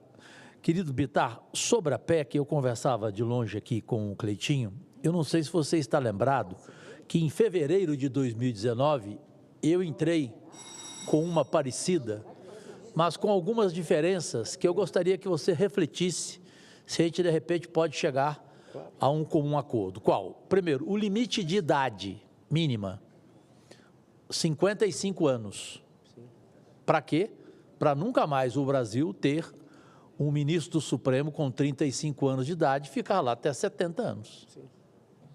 E também o tempo de mandato. A 75, perdão. Então, mas 35 a 75, 40 anos, correto? Né? Então, a questão do tempo do mandato e a questão da idade mínima, que você pudesse refletir. No resto, concordamos com tudo. Eu quero cumprimentar, eu concordo com todas as ideias e nós podemos, como eu falei, aperfeiçoar o texto que se refere a uma nova composição no TSE, nós podemos aperfeiçoar o texto, isso está até no escopo da matéria, para incluir essas observações que eu peço ao nobre colega que me mande como sugestão, eu acato. Muito obrigado, senhor presidente. Brimo. Trata-se de uma conversa de 3 aparentados via Líbano. Ótimo. Nosso sofrido Líbano. Cajuru Nasser, Márcio Bittar e o Amin. Muito bem, ótimo. Não perde esse negócio. Tá bom, muito obrigado. O que é agora? Concedo a palavra à senadora Rosana Martinelli. Mas a senadora Zenaide, pela vista, a quem chegou primeiro seria a senhora, mas eu estou seguindo a... Não, mas eu tenho que explicar. Eu estou seguindo momentaneamente a lista dos inscritos. Concedo a palavra, portanto, à senadora Rosana Martinelli, a seguir, senadora Zenaide Maia. Isso, acho que é isso mesmo. Boa tarde, senhoras senadores, senhores senadoras. Hoje, juntamente com meus colegas, né, nós vamos estar parabenizando todos os nossos professores, 15 de outubro. E não somente 15 de outubro, o Dia do Professor, mas também o Dia Internacional da Mulher Rural. Essas datas, reconhecidas mundialmente, nos convidam a refletir sobre o valor daqueles, de diferentes maneiras, contribuem para o futuro do Brasil, com dedicação, trabalho e paixão. Homenageando nossos professores, que são os verdadeiros alicerces do futuro, eles são os responsáveis por formar todas as profissões, todos os doutores, cientistas, engenheiros, médicos, advogados e tantos outros, que sustentam o nosso desenvolvimento. Sem eles, não há progresso, não há avanço. Não existe desenvolvimento sem educação. E não há educação de qualidade sem valorizar aqueles que se dedicam a ensinar. Os professores são os verdadeiros mestres do futuro, despertando o potencial de cada jovem, preparando-os para os desafios de um mundo em constante transformação.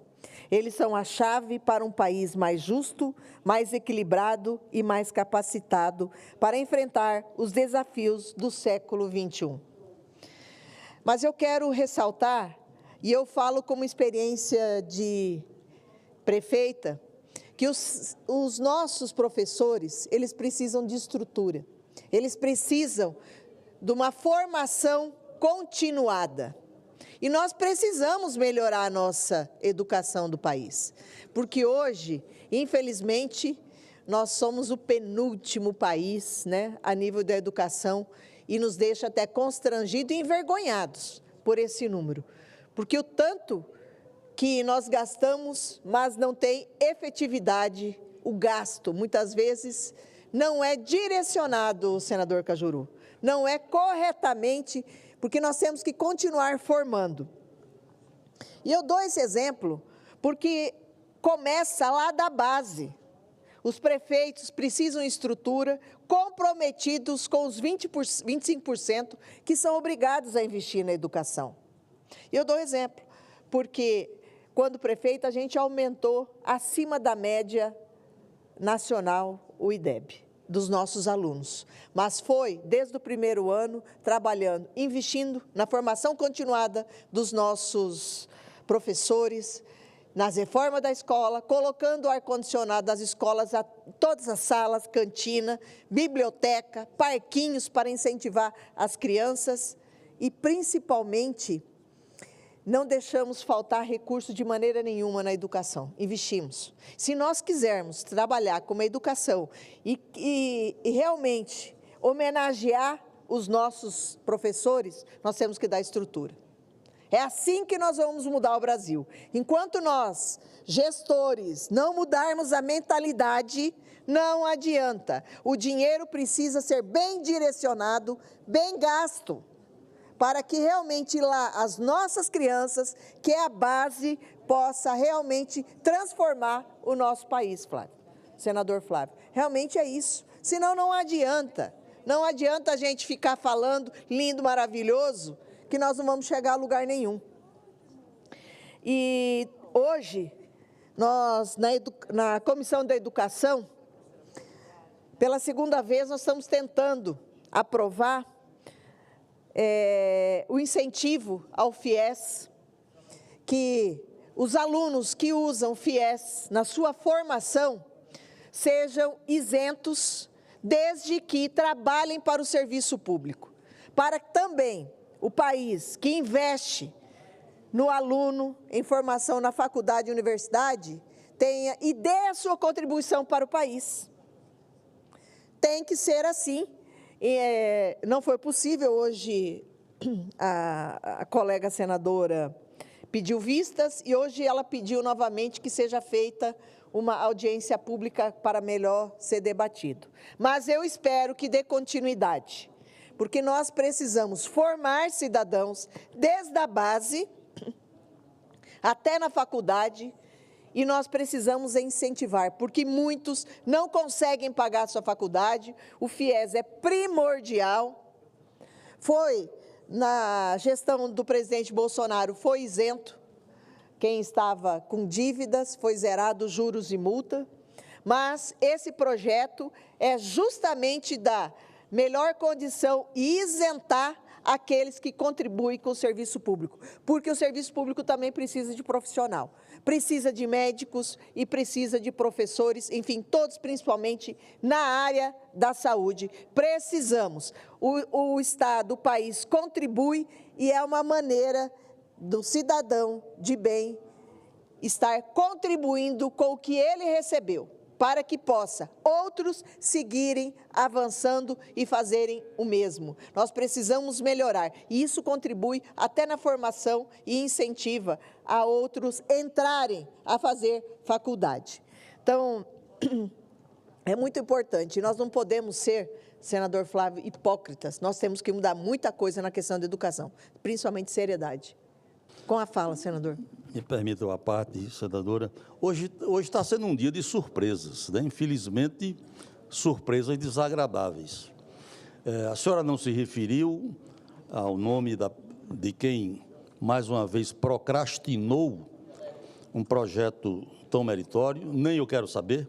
Apenas me admira de que um projeto desse, onde o governo fez um investimento no estudante, que ele não possa pagar esse investimento na forma de trabalho. Isso. Até porque, por definição econômica, trabalho é capital. Então, me estranha muito que exista alguém na comissão, mais uma vez eu não quero saber o nome, que esteja procrastinando, porque não vamos ser ingênuos, né? O caminho adotado foi, primeiro, pedir vistas. Segundo, uma audiência pública. Nós sabemos, né?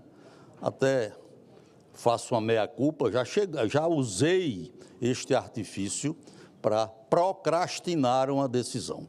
Mas procrastinar uma decisão sobre um projeto deste tipo, francamente, isso é sabotagem ao país. Obrigado pela parte, senadora. Obrigado, senador Flávio. E realmente esperamos que dê continuidade e dê celeridade na comissão para que a gente possa estar aprovando na comissão e vir para o plenário, que é um projeto que achamos interessante e por isso que estamos na relatoria. Mas também, hoje, celebramos o Dia Internacional da Mulher Rural, senadora Zenaide. Instituído pela Organização das Nações Unidas, a ONU, e exaltamos a força, a determinação e a resiliência das mulheres que vivem e trabalham no campo. Essas mulheres, com seu trabalho árduo, garantem a segurança alimentar do nosso país e desempenham um papel fundamental no desenvolvimento rural e na sustentabilidade do agronegócio. Nos últimos anos, temos visto uma crescente participação feminina no setor agropecuário. São mulheres que ocupam espaços em congressos, lideram associações e estão à frente de transformações importantes no campo. Essa mudança é fruto da coragem e da perseverança de quem supera barreiras históricas para se afirmar como protagonistas de um agronegócio mais inclusivo e inovador. De acordo com os dados da Organização Internacional do Trabalho, as mulheres representam 45% da mão de obra agrícola. Um número impressionante que evidencia sua relevância no setor, que, no entanto, apenas 15% das terras agricultáveis estão sob gestão feminina. Um dado que revela a necessidade urgente de aumentar a representatividade das mulheres, especialmente em posições de liderança e da propriedade de terras. Quando empoderamos as mulheres do campo, não estamos apenas promovendo sua autonomia, mas também fortalecendo a economia rural e incentivando práticas mais sustentáveis. Aproveito para agradecer à Frente Parlamentar da Agropecuária FPA pelo apoio incansável a políticas que favorecem o crescimento e a capacidade das mulheres rurais. A educação, a formação e o acesso à terra são fundamentais para garantir que essas mulheres continuem avançando e liderando mudanças. A mensagem que quero deixar para todos vocês, mulheres rurais, é de confiança no seu potencial.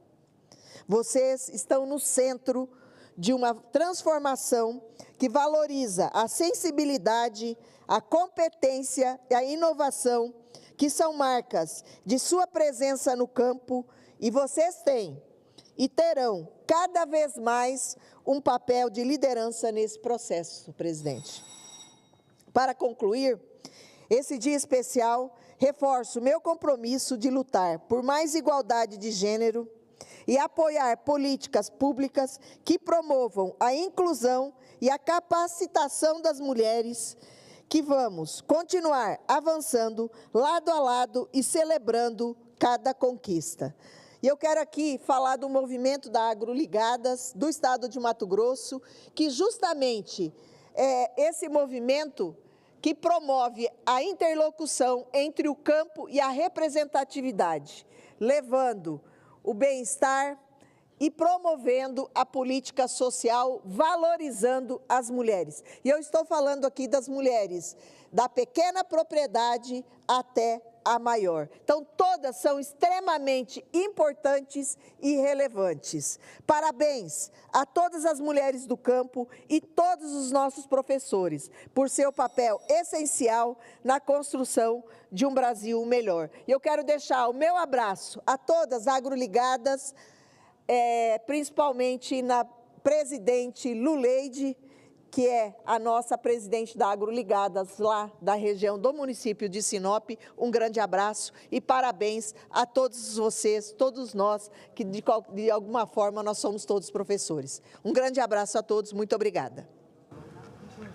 Meus cumprimentos, senadora Rosana.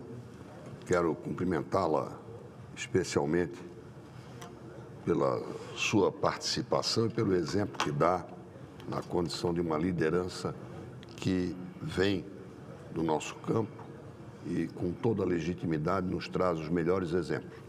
Concedo a palavra à nobre senadora, querida amiga Zenaide Maia. Meu querido, eu vou querer sua paciência, que eu vou falar um pouco mais, porque amanhã estou desempregado.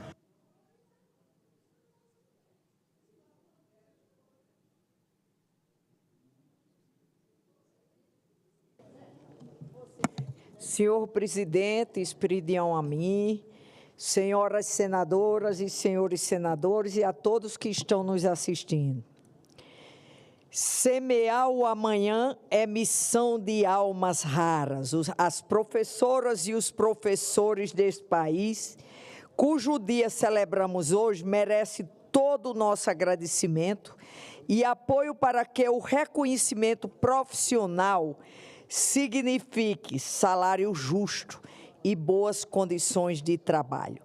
Aos mestres e às mestras nas salas de aula do meu estado do Rio Grande do Norte e de todo o Brasil, todo o nosso carinho e nosso aplauso. Educação liberta e transforma.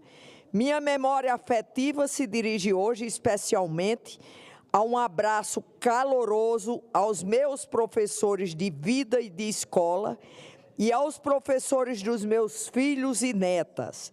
Sem eles não teríamos chegado até aqui. Quero homenagear minha professora de formação primária, Dona Branquinha, hoje com mais de 90 anos. Minha professora, Dona Expedita, e em Caicó, minhas professoras Afra Góes e Afra Figueiredo. E homenageio também um professor de imensa contribuição na minha vida, chamado João Bangu, que lecionava matemática. Saí do sertão do Nordeste e passei no vestibular de medicina em outro estado, no caso Pernambuco, numa jornada imensamente favorecida pela educação de qualidade que recebi desses mestres em escola pública.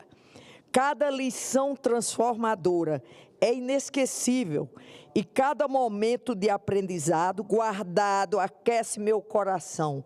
Muito obrigada. Educação pública de qualidade, com profissionais valorizados e alunos aprendendo, é um direito de nosso povo, que me mobiliza diariamente no Congresso Natural. Lutei para garantir mais investimentos quando aprovamos o novo Fundeb, Fundo de Desenvolvimento da Educação Básica, no Congresso Nacional. Fui contra todo e qualquer contingenciamento de verbas na educação, porque tirar recursos da educação não é a saída para melhorar a economia do nosso país. Faço questão de direcionar a educação emendas parlamentares a que tem o direito legal no Orçamento Geral da União e defendo que a infraestrutura dos equipamentos escolares é muito importante, mas sem recursos humanos não se educa, não se constrói sistema de ensino e não se faz nada. Não adianta você ter o maior prédio do mundo como sede de escola se não tiver investimento nos professores. Não se trata unicamente de inaugurar as necessárias, bem estruturadas instalações de ensino. É por isso que a valorização salarial do professorado é questão de Estado em países desenvolvidos. Gente, eu me lembro de uma grande estadista, a ex-chanceler alemã Angela Merkel, que, recebendo pressão de determinadas categorias profissionais por aumento salarial, disse o seguinte antes de se retirar da mesa: senhores, os senhores querem ganhar mais do que seus mestres? Porque era uma cobrança, porque uma categoria profissional, que no caso na época eram os médicos, querendo porque os professores ganharam mais. E a resposta, isso eu estava até num plantão, me chamou a atenção, Espírito de homem, a simplicidade, porque era a reclamação dessa categoria, porque os professores ganhavam mais. Ela só disse assim: senhores, os senhores querem ganhar mais do que seus mestres? E saiu. Fiquei impressionada com isso. Eu sempre digo que nenhum país do mundo se desenvolve se não destinar orçamento público para a educação, para a saúde, para políticas de segurança, cultura, emprego e assistência social. O exemplo da grande Angela Merkel deixa reflexão para o nosso Brasil. Decidir o que quer para o futuro. Afinal, o compromisso dos agentes políticos é a pedra angular na missão educativa, reafirmando o compromisso contínuo com a formação humanística integral. É nosso dever prestar um serviço de utilidade pública para a educação do nosso país, com um padrão de ensino que concebe o ser humano em sua totalidade. Eu sempre digo que a educação não é gasto, é investimento público em vidas humanas, em desenvolvimento, em riqueza social, em prevenção da pobreza e da violência.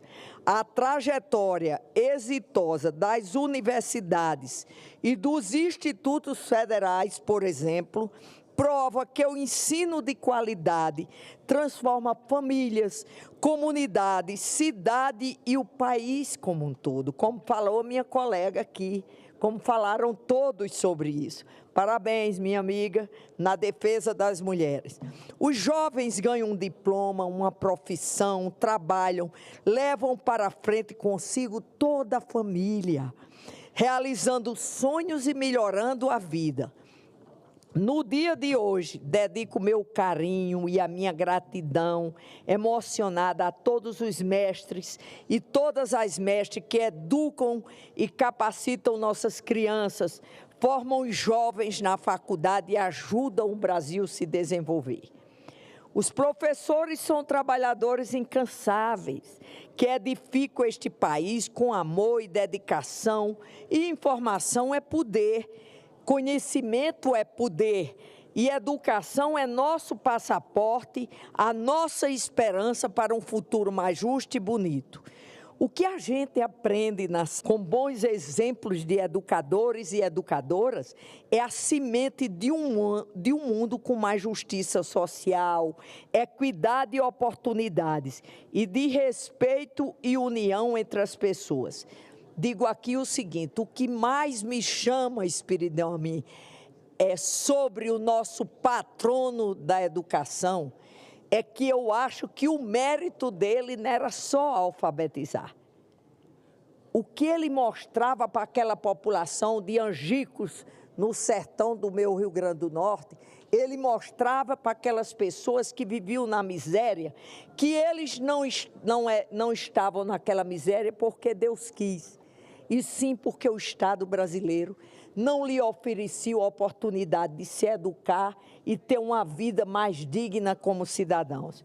Como médica de universidade que sou, reafirmo: educação transforma vidas e muda o mundo. Feliz dia das professoras e dos professores desse país. Senhor presidente, eu queria aqui pedir ao senhor para incluir uma sessão de voto de aplauso à atleta Marta Vieira da Silva pela sua brilhante trajetória no esporte mundial. Ele foi assinado por vários outros colegas senadores. Posso ler a justificação? A homenagem à jogadora Marta Vieira da Silva, conhecida mundialmente como Marta, é um reconhecimento mais do que merecido a uma das maiores atletas da história do futebol, independentemente de gênero. Nascida em Dois Riachos, Alagoas, Marta enfrentou inúmeras adversidades para se tornar a maior artilheira de todas as Copas do Mundo de futebol feminino e masculino, além de ser atleta, de ser eleita 6 vezes a melhor jogadora do mundo pela FIFA. Tem que orgulhar nós mulheres, né, Rosana? Marta representa com sua trajetória a superação, o talento e a determinação que inspira milhões de jovens, especialmente mulheres, que sonham em conquistar seu espaço no esporte. Sua carreira é marcada por recordes, títulos e principalmente pela defesa dos direitos das mulheres no esporte, sempre lutando por igualdade de condições e oportunidades no futebol feminino. Além de seu brilhantismo em campo, Marta é reconhecida por seu compromisso social. Como embaixadora da ONU Mulheres, ela usa sua voz para promover a igualdade de gênero e o empoderamento feminino, reforçando a importância do esporte como ferramenta de transformação social. Presidente, eu sei que eu devia ter esperado o senhor, mas como Espiridião já era mais de 16 horas, aí eu pedi para incluir esse voto de aplauso. Assim, essa homenagem não é só uma celebração de sua carreira vitoriosa, mas também um reconhecimento de seu papel fundamental na construção de um futuro mais justo e igualitário para as próximas gerações.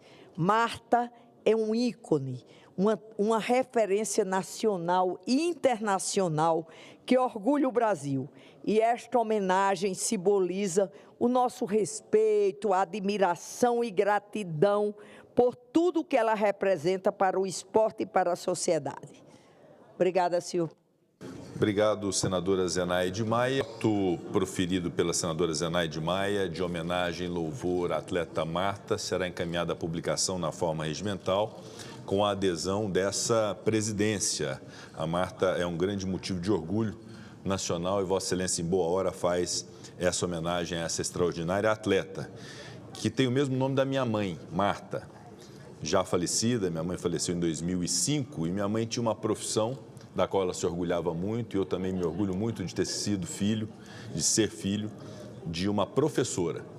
E hoje, dia 15 de outubro, esta presidência gostaria, senadora Zenaide, senador Jorge Cajuru, senhores senadores e senhoras senadoras, de prestar uma homenagem a todas as professoras e todos os professores do Brasil. O dia de hoje é uma data especial que nos convida a refletir sobre a importância da educação e, sobretudo, sobre o papel essencial daqueles que dedicam suas vidas ao ensino e à formação de gerações de brasileiros.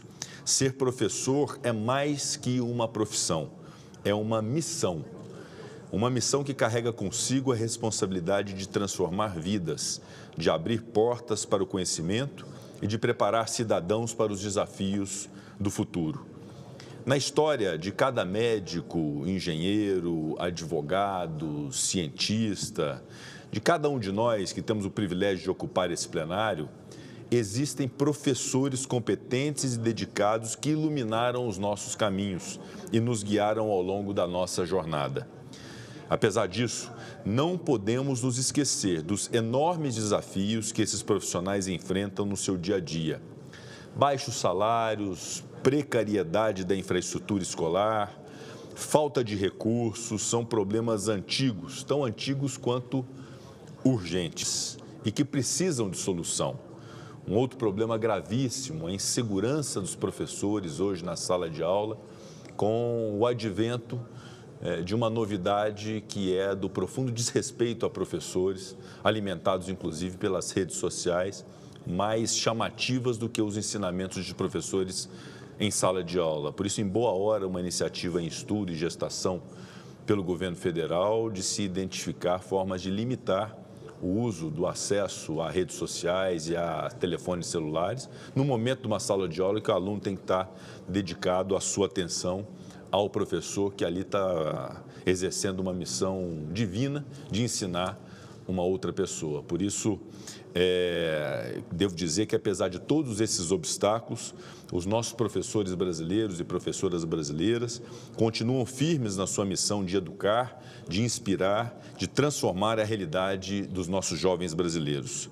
Eu gostaria, em nome da presidência do Senado, de afirmar que esta casa está constantemente comprometida com a solução desses problemas que afligem a educação nacional, que afligem o exercício livre e tranquilo dos professores e professoras no Brasil e comprometido com a defesa da educação pública de qualidade e com a valorização profunda dos nossos educadores. Para finalizar, gostaria de deixar uma palavra de agradecimento a cada professora e a cada professor deste país. Obrigado por sua dedicação incansável, por sua resiliência e por nunca desistirem da educação, mesmo diante de tantas adversidades. Saibam que a sua luta é também a nossa.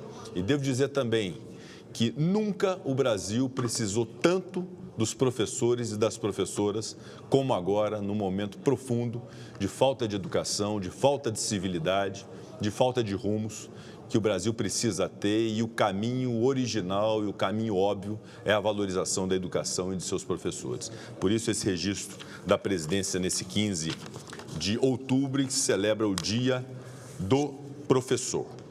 Também, esta presidência, gostaria de fazer um registro em plenário, que o Senado Federal alcançou um resultado de destaque no novo Índice de Avaliação de Governança e Gestão do Tribunal de Contas da União. A nota final, 74,8%, foi resultado do esforço conjunto de nossas lideranças políticas e administrativas e do conjunto dos nossos servidores e servidoras do Senado Federal. Representou um aumento realmente espetacular de 52% em relação à avaliação anterior, medida em 2021. Esse número coloca o Senado numa posição alta de padrão de governança e gestão da administração pública federal, posição na qual é comparado a instituições de porte, como a Petrobras, o Banco do Brasil, a Caixa Econômica Federal, em critérios como liderança, gestão de pessoas, tecnologia da informação, contratações e controle orçamentário. Em 2024, estrearam novos indicadores relativos à sustentabilidade ambiental e social.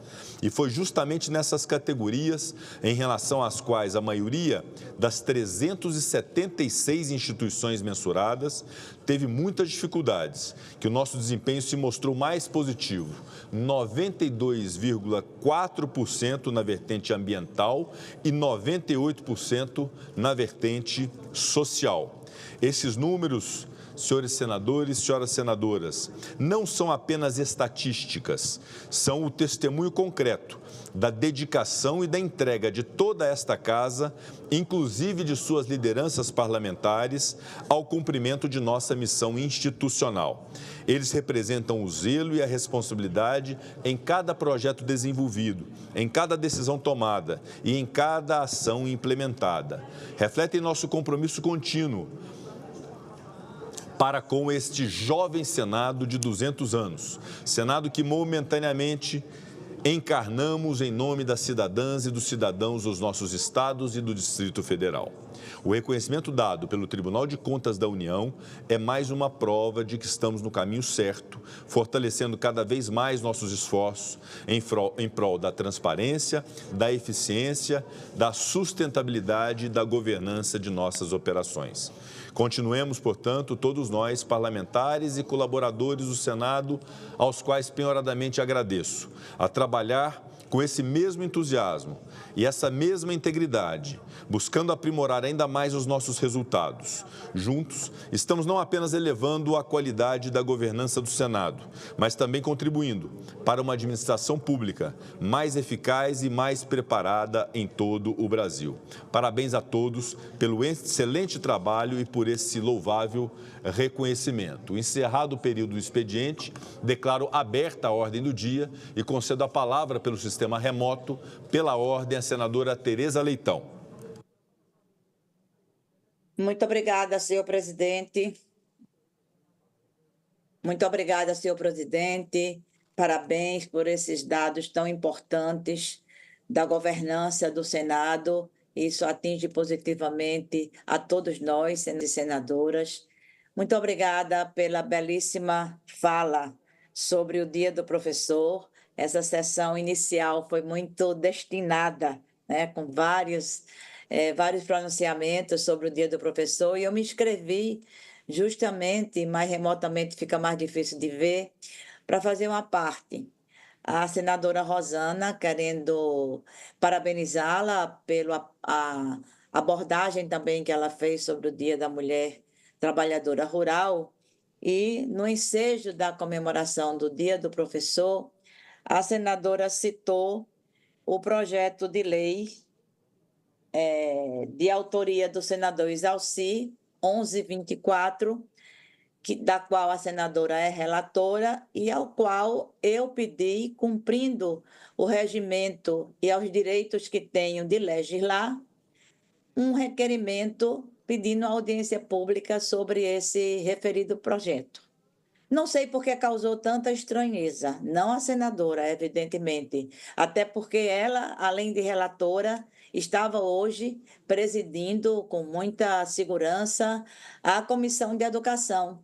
E o autor, o senador Isalci, também estava presente. E não causou nenhuma admiração o meu requerimento, muito pelo contrário. Ele foi aprovado por unanimidade. Primeiro, porque é um direito meu. E segundo, porque audiências públicas, para quem ainda não sabe, não sei porquê, mas audiências públicas são uma forma de valorizar o projeto. É uma forma de se aprofundar o projeto, não é de sabotar, não é de procrastinar. É uma forma de aprofundar um projeto tão importante, e isso está na minha justificação, como é esse projeto. Então, há novas formas de isenção e abatimento do FIES. Não é uma coisa qualquer, um projeto dessa monta apresentado pelo senador Isalci. Então, pedir uma audiência pública para aprofundar esse projeto é valorizar o projeto. Quem não entende, eu lamento profundamente, mas a mim eu não me dou o direito de não entender um projeto desse. Eu sou da área da educação, o senador Isalci também é, e ele aceitou, porque ele sabe que vai ter condições de dizer para todo mundo em uma audiência pública o que é o seu projeto, defender o seu projeto, ouvir os convidados que foram elencados e dá, portanto, uma substância muito valorativa ao projeto. Isto eu fiz, e embora o meu nome não tenha sido dito, fui eu quem pedi a audiência pública e exercerei sempre o meu direito regimental. Seja de pedir vistas, eu tenho vários projetos que os colegas pedem vistas, e é uma coisa naturalíssima, né, na nossa prática legislativa, seja de pedir uma audiência pública. Agradeço muito à senadora Rosana, que é a relatora, que estava presidindo a sessão, agradeço muito ao senador Exalci, fizemos um acordo no momento em que foi aprovada a audiência pública de dar celeridade, que quem convive com civilidade, com respeito, com colegas, sabe que isso é comum. Fazer acordos é muito comum no parlamento e é muito melhor que a gente faça acordos sem agressões, respeitando as opiniões. E eu tenho certeza, pelo que eu conheço do senador Exalci, pelo que eu já vi do seu desempenho em várias outras audiências públicas com as quais compartilhamos, que nós teremos uma excelente audiência pública sobre o projeto 1124, que trata do FIES. Muito obrigada, senhor presidente. Obrigado, senadora Tereza Leitão. Com a palavra pela ordem, senador Fabiano Contarato. Obrigado, senhor presidente. Quero parabenizar Vossa Excelência pela condução desse Senado e falar para o senhor que, para mim, muito me honra estar dentro desse plenário. Tem 25 anos que eu sou professor. E ser professor, para mim, senador, é uma missão de vida. Mas é importante também que nós passamos a refletir qual o tratamento que nós estamos dando para os nossos professores pelos rincões do Brasil. Eu vou falar qual é o tratamento. O tratamento que nós damos para esses professores é um piso, é um salário de um professor ser R$ 4.580 para 40 horas semanais, enquanto que servidores públicos federais, senhor presidente, ganham R$ 44 mil. O que é prioridade no país? É você fortalecer a educação para que nós tenhamos brilhantes brasileiros e brasileiras? Coloque-se no lugar desses professores que estão aí na rede municipal, na rede estadual, em que essas escolas da educação básica no Brasil, senhor presidente, 83% não tem laboratório de ciências, 73% não tem quadra poliesportiva, 73% não tem biblioteca. E qual é o tratamento que nós estamos dando para esses profissionais? Porque é muito cômodo. Toda comemoração do Dia do Professor, todos nós elogiamos, todos nós enaltecemos. Mas esses profissionais, eles não querem só ser chamados de missionários ou heróis. A dignidade passa por uma dignidade salarial, passa por escolas em tempo integral, passa por bibliotecas equipadas, passa por sistema de tecnologia. Agora, aquecer que no Brasil funcionário público federal ganha R$ 44 mil, até R$ 44 mil, um professor para trabalhar 40 horas semanais ganha R$ 4.500, é preciso provocar a queda de máscara das instituições que compõem o Estado para que a gente possa enxergar quem é o destinatário disso. Um samba já sentenciava, deixa a máscara cair, que eu quero ver você sorrindo. Ponha fé no seu olhar, que o amanhã será bem-vindo. É preciso provocar a queda de máscaras, inclusive desse Senado, porque sempre que nós temos que legislar para determinadas castas, nós temos toda a permissibilidade. Agora, quando é para professor, principalmente da rede pública, principalmente para os municípios, para os estados, esses ficam ganhando R$ 4.500. Me perdoe o desabafo, mas eu, por 25 anos como professor, não poderia te falar. Agradecer a todos os professores, todos aqueles que direto e indiretamente trabalham com a educação, mas falar que nós temos aqui uma dívida com a classe dos professores e que, quem sabe, no ano que vem, nós teremos mais motivos ou outros motivos para comemorar esse dia dessas pessoas que efetivamente transformam, dão vida, se retroalimentam, ensinando e aprendendo com os alunos desse país. Muito obrigado, senhor presidente. Obrigado, senador Fabiano Contarato. Eu peço aos senadores e senadoras que as questões relativas às matérias possam ser tratadas como oradores, né? Eu consulto se há alguma questão de ordem, alguma palavra pela ordem, apenas para que a gente dê sequência. Ou seja, não substituir o momento de orador com a palavra pela ordem. Vossa Excelência está escrito como orador. Eu tenho questão de orador e de... Eu tenho o primeiro é o senador Cajuru e na sequência nós vamos seguir como oradores. Alguém quer fazer uso da palavra pela ordem? Microfone, senador Cleitinho. Senhor presidente, eu vou usar como orador, mas eu queria só registrar aqui a presença do futuro prefeito de Iturama, doutor Herculano, que está aqui com a Futura. Foi eleito, tem mais vereadores que também eleitos também, que Deus abençoe vocês, possam fazer uma boa administração a partir de 2025, conte com a minha parceria, mandar um abraço aqui para o Marquinhos Malta, que está aqui também, Deus abençoe todos vocês, viu? Jamais vou pedir nada para vocês, só trabalho para o povo, e se fizer coisa errada eu vou lá cobrar. Muito obrigado. Obrigado, senador Cleitinho, nossa saudação aos nossos conterrâneos mineiros, são muito bem-vindos ao plenário do Senado Federal, nossos votos de sucesso na administração em Iturama. Senador Lucas Barreto. Com a palavra pela ordem. Senhor presidente, primeiro, homenagear todos os professores brasileiros, os amapaenses principalmente, pelo seu dia. Segundo, dizer que fiquei assustado com a ministra Marina Silva, com a USP, né? E com as ONGs que querem criar uma reserva marinha que vai do limite da Guiana Francesa até o Piauí, onde seria uma região intocada e essa reserva seria criada por decreto às vésperas da COP pelo presidente Lula. Imagine o senhor proibir a pesca na costa equatorial do Brasil. Do Piauí para cima, não se falaria nada. E olhem o que eu descobri, que a nossa secretária de Meio Ambiente estava na reunião. Vamos mostrar o vídeo.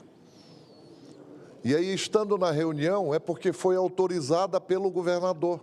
Nós estamos lutando aqui no Senado, nossa bancada, para termos a prospecção e a exploração de petróleo na costa do Amapá, e querem nos impedir e impedir também da costa do Maranhão e do Pará.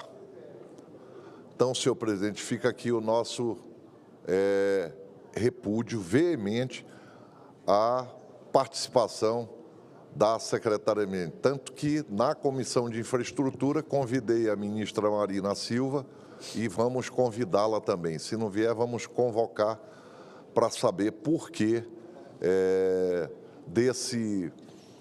dessa participação dela. E também solidarizar, senhor presidente, com todos os paulistanos que estão sem energia há 3, 4 dias. Imagina o senhor que nós ficamos no Amapá 23 dias num apagão. 23 dias. E até hoje, os nossos munícipes que perderam tudo, que lá foi apagão geral, imaginem que levaram o foro das questões do ressarcimento das ações contra a empresa LMTE, levaram o foro para São Paulo. Um absurdo. Ninguém teve sua mercadoria restituída, seu prejuízo ressarcido. Então, fica aqui a minha solidariedade ao povo de São Paulo. Obrigado, senhor presidente. Obrigado, senador Lucas. Com a palavra pela ordem, senador Isalci Lucas. Aproveitando a presença do líder do governo, senador Jacques Wagner, e a presença aqui também do senador Lucas, no dia 29 de maio, numa votação aqui no plenário, tratando da questão dos ex-territórios, da Polícia Civil do DF, o líder do governo assumiu o compromisso de criar ainda no primeiro semestre um grupo de trabalho relacionado a essas questões, principalmente aqui da Polícia Civil do DF e também dos ex-territórios. Essa comissão sequer foi ainda instalada. Então eu pediria, aproveitando, o senador Jacques Wagner parece que vai ficar uns dias de recesso de virtual, para que a gente pudesse restabelecer isso, né, para a gente poder criar esse grupo imediatamente para discutir essa questão. Foi no dia 29 de maio, aqui na reunião, com acordo, inclusive, com o senador Davi Alcolumbre, senador Randolph, Vossa Excelência participou também da ponderação com relação a isso. Então, gostaria, presidente. E vou falar depois dos professores no período de oratório. Passo a palavra a Vossa Excelência em instantes como orador. Com a palavra como orador, senador Jorge Cajuru. Presidente Rodrigo Pacheco, antes de mais nada, suas duas oratórias iniciais sobre professores e a governança do Senado tenha certeza que suas palavras sempre convencem, seus exemplos arrastam, e é por essas razões que o senhor é um presidente histórico deste Congresso Nacional. Brasileiras e brasileiros, minhas únicas vossas excelências, desde que cheguei a esta casa em 2019, graças à confiança em mim depositada por mais de 1.500.000 de eleitores goianos, sempre coloquei a saúde como uma das prioridades de minha atuação legislativa. Em menos de 6 anos de mandato, chego a quase 12 bilhões de recursos para a saúde no estado de Goiás, e creio que na história deste Senado, nunca um senador conseguiu valor igual. Para que o senhor tenha uma ideia, há 4 hospitais em Goiás, e eu consegui, com o presidente Lula e com o Ministério da Saúde, o custeio de saúde para o resto da vida, e não por 2, 3 anos. Não posso me... Em relação à grave ocorrência na área da saúde pública, que há dias é destaque no noticiário em nosso país, por causa da negligência de um laboratório de análises clínicas, pelo menos 6 pacientes que receberam órgãos transplantados sofreram contaminação por HIV, o vírus da AIDS. O laboratório que está sob investigação policial é o PCS Lab Salem, fica em Nova Iguaçu, Baixada Fluminense, e foi contratado pela Secretaria de Saúde do Rio de Janeiro, presentes nesta galeria, para fazer a sorologia de órgãos doados em dezembro do ano passado, em licitação no valor de 11 milhões de reais. Os responsáveis pela investigação, após ouvir depoimentos, já constataram que houve quebra de controle de qualidade com o objetivo de maximizar lucros, ficando de lado a preservação e a segurança de saúde dos testes. O que era feito diariamente passou a ser semanal. Grave também é a existência de laudo atestando que os doadores de órgãos não tinham HIV, assinado por uma funcionária que sequer é biomédica, pasmem. Pior ainda, o número de registro no Conselho Regional de Biomedicina,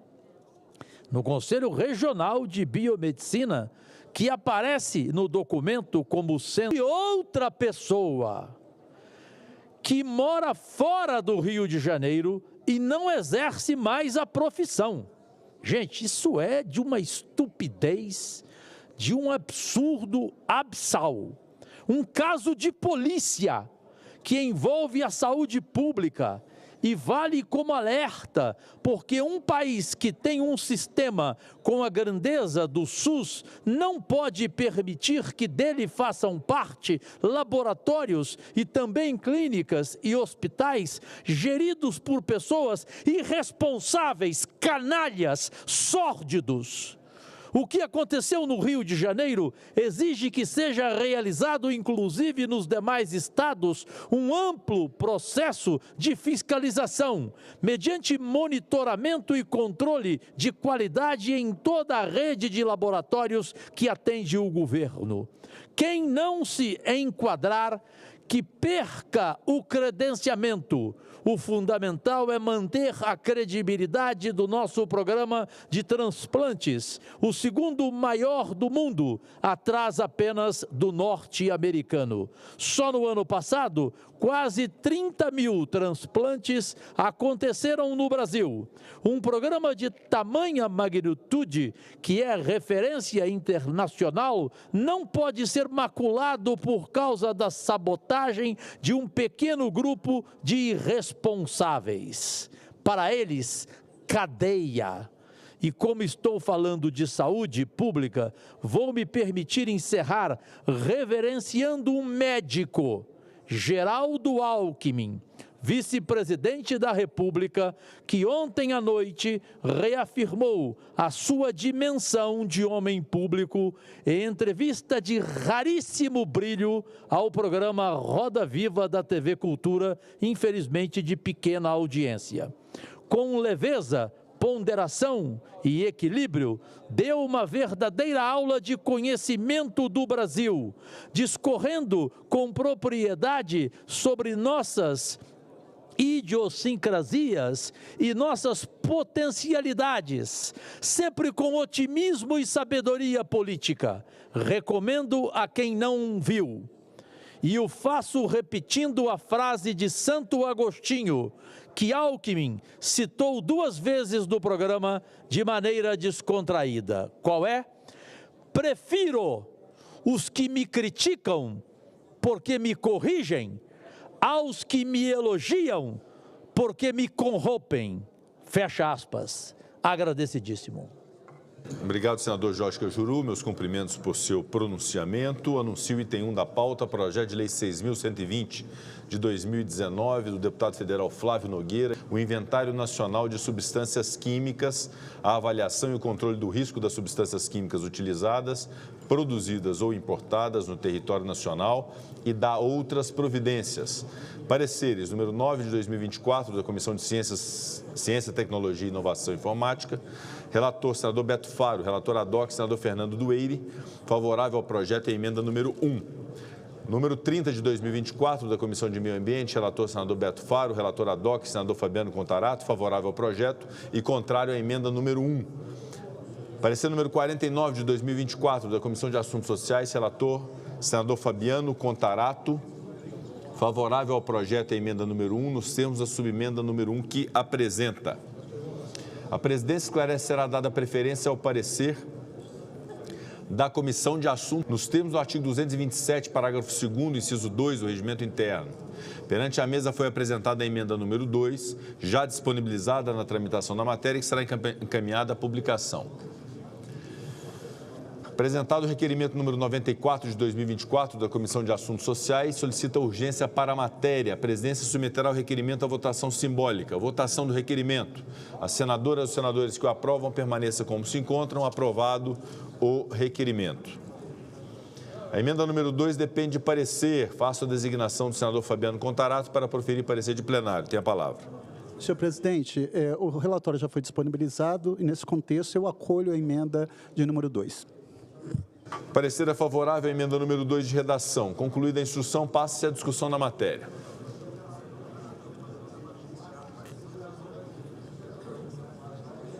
Concluída a instrução, passa-se a discussão. Não há quem queira discutir. Está encerrada a discussão. Passamos à apreciação da matéria. A presidência submeterá a matéria à votação simbólica. Votação do projeto, das emendas e da subemenda em turno único, nos termos dos pareceres da Comissão de Assuntos Sociais e de plenário. As senadoras e os senadores que o aprovam permaneçam como se encontram. Aprovado o projeto com a subemenda, a emenda número 1 e com a emenda número 2, ambas de redação.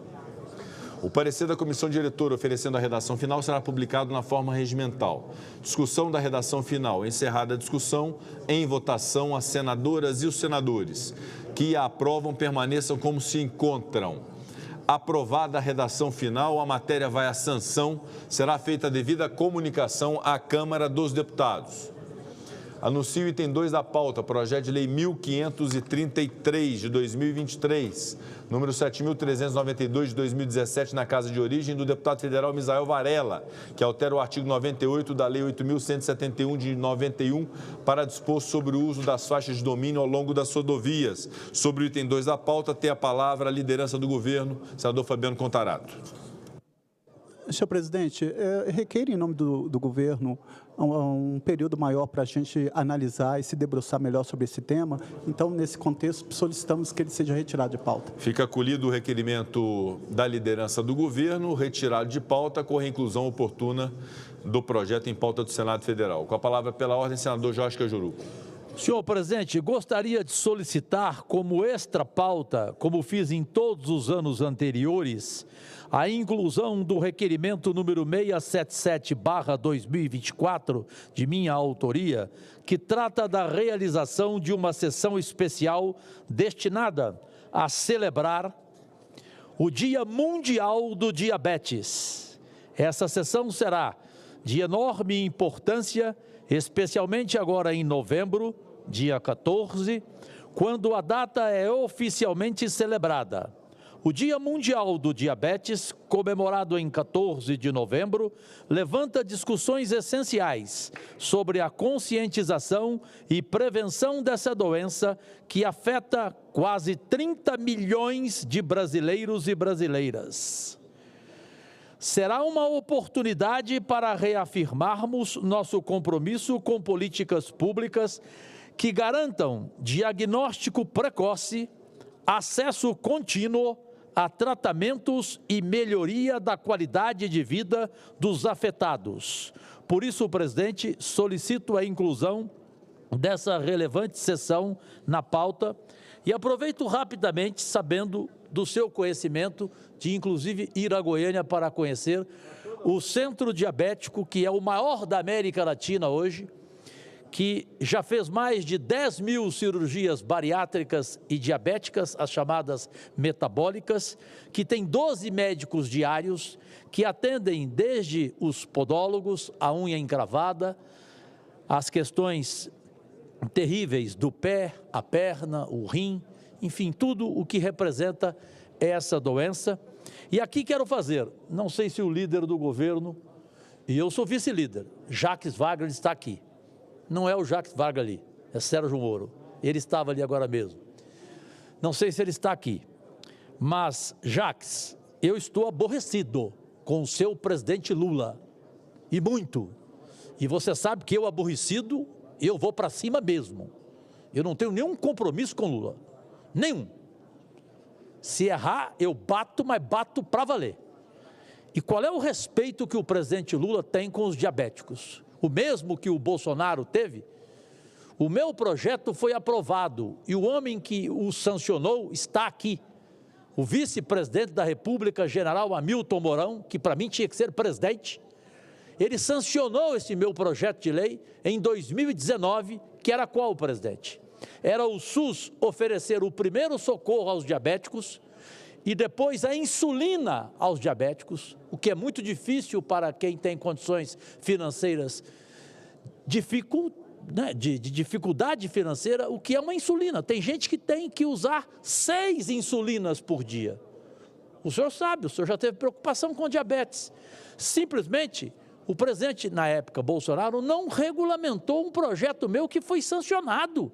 Não sei o porquê, se foi coisa pessoal dele, se ele odeia diabético, o que aconteceu. Só que agora, como eu sou justo, eu tenho que falar a mesma coisa para o Lula. Eu estou há 4 meses tentando, no governo dele, que ele regulamente esse meu projeto que foi sancionado e que o SUS ofereça o primeiro socorro e forneça também a insulina. Porque senão, presidente Lula, eu vou dizer o mesmo do Bolsonaro. O senhor também odeia diabéticos. Anuncio o item 3 da pauta, o projeto de lei 397 de 2023, número 7.133 de 2017, na Casa de Origem, da deputada federal Luciana Santos, que institui o Dia Nacional do Maracatu, a ser celebrado em todo o território nacional, anualmente, no dia 1º de agosto. Parecer favorável número 1 de 2022, da Comissão de Educação e Cultura, relator senador Humberto Costa. Não foram apresentadas emendas perante a mesa. Passa-se a discussão da matéria, não havendo quem queira discutir. Está encerrada a discussão, passamos à apreciação da matéria.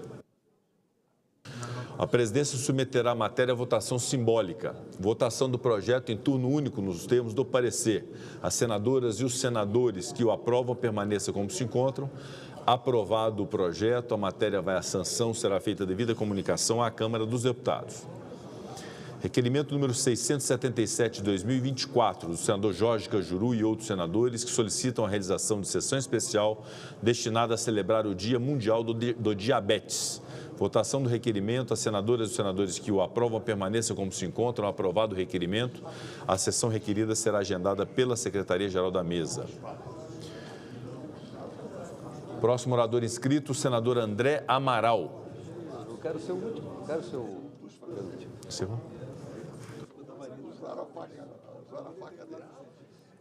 Mas tá bom. Se o orador não confia.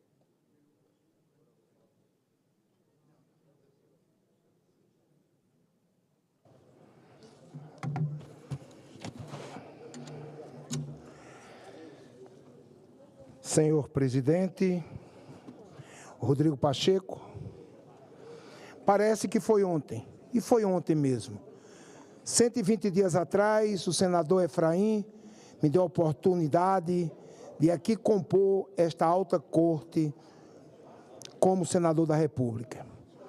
Ainda agora há pouco eu falava, senador Moro, amanhã eu estou desempregado, em tom de brincadeira, mas, na verdade, o desemprego é o compromisso de trabalhar pelo Brasil e pela República. Eu aqui, presidente, peço muitíssima venha, um pouco de paciência, para que a gente possa fazer um breve relato de nossos 120 dias aqui no Senado. Senhoras e senhores senadores, gostaria de registrar hoje, no início dessa tarde, que estive com a professora Terezinha Domiciano no Palácio do Planalto, onde fomos recebidos pelo presidente Lula para reafirmar a sua futura e esperada nomeação como reitora da Universidade Federal da Paraíba, UFPB. Esse momento foi especialmente significativo, pois aconteceu justamente no dia 15 de outubro, dia do professor, reforçando a importância e o simbolismo dessa conquista para a educação e para a nossa comunidade acadêmica. A trajetória da professora Terezinha simboliza a força da educação e o compromisso com a democracia. Senhor presidente, emocionada, a professora Terezinha confidenciava ao nosso presidente Lula, professor de todos nós, que os seus pais eram analfabetos, que moram no interior da Paraíba, muito emocionada, e que hoje chega a reitora da Universidade de Paraíba. Não é a primeira vez que a professora Terezinha vence a consulta pública para a reitoria da Universidade Federal da Paraíba. Em 2020, ela também ficou em primeiro lugar, mas naquela ocasião, então o presidente rejeitou a lista tríplice, ignorando a vontade da comunidade acadêmica. Desta vez, com o compromisso democrático renovado, o presidente Lula irá honrar a escolha da professora Terezinha como reitora da Universidade Federal da Paraíba, fazendo justiça à sua vontade e à vontade soberana da universidade. É uma alegria imensa que esse reconhecimento e compromisso tenha ocorrido justamente hoje, Dia dos Professores, uma data que celebra aqueles que dedicam a sua vida a ensinar, formar cidadãos e transformar o Brasil por meio de conhecimentos. Hoje, a professora Terezinha simboliza a valorização da educação e do respeito à democracia, bandeiras que devemos defender com firmeza. E para tornar esse momento ainda mais especial, aproveitamos para aproveitar nossas homenagens aos médicos e aqui saudar o nosso vice-presidente da República, Geraldo Alckmin, médico renomado, grande político brasileiro, vice-presidente da República, que foi um brilhante governador do estado de São Paulo. Pois será celebrado no próximo dia 18. Assim como os professores, os médicos têm um papel essencial na vida de cada um de nós e na construção de uma sociedade mais forte e saudável. Enquanto os professores nos ensinam a sonhar, pensar e transformar por meio dos conhecimentos, esse instrumento poderoso de transformação social, os médicos cuidam de nossas vidas, das nossas saúdes, garantindo que possamos seguir em frente com a esperança e disposição. Essas duas categorias representam o que há de mais valioso em nosso país, o conhecimento e a vida. Nesse particular, de forma muito especial, senhor presidente, quero render minha carinhosa homenagem a doutora Maria Marluce de Melo Vasconcelos Castro. Carinhosamente, tia Marluce, pois tive a sorte de tê-la como tia e madrinha, que será agraciada no próximo dia 16 de outubro, em João Pessoa, durante o evento promovido pela Academia Paraibana de Medicina, a PIMED, na capital paraibana. Neste evento, será lançada a nova revista da PIMED, e a doutora Marluce receberá a comenda e o diploma da Academia Acadêmicos Honorária. Esta honraria é mais do que merecida, considerando sua trajetória impressionante por mais de 50 anos se dedicando à medicina, à pesquisa e à educação como professora universitária. Doutora Marluce é um verdadeiro ícone da medicina paraibana. Formada em medicina, ela se destacou como patologista e microbiologista, contribuindo significativamente para o conhecimento científico da área. Como professora da Universidade da Paraíba, influenciou gerações de estudantes, transmitindo não apenas conhecimentos técnicos, mas também valores éticos, humanísticos, essencialmente a prática médica. Sua carreira é marcada pela dedicação incansável à pesquisa. Doutora Marluce foi pioneira em diversas iniciativas que impulsionaram o avanço da medicina na Paraíba e no Brasil. Seu trabalho em microbiologia, em especial, abriu novos horizontes para o entendimento e tratamento de doenças, beneficiando diretamente a saúde da população. Além da sua atuação acadêmica de professora, a doutora Marluce também se dedicou como empresária, prestando relevante serviço à sociedade paraibana com o laboratório Marluce Vasconcelos, prestando um serviço de altíssima qualidade como cientista por mais de 50 anos, criando oportunidade e promovendo inovações no setor da saúde. Sua visão empreendedora sempre esteve alinhada à missão de servir com compromisso e qualidade, elevando o padrão dos serviços médicos oferecidos à população. Nesse contexto, e na pessoa da doutora Marluce de Melo Vasconcelos Castro, quero estender esta homenagem aos decanos da medicina paraibana, eternos e imemoráveis professores de gerações. Nessa homenagem, não poderia deixar de mencionar o cientista infectologista Ornildo Fernandes, médico dos médicos conhecido em toda a Paraíba, o doutor Celso Melo, o doutor Hamilton Cavalcante, a doutora Anleida Roque, que na minha infância, quando aos 8 anos de idade, fui acometido de glomerulonefrite difusa aguda, cuidou carinhosamente, pois estive internado no seu hospital Amip e aos seus cuidados. Doutor Vilberto Vicente Araújo, doutor Hilberto Nobre, atual presidente da PIMED, doutor Humberto Vicente Araújo, profissionais são exemplos de excelências e dedicação. Temos ainda uma nova geração de médicos competentes e compromissados que muito têm contribuído para a medicina de qualidade no estado da Paraíba. São eles, o cardiologista doutor João Alfredo da Cunha Lima, doutor Marcelo Sarmento, urologista, doutor Marcelo Germóglio, gastroenterologista, doutor Alexandre Medeiros, angiologista, doutor Manuel Dália, oftalmologista, doutor Araceli Ramalho, cirurgião plástico, doutor Rodrigo Castro Amaral, ortopedista, e doutor Estevão Luiz, endocrinologista e médico da longevidade. Esses médicos têm impactado positivamente na vida dos paraibanos, e sua contribuição para a saúde dos seus pacientes é inestimável. Encerro minha fala, senhor presidente, exaltando o Dia do Professor, comemorando hoje e também já antecipando a homenagem do Dia dos Médicos, que será celebrado dia 18 de outubro. Professores e médicos são categorias essenciais que impactam profundamente a vida de cada pessoa e o destino do nosso país, enquanto os professores nos ensinam a pensar e a transformar o mundo pela educação. Os médicos cuidam de nossa saúde, garantindo que tenhamos condições de seguir em frente. Ambos professores e médicos, o nosso reconhecimento e gratidão. São profissionais que, com trabalho incansável e amor ao próximo, ajudam a construir uma sociedade mais justa, saudável e esperançosa.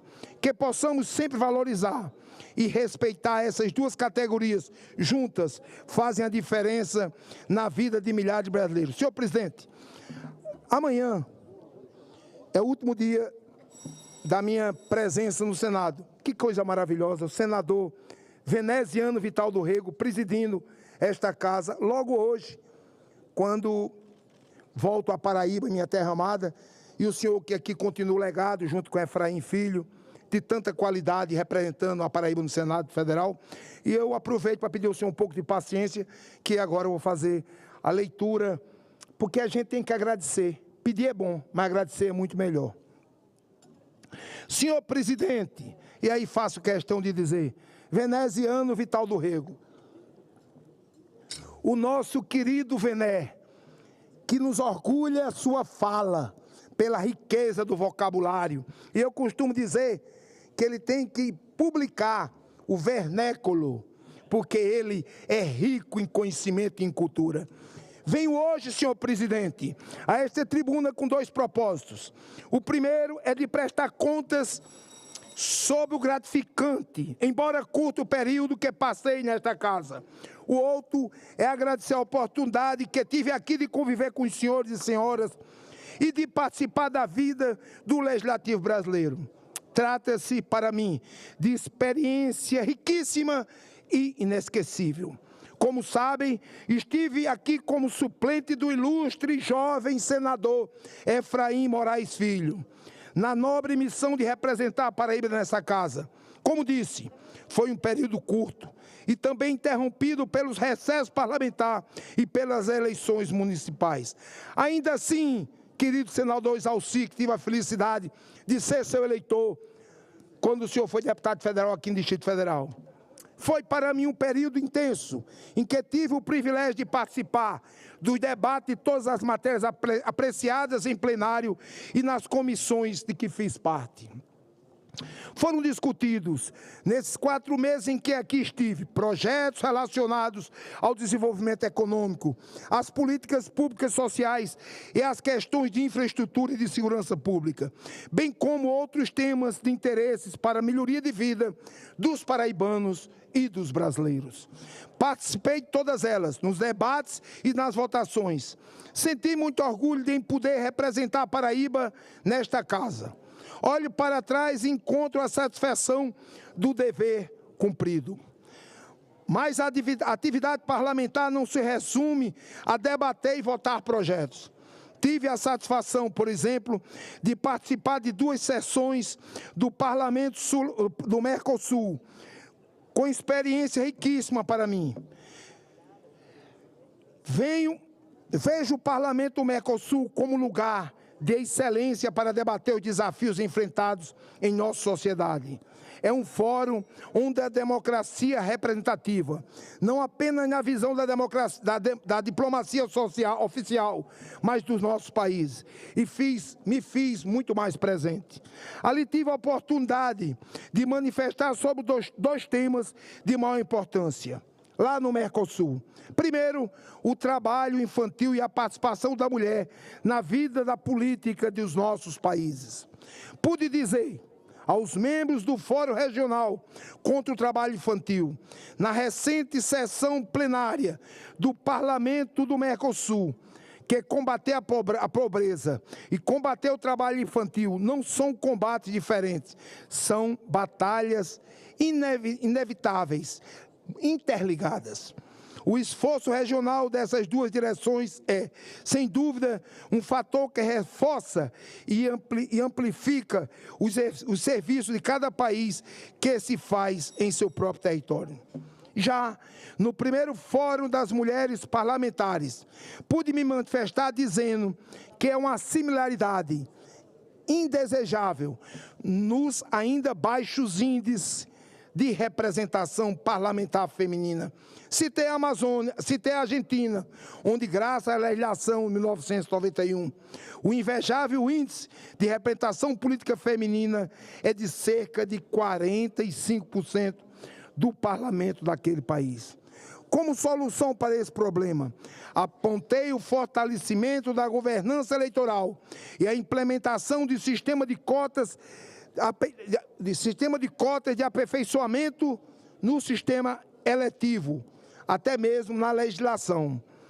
E, desta forma, sugeri a democratização das esferas do poder interpartidárias, como mais cargos para as mulheres, oferecimento de cursos para capacitação política específica para elas. Faço questão de frisar, oferecimento de cursos de capacitação para a mulher na vida, no ingresso na vida pública. Outra conquista importante em minha breve atuação parlamentar foi trabalhar arduamente para a implementação do Instituto Federal de Educação na minha amada Lagoa Grande, terra de Jacques do Pandeiro, terra de Margarida Maria Alves, brutalmente assassinada. Fiz questão, junto ao ministro da Educação, Camilo Santana, e obtive o apoio da senadora e Justiça Seja Feita, Janaína, que não mediu esforços junto ao ministro Santana. E obtive a certeza e o compromisso do presidente Lula para a construção do Instituto. Durante viagem que fizemos juntos, inclusive o senador Vené estava ao meu lado, que eu quero lhe agradecer muito, foi uma viagem agradabilíssima. Estar ao seu lado sempre é muito enriquecedor para qualquer um dos senadores que aqui está presente. Fizemos juntos em missão oficial para Paraíba. Registro aqui a minha enorme gratidão a ambos por terem essa decisão tão importante que irá transformar, por meio da educação, a vida dos jovens de toda a região, em especial da minha querida Alagoa Grande. Um abraço para o prefeito Sobrinho, tão querido, e esse povo tão amado. Aproveito a ocasião para, de maneira especial, cumprimentar o presidente Lula pela passagem do seu aniversário no próximo dia 27 de outubro. Receba, presidente, portanto, os meus sinceros votos de um feliz aniversário, desejando muita saúde e sabedoria a Vossa Excelência para conduzir os destinos da nossa amada nação. Agradecer também de uma maneira muito especial ao ministro Padilha, que pacientemente me recebeu, carinhosamente me recebeu e sempre tinha uma palavra de afago e sempre me ajudou nos pleitos. Também agradecer ao eterno ministro, grande e competente Gabas, que tanto orgulha esse Brasil. Também me orgulho de ter indicado ao Conselho Editorial do Senado a reedição do livro Poder, Alegria dos Homens, do autor paraibano Marcos Odilon Ribeiro Coutinho. Essa obra cuja reedição tive a honra de prefaciar, tendo inspirado leitores com a sua profunda reflexão sobre o poder e sua influência em nossas vidas. Trata-se de uma obra inquestionável de valor cultural. É importante frisar que esse livro foi publicado há 59 anos atrás. E eu só encontrei, senador Vené, um exemplar, graças à interferência da professora Terezinha Domiciano, na Universidade Federal da Paraíba. Bem, chego por fim ao momento dos agradecimentos. E eles são muito. Estive com minha esposa Rafaele, muito paciente. E lá, no final de semana, no Círio de Nazaré, na companhia do meu filho André Amaral Filho, da minha nora Maiara, participando e vivenciando essa extraordinária manifestação de fé do povo paraense, que se repete a cada ano. Fui ao Círio para rezar e render graças por este período tão marcante que tive a oportunidade de viver entre os senhores e senhoras senadores que tanto enriqueceram o meu currículo.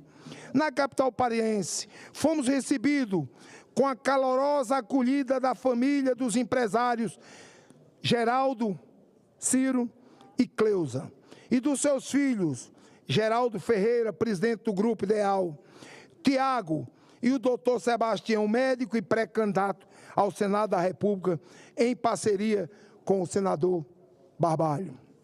A hospitalidade dele foi um reflexo da oportunidade e da generosidade que permeiam sobre a festividade. O Círio de Nazaré é como o Natal. O clima, a atmosfera é festivo, é de fé. É o maior espetáculo da terra de fé cristã. Meu primeiro e maior agradecimento vai para Deus, e por ter me abençoado com a oportunidade e a força para cumprir essa missão. Em seguida, e de forma especial, agradeço a Deus, primeiramente, Pai maravilhoso, misericordioso, e ao senador Efraim, titular deste mandato, cuja confiança e generosidade foram essenciais para que eu pudesse exercer essa função de grande relevância. Foi graças à sua excelência que tive a maravilhosa oportunidade de representar e defender os interesses da Paraíba, algo que para mim é motivo de imenso orgulho. Preciso agradecer também ao presidente desta casa, Rodrigo Pacheco, ao vice-presidente Veneziano Vital do Rego, a toda a mesa diretora do Senado, a todos os meus pares senadores. Um cavalheiro, Rodrigo Pacheco, assim como o veneziano, me ofereceu, por excelência, a acolhida na minha chegada.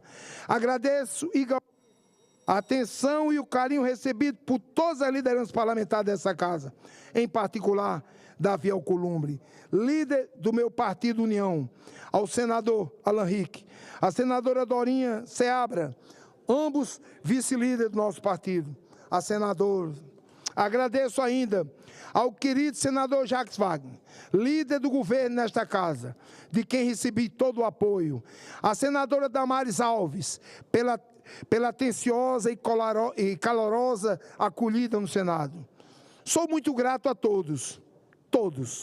Enumerá-los, senador Sérgio Moro, poderei ser traído pela memória. Muito emocionado, porque aqui olho e vejo os senhores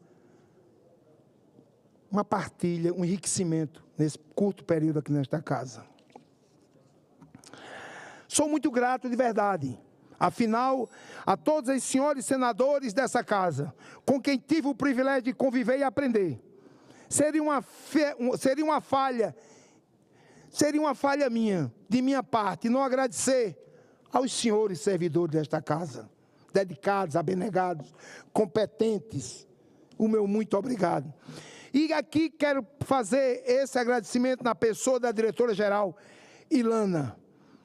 Eles são, como ela, funcionários de elite, extremamente competentes e prestativos. Entretanto, o convívio mais próximo que tive foi com o pessoal do Senado e funcionários do gabinete, onde fui muito bem recebido e atendido por todos. Quero deixar a eles o meu sincero agradecimento e a minha saudade. O que faço cumprimentando a chefe de gabinete, Valéria Vasconcelos, uma guardiã determinada, o braço direito do senador Efraim, apaixonado pela causa pública e pelo bem servir. Aos competentes e dedicados assessores, Dênio Louro, que aqui se faz presente, Gustavo, que aqui se faz presente, a todos os servidores do gabinete, todos vocês, eu olho e a minha memória vai longe, e o vazio também da lembrança, que vocês tão maravilhosos, todos vocês, que eu estou extremamente emocionado. Muito obrigado a vocês, tiver tanta paciência comigo. Agradeço a minha família, aos meus filhos, André Amaral Filho, a minha filha Malu, por que não falar dos meus netos, Nicolas e Maricota. A minha esposa, Bela Rafaela Amaral, pacientemente convive no dia a dia comigo.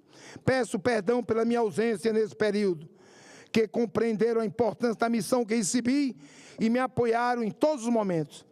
Sem isso, eu não teria conseguido fazer o meu trabalho e atender a confiança a mim depositada pelo senador Efraim Filho.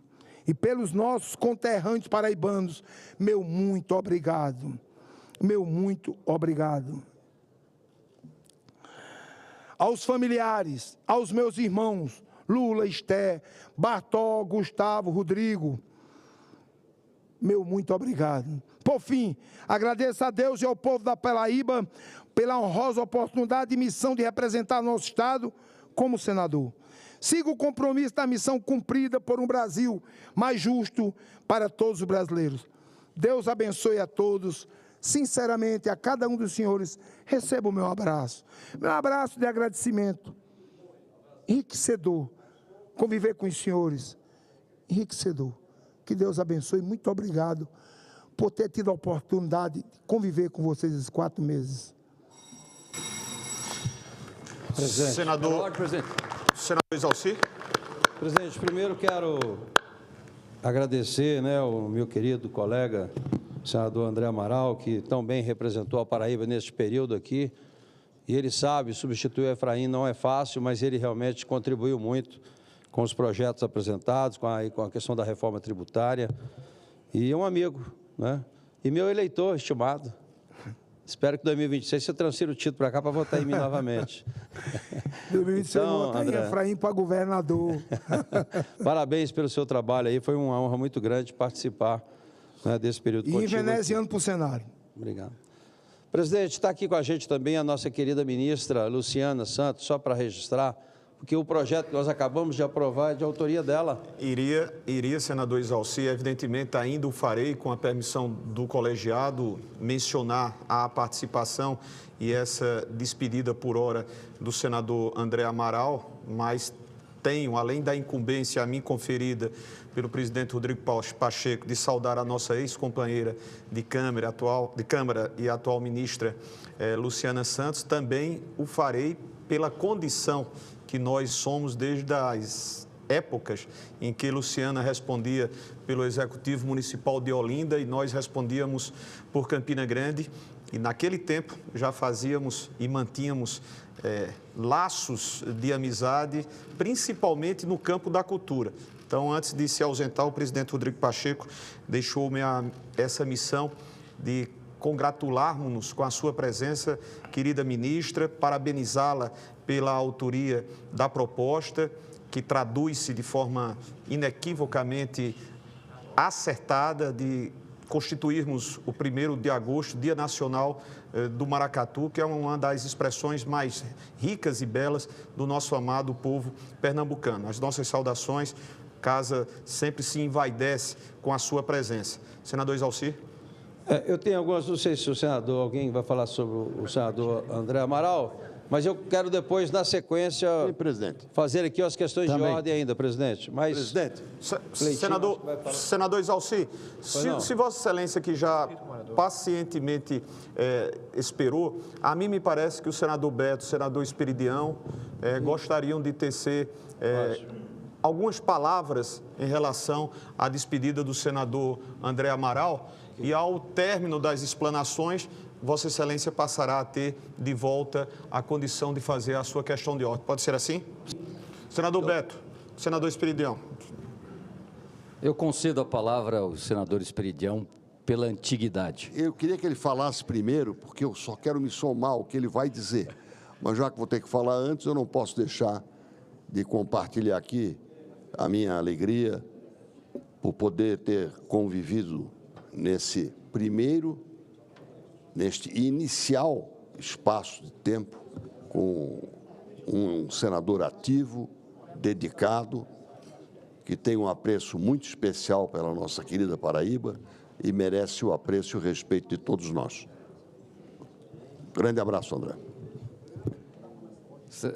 Presidente. Senador Beto, por gentileza. Muito obrigado, senador veneziano. Agradeço que eu tinha aqui uma rápida pela ordem, mas também não posso deixar aqui de cumprimentar o colega senador André Amaral, que só pela paixão, pela forma como ele colocou o coração na sua voz agora, ao se pronunciar aqui, deixa claro que ele cumpriu aqui a sua história e o seu legado, e eu desejo que ele possa retornar a essa casa, certamente o Senado da República e o Brasil tem muito a ganhar por isso.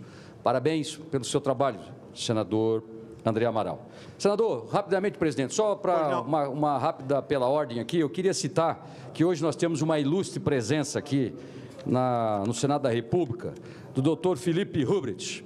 O doutor Philippe é belga de nascença, mas é brasileiro de coração, naturalizado brasileiro. Pode, inclusive, senador Esperidião, disputar o Senado. Provavelmente não será para Santa Catarina, porque nós não vamos deixar. Mas, brincadeiras à parte, eu queria dizer que o doutor Philippe representa uma grande empresa belga com investimentos no Brasil, que é o Grupo Manuchar, uma empresa com mais de 120 anos de tradição, que gera em todo o mundo mais de 4.000 empregos e que só no Brasil representam 800 empregos. Ele também já passou parte da sua vida aqui no Brasil, casou com uma baiana, minha amiga querida, Zilma, aqui também nos brindou com uma filha linda e inteligente, a Nina, e que ajuda todos nós no Brasil a construir um país mais empreendedor. Só para que todos saibam, o Grupo Manuchar está em mais de 50 países no mundo e nós temos o privilégio de ter o Brasil nesse estrelato e ter o Brasil brilhando forte, porque somos um dos principais mercados. O Grupo Manuchar que trabalha com trader, com distribuição química e na área de logística. Enfim, só queria deixar o registro aqui dessa ilustre presença do amigo e do grande empreendedor Philippe Hubrecht. Senador Beto, se Vossa Excelência permite, a presidência soma as suas congratulações pela presença do Dr. Philippe, saudando a condição de grande empreendedor e colaborador do nosso país. Seja bem-vindo aonde ele estiver. As minhas saudações em nome da presidência, doutor Philippe. Eu não ousaria em tentar pronunciar o seu sobrenome, por isso não o fiz. Depois haverei de estar ao seu lado para que assim o senhor possa soletrar-me. Mas nesse instante eu não vou usar. Mas seja bem-vindo. Querido Exalci, senador Exalci, eu queria apenas registrar aqui, e também fez questão à sua saída, o senador Rodrigo Pacheco, como presidente da casa, de pedindo-me cumprimentá-lo, o senador André Amaral. Ele foi a agendas pré-definidas anteriormente, mas disse: veneziano, não deixe de fazê-lo em meu nome e em nome do senador Rodrigo Pacheco. E mais ainda, na condição de seu amigo pessoal, de uma pessoa que tem, nessa última década, tendo a oportunidade de uma vivência mais próxima e uma vivência que nasceu através daquele que, como seu filho, foi colega nosso na Câmara dos Deputados, numa passagem de 2 anos, também digno de todos os registros calorosos de reconhecimento a um jovem homem público que se fará presente logo, logo, de volta ao Congresso Nacional, André Amaral Filho. Fico muito feliz, muito honrado. Sei que não é uma tarefa fácil a de poder ter apenas 120 dias para mostrar tudo aquilo que um parlamentar gostaria de fazer. Não é fácil, mas mesmo assim, Vossa Excelência, por estas características que nesse curto período já foi suficiente para que os seus companheiros e as suas companheiras pudessem perceber e identificar a sua perseverança, a sua capacidade de articular, a sua capacidade de fazer boas amizades ao seu estilo, respeitoso, franco, transparente. Para mim foi, pessoalmente, como seu conterrâneo, como colega de bancada, motivo de orgulho, muito justo, e aí parabenizo também o reconhecimento do senador Efraim Filho, ao tê-lo na condição de parceiro, portanto, sendo colaborador direto a uma grande vitória obtida em 2022, de abrir espaços para também aqueles outros que participaram dessa festa cívica de vitória do senador Efraim Filho. E com certeza, Vossa Excelência, que já é da casa, porque quem aqui vem por um dia já passa a ser dessa casa, haverá de ter novos momentos oportunizados pelo senador líder Efraim Filho. E encerro exatamente retratando-o como Vossa Excelência na tribuna, nas suas despedidas e em palavras emocionadas, mais do que justificadas, dizia: nós tivemos, senador Cleitinho, uma oportunidade quando o presidente Lula visitava a Paraíba para fazer uma série de anúncios e outra série de entregas de inaugurações, senador Esperidião, no instante em que partíamos da base aérea, numa comitiva, integrando-a alguns agentes políticos paraibanos e outros ministros da República, uma passagem que poucos teriam a capacidade de vê-la resultando em efetiva conquista. Qual foi? O senador André sentava-se ao meu lado e dizia: veneziano, eu gostaria de fazer um pleito ao presidente Lula, o de podermos ter na Paraíba mais uma, além das 3 que foram anunciadas e autorizadas pelo Ministério da Educação, de institutos federais para a cidade de Mamanguape, Sapé e Queimadas. Nós gostaríamos de ter também a 4ª para o município de Alagoa Grande. E eu disse: pois não, faça o pedido, não sei se haverás de conseguir, porque já foram feitos os anúncios das 3. E o presidente Lula, estando como de costume, conversando com os seus colaboradores, com os seus colegas e com os demais outros integrantes da comitiva, recebia o ofício. No outro dia, em João Pessoa, antes de partir para a maratona de atos solenes, inaugurais e de apresentações de outros projetos, anunciou em uma das emissoras, em cadeia de João Pessoa para municípios que o ouviam, que estava atendendo uma reivindicação do senador André Amaral. Portanto, o Ministério da Educação incluiria a 4ª unidade, Instituto Federal de Alagoa Grande. Por que digo isso? Porque é exatamente o retrato daquele que em apenas 4 meses mostrou-se perseverar diante de uma, entre outras conquistas. Então, o meu abraço, os meus mais sinceros cumprimentos pela sua rápida passagem, mas suficiente para que seja guardado na memória dos seus amigos, das suas amigas e ao lado do seu mandato, evidentemente, por justiça aos seus companheiros que fizeram com que ele pudesse realçar. Parabéns, senador André Amaral. Só por concluir e agradecer. Senador veneziano, eu quero agradecer ao senador Esperidião, senador Beto, pelas palavras carinhosas, e ao senador Vené, 2 coisas. André Filho assumiu por 4 meses, eu assumi por 4 meses e depois André ficou no mandato. E aqui não será diferente, porque veneziano, como senador reeleito, e Efraim será governador da Paraíba. Mas deixa eu fazer uma colocação. Segundo o filósofo francês, se você tem o direito e a razão, você tem o poder de persuasão. E foi isso que me fez ter a coragem de pedir ao presidente o justificável instituto para a Lagoa Grande, uma terra de um povo tão bom, ordeiro, e uma terra de Margarida Maria Alves, que você sabe, a Paraíba sabe, brutalmente assassinada. A terra de Jacques do Pandeiro, onde tem a comunidade de remanescentes escravos fugitivos mais antigo do Brasil, e o presidente extremamente sensível. E ficou uma frase, ele já tinha fechado 100 institutos, e ele disse na entrevista: quem faz 100, faz 101. Presidente Lula, mais uma vez, muito obrigado. Obrigado, senador Vené, obrigado a todos. Muito obrigado, que Deus abençoe a todos. Obrigado, meu querido senador. Seja feliz, continue sendo feliz entre nós. Senador Isalci, por gentileza, pedindo as devidas desculpas e o seu entendimento. Presidente, primeiro, são 3 questões. A primeira delas, nós aprovamos recentemente o requerimento 517 de uma sessão solene dos hematologistas, hemoterapia, e precisamos efetivar a sessão. Então, a proposta seria dia 29, numa terça-feira de manhã, logo de manhã, 8 horas, sei lá, de manhã, e eu preciso dessa autorização da mesa para fazer, até para convidar o pessoal. Seria a sugestão para o dia 29 deste? 29/10, terça-feira. Terça-feira. Na parte da manhã.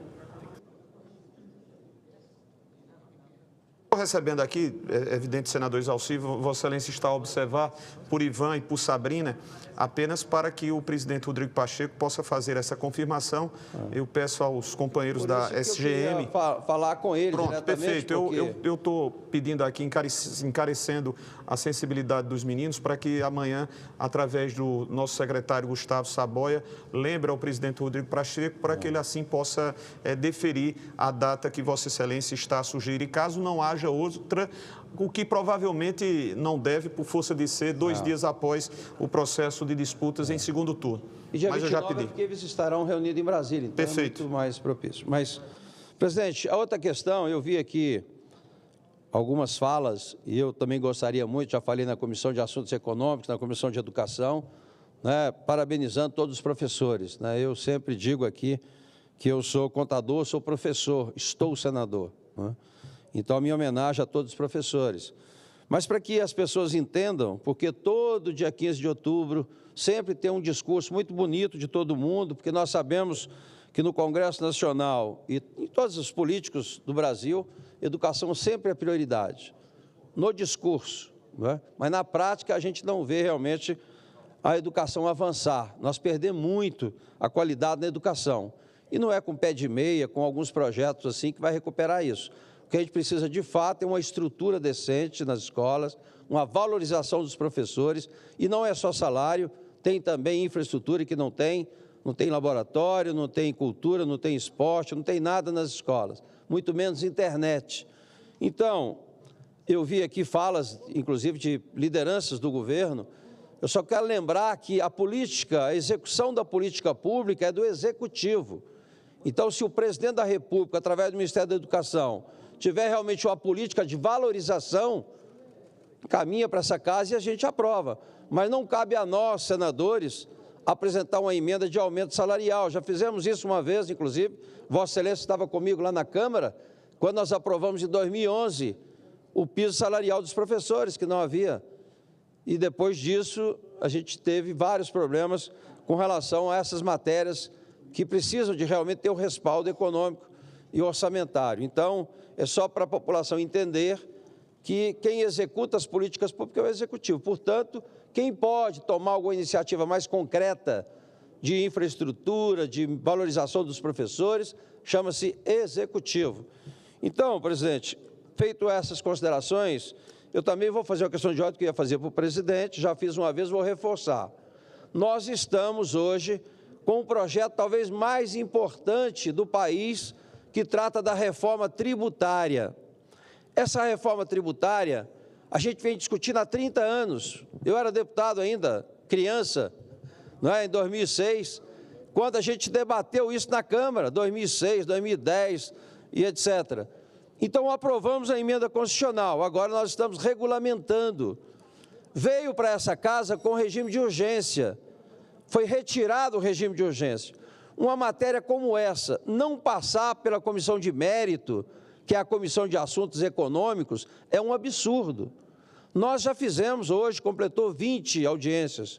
Amanhã encerramos a 21ª, porque no dia 22 nós concluiremos o trabalho, não é, do grupo de trabalho feito pela CAI informalmente.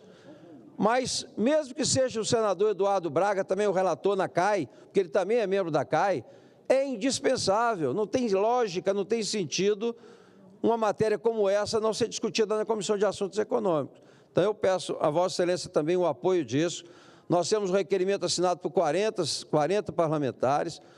Eu sei que a disposição da presidência e do governo é votar imediatamente essa matéria. Nós, só para Vossa Excelência tomar conhecimento, nós temos 1.400 emendas. Então, não dá para brincar com a tamanha relevância e que vai mexer no bolso de cada um dos contribuintes. Então, nós temos lá vários pontos que terão que ser alterados e a gente precisa saber se nós vamos discutir isso na CAI ou não. Então, eu pediria a Vossa Excelência, não é evidente que a gente não colocou requerimento em votação, mas acho que seria uma iniciativa, sem ter que votar requerimento, natural, de passar pela comissão de mérito. Não é? A comissão da CCJ é emenda constitucional, não seria o caso desse projeto. Então, é um apelo que faço a Vossa Excelência. Eu recolho, meu querido e estimado senador Exalci Lucas, evidentemente já é do conhecimento do senador Rodrigo Pacheco, porque anteriormente Vossa Excelência já o fez e reiterou esse pedido, algumas observações a esse respeito, cabendo, é evidente, por parte de todos nós, sentido a elas.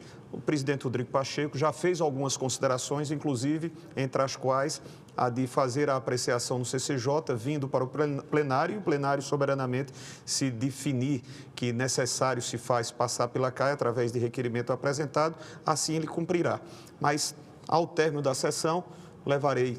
Eu só pediria, então, que Vossa Excelência pedisse também amanhã para colocar na pauta, então, o requerimento, que a gente possa debater o requerimento amanhã, na sessão de amanhã. Perfeito. Obrigado, presidente. Darei conhecimento ao senador Rodrigo Pacheco, ao término da sessão, mencionando a sua participação. Não foi desatenção, absolutamente, sabe Vossa Excelência o quanto atencioso é o senador Rodrigo Pacheco, mas foi cumprir a agenda externa e pediu-me para que eu aqui pudesse tocar, dar encaminhamento ao restante da sessão. Mas falarei com ele ao telefone, mencionando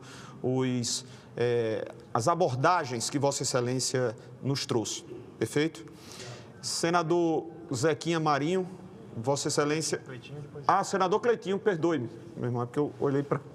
Senador Cleitinho, senador Jaime Bagatoli e senador Zequinha. Presidente, uma boa noite. Boa noite aos senadores, senadoras, aos servidores dessa casa e à população que acompanha a gente pela TV Senado. Quero aqui, população brasileira, mostrar mais um vídeo de um familiar, de uma esposa, né, que está clamando aqui a questão do marido dela, que estava aqui no dia 8, e deixar bem claro aqui que nas minhas orações eu sempre peço a Deus para ser o mais justo possível. E ser justo, gente, poderia ser qualquer um que estivesse na situação que alguns patriotas estão do dia 8. Estão querendo tratar como se fosse bandido, criminoso, enquanto a justiça está liberando de verdade criminosos e bandidos aí toda hora está soltando aí, deixando em semiaberto. Então, eu queria só mostrar esse vídeo aqui dessa esposa e deixar bem claro aqui, eu tento ser mais justo possível. Jesus, Deus, não criou a ideologia de esquerda e de direita, não. Então, se fosse qualquer um que estivesse na mesma situação, eu estaria aqui lutando por essa pessoa. Então, presta atenção aqui, ó. Eu estou... Saiu. Vou voltar aqui. Eu estou reaprendendo a viver e a conviver com meus filhos pequenos sem a presença e a ajuda do meu marido. Ele está fora do Brasil porque o governo brasileiro o considera um criminoso perigoso, merecedor de 14 anos de prisão, pena dada, em última instância, pelo STF. Qual o único crime que cometeu na vida? Curiosidade. Ezequiel saiu aqui de Rondônia e foi a Brasília devolver um carro da Localiza. Naquele 8 de janeiro de 2023, meu marido foi até a Praça dos Três Poderes para dar uma olhada no que estava acontecendo. Foi curioso. Tem vezes que me dá até raiva, porque foi muita inocência dele, eu fui muita ingenuidade. Subiu a rampa do Palácio do Planalto e eu aqui fico pensando, o que ele foi fazer por lá? Talvez passear, fazer turismo. Logo em seguida, os policiais iniciaram o ataque à população com bombas jogadas de helicóptero. Ele entrou no Palácio do Planalto para se proteger e desde então nunca mais foi livre. De lá, foi para o presídio da Papuda. Meu nome é Vanessa. Tenho 34 anos. Moro em Ji-Paraná, Rondônia. Casei-me com Ezequiel Ferreira Luiz, de 43 anos, em 2012. E tivemos 6 filhos. Francisco, de 9 anos, Maria, de 7, Ana, de 5, Emília, de 4, José, de 2 e Paulo, de 4 meses. Ezequiel era motorista boiadeiro. Em 2018, decidimos comprar o primeiro caminhão boiadeiro financiado para fazer frete. Com a saída de Ezequiel do Brasil, eu tive que assumir a empresa e desde que ele foi preso, faço toda a parte administrativa e gerenciamento. Quero resumir para vocês. Vou te dar uma parte, mas só mostrar uma coisa aqui, Jaime Bagatoli, antes de te dar a parte, para mostrar como é que está sendo a Justiça do Brasil aqui, ó. Aí, agora saiu essa notícia aqui, ó. Justiça determina transferência do braço direito de Marcola para o regime semiaberto. Tem mais aqui, deixa eu mostrar para vocês aqui, ó. Saiu agora também, ó. Ó, deixa eu ler para vocês. STJ anula condenação de traficante por entender que polícia invadiu casa do acusado.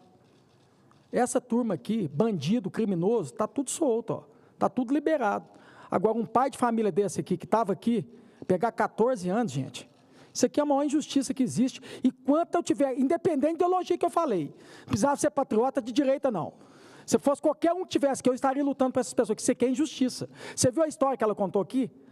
Agora, teve pessoas que quebraram, tudo bem. Agora, pessoas que tiveram aqui, né, não entraram, não chegou a quebrar, não chegou a fazer isso. Pegar uma punição dessa aqui, é brincadeira. Pega uma parte, Jaime, fica à vontade aí.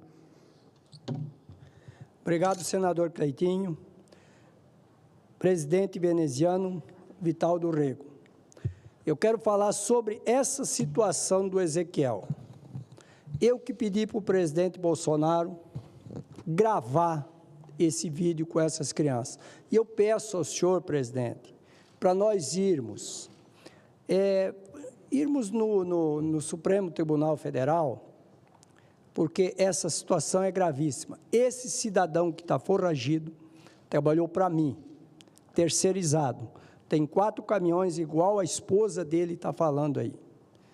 Eu vou ser um dos cidadãos que vou ajudar essa família. Eu tenho compromisso, senador Zequinha Marinho, eu tenho que ter o compromisso de ter solidariedade e eu vou ajudar, pelo menos com alguma coisa, um pouco, todo mês essa família. Nós precisamos convencer o senhor, ministro Alexandre de Moraes, que é injusto o que foi feito. Esse cidadão, com um amigo dele, veio trazer um automóvel em Brasília, naquele dia da manifestação. Ele chegou exatamente, a manifestação já era mais ou menos 17 para 18 horas. E ele simplesmente tirou foto ali no Palácio do Planalto, aqui no Palácio dos Ministérios. Eu quero dizer para vocês o seguinte, é injusto. Senhor Alexandre de Moraes, Vossa Excelência, eu não queria nem ser, se o senhor disser que essa família é inocente, eu nem quero ser senador da República. Eu não vim ser senador da República para assistir o que nós estamos vivendo hoje no nosso país.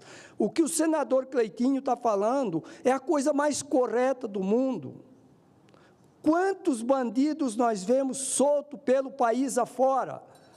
Traficante hoje é solto, traficante hoje pode fazer o que quer no nosso país, está com toda a liberdade.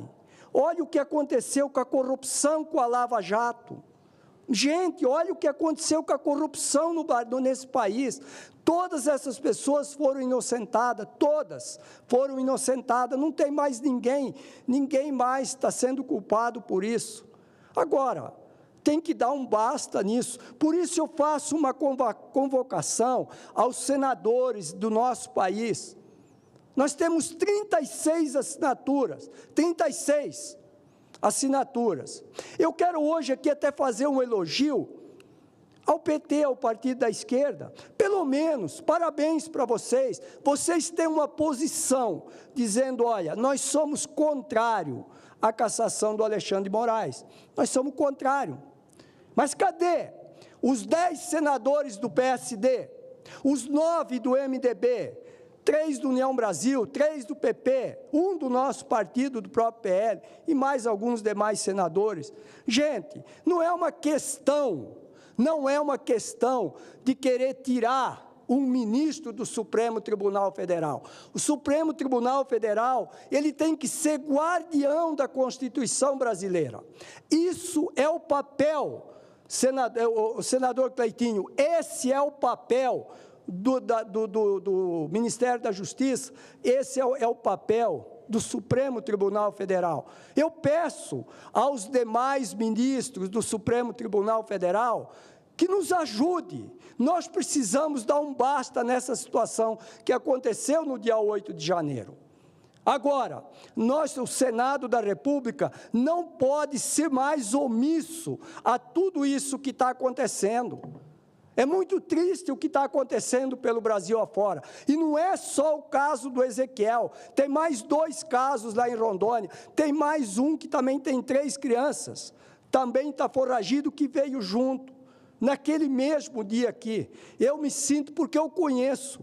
Eu gostaria, presidente, que vocês nos dessem uma força para nós conversarmos com os ministros do Supremo Tribunal Federal. É injusto o que está acontecendo com essa família. 6 crianças.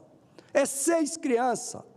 Eu quero agradecer aqui ao nosso ex-presidente Bolsonaro, por ele ter atendido aquele pedido e ter gravado com essa mãe das crianças. Nós precisamos tomar alguma providência nesse país. Ou o Senado toma o seu lugar e faça o seu papel, senão não faz mais sentido existir o Senado Federal. Obrigado, presidente. Desculpa pelo desabafo aí, mas nós temos que fazer o nosso papel. O Senado Federal tem que cumprir a sua missão. E nós precisamos também que o Supremo Tribunal Federal ele seja o guardião da Constituição, não o que está acontecendo hoje no Supremo Tribunal Federal. Obrigado, presidente. Presidente, e tem outros casos também, nessa uma aqui agora, que Moraes admite falta de provas em caso de homem que ficou 8 meses na cadeia. Quer dizer, admite falta de provas.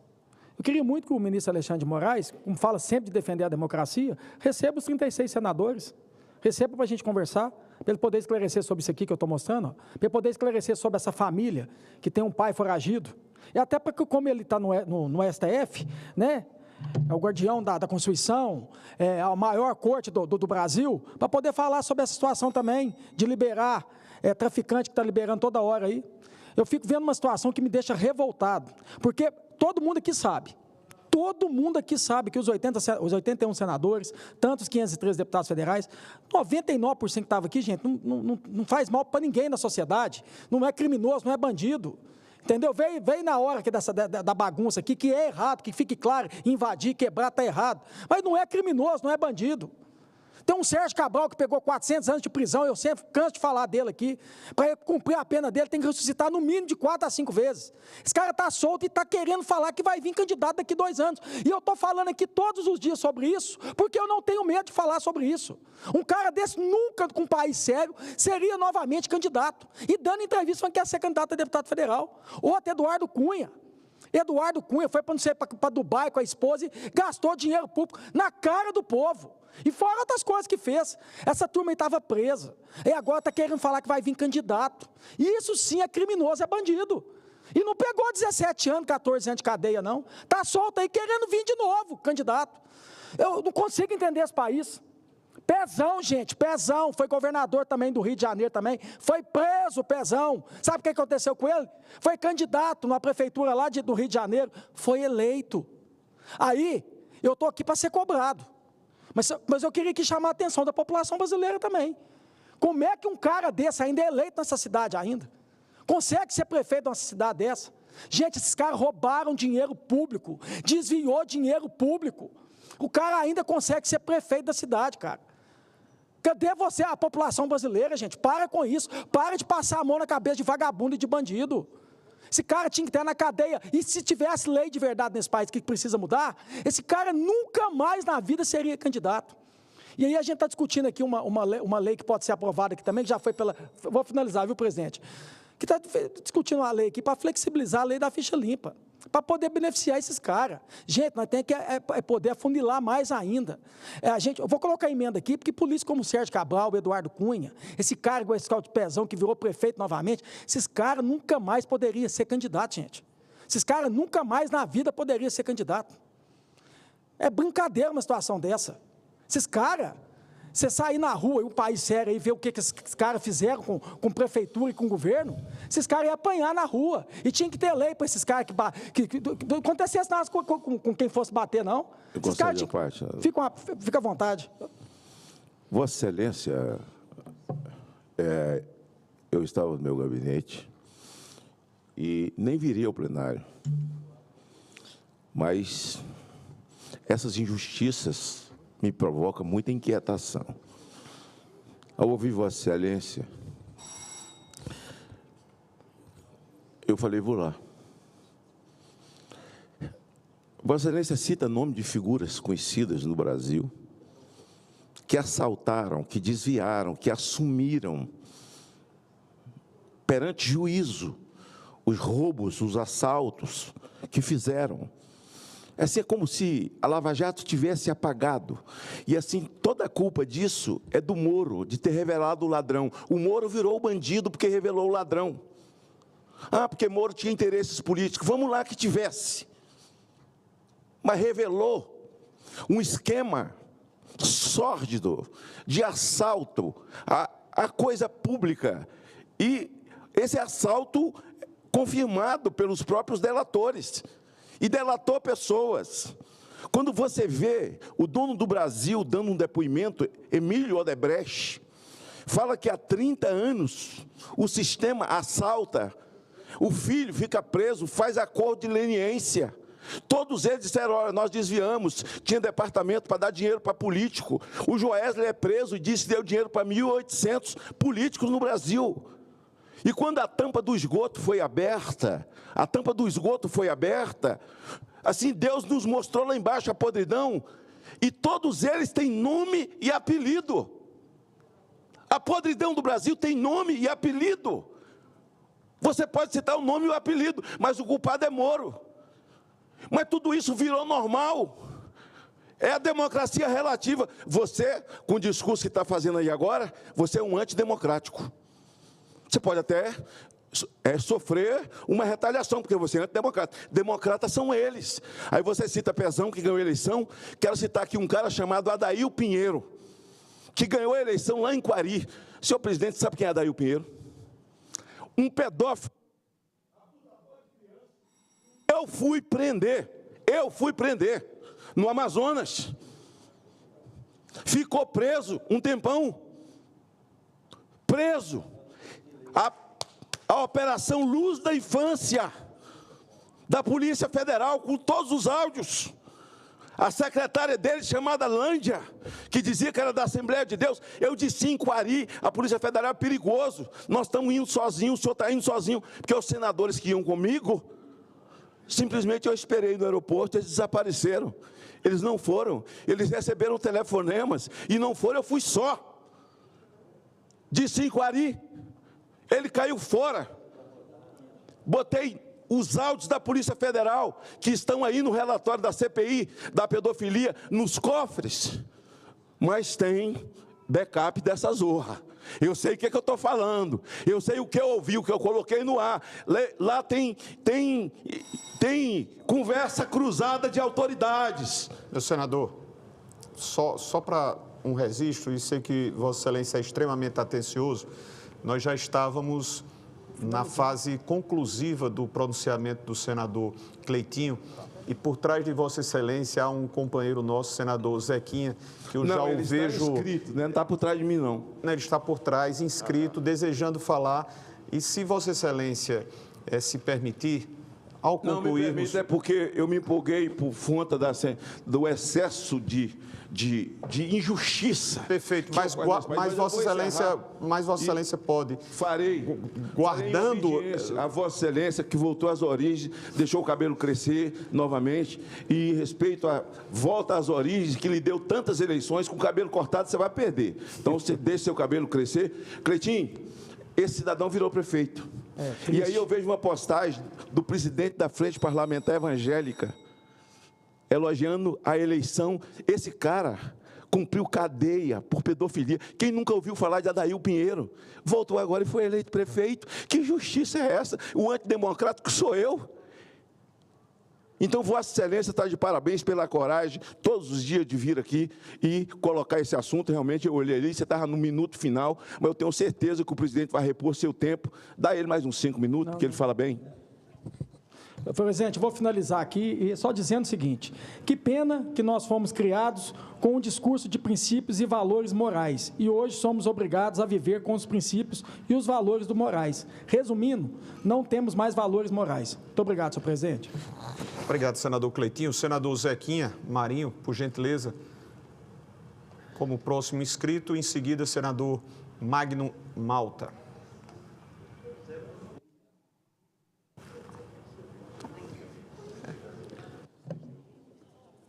Muito obrigado, presidente.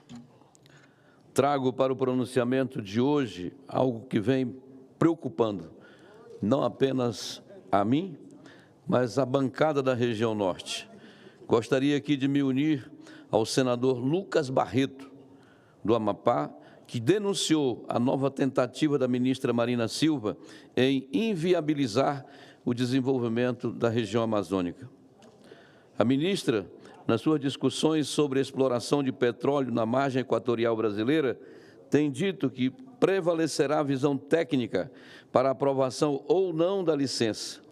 Vem jogando de forma sorrateira para impedir o desenvolvimento da nossa região.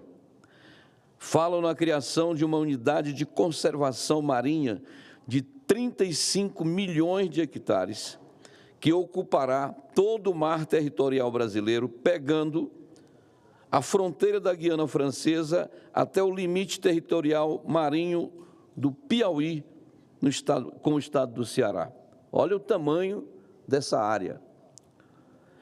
Completamente dissociados à realidade amazônica, os parceiros da ministra Marina nessa nova empreitada contra a Amazônia são o Instituto de Estudos Avançados da USP, o Centro de Biologia Marinha e, claro, não poderia faltar aqui as ONGs parceiras, aquelas ONGs, senhores, que foram denunciadas aqui neste Senado pela CPI das ONGs, mas com o apoio da ministra, se mantêm e continuam espalhando pobreza e miséria na região amazônica.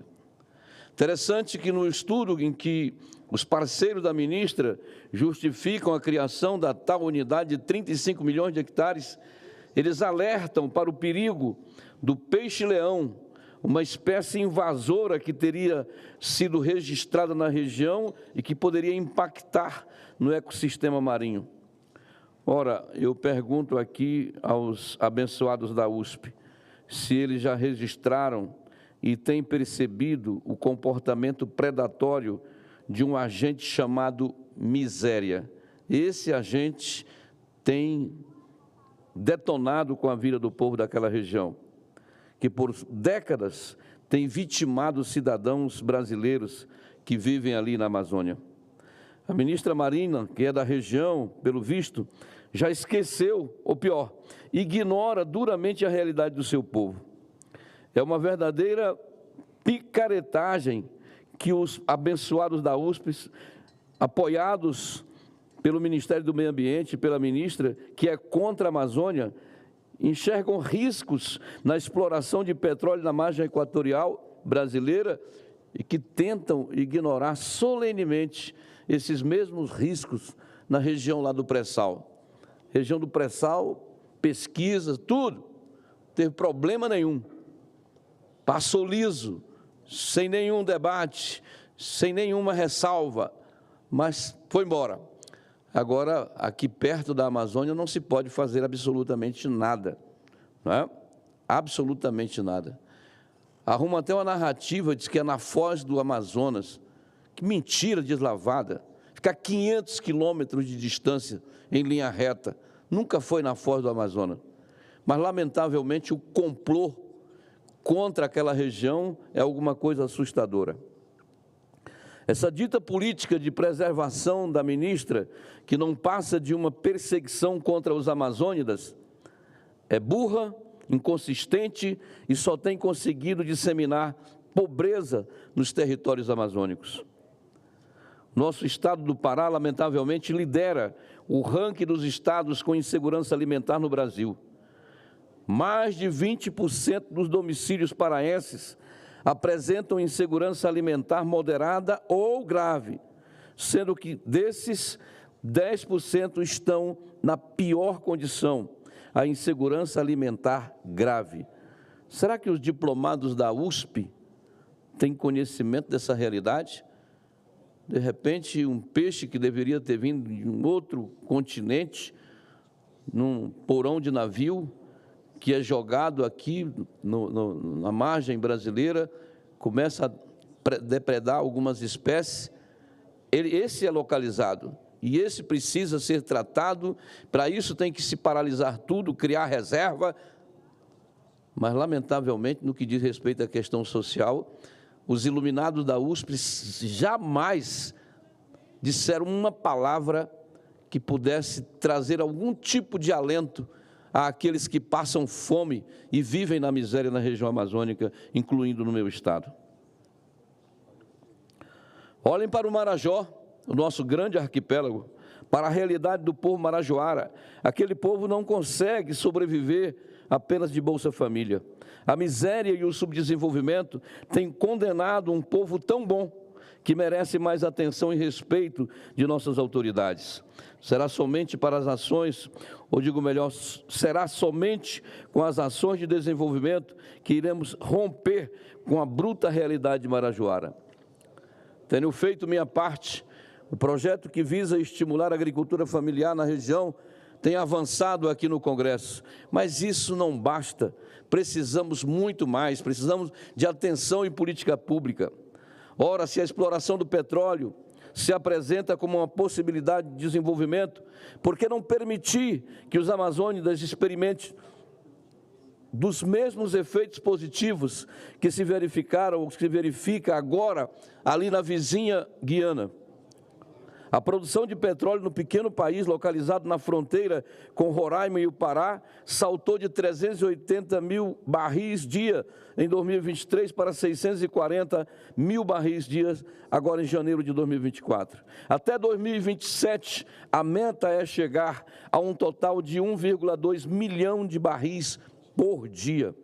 Sabe o que isso significa, o que se traduz para a Guiana?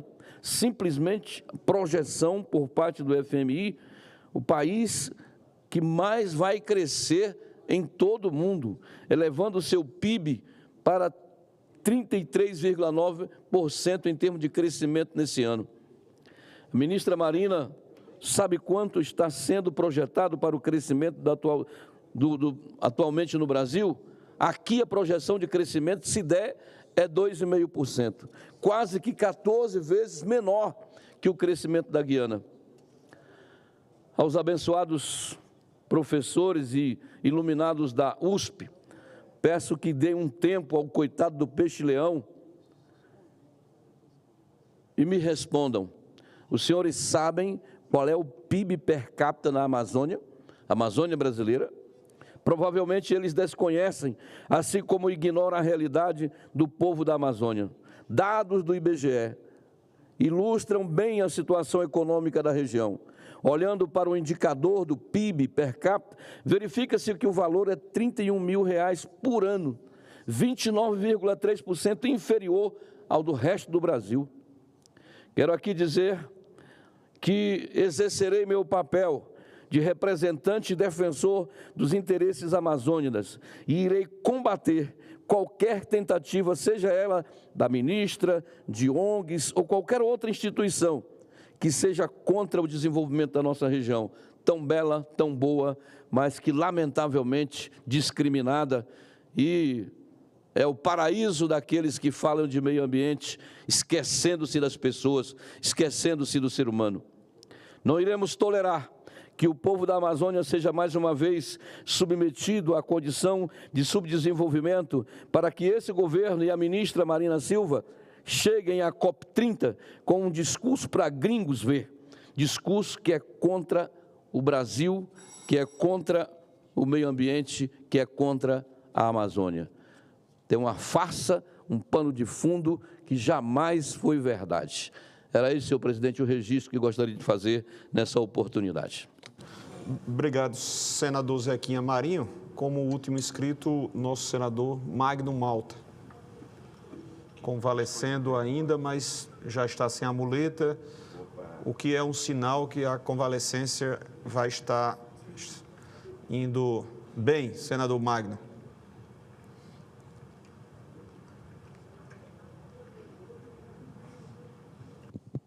Senhor presidente, senhores senadores, o público que nos vê pela TV, Senado, pelas redes sociais.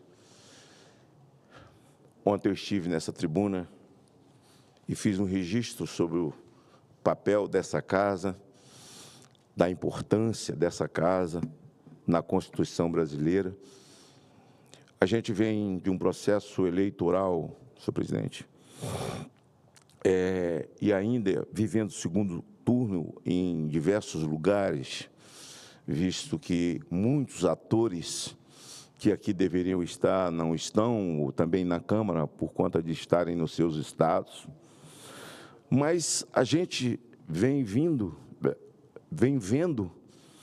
o que a gente achou, imaginou que das piores coisas que a gente já viu nesse país, nós não veríamos o que nós estamos vendo. A Suprema Corte do Brasil, ela hoje, como ela é executivo e legislativo, e eu estava vendo um discurso do deputado Marcel Van Hatten, que desfruta do meu respeito, um parlamentar aguerrido, um parlamentar que, apesar de jovem, de um conhecimento profundo da sua posição, ele dizendo que recebeu por e-mail, no seu gabinete, uma convocação para depor na Polícia Federal. Ele não sabia a razão pela qual era o inquérito, então ele preparou um advogado e, na verdade, é por uma postagem que ele mostrou na tribuna da Câmara, e ele estava sendo convocado pelo ministro Flávio Dino. Todo mundo sabe que o artigo 53 diz que o parlamentar é inviolável nas suas ações, palavras.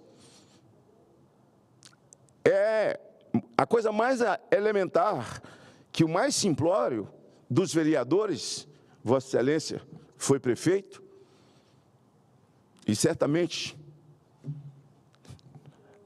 ninguém tem unanimidade, tinha lá o vereador adversário, e que ia para a tribuna, falava o que queria. Se você se sente ofendido, você vai na primeira instância, vai lá e representa. Mas o artigo 53, até o vereador, que é o começo, é inviolável. Todos somos. Mas nada é novo para mim.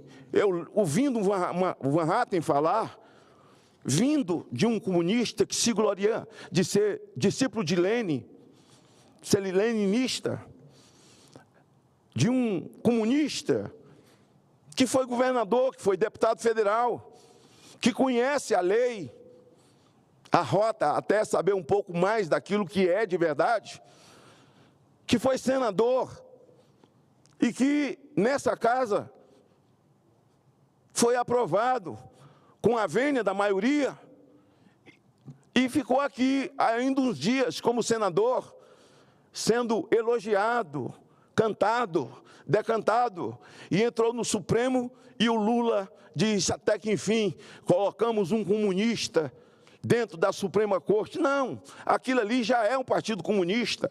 Tudo, na verdade, é relativo e quem manda é o Supremo Tribunal Federal nesse país. Senhor presidente, eu estou entrando com um requerimento à presidência dessa casa. Não, Vossa Excelência é o vice-presidente, nesse momento, presidente em exercício, porque a TV Senado, ela virou uma rede de comunicação ideológica daquilo que pensa o poder executivo, mas essa casa, ela precisa ser independente, ou precisa, pelo menos, respeitar quem é a oposição. As imagens que são colocadas no dia 8, e até uma coisa me surpreendeu, eu li, até printei, botei aqui na minha... Deixa eu ver se isso é verdade. Assim, aqui. Moraes admite falta de provas em caso do dia 8. Moraes admite falta de provas. Senhor presidente, o meu requerimento é ao presidente em que a oposição e na CPMI do dia 8, nós fizemos um relatório, é que a TV Senado exiba também as imagens que nós dispomos e que são verdadeiras, de pessoas simples, patriotas que foram presos. Clezão foi preso sentado aqui, bem ali, sem quebrar uma vidraça, sem cometer um crime e morreu nas vísceras do Estado. Ele admite, ora, senhor presidente, chama a atenção de Vossa Excelência, porque essas imagens de um número enorme de patriotas gritando, não quebra, não quebra, não quebra, não quebra, isso nunca foi ao ar. As imagens que nós temos das pessoas descendo numa corda, numa Teresa, por trás do Palácio do Planalto, depois de terem agido lá dentro, e está aí o depoimento do G. Dias e os vídeos, isso precisa ser exibido aqui também. A TV Senado se tornou uma difusora de mentiras em cima de pessoas inocentes. Ora, teve vandalismo? Teve. Pune o vândalo. Quem quebrou, paga. Aí me lembro, senhor presidente, que eu não vi esses caras no presídio que estão nas imagens de G. Dias. Eu sou testemunha ocular, senador Alain. Eu estava na Papuda. Vossa Excelência sabe, senador veneziano, que eu vivi esse tempo junto. Ainda alguns estão presos dentro da colmeia. Mulheres inocentes, 300 mulheres, dentro de um galpão com 2 banheiros, mais 300 com 2 banheiros, mais 300 com 2 banheiros. E senadores se gloriando. Eu vi um dia o senador Randolfo fazer um discurso e num ato falho. Ele disse, só num dia prendemos mais de 1000. Quem prendeu, cara pálida? Só num dia nós quem, cara pálida? Prendemos mais de 1000.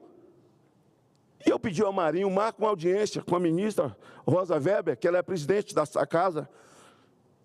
Ele marcou. Eu fui ele e Mourão. E começamos a falar.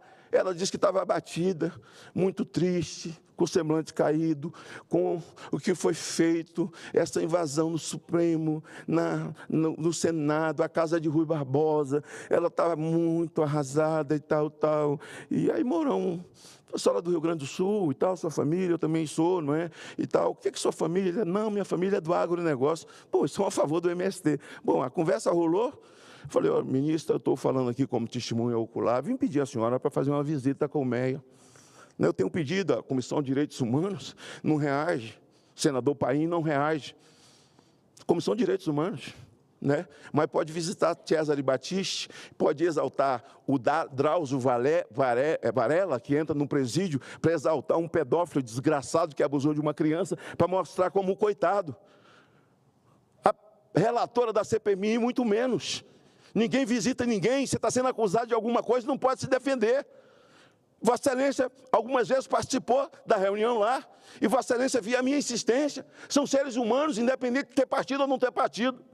Pois bem, ela falou que estava muito arrasada e tal, mas ia visitar. Eu falei, não, mas dizem que eles estão bem alimentados, 3 alimentações por dia. Eu falei, mas a comida é podre, tem larva dentro da comida, tem pedaço de caco de vidro. Eu sei, ministra, porque eu vi, eu estava lá, a senhora vai lá. Tudo bem, ela foi no dia seguinte e ela, ao final, nos deu uma Constituição que eles tinham acabado de mandar fazer com uma capa dura, de couro, né, para celebrar, porque era esse vandalismo contra a Suprema Corte.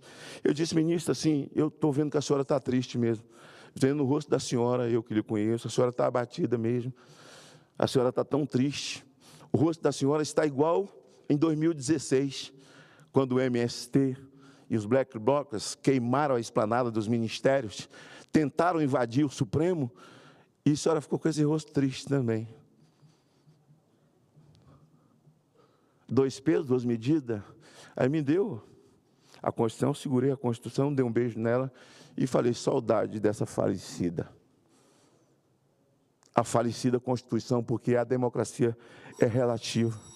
E ainda temos gente pagando penas altíssimas, com Alexandre de Moraes pintando e bordando. Essa casa precisa de impeachment esse cidadão. É o que disse Jaime Bagatro. Olha, quem vota contra o impeachment dele, já se declarou. Fica mais bonito do que quem se esconde, sabe? Quem se esconde, quem não tem coragem de botar a cara. Nós não estamos aqui nomeados por um CC5, por alguém, nós viemos aqui pelo voto popular, e o povo está falando na rua o que faz o Senado, Aí entra a declaração do presidente do Senado.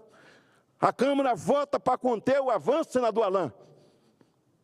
O avanço das injunções do Supremo no Legislativo. Para que existe Senado? Para nada. Nós somos um vazio, um oco. Para que existe Câmara? Para nada. Para discutir em comissão, discutir em comissão, discutir em comissão, vem para plenário, vota, e o Supremo diz, não, é inconstitucional, tal. E aí, lá é aprovado, eles comemoram. Entrevista do presidente do Senado.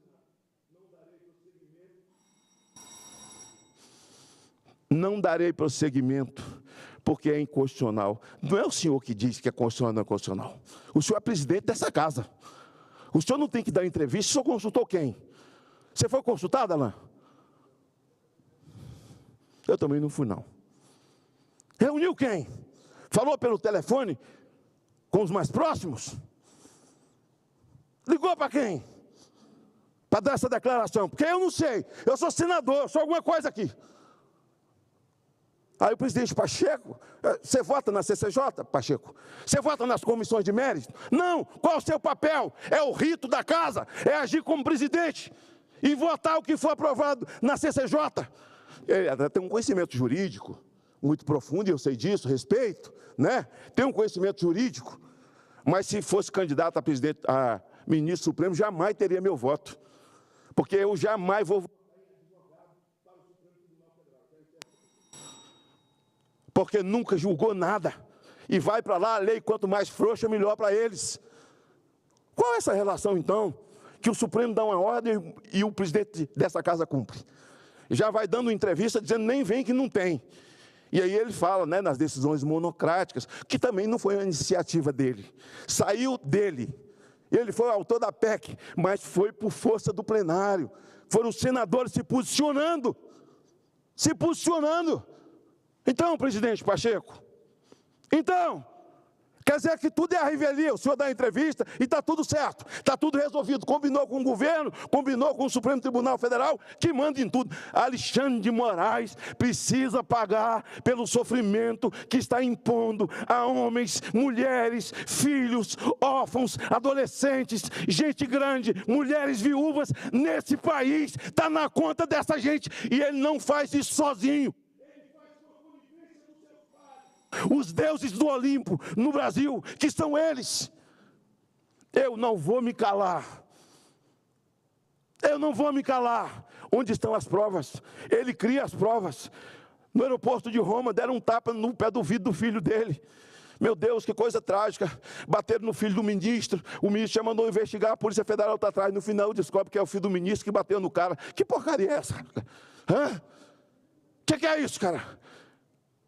Ah, você mostrou, falou na tribuna, já tem um inquérito contra você. Você vai depor no inquérito. Ah, eu posso já estar arrumando, é outro para mim, falando isso aqui. Mas é ditador. Como que um país de mais de 200 milhões de pessoas, de homens lúcidos, inteligentes, que futuro querem para os filhos de vocês? Que futuro querem para os netos de vocês? A covardia é a maior demonstração de que o homem não tem compromisso com a vida e valor das suas próprias famílias. Muito obrigado, senhor presidente. Obrigado, senador Magno Malta. Nós havíamos anunciado que seria o último orador, mas temos a alegria de recepcionar em nosso plenário para a fala dois queridos companheiros, senador Marcelo Castro, pelo nosso amado Piauí, senador Alain Rick. Senador Marcelo, seja bem-vindo à tribuna.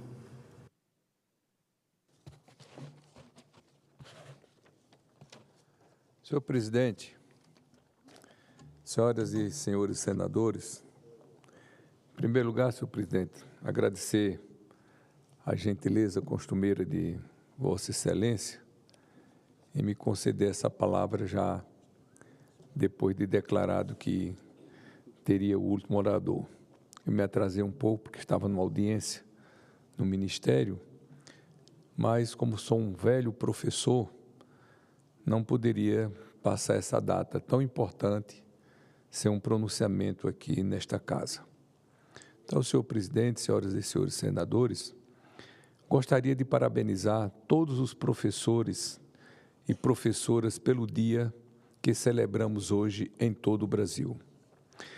Esta data tão significativa e simbólica para a nossa sociedade, instituída há mais de meio século pela Lei Federal 2600, de 28 de abril de 1963, é uma oportunidade para reconhecermos e homenagearmos aqueles que dedicam suas vidas para educar, a inspirar e transformar o futuro das nossas crianças e os nossos jovens. A educação é a base sobre a qual se ergue uma sociedade mais justa, igualitária e próspera. E são os professores que ocupam o centro desse processo transformador.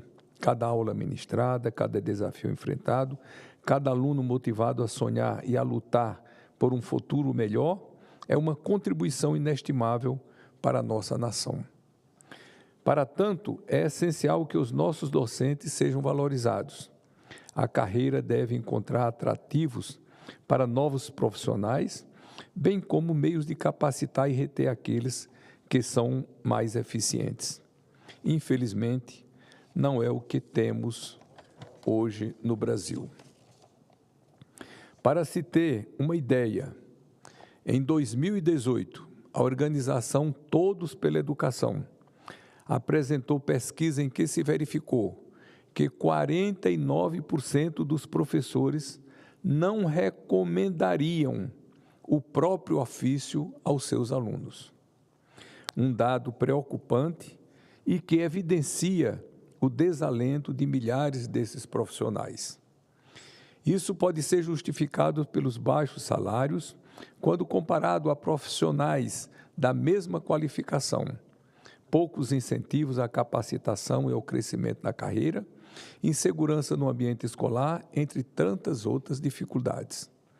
Esse cenário alimenta uma percepção de baixa valorização da profissão, tanto entre docentes quanto a própria sociedade.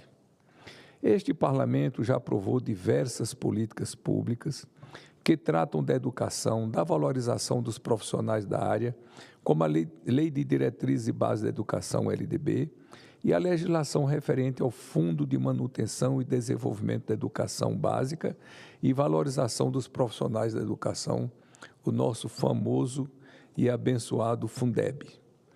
Não há dúvida, são iniciativas essenciais à construção de um futuro de oportunidade para os nossos jovens. Mas essas políticas se focam na oferta de infraestrutura, na elaboração de currículos e na democratização do acesso à educação. É também fundamental que nesta celebração façamos uma reflexão sobre a necessidade da implantação de políticas mais voltadas aos desafios enfrentados diuturnamente pelos nossos educadores, como a desvalorização da profissão, as condições de trabalho muitas vezes precárias e a falta de recursos adequados. Este Dia do Professor é, portanto, uma oportunidade de incentivarmos a tramitação de iniciativas que reconheçam o valor desses profissionais para o nosso país. Nesse sentido, reforçamos o nosso apoio a proposições legislativas que se focam no potencial impacto da carreira do docente.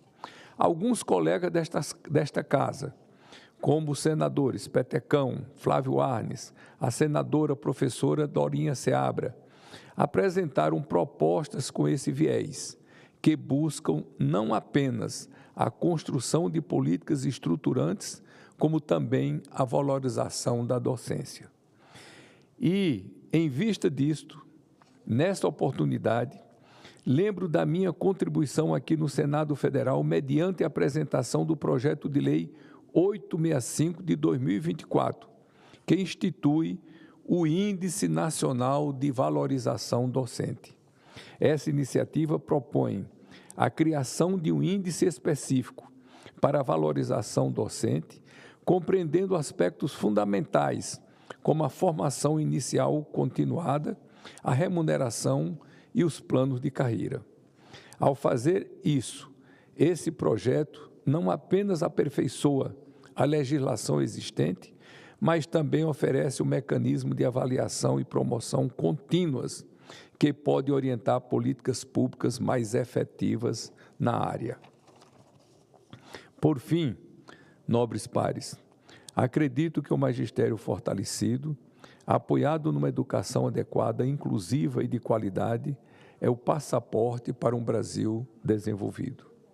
Por isso, ao tempo em que lembro que iniciei minha carreira profissional como professor de física aos 18 anos de idade, depois me formei em medicina, fiz pós-graduação, fui ser professor de psiquiatria, de psicologia médica, de medicina legal, de psicopatologia e depois entrei na vida pública, lá deixando de lado esse lado, mas tenho em mim a formação de um professor e tenho muito orgulho dos ensinamentos que levei ao longo de toda a minha vida.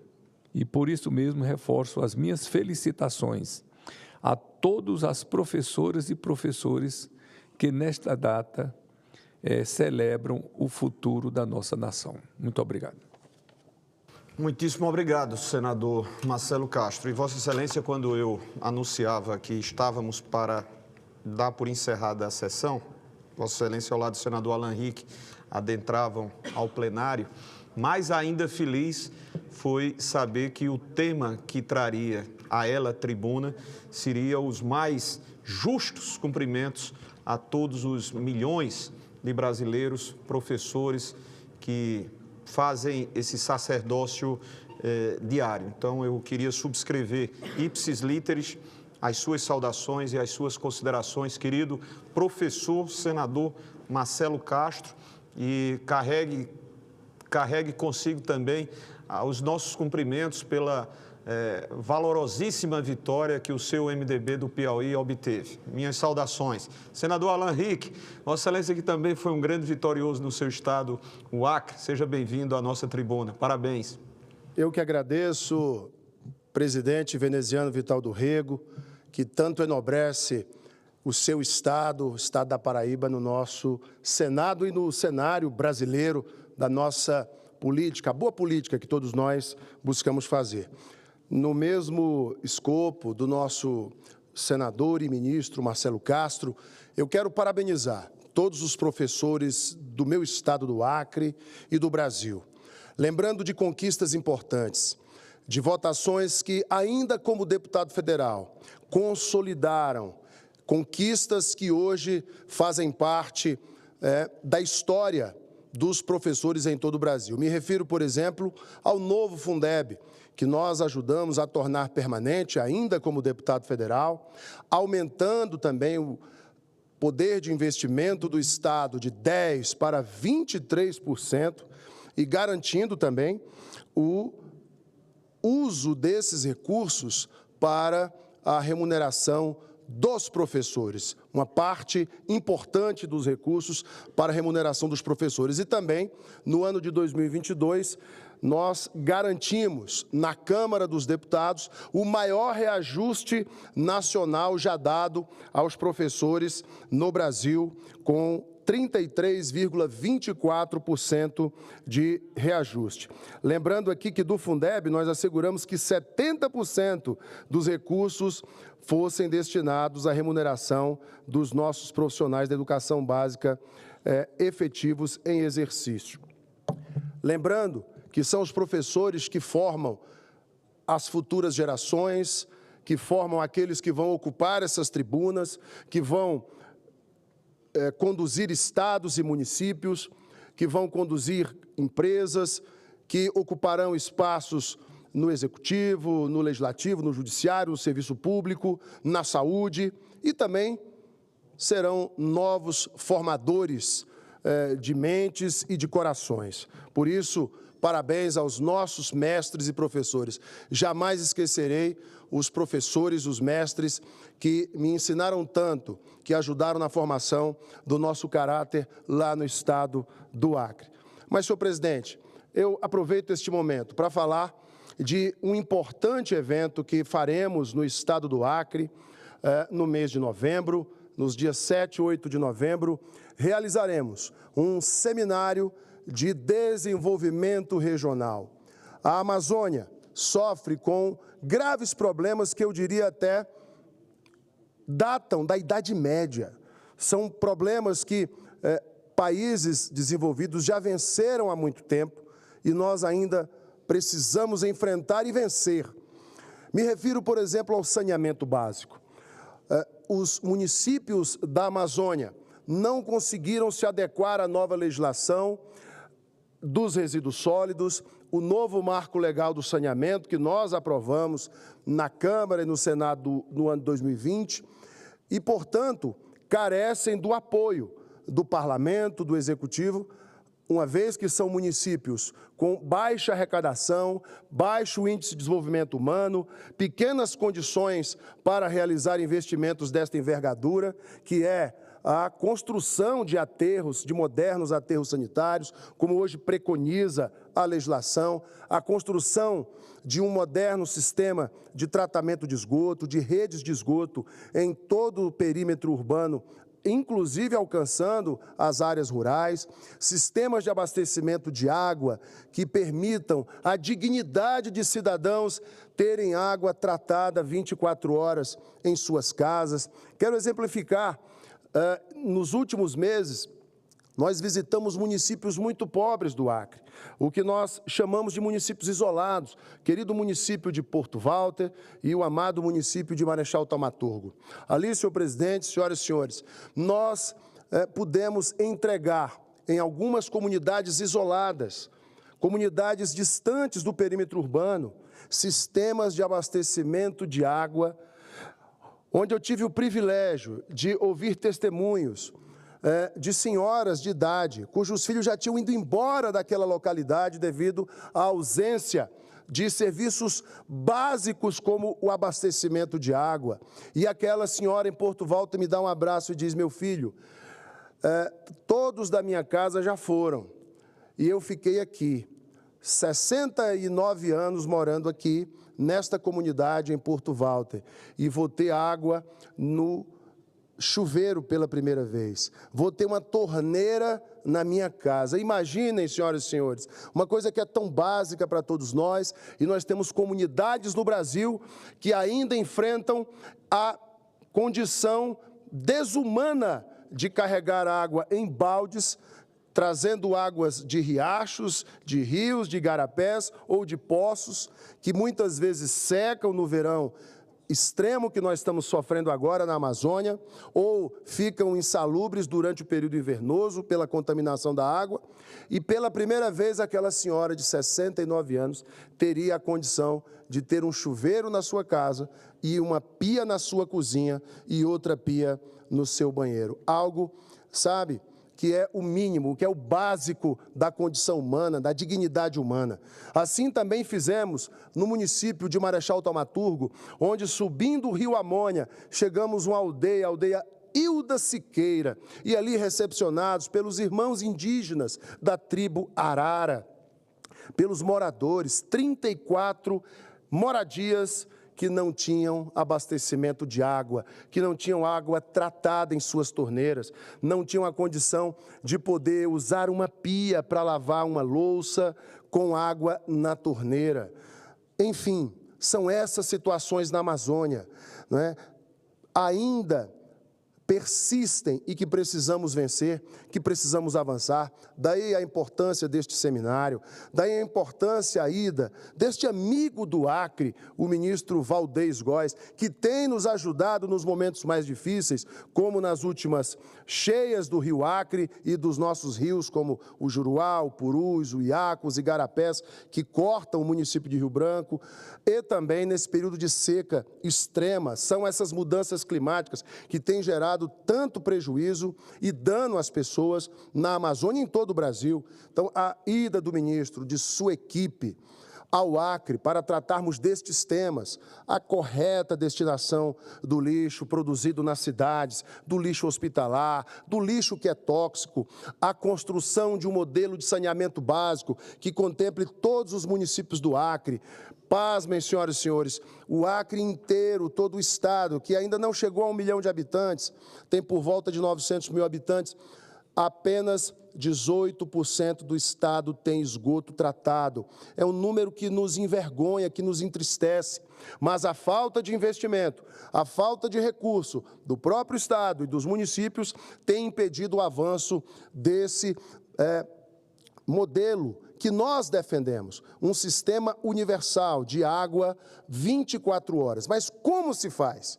Temos que buscar aquilo que a legislação hoje nos oferece, modelos de concessão pública, de parcerias público-privadas. Uma vez que o investimento vindo da parceria público-privada, nós teremos condições de levar água para as torneiras de todos os cidadãos do nosso estado. Conseguiremos vencer o desafio de tratar o esgoto que hoje é despejado nos nossos rios e mananciais, contaminando os rios que abastecem as nossas casas, a água que nós bebemos, contaminando o lençol freático, levando ainda mais doenças que hoje acabam elevando o número de pacientes nas nossas unidades básicas de saúde.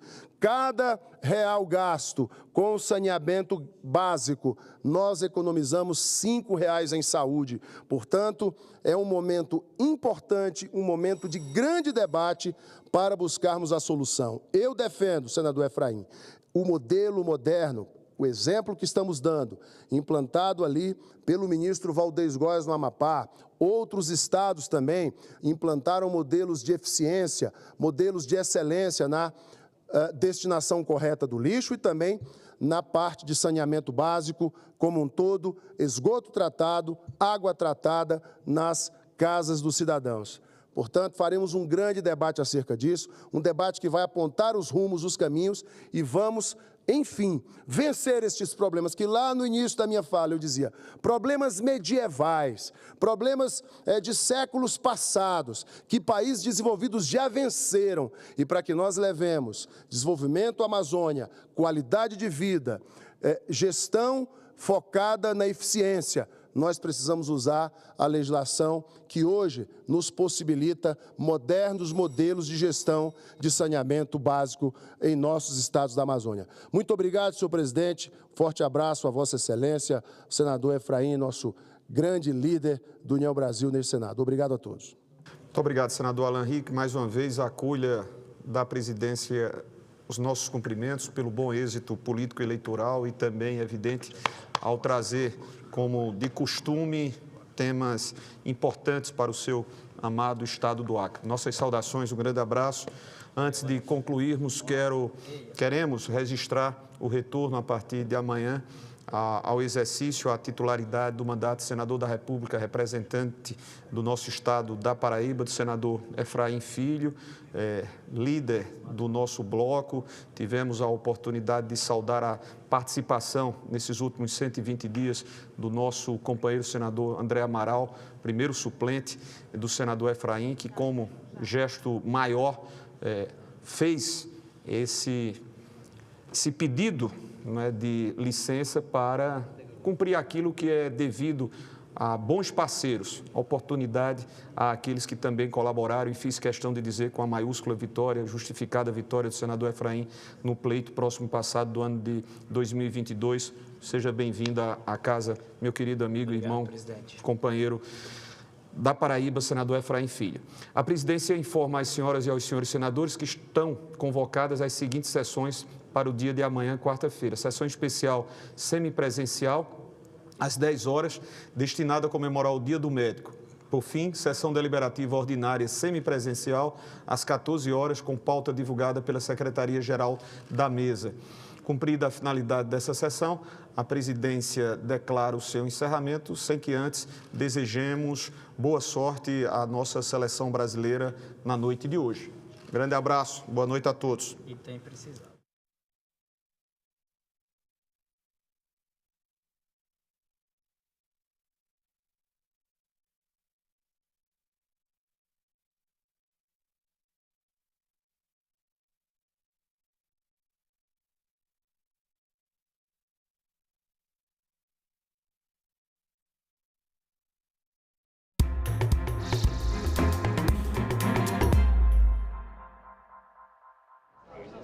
Olá! O plenário do Senado aprovou nesta terça-feira proposta para avaliar e controlar os riscos de substâncias químicas em circulação no país. O texto cria o Inventário Nacional de Substâncias Químicas e também comitês técnicos para conduzir testes e tomar decisões sobre esses materiais. Os grupos serão formados por especialistas em meio ambiente, saúde e comércio. Será criada ainda uma base pública de dados sobre as substâncias importadas ou produzidas no Brasil. Fabricantes, importadores e utilizadores desses produtos terão definidas responsabilidades e obrigações e serão multados em caso de descumprimento das normas. A matéria segue agora direto para a sanção presidencial. Essa foi a principal notícia desta terça-feira aqui no Senado Federal. Você acompanha outras informações pela nossa internet e daqui a pouco, às 19h30, no nosso jornal Senado Notícias. Uma boa noite a todos.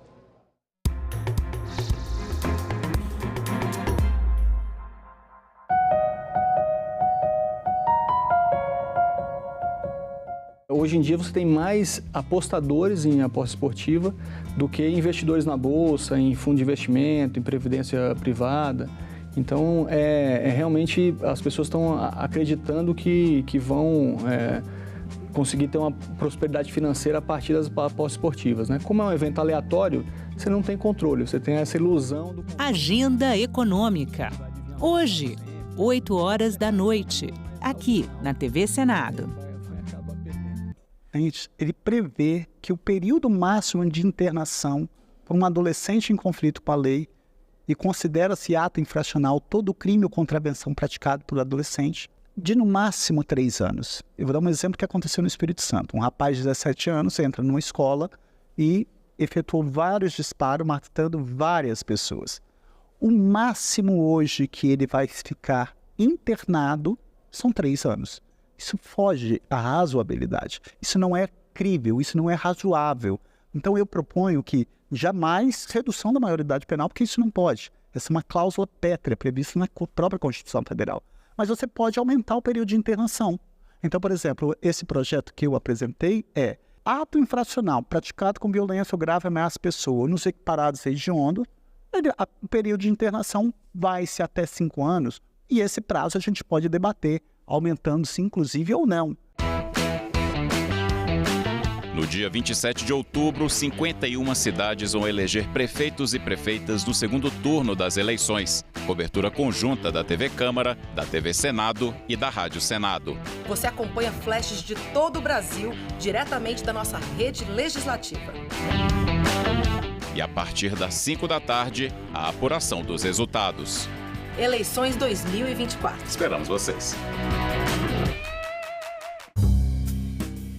É imprescindível que se tenha investimento em defesa cibernética. Não fazer nada, não se organizar, os custos vão ser muito grandes no futuro.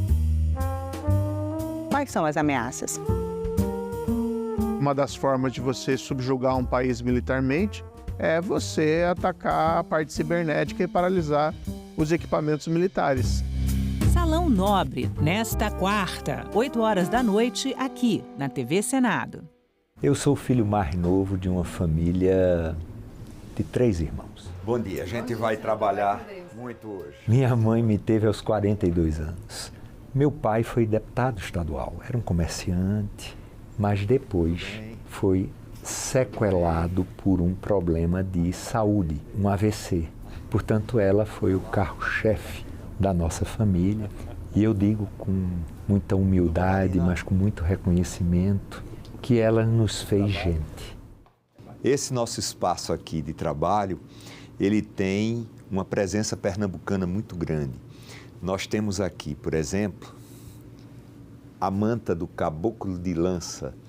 Isso me foi presenteado pelo prefeito de Nazaré da Mata. Pernambuco é cultura, transpira cultura. Ele fazia da política um espaço de fala, um espaço... Eu estava convivendo desde o início no bastidor da política. Até que o José Jorge, ele é chamado mais adiante para voltar a ser secretário de Educação. Trabalhei 2 anos com ele. O tempo passou. O governador eleito, com quem eu não tinha muita aproximação, me convidou para eu ser o secretário dele da área de infraestrutura. Até que meu ex-governador, que me convidou a passar 8 anos seguidos numa área imensa do governo dele, me chamou e me convidou para ser o seu primeiro suplente. Prometo guardar a Constituição Federal e sustentar a união, a integridade e a independência do Brasil. Ele me convida, ele diz, olha, quando eu lhe chamei tinha uma razão de ser. Eu vou me aposentar e quero que você assuma, você está preparado para assumir o mandato de senador da República. É com esse espírito que chego a esta casa, firme nas convicções. Eu fui colocado aqui em áreas que eu conheço. Comissão de Assuntos Econômicos, Comissão de Relações Exteriores e Defesa Nacional, Comissão de Assuntos Sociais, Comissão de Ciência e Tecnologia. E eu tenho muita gratidão aos meus colegas de Senado e de bancada do MDB. Essa é a minha história, que está pela metade, se Deus quiser, porque eu ainda vou viver muito.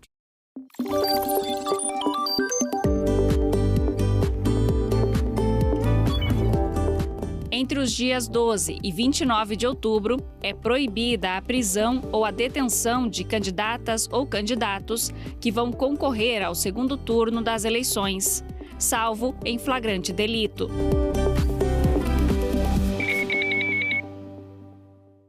O mundo é quem gira, somos nós quem ficamos tontos. Amanhã já vem. Durante o período eleitoral, nossa programação terá uma mudança, em virtude do horário eleitoral gratuito. O marinheiro, marinheiro. Estúdio A, sábado às 7h30 da noite. Foi o tombo do navio? Ou foi o balanço do mar? Eu não gostaria de mais adiante encontrar com nenhum aluno, nenhuma pessoa que desistisse de buscar os seus sonhos, porque um dia lá atrás eu desisti dele.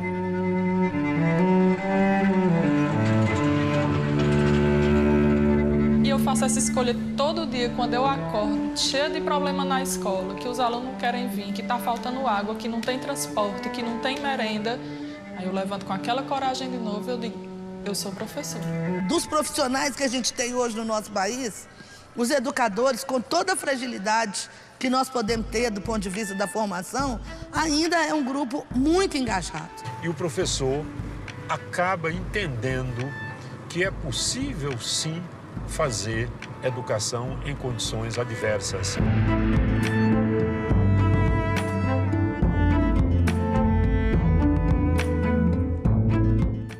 Agora é lei. Já está em vigor a legislação que incentiva o direito de brincar e a parentalidade positiva fundamentada no respeito, acolhimento e não violência, com o objetivo de proteger crianças e pré-adolescentes de maus tratos.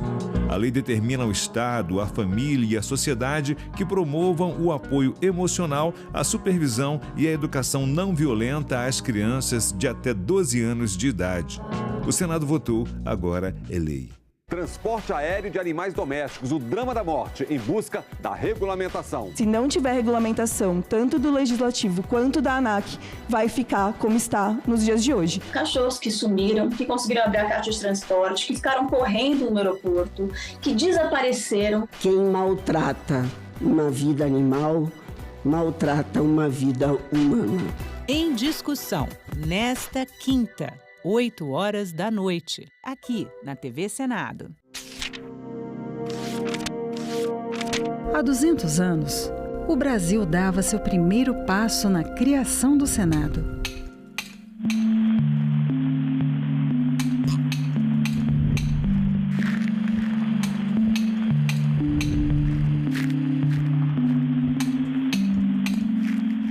Começava a pavimentar o caminho para uma democracia representativa.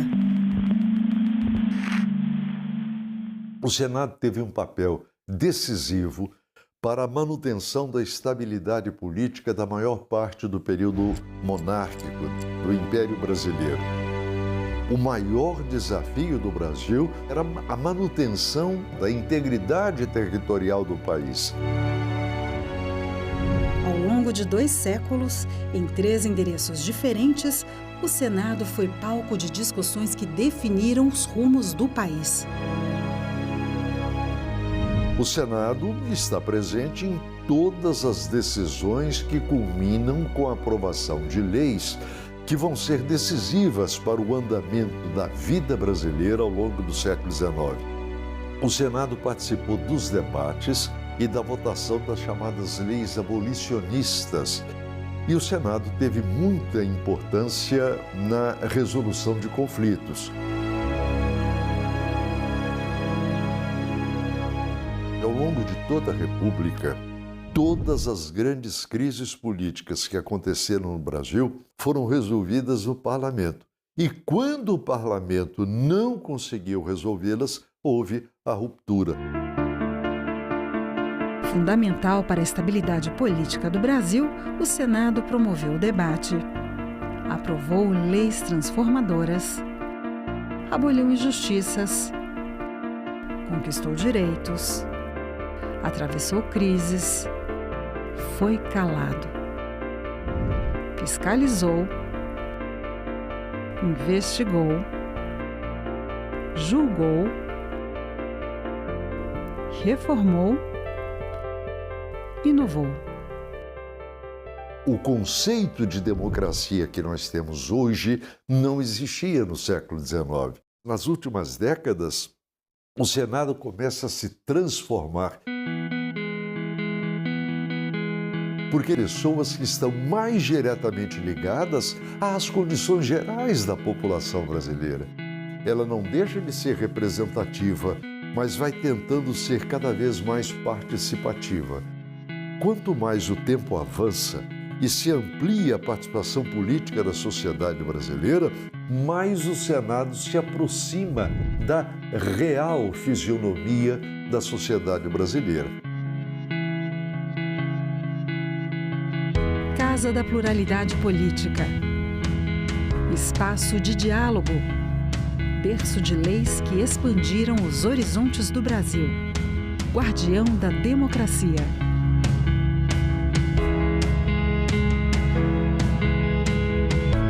Senado Federal. 200 anos de história.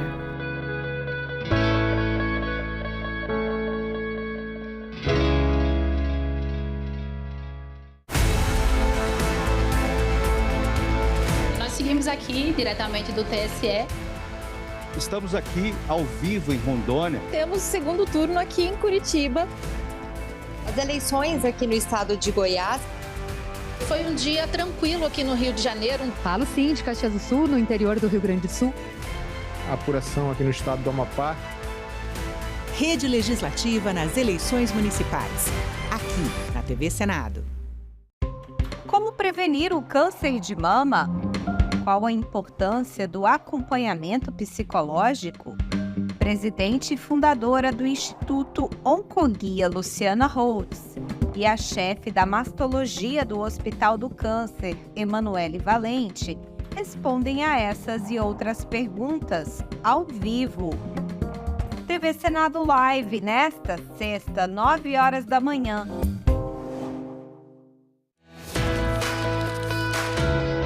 Eles estão lado a lado no Congresso Nacional em Brasília e formam juntos o Poder Legislativo. Deputados e senadores trabalham em diversos temas de interesse nacional. É o chamado sistema bicameral, adotado por muitos países pelo mundo. As duas câmaras atuam sempre em equilíbrio, em revisão mútua. Mas existem algumas competências, algumas responsabilidades que são exclusivas do Senado. Além do mandato, que é de 8 anos, o dos deputados é de 4 anos. Os senadores são representantes dos estados e do Distrito Federal. Por isso que todas as unidades são representadas com o mesmo número de 3 senadores. Existem também assuntos que são discutidos, votados e aprovados no Senado sem a necessidade da revisão da Câmara dos Deputados.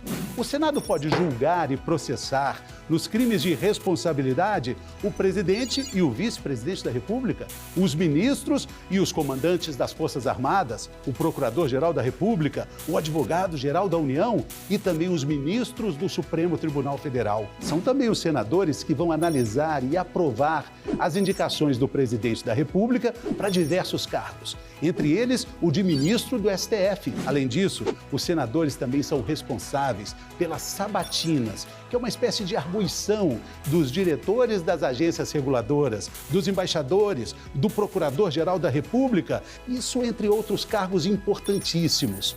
O limite das dívidas da União, dos estados e dos municípios é outra atribuição do Senado. A Casa também analisa e autoriza ou não a tomada de empréstimos externos. Bom, todas essas atribuições, que são exclusivas do Senado Federal, são garantidas pela nossa Constituição e fizeram e continuam fazendo parte da história de um país inteiro. Maria acordou com uma missão: escolher o prefeito ou a prefeita que vai administrar o dinheiro dos impostos que ela paga para manter a cidade limpa, melhorar a escola dos filhos, solucionar os ônibus lotados e acabar com as filas nos postos de saúde.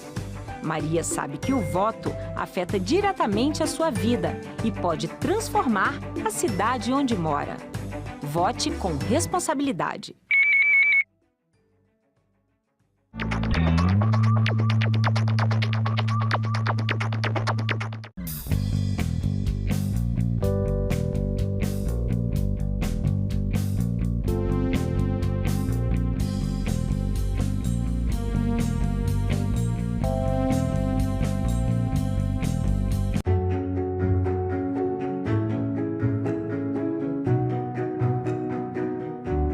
Agora está bem definido que a saúde é um direito de todos e um dever do Estado. O Plano Nacional de Imunizações atingiu o grau de excelência com a criação do Sistema Único de Saúde. O SUS é a maior política nacional responsável pela elevação da expectativa de vida da população brasileira. Todos nós aqui lembramos do que ocorreu na pandemia. Todos nós aprendemos com muita dor que sem saúde não temos nada. Acreditamos na medicina, no Sistema Único de Saúde. Nós acreditamos na ciência. Temos o sentimento de dever cumprido e de que ainda temos que cumprir, porque essa batalha e esta guerra ainda não terminaram. TV Senado. Democracia todo dia.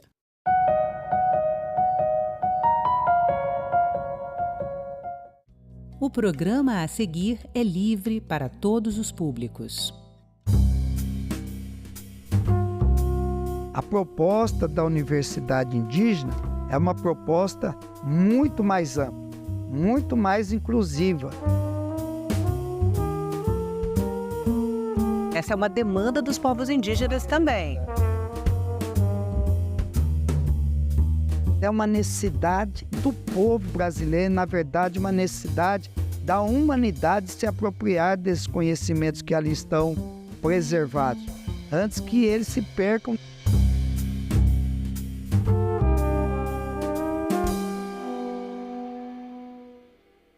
Seja bem-vindo, senador Beni Camacho. Obrigada pela presença. Senador, o governo federal criou um grupo de trabalho para estudar a criação da primeira universidade indígena do Brasil. E o senhor foi responsável por uma audiência pública sobre o tema aqui no Senado. Inicialmente, eu queria saber qual que é a relação que o senhor tem com o tema. Quero cumprimentá-la, Renata, pela oportunidade de a gente debater um tema tão importante para a nossa sociedade e às vezes mal compreendido. Quero também cumprimentar a todas as brasileiras e brasileiros que nos escutam e nos assistem através da TV Senado. A minha relação com esse tema é vivencial, em virtude de eu estar presente em uma região, que é a região de Imperatriz, do Maranhão, que é conhecida como Portal da Amazônia. É a região que faz a transição entre o Nordeste e a nossa região amazônica, e onde há uma concentração bastante grande da população indígena E Imperatriz fica bem próximo, cerca de 70 quilômetros de Amarante, que é a terra natal da nossa ministra Sônia Guajajara, pela qual eu tenho muito respeito, e pelo fato de, pela primeira vez, dentro da composição do Estado brasileiro, estar presente um ministério voltado para a atenção à população indígena, que é a nossa população ancestral. Senador, já existem experiências internacionais de universidades indígenas em alguns países, né? O México tem, o Equador tem, o Canadá tem a Universidade das Primeiras Nações do Canadá. O que pode ser aproveitado das experiências internacionais na estruturação de uma universidade indígena do Brasil? Bom, a primeira coisa que chama atenção é o fato de, no mundo todo, no momento, praticamente existir 4 projetos de universidades voltadas para os povos originários. Eu digo originários porque a questão indígena tem muita relação com o fato de acharem que os habitantes primitivos aqui era o continente indiano, e na verdade era o que foi chamado depois de continente americano. Então, além dos indígenas do continente americano, há também os aborígenes da Austrália. Então, no mundo todo, existem 4 projetos voltados para essa população ancestral. Os povos originários, né? Na Nova Zelândia, o do México, o do Canadá e o da Bolívia.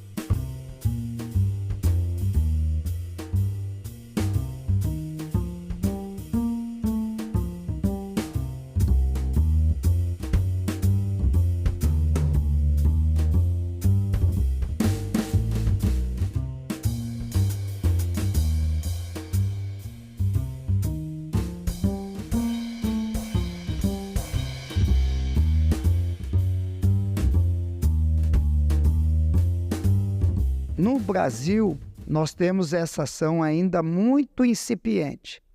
Há um projeto de uma faculdade indígena na Universidade Estadual do Mato Grosso, em Barra do Bugre, onde ali funciona uma faculdade voltada para a população indígena.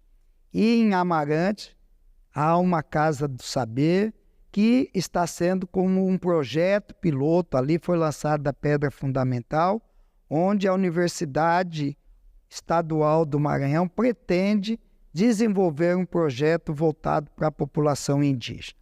A Universidade do Amazonas Estadual em São Gabriel da Cachoeira também tem um centro, né, voltado para a população indígena. Várias universidades brasileiras têm departamentos voltados, né, para a população indígena. Procurando abordar e chamar atenção para esse tipo de projeto.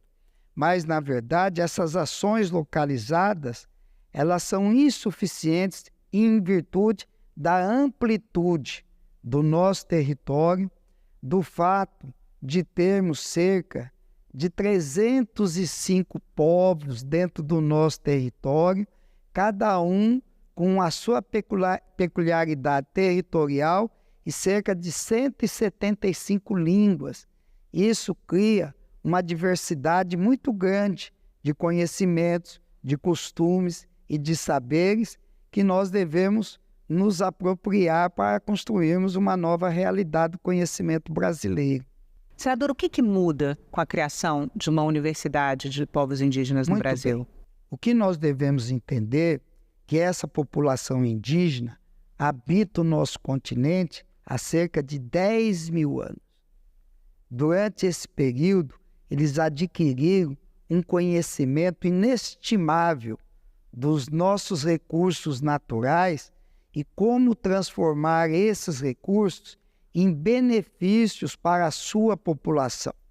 Se nós vemos que essa população viveu, sobreviveu, se tratou com os conhecimentos advindos da apropriação desses recursos naturais, e quando os europeus chegaram aqui há cerca de 500 anos, encontraram um ambiente natural praticamente intocável, onde uma população estava ali presente, saudável, em grande número, dominando e vivendo em um território do qual eles tinham pleno conhecimento de como atuar nesse meio ambiente.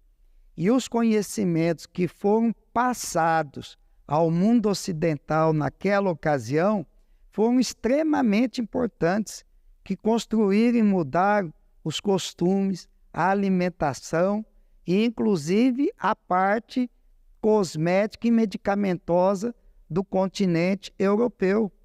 Nós poderíamos falar de costumes como tomar banho, andar descalço, dormir de rede. A fonte de informação da base alimentar que o continente americano ofereceu ao continente europeu, através do conhecimento da batata, do milho, do feijão, da mandioca, tá certo? Que foram alimentos que permitiram que o continente europeu e as demais partes da civilização que passavam por crises de fome muito frequentes fossem abastecidos com uma nova fonte de proteína, de carboidratos, tá certo?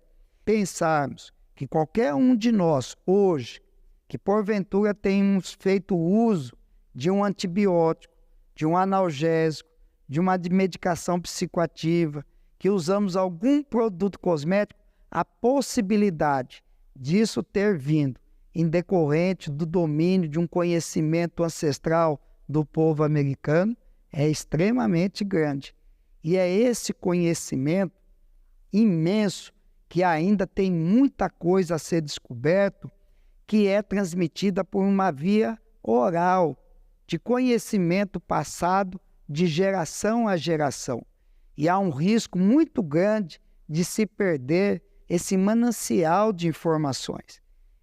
Nós não podemos imaginar a quantidade de princípios ativos que são conhecidos dessa população e que ainda não foram passados aos demais membros da comunidade humana.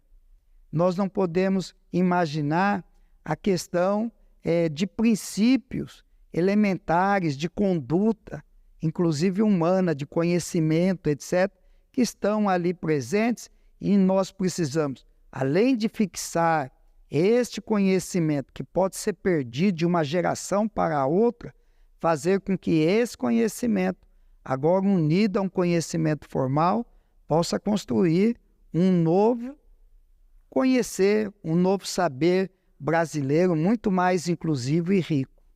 Então seria muito além da formação acadêmica da população indígena. Seria também um centro de pesquisa e construção de conhecimentos que fariam os conhecimentos, os saberes da sociedade ocidental e os saberes indígenas convergirem.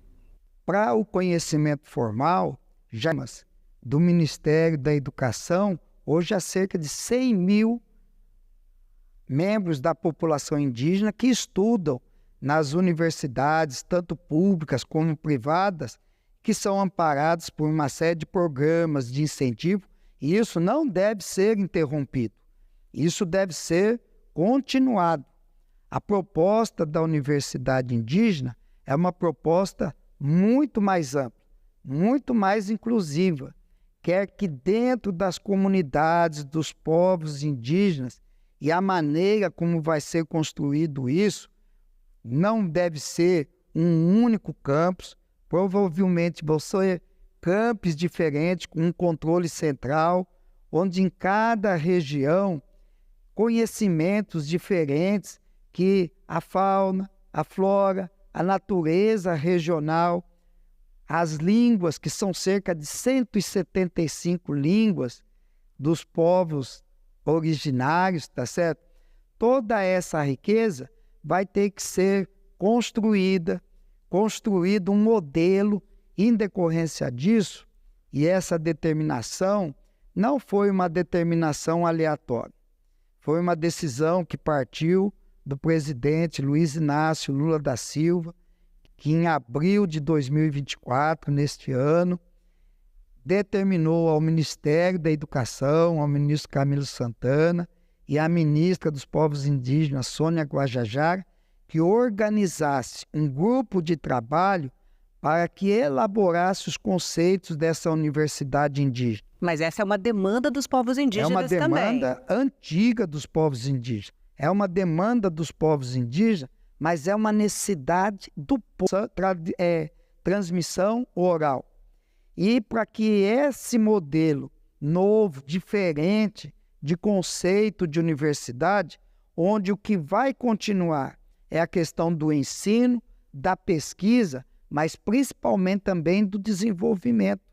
E que esse ensino e essa pesquisa possa, ao gerar princípios ativos de utilidade para toda a humanidade, possam reverter em termos de benefícios monetários, de proteção de patente, etc., ao povo que detém esse conhecimento. E que muito disso hoje é levado para fora, rende fortunas, sem que isso retorne nenhum benefício para a nossa população indígena. Então, associado a esse acúmulo de conhecimentos que vai ser, então, fixado, construído nessa universidade, não vão ser apenas estudantes indígenas. Vai haver uma parte também dos estudantes não indígenas para ver essa sociabilização, vai haver um compartilhar do conhecimento ancestral com o conhecimento formal, através das ferramentas que hoje o conhecimento formal tem, a ponto de trabalhar esses conceitos tradicionais e transformar isso em princípios ativos, em novas orientações. A gente fala muito sobre, às vezes, a questão da medicação, mas eu quero dizer que a medicina indígena é uma medicina muito mais rica que a nossa convencional. Às vezes a gente pensa que a medicina indígena se baseia apenas em orações, rituais, mas, na verdade, a medicina indígena envolve orientações de mudança de comportamento, de mudança de alimentação, de mudança de atividade, da utilização de princípios ativos contidos nas plantas, nos frutos, tá certo? E, além disso, uma abordagem espiritual. Então, é muito mais holística do que a nossa medicina, que está se tornando uma medicina cada vez menos pessoal. Hoje a gente está sendo conduzido por uma medicina direcionada por uma inteligência artificial, que às vezes pode parecer muito prática, etc., mas o ser humano ele é muito carente do toque de outro ser humano na condução, em perceber a conversa, a detecção dos seus problemas e esse caminhar junto. Então é um novo construir, é uma percepção que para todos nós é nova. E só vai ter um jeito disso progredir, é darmos o primeiro passo.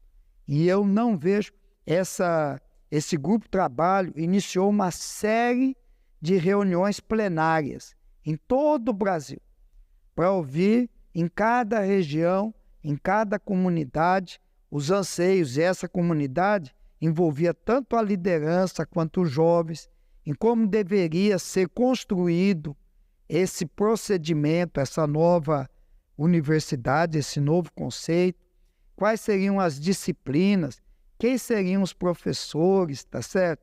Como seria essa construção? Seriam estruturas físicas? Seriam a exemplo da Universidade do Vaticano, da Universidade da ONU, que tem sedes físicas pequenas e a maior parte dos campos são de forma digital, etc. Há todo um universo de construção que nós vamos ter que aprender juntos, vamos ter que caminhar.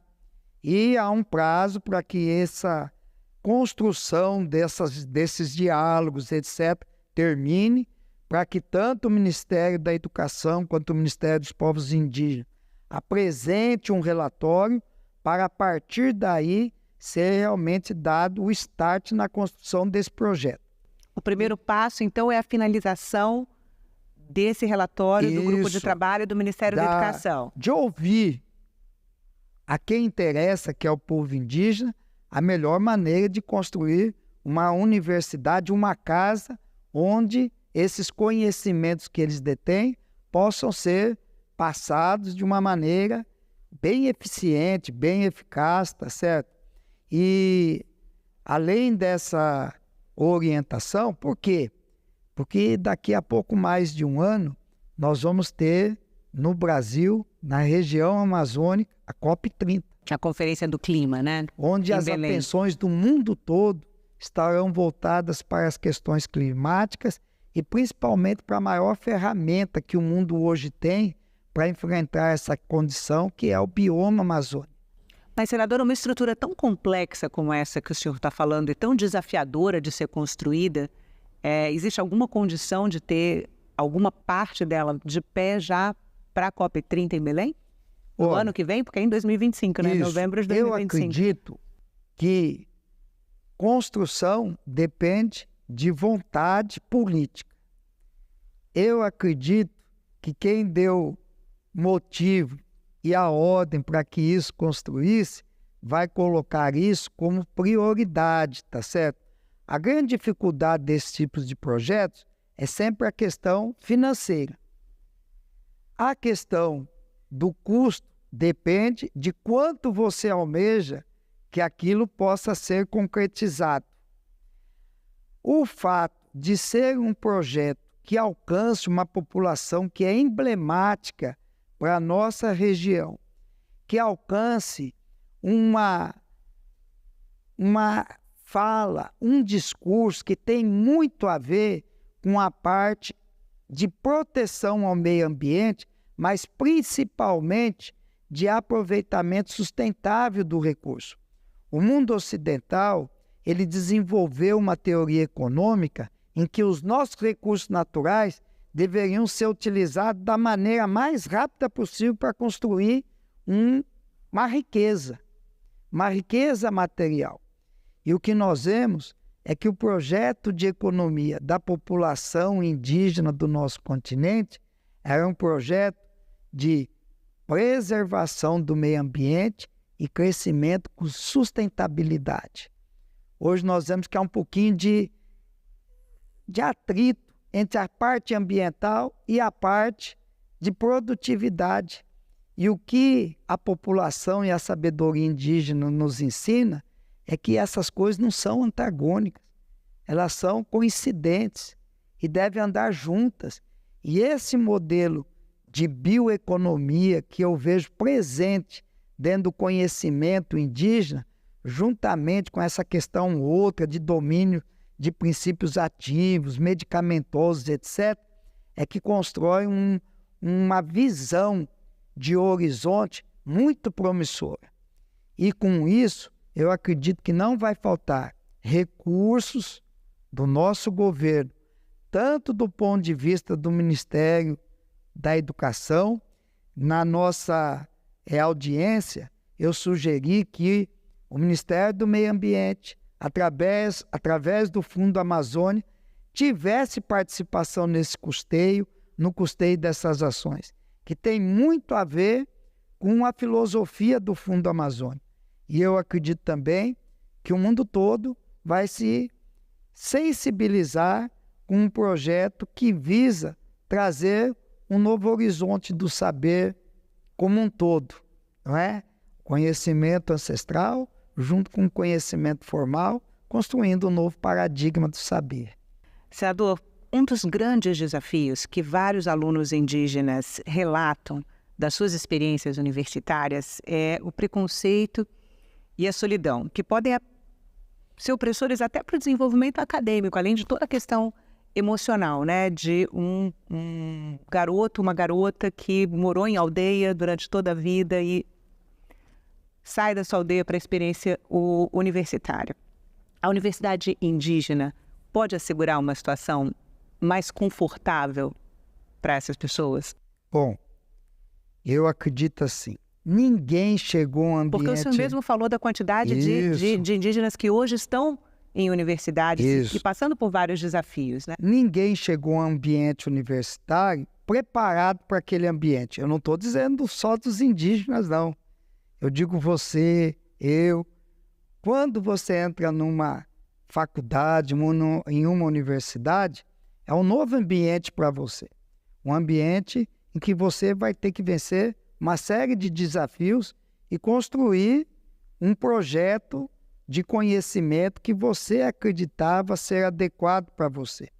Agora imagine você que está habituado com um ambiente urbano, que está habituado e domina plenamente o português.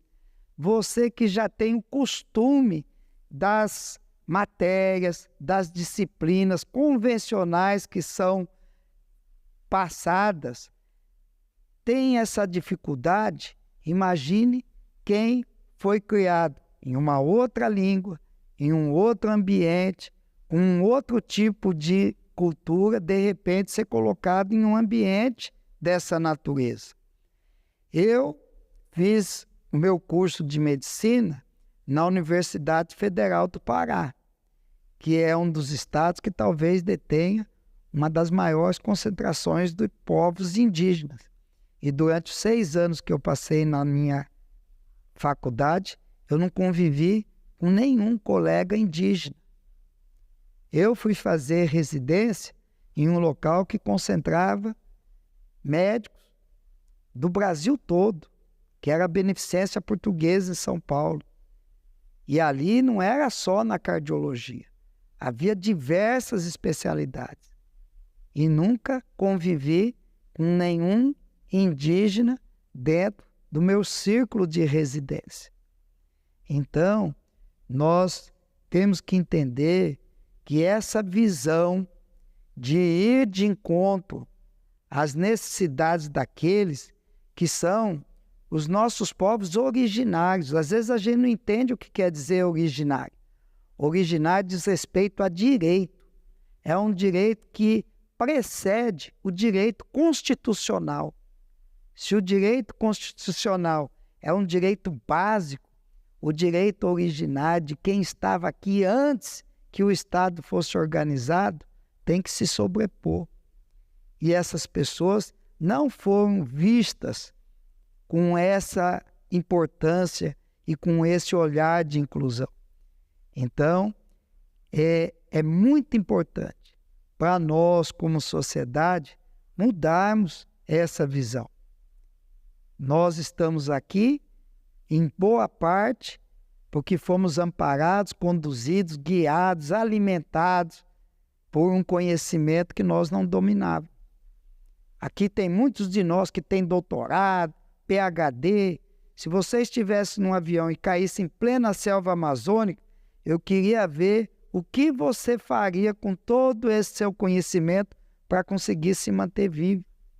Então, devemos abraçar, mudar e fazer um conhecimento de mais inclusão, levar para dentro dessas comunidades indígenas o conhecimento formal para se associar a esse conhecimento tradicional dentro do ambiente que seja o dele, para que ali ele continue dentro da sua comunidade. Se quiser sair, vai sair por opção, para que esse enriquecimento, quando ele sai de lá e vai para uma universidade fora do seu ambiente, eu creio que a possibilidade dele retornar para a sua comunidade vai se tornar muito pequena. E às vezes o conhecimento que ele construiu não chega a traduzir um benefício concreto na sua comunidade de origem. Então, é um desafio? É um desafio. É um desafio que merece ser encarado, não tenho dúvida. Tem pessoas de visão muito maior do que a minha, voltados para essa situação? Tem. E o que eu quero fazer é aplaudir, incentivar, e no que depender do meu esforço, quero dar as mãos a quem se aventurar junto comigo nesse desafio que eu acho que é importante para a nossa sociedade. Senador, muito obrigada pela entrevista. Eu que agradeço. Nós possamos, numa época tão difícil, ser mais inclusivos, sermos mais humanos, não é? E termos uma convivência que possa possibilitar que a raça humana nesse planeta persista ainda por muitos anos. É o que a gente quer por décadas, milênios, para os nossos filhos, para os nossos netos, que essa não é uma realidade, não é uma semente que nós vamos plantar para colher frutos que vão ser temporários. É uma semente que vai perdurar por muitos séculos e milênios, se Deus permitir. Muito obrigada.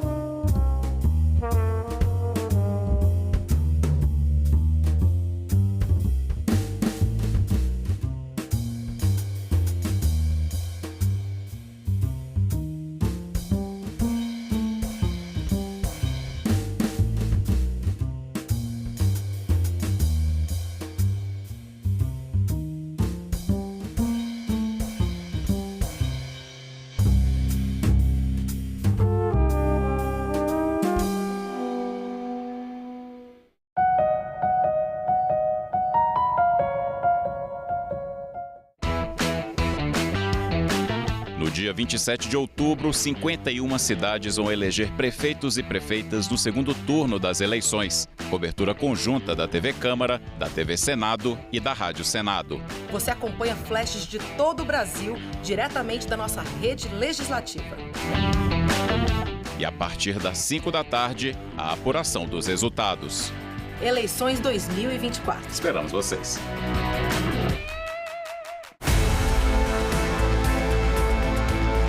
Seguimos aqui diretamente do TSE.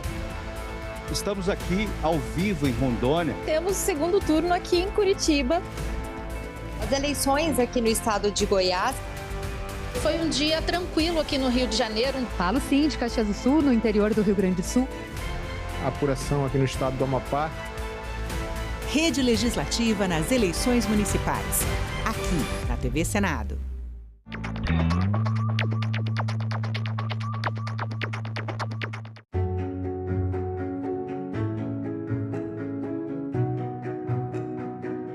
O trabalhador brasileiro possui hoje o seu Código de Direitos, a sua Carta de Emancipação Econômica. Os direitos trabalhistas serão, a partir de agora, de todos. É o enterro de mais um preconceito, de mais uma intolerável discriminação. Foram necessários muitos anos para que o direito à previdência, o direito básico ao descanso na velhice, após uma vida inteira de trabalho, se estabelecesse de forma ampla no nosso país. Colegas profissionais da enfermagem, esse é o tempo de vocês, esse é o tempo da valorização da enfermagem do Brasil. Prevalece a sensação de que ainda nos resta muito chão a marchar em nome dos trabalhadores brasileiros. TV Senado. Democracia todo dia.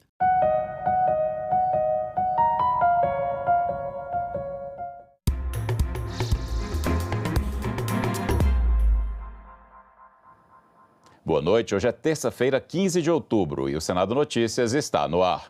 Os senadores aprovaram hoje em plenário o projeto que cria o Inventário Nacional de Substâncias Químicas. O texto segue para a sanção do presidente da República.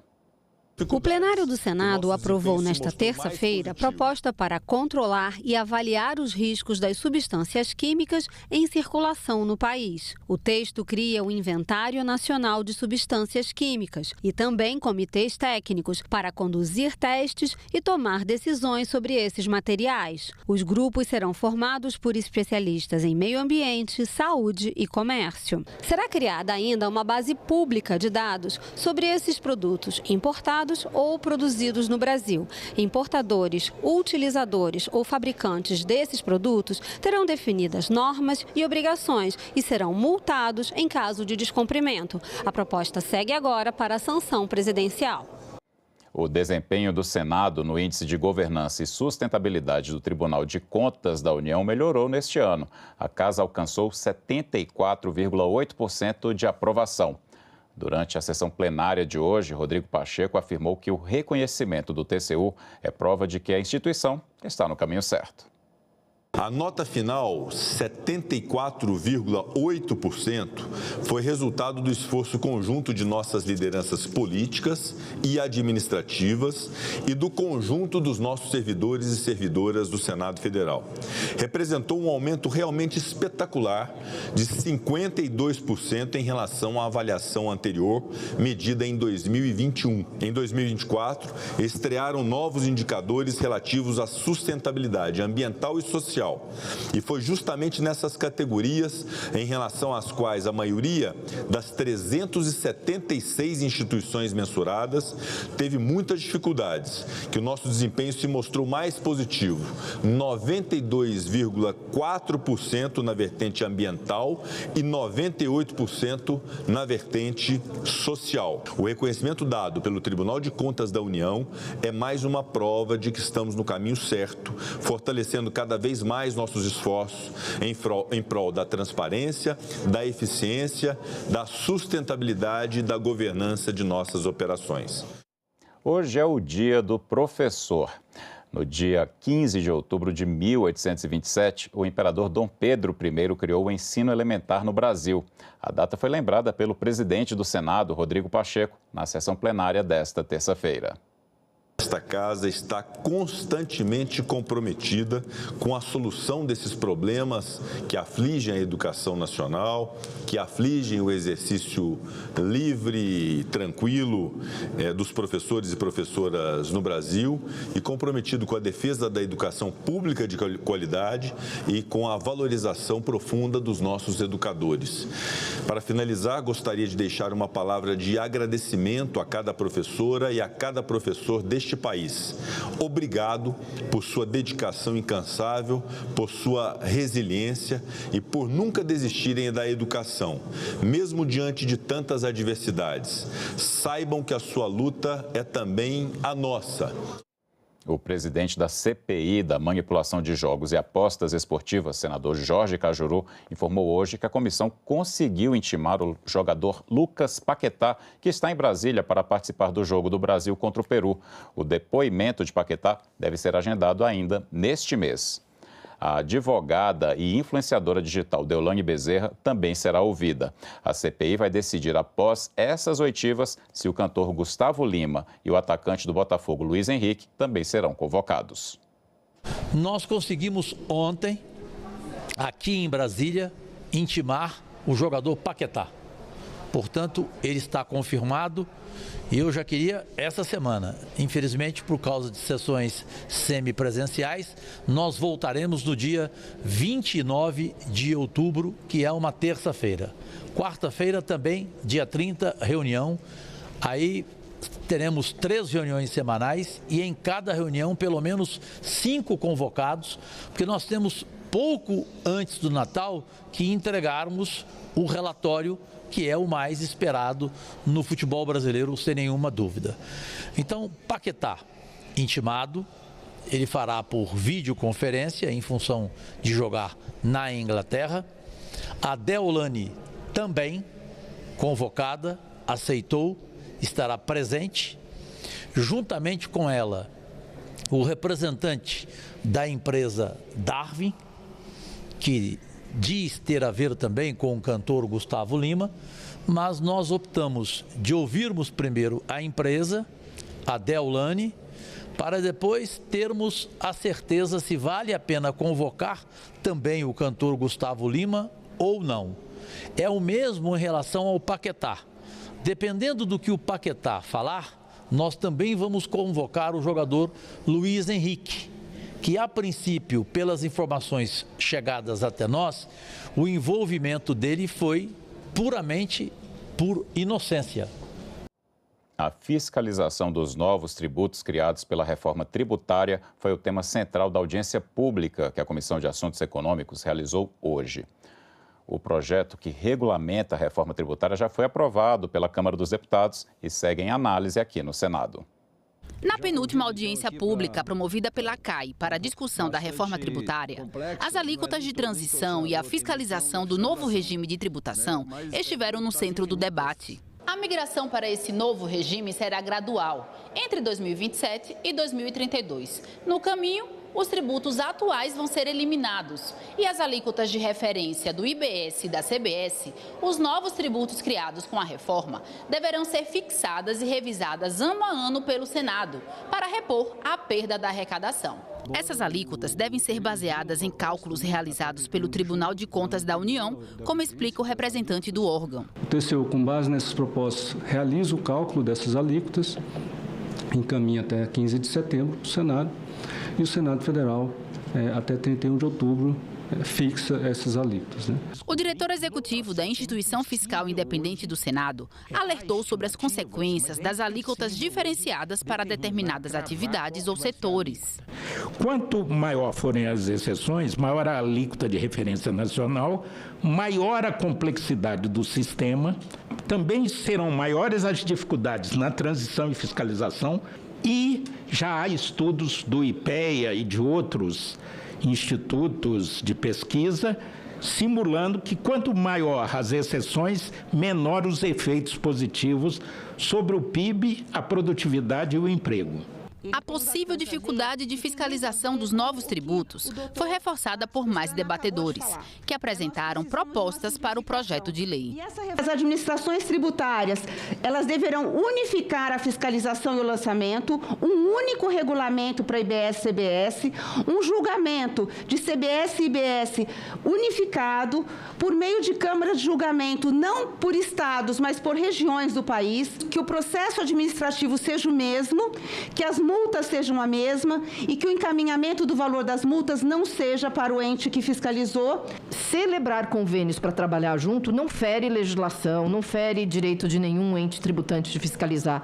O importante é que a gente não receba, senador, 3 autos de infrações diferentes, em 3 temas diferentes, com 3 fiscalizações diferentes. No nosso mundo ideal, haveria a criação de um novo tribunal administrativo. E é em relação a isso que a gente precisa correr atrás. E que esse tribunal único, ele tem a competência para julgar todos os processos administrativos envolvendo CBS e IBS. Porque a gente precisa uniformizar essa interpretação da legislação tributária em todo o território nacional. Recursos permanentes para o programa de apoio a micro e pequenas empresas. É o que garante o projeto aprovado hoje na Comissão de Assuntos Econômicos. Se não houver recurso para votação em plenário, a proposta segue direto para a Câmara dos Deputados. O Pronamp foi criado em 2020 de forma emergencial em meio à pandemia da Covid-19 para conceder empréstimo às microempresas e empresas de pequeno porte. Ele foi transformado em um programa permanente em 2021, mas o FGO, que é o Fundo de Garantia dos Recursos, tem a previsão de ser descontinuado em 2025. O projeto aprovado garante esses recursos para dar continuidade ao programa. Vale dizer que existia uma intenção do governo de transferir os recursos do Pronamp para o programa Pé de Meia. Por meio do acordo celebrado, acatamos a subemenda da senadora Janaína Farias ao substitutivo originalmente proposto. E como bem lembrou a senadora na emenda número 2, a garantia mínima de 50% dos recursos ao Pronamp e 50% ao Pé de Meia. Temos uma distribuição mais igualitária, de modo a viabilizar ambas as políticas públicas que são igualmente meritórias. A Comissão de Assuntos Econômicos aprovou também projeto que estabelece critérios para assistência financeira da União a estados e municípios por meio do Fundo Nacional de Desenvolvimento da Educação.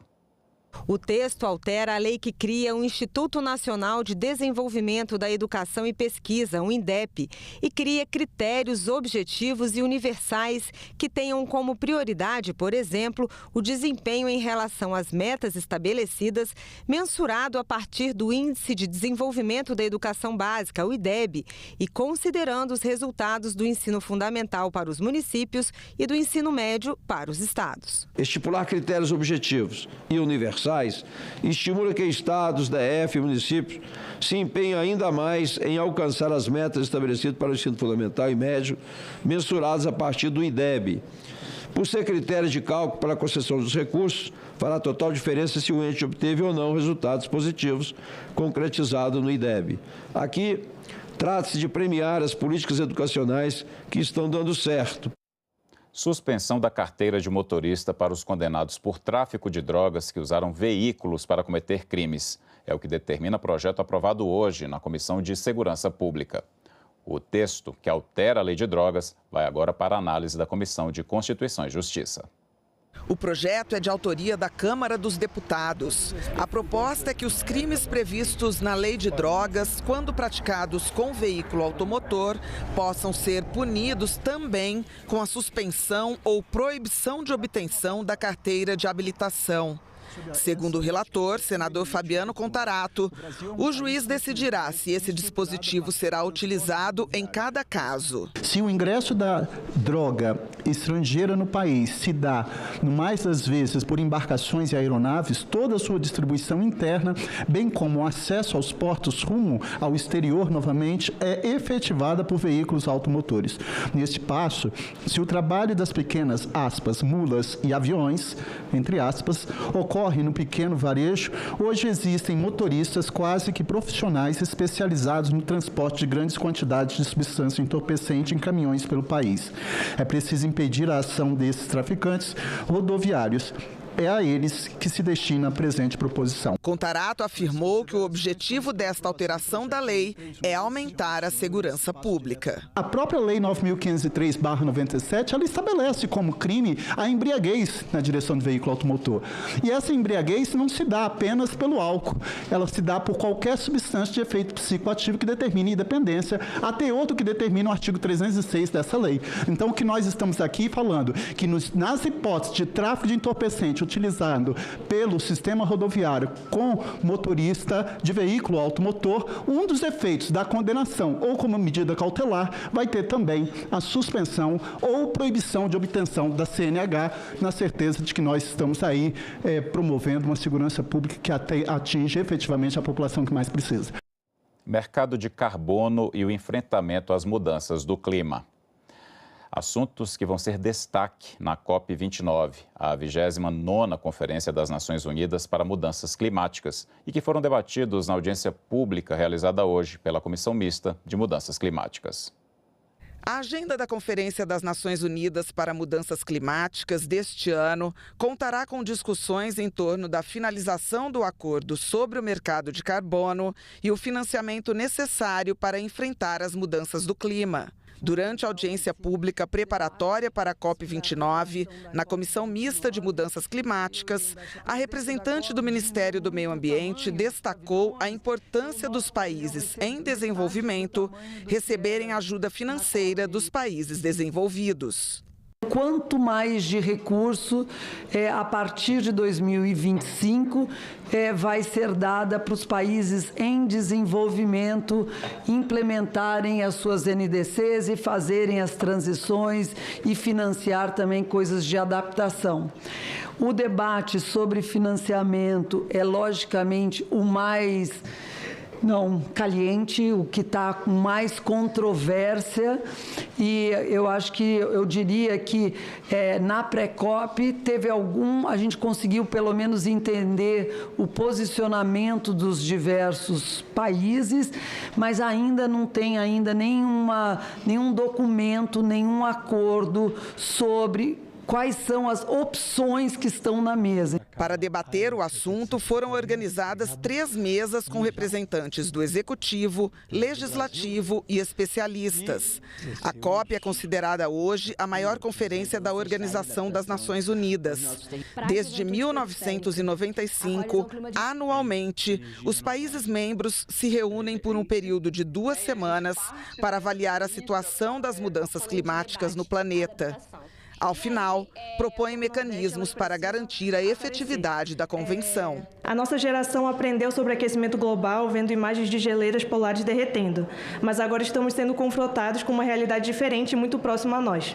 Nossa casa, família, amigos, crenças, modo de vida e tudo o que conhecemos e que ainda queremos conhecer estão em risco de serem destruídos em uma escala de tempo muito mais curta do que imaginávamos. Nós chegamos agora nessa próxima, na 29, num contexto internacional bastante desafiador, né? Como se sabe, existem conflitos, existem guerras no mundo e isso gera um estresse, gera uma tensão adicional sobre os países, para que os países possam se comprometer mais, né? E conseguir fazer essa transição do que é chamado uma economia marrom para uma economia verde.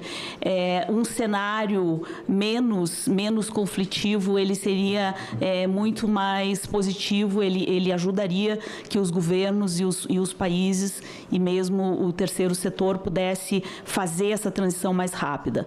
A presidência da COP está tentando lançar uma iniciativa de trégua climática, inspirada na trégua olímpica, que é a suspensão de guerras durante os Jogos Olímpicos.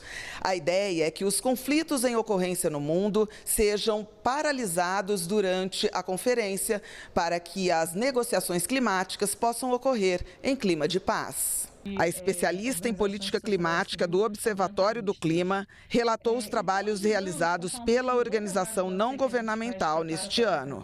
Todos os anos, às vésperas da COP começar, a gente lança os dados do SEG, que é uma iniciativa que faz a estimativa de emissões de remoções de gases de efeito estufa do Brasil. Então, compreende as estimativas anuais de emissões no nível nacional, estadual e municipal. Segue as diretrizes internacionais do IPCC, se baseia em dados públicos e a gente faz isso dando uma diferença de apenas 1 ano. Livros mais baratos e o incentivo à leitura no país. A proposta, conhecida como Lei do Preço de Capa, foi aprovada hoje na Comissão de Educação.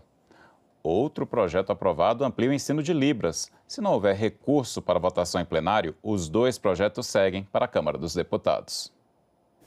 A Política Nacional do Livro, que é conhecida também como Lei do Preço de Capa, foi aprovada pela Comissão de Educação. Esse projeto determina que os autores e editores definam um preço de capa e que durante 1 ano após o lançamento, esse livro só possa ser vendido com no máximo 10% de desconto. Quero concluir saudando o PL, que é de autoria bem remota, da senadora Fátima Bezerra, por 5 pontos. E eu tenho certeza que ele vai nos ajudar na política do livro. Primeiro, promover acesso aos livros e à bibliodiversidade em condições de coexistência saudável e sustentável. Segundo, promover apoio ao setor livreiro como importante equipamento cultural que merece ser fortalecido e que está frágil no nosso país. Terceiro, garantir a sobrevivência e a competitividade das livrarias brasileiras, algumas fechando inclusive. Espaços fundamentais de encontro, troca de ideias e disseminação do conhecimento. 4, aumentar a diversidade e disponibilidade de publicações. 5, trazer para o país a experiência bem-sucedida no tocante a este item. E creio que aprovar esse projeto neste dia complementa a homenagem que todos nós fazemos neste dia aos professores. Hoje é o dia do professor e na Comissão de Educação, certamente nós temos que fazer uma celebração e a preocupação com o livro, não deixa de ser uma homenagem justa e apropriada ao professor.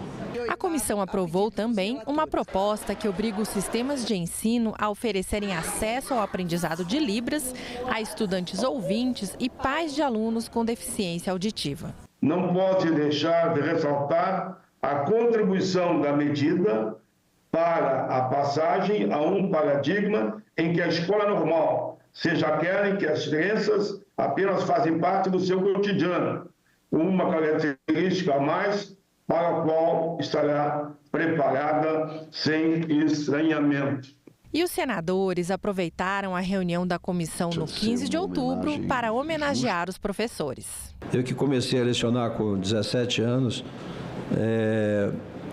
precisamos sim, não só de valorizar economicamente, financeiramente, mas também dando condições de trabalho, inclusive educação continuada, permitir que eles possam aperfeiçoar cada vez mais.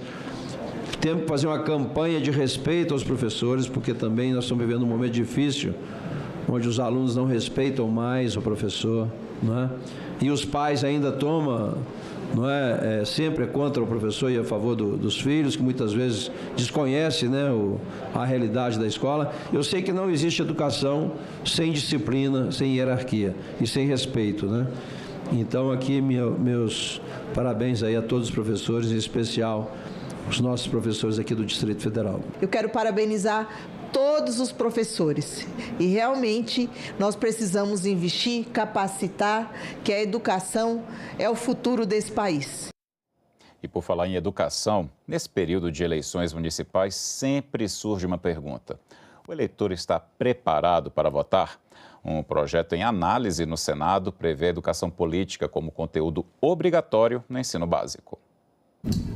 Os jovens de 16 e 17 anos conquistaram a possibilidade de votar na Constituição de 1988. Mas muitos jovens, como Salomão Pereira e Yuri Ananda, não se sentem preparados para exercer a política nas urnas. Eu não sou um bom exemplo disso, né? Mas eu acho que todo mundo deveria aprender um pouco. Eu mesmo deveria aprender bem mais. Sei o que é política, presidente, governador e tal, mas não tudo. Se você tem interesse em aprender política? Um pouco, né? Saber pelo menos em quem eu estou votando, o que eu estou fazendo, acho legal. A política de Estado é a organização governamental e o sistema de representantes políticos. Mas um conceito mais abrangente define política como a resolução dos conflitos de interesse que surgem na vida em sociedade, como explicam esses educadores. A política, ela é essa arte de resolução de conflitos, desde os pequenos conflitos até os grandes conflitos. Somos seres políticos e a política está em tudo que a gente faz. As escolhas que fazemos sobre o que consumir, o meio de transporte que a gente vai usar, tudo isso impacta a vida em sociedade, a vida pública. E é por isso que a gente diz que o que a gente faz é político. De acordo com a Constituição, um dos objetivos da educação no Brasil é a preparação para o exercício da cidadania. A Lei de Diretrizes e Bases da Educação, a LDB, determina que os currículos escolares devem abranger o estudo da realidade social e política e estabelece que os conteúdos relativos a direitos humanos serão incluídos nos currículos como temas transversais. Está na pauta do plenário um projeto que veio da Câmara dos Deputados e aqui no Senado já foi aprovado na Comissão de Defesa da Democracia e na Comissão de Educação, que reforça a legislação existente, incluindo educação política e direitos da cidadania na grade curricular obrigatória da educação básica. O senador Flávio Arnes, presidente da Comissão de Educação, avalia que a escola é um espaço especialmente propício para praticar as habilidades políticas. Um bom caminho é termos o Grêmio Escolar ou Grêmio Estudantil, onde as pessoas vão debater com os alunos o que é importante para aquela escola e para aquela comunidade. Então é um caminho de conscientização e de reflexão, não como uma disciplina específica, mas termos esse aspecto de educação política em todas as disciplinas da escola. Os especialistas concordam que a escola é um bom local para a formação política e acreditam que é possível educar sem ideologizar. É possível ensinar política sem aumentar a polarização. A gente pode ensinar política lembrando que a democracia é feita de ideias diferentes, é feita de pluralidade e que, para o jogo seguir acontecendo, a gente precisa de diálogo. Entendemos que, sim, é possível fazer e ensinar política sem você carregar uma ideologia ou defender uma determinada ideologia.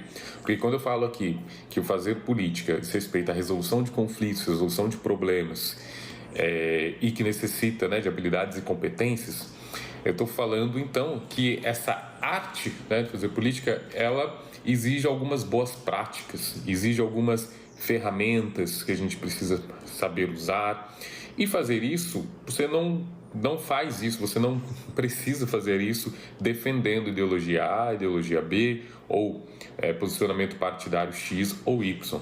O objetivo da educação numa sociedade efetivamente democrática é de formar crianças e jovens e futuros adultos, né, críticos, autônomos, né, e isso implica em efetivamente fazer uma denúncia das injustiças, fazer uma denúncia das opressões, das violências, né, das hierarquias. Então, isso tudo faz parte de uma educação crítica, né, e isso não é um ensino ideologizante, né, mas também não é um ensino neutro. Isso a gente poderia chamar como um ensino crítico, que é um ensino realmente necessário se a gente quer alcançar, se esse objetivo que a gente quer alcançar, de cidadãos e cidadãs críticos, né, capazes de compreender o seu mundo e capazes de intervir nesse mundo de maneira a torná-lo melhor.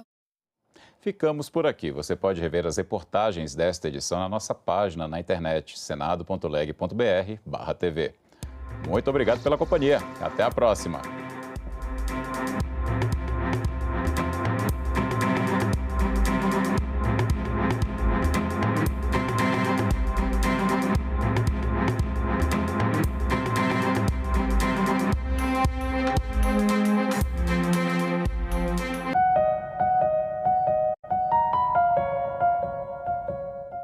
hoje em dia você tem mais apostadores em aposta esportiva do que investidores na bolsa, em fundo de investimento, em previdência privada.